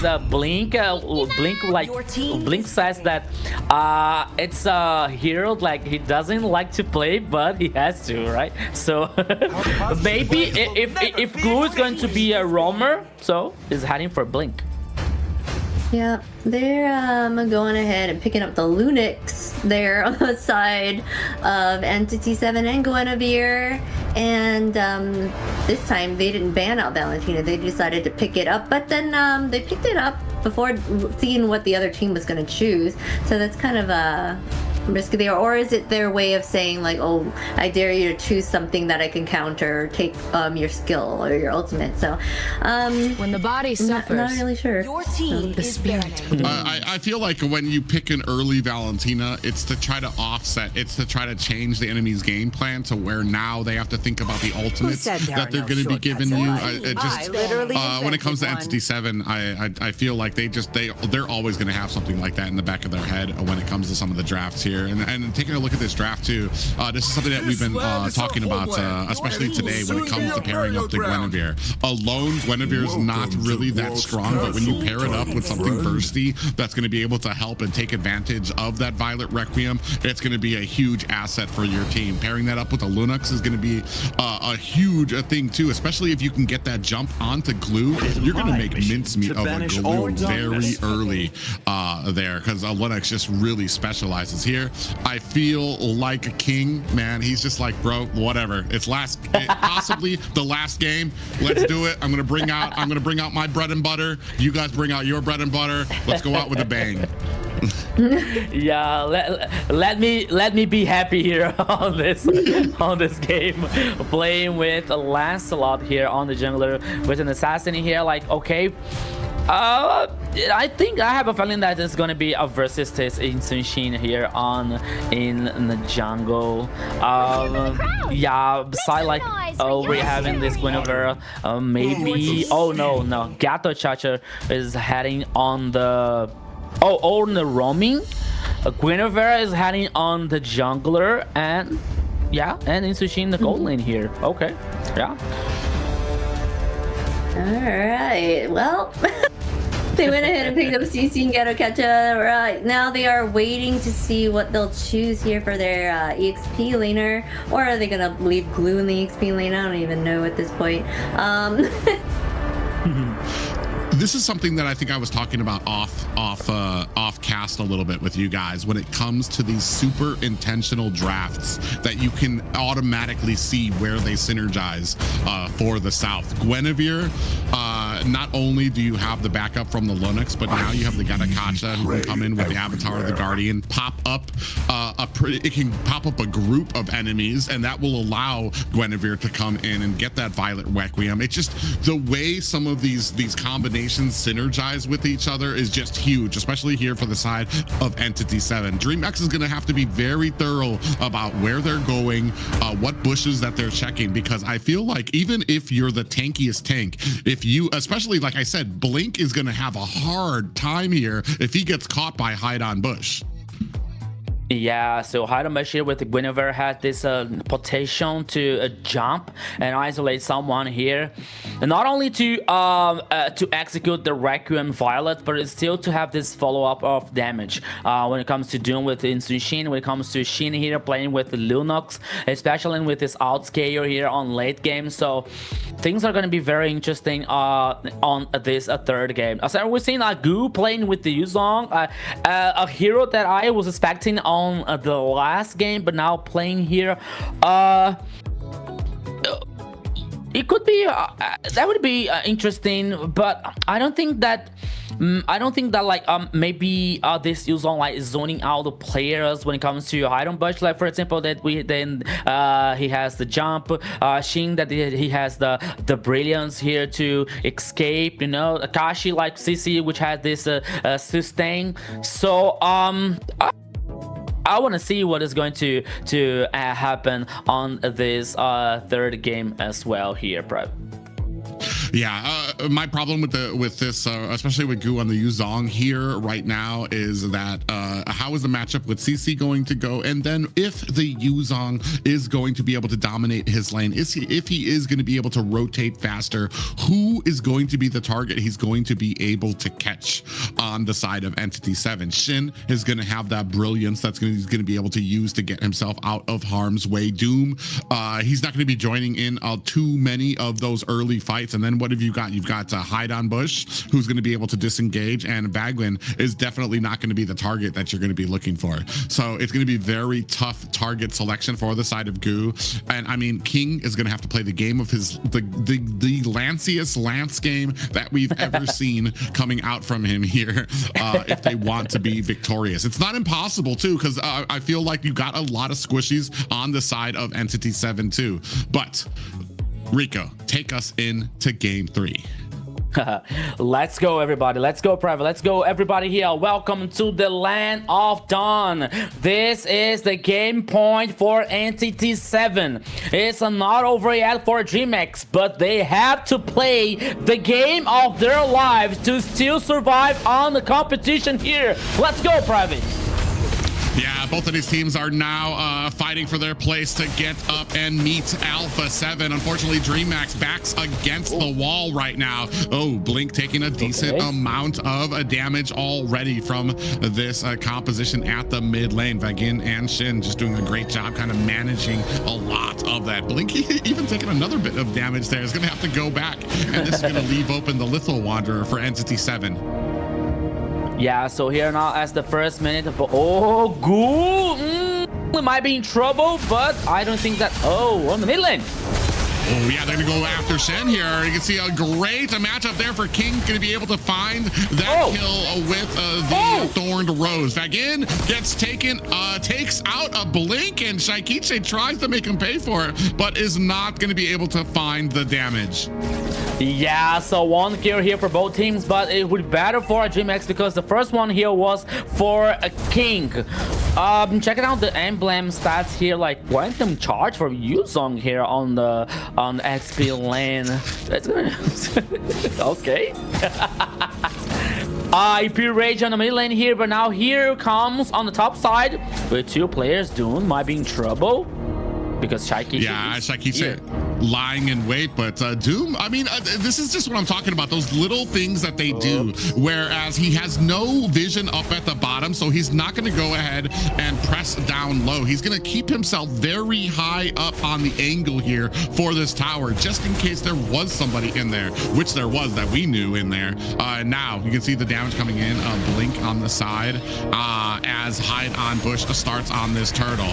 In comes damage coming out from Shaikiche. She's already down to a King, able to find himself the retribution and the kill onto Hide on Bush. Vagin goes in, gets popped up as well. King going in, looking for the angle. Is he going to be able to find it? Finds another kill onto Vagin, and this is his Lancelot that he is doing a great job on. 3-0-0 in the first 2 minutes.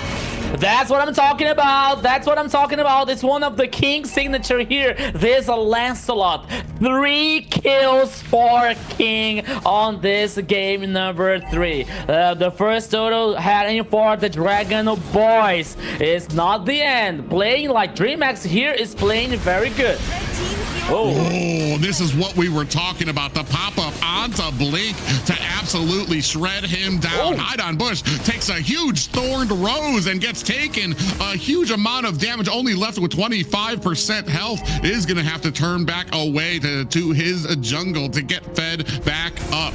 But this is not the only thing that Dreamax needs to do successfully. They need to hold the discipline, need to make sure that they are winning these fights and continuing the pressure, because we've seen Entity 7, the first mistake that comes out, Entity 7 is going to be able to take a mile with that rope. Yeah, but now we're seeing Akashi here causing so much pressure on Goose's side. Meanwhile, we have Hunter Strike here on Insushin's hand, heading out from Doom. Yeah, I think that here Goo has to be very careful when it comes to this CC and having yo-yos here, especially because we have Iron Bush on the bottom lane here, ready to jump. Like, it's so crazy to jump on Goose's shoulder here, so he has to take care. Oh! Ooh, King goes in. We do have the Brilliance coming out there. Now the rest of Dreamax going ahead, trying to put the damage on to hide on Bush, who's looking for an escape. Shin on the backside gets double teamed and sandwiches. King able to find the kill onto Shin as well. A Blink unfortunately got taken underneath the tower. Hide on Bush gonna find his first kill of the game. Now 4-4 apiece for Dreamax and Entity. Black Dragon is out, trying to find the damage onto Vagin, who's gonna have out that revitalize for himself. Brilliance is out. Might be in a little bit of trouble here as Vagin goes down. Goo able to find a kill. Akashi able to chase down Shikisha. King coming in. Thorn Rose is out, but you do see the punishment coming out from Akishi. Shin able to find the kill onto Goo, and that's going to open it up for Entity 7 to take this turtle. I mean it! These heavy yo-yos here coming from Akashi on the mid lane on CC was like making a difference so far. Oh, on the top side here. Okay. Yeah, Blazing Duet came out from Zeus there. Blink's gonna go ahead. Ooh, Avatar of the Guardian comes out there. That's gonna go ahead and stop Dreamax dead in their tracks from putting on any pressure onto that. Talking about pressure, Entity 7 able to find the tower down at bottom. Goo, he's only able to hide in the bush right now, and you can see Shen and the focus now underneath the purple buff. Hide on Bush was trying to steal that purple buff, but King comes in, finds the retribution. Yeah, but now here they don't stop. Here comes Entity 7. Oh, look at the damage going on. The Blink Akashi chases him down, finds the kill for their team. 7-5, Entity 7, even with Dreamax trying to keep up the pace, Entity 7 narrowly starting to inch their way ahead. Yeah, checking out the goal lead here, almost heading 2K for Entity 7, plus the first tower on the bottom lane, working so well in the macro. Zeus! And down goes Zeus, a huge wombo combo. It doesn't even matter. You would think that the Avatar of the Guardian was a little bit extra, but they just wanted to make sure that he went down. Thorned Rose onto Akashi, who's already starting to get a pretty beefy there. Even the Thorned Rose barely did any damage down to him. Yeah, the Akashi now like forcing two players of Dreamax to defend the tower on the bottom lane. Oh, here comes. Yeah, Violet Requiem followed by the Brilliance coming out from Shen. In comes Goo to try to find that damage on the Vagin. Vagin might be in a little bit of trouble. Look at the health he has. A big pop-up lands on the Goo. Might be in trouble. Shen able to find the kill. 10-5 right now in favor of Entity 7. Yeah, one more kill here for Entity 7, 10 from 5. On the top side here, Zeus was taken down by Doom here, 1v1, completely dominated by the gold laner from Entity 7.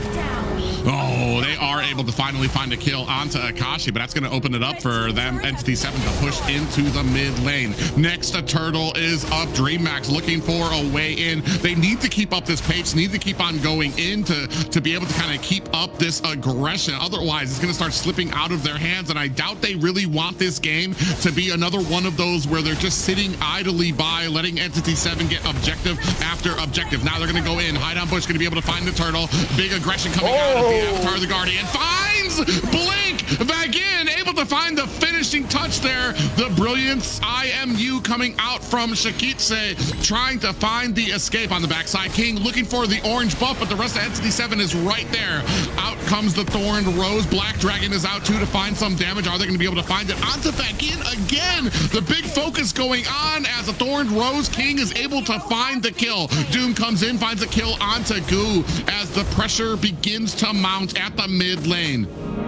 Yeah, Entity 7 only playing forward once again here. Okay, we can say that Dreamax is trying to play an aggressive since from the first minute here with the King getting the kills with Shaikichi. But now, like, Entity 7 finding these macro situations when it comes to leading towers, taking down towers here. No tower number 2 on the bottom lane, only on the mid lane here. So even though like Entity 7 knows how to handle the pressure, knows how to handle the Dreamax initiation. So the third game here, like 13 kills. Oh, Blink. Oh my goodness. Okay, so he's able to survive, but the goal lead here, like, heading almost to 6k for Entity 7. Once again, things are getting tough for Dreamax. Yeah, it's getting tough, but King's having the game of his life on this Lance right now, sitting at 6-0-0 despite the gold deficit for his team on Dreamax. He's still able to kind of find a lot of those punctures, to get to the back line, to find hide on bush, to find Doom, to be able to find a lot of these kills here. Not finding Doom, but to be able to get into Shin. He's been having a decent game. It's just now we're starting to edge into that territory where a lot of these fights are not going to go into Dreamax's favor. A good setup here for the side of Dreamax as Entity 7 going to go ahead and start on this Lord. Shakite gets caught as Vagin goes ahead, finds a little bit of a dash there. Now pushing away Avatar to the Guardian, catches Shakite into the back line. Out comes the Black Dragon, and now a great peeling ability coming out from the side of a Dreamax to try to protect Shakite. Doom able to find a kill. Akashi finds one onto Shakite, and Akashi with the disengage. Unable to reply is Dreamax. 2 more kills for Entity 7 in here, plus the Lord. More pressure, more goal lead here, more map domination, more everything for Entity 7 so far. Yeah, and I mean, 15-7 right now. Dreamax trying as best as they can. A long road to get here. You can see the Blazing Duet coming out as well. King tries to go in. Doom actually able to sidestep. I believe that was the Phantom Execution coming out from him. Down goes Zeus. Hide on Bush able to find the kill there as well. A pop-up. Hide on Bush going in, trying to find the dash onto Goo, who disengages back underneath their high ground tower. Yeah, so now only high ground towers on the mid and the bottom lane here, while the Lord is heading on the bottom side for Entity 7. 11 minutes here, 8k in the goal lead. Oh, here comes.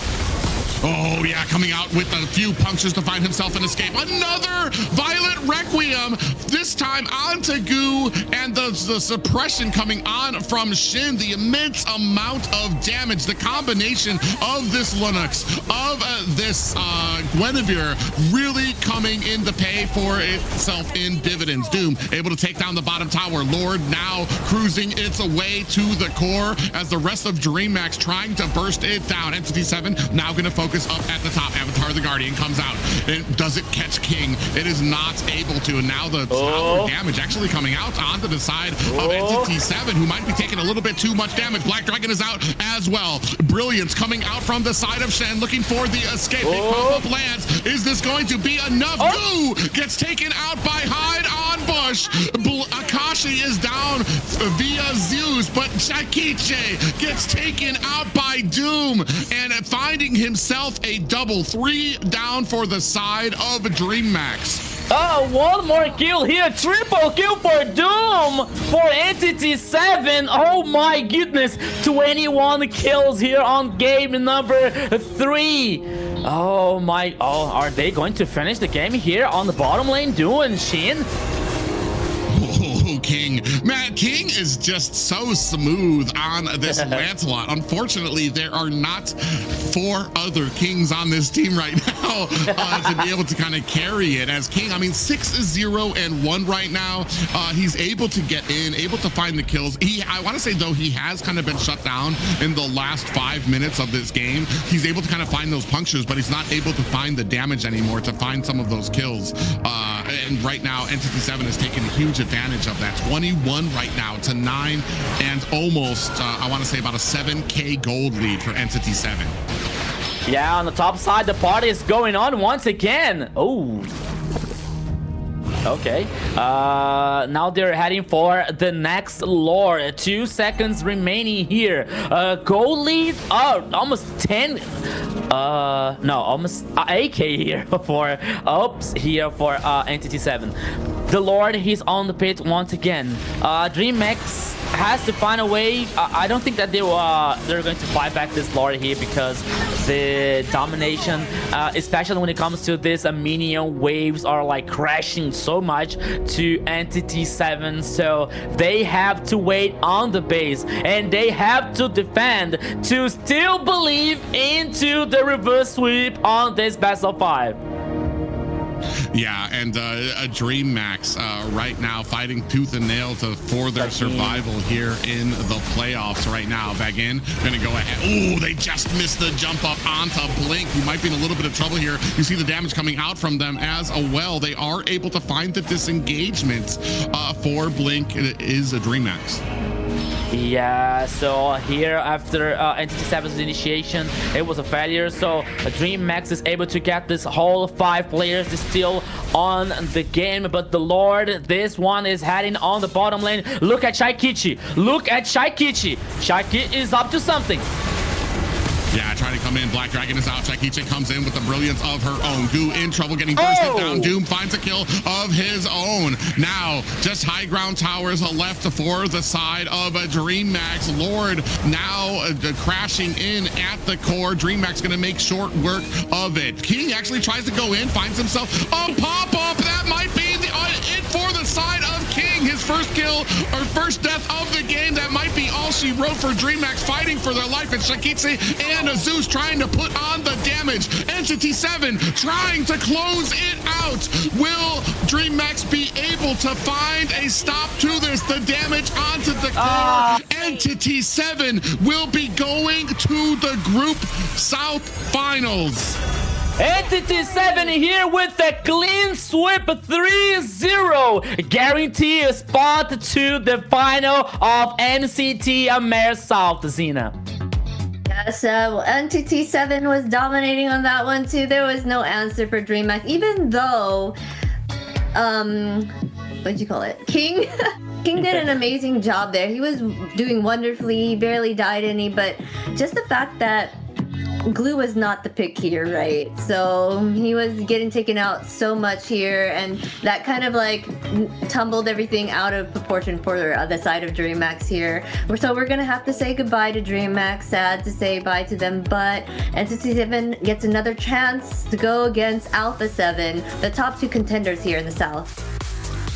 Yeah, I mean, unfortunately for Dreamax, a long road from the bottom 4 of the playoffs to this point, 3rd place. That's nothing to cry about there. I mean, that is a huge advancement, a huge honor to be able to move from that far lower in the ranks all the way up to 3rd place for Dreamax. But there is a reason that Entity 7 is basically the boogeyman of the South. The AMER South here. They are just so dominant, and sometimes I mean, I would consider them basically the complete package when it comes to draft, when it comes to discipline, when it comes to synergy with your teammates here. And they showed that through this series, able to absolutely get a flawless victory, series victory over Dreamax. Yeah, so and here's an unusual thing that we're not used to see so much is Shaikichi with like 0-4. I forgot like the assistance, but it's not like a very common thing that we see here from Dreamax's mid laner. But once again, like I think that Dreamax did an amazing job here, like reaching the top 3. Of course, they wanted to be the champions. They wanted to get this far, but as a competition, once again, one team has to win, one has to lose, and this time was for Entity 7 once again. Honestly, I was expecting like a more tied up best of 5 here, like with more games, with more Dreamax on action here. But Entity 7 like knew how to read Dreamax's situation and to bait and some drafts, as Private was saying about on this last game here. But I think that for a Dreamax, this kind of a glue pick or a goo here on the Yuzong, like not knowing the targets that they that he was supposed to track, that he was supposed to neutralize. For example, not only like using the Black Dragon to fly away and trying to zoom players, but they have to be they have to have a purpose here with this composition. As we were talking about, like it's like it's almost like an unfair for King here, like playing so well as a Lancelot, but still like losing this game because of Entity 7's performance. But once again here, we see here Goo, yeah, so he used the Black Dragon and he was like pop up immediately by Guinevere, so he was not like he was not allowed to do much on this fight. So the response here for Entity 7 was so well, even though like Claw trying to do something here with Zeus, but it wasn't enough for Dreamax here to stand and win this last game. 3-0 here for Entity 7 with another full dominance here on the map, playing very good on this macro and these ideas of execution on composition as well. So Entity 7 here doing a great job, winning a 3-0 and are going to face Alpha 7 tomorrow in our MCT AMER South final. Yes, for sure. They're getting their chance to shine again to see if they can come back and get that revenge match and take it away from Alpha 7 here for sure. But let us highlight our MVP of the night for Entity 7. Every big moment seemed to have started with this player right here, right at the center. Doom on the gold. 807 KDA, 61k total damage, 824 golds per minute. Did not even die. Wonderful job there. Yeah, not a single death, and able to kind of farm his way up there to be able to put on a ton of damage. I feel like, unfortunate for Dreamax, Entity 7 lost the upper bracket in the worst possible way for Dreamax, and that was due to draft. So what Dreamax were facing here was an Entity 7 who had cleaned up the draft, who realized that they had shortcomings in the draft, because I feel like a lot of these drafts were absolutely flawless coming from Entity 7. Not just that, but especially Doom.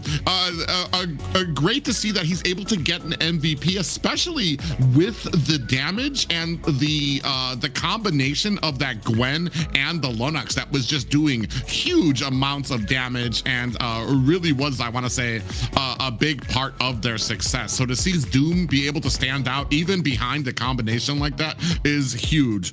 And Entity 7, man, like I said, that was just super unfortunate for Dreamax. I feel like that was like the worst possible scenario, is that a team gets dropped here, either Alpha 7 or Entity 7, because they were out drafted in the upper bracket. So that meant you were dealing with somebody down here that were all about the draft. They were all focused on making sure that the draft went their way. And unfortunately for Dreamax, man, like I've never seen them out drafted so hard, and to the point like that Rico made. I've never seen Shikitse take so many deaths in a game, and that was a great thing too. They had a great amount of focus to be able to take down Shikitse, to shut down Goo as well, make sure that he wasn't on anything comfortable as well, and then the drafts basically spoke for themselves. Yeah, and especially when it comes like this from this draft situation, it was very interesting, especially on the last game here, because by the time that Shaikichi chose Valentina, and then we were talking about, okay, maybe now Entity 7 is like thinking about like of the rest of the composition to not let so many strong ultimates letting for Dreamax, and it happens because at some point like Shaikichi was using the Blazing Duet from this all team to trying to cause some impact on the game. It wasn't like she tried, it wasn't enough, so that means it tells us just a little bit what happened on the draft here to be on Entity 7's favor. This is unfortunate that they had to kind of go against Entity 7 right after they just went through an entire best of 5 match against Infinity there. But I also feel like they really didn't take advantage of Shaikichi being on a really big damaging hero here. Like, they gave her Zushin, they gave her ZTN, and then she was on Valentina. I feel like if they did kind of give her like giving her like a Kimmy, maybe a Lunix or something like that had her kind of help deal that damage to the opposite team, maybe that could have helped them in some way. I don't know. Well, for me, it's just kind of like, when would that opportunity have come? You left the Zushin open. Is Shaikichi just supposed to say, no, I'm going to go ahead and get me a damage dealer, guys. Thank you very much, but no thank you. I'll let you guys have the Zushin. It's like, this is all comes down to, like I said, just smart and great drafting coming out of the side of Entity 7. Not just that, but baiting out some of those picks up there. To the point, I think the last game, that third game, I think spoke a little bit more out of frustration coming out of the side of Dreamax than anything else. The early Valentina pick, where Valentina, you kind of usually want to wait a little bit later to see where some of those picks go out from the enemy team to see if Valentina will even have an effect. Like you said, a Blazing Duet, what does Valentina get when she takes a marksman? I think she gets physical damage, which doesn't really help a Blazing Duet. I think from there you want, I believe, attack speed, right, to really put on the damage from a Blazing Duet. So that just kind of shows a lot of the frustration that was kind of coming out from them, except for King. I mean, King had himself a pretty glorious game. I feel like King understood that he was going to go out with his best hero to try. He was going to put in that 110%. You guys, if you guys are going to beat me, you're going to beat me with my best hero while I'm have my best haircut, while I'm wearing my favorite pair of pants or whatever, you know what I mean? Like, he put out that 110%. Unfortunately, just it still was not enough to be able to take down Entity 7, who just had an absolutely excellent game here. So, like I said, a great job to Dreamax to get to this point here. Third place from the bottom 4 of all of these teams is no real laughing matter. They did a great job. Unfortunately, like we said, the 2 Titans, it's going to be the Godzilla versus King Kong coming up here tomorrow when it's going to be Entity 7 taking on Alpha 7. Yes, for sure. We're going to see that revenge match tomorrow. But before we move on, we want to give a shout out again to our sponsor, runestone.gg. Get your data and analytics from them so you can be top tier just like these players here on the tournament. Yeah, so you got a chance to improve your gameplay level with Runestone here, checking your stats, and you still have the opportunity and the pleasure to watch the best players on the scenario here on MCT AMER North and South. So all thanks to Runestone. Yeah, if you guys want to up your gameplay to the next level, look no further than runestone.gg for all of your Mobile Legends information. All right, and let's get down to it. Let's take a look at the brackets one more time for you guys. What do we have here? Let's see. Yeah. Yeah. Well, we had Entity 7 going against Alpha 7, and then Alpha 7 coming up the victors here, taking that spot for that top tier. And now going into the loser bracket, we had Infinity going against Dreamax. Dreamax coming up on top. Then they went against Entity 7. Then there was a sweep there. Entity 7 is going to go back up against Alpha 7 tomorrow for this group final.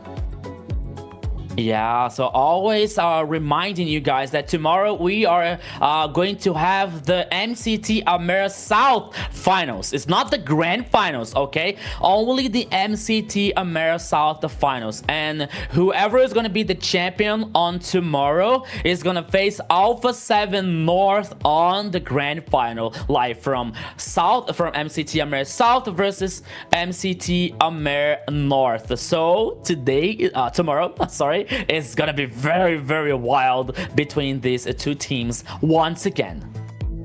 Yeah, it has been a long road. You can see there at the beginning, Dreammax there defeating a Black Sentence to push their way through all the way to the lower bracket semifinals, or to the lower bracket finals. Unfortunately, getting taken out here against Entity 7, all the way now to where we will have our finals tomorrow. One of these teams will be moving forward, crowned the champion of the South, and they will face the champion of the North and earn themselves a way into MSC. Huge implications for all teams involved. All right, and let's take a look at tomorrow's schedule here. Of course, we have that best of 7 against Alpha 7 versus Entity 7. This will be that revenge match that they need. The top 2 teams right now in the South are going to go head to head tomorrow here. Yeah, Zena, it all comes to an end, and the end is going to start tomorrow with this best of 5, the finals here of MCT AMER South. Alpha 7 versus Entity 7. So many 7s, so much history between these two teams here, Private. It's gonna be very awesome. So many 7s, Alpha 7, Entity 7. It's gonna be a best of 7. Oh my It goes all of the way there too. To that best of 7. And if today was any implication of how that's going to be, we might see ourselves our first full best of 7 series. And who knows what picks you might see when you go the distance there. Yeah, I want to see Rafaela tomorrow, Zena. I want to see Nana. Oh, yeah. I want to see like I want to see Florin. You know what? Oh yeah, Kennedy. Florin. That's it. I want to see like everyone tomorrow. Yes, but all right, guys, make sure you stay on tip-top shape and like pay attention to our social medias here, MLBB Esports, so you can be in the know and know what's going on in this tournament. So we're on Kick, Twitch, X, Instagram, Facebook, YouTube, and TikTok. Fumbling my words there. Too many social channels. Yeah, ladies and gentlemen, if you didn't stick with us the entire night, I don't blame you. It was a very, very long night. If you missed anything, you can find out everything that happened and find all the recaps and highlights on MLBB Esports. Yeah, so you can check everything. You can check everything on our social media. The updates, new heroes, the memes, funny memes like this one here on the chat. Like Mega Best was saying, the secret to winning the MCT AMER is to have 7 on the team name. Exactly, right? Let's wait to see tomorrow what is going to happen, but it might be a good idea. Yes, and with that, that's going to wrap up the semifinals, the group semifinals here at the South. We're getting closer and closer to the defining moments of this tournament, and the competition is only going to get tougher from here on out. So thank you guys for watching, and do not miss what's coming tomorrow, because the road through MCT AMER South continues. Peace.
Bye.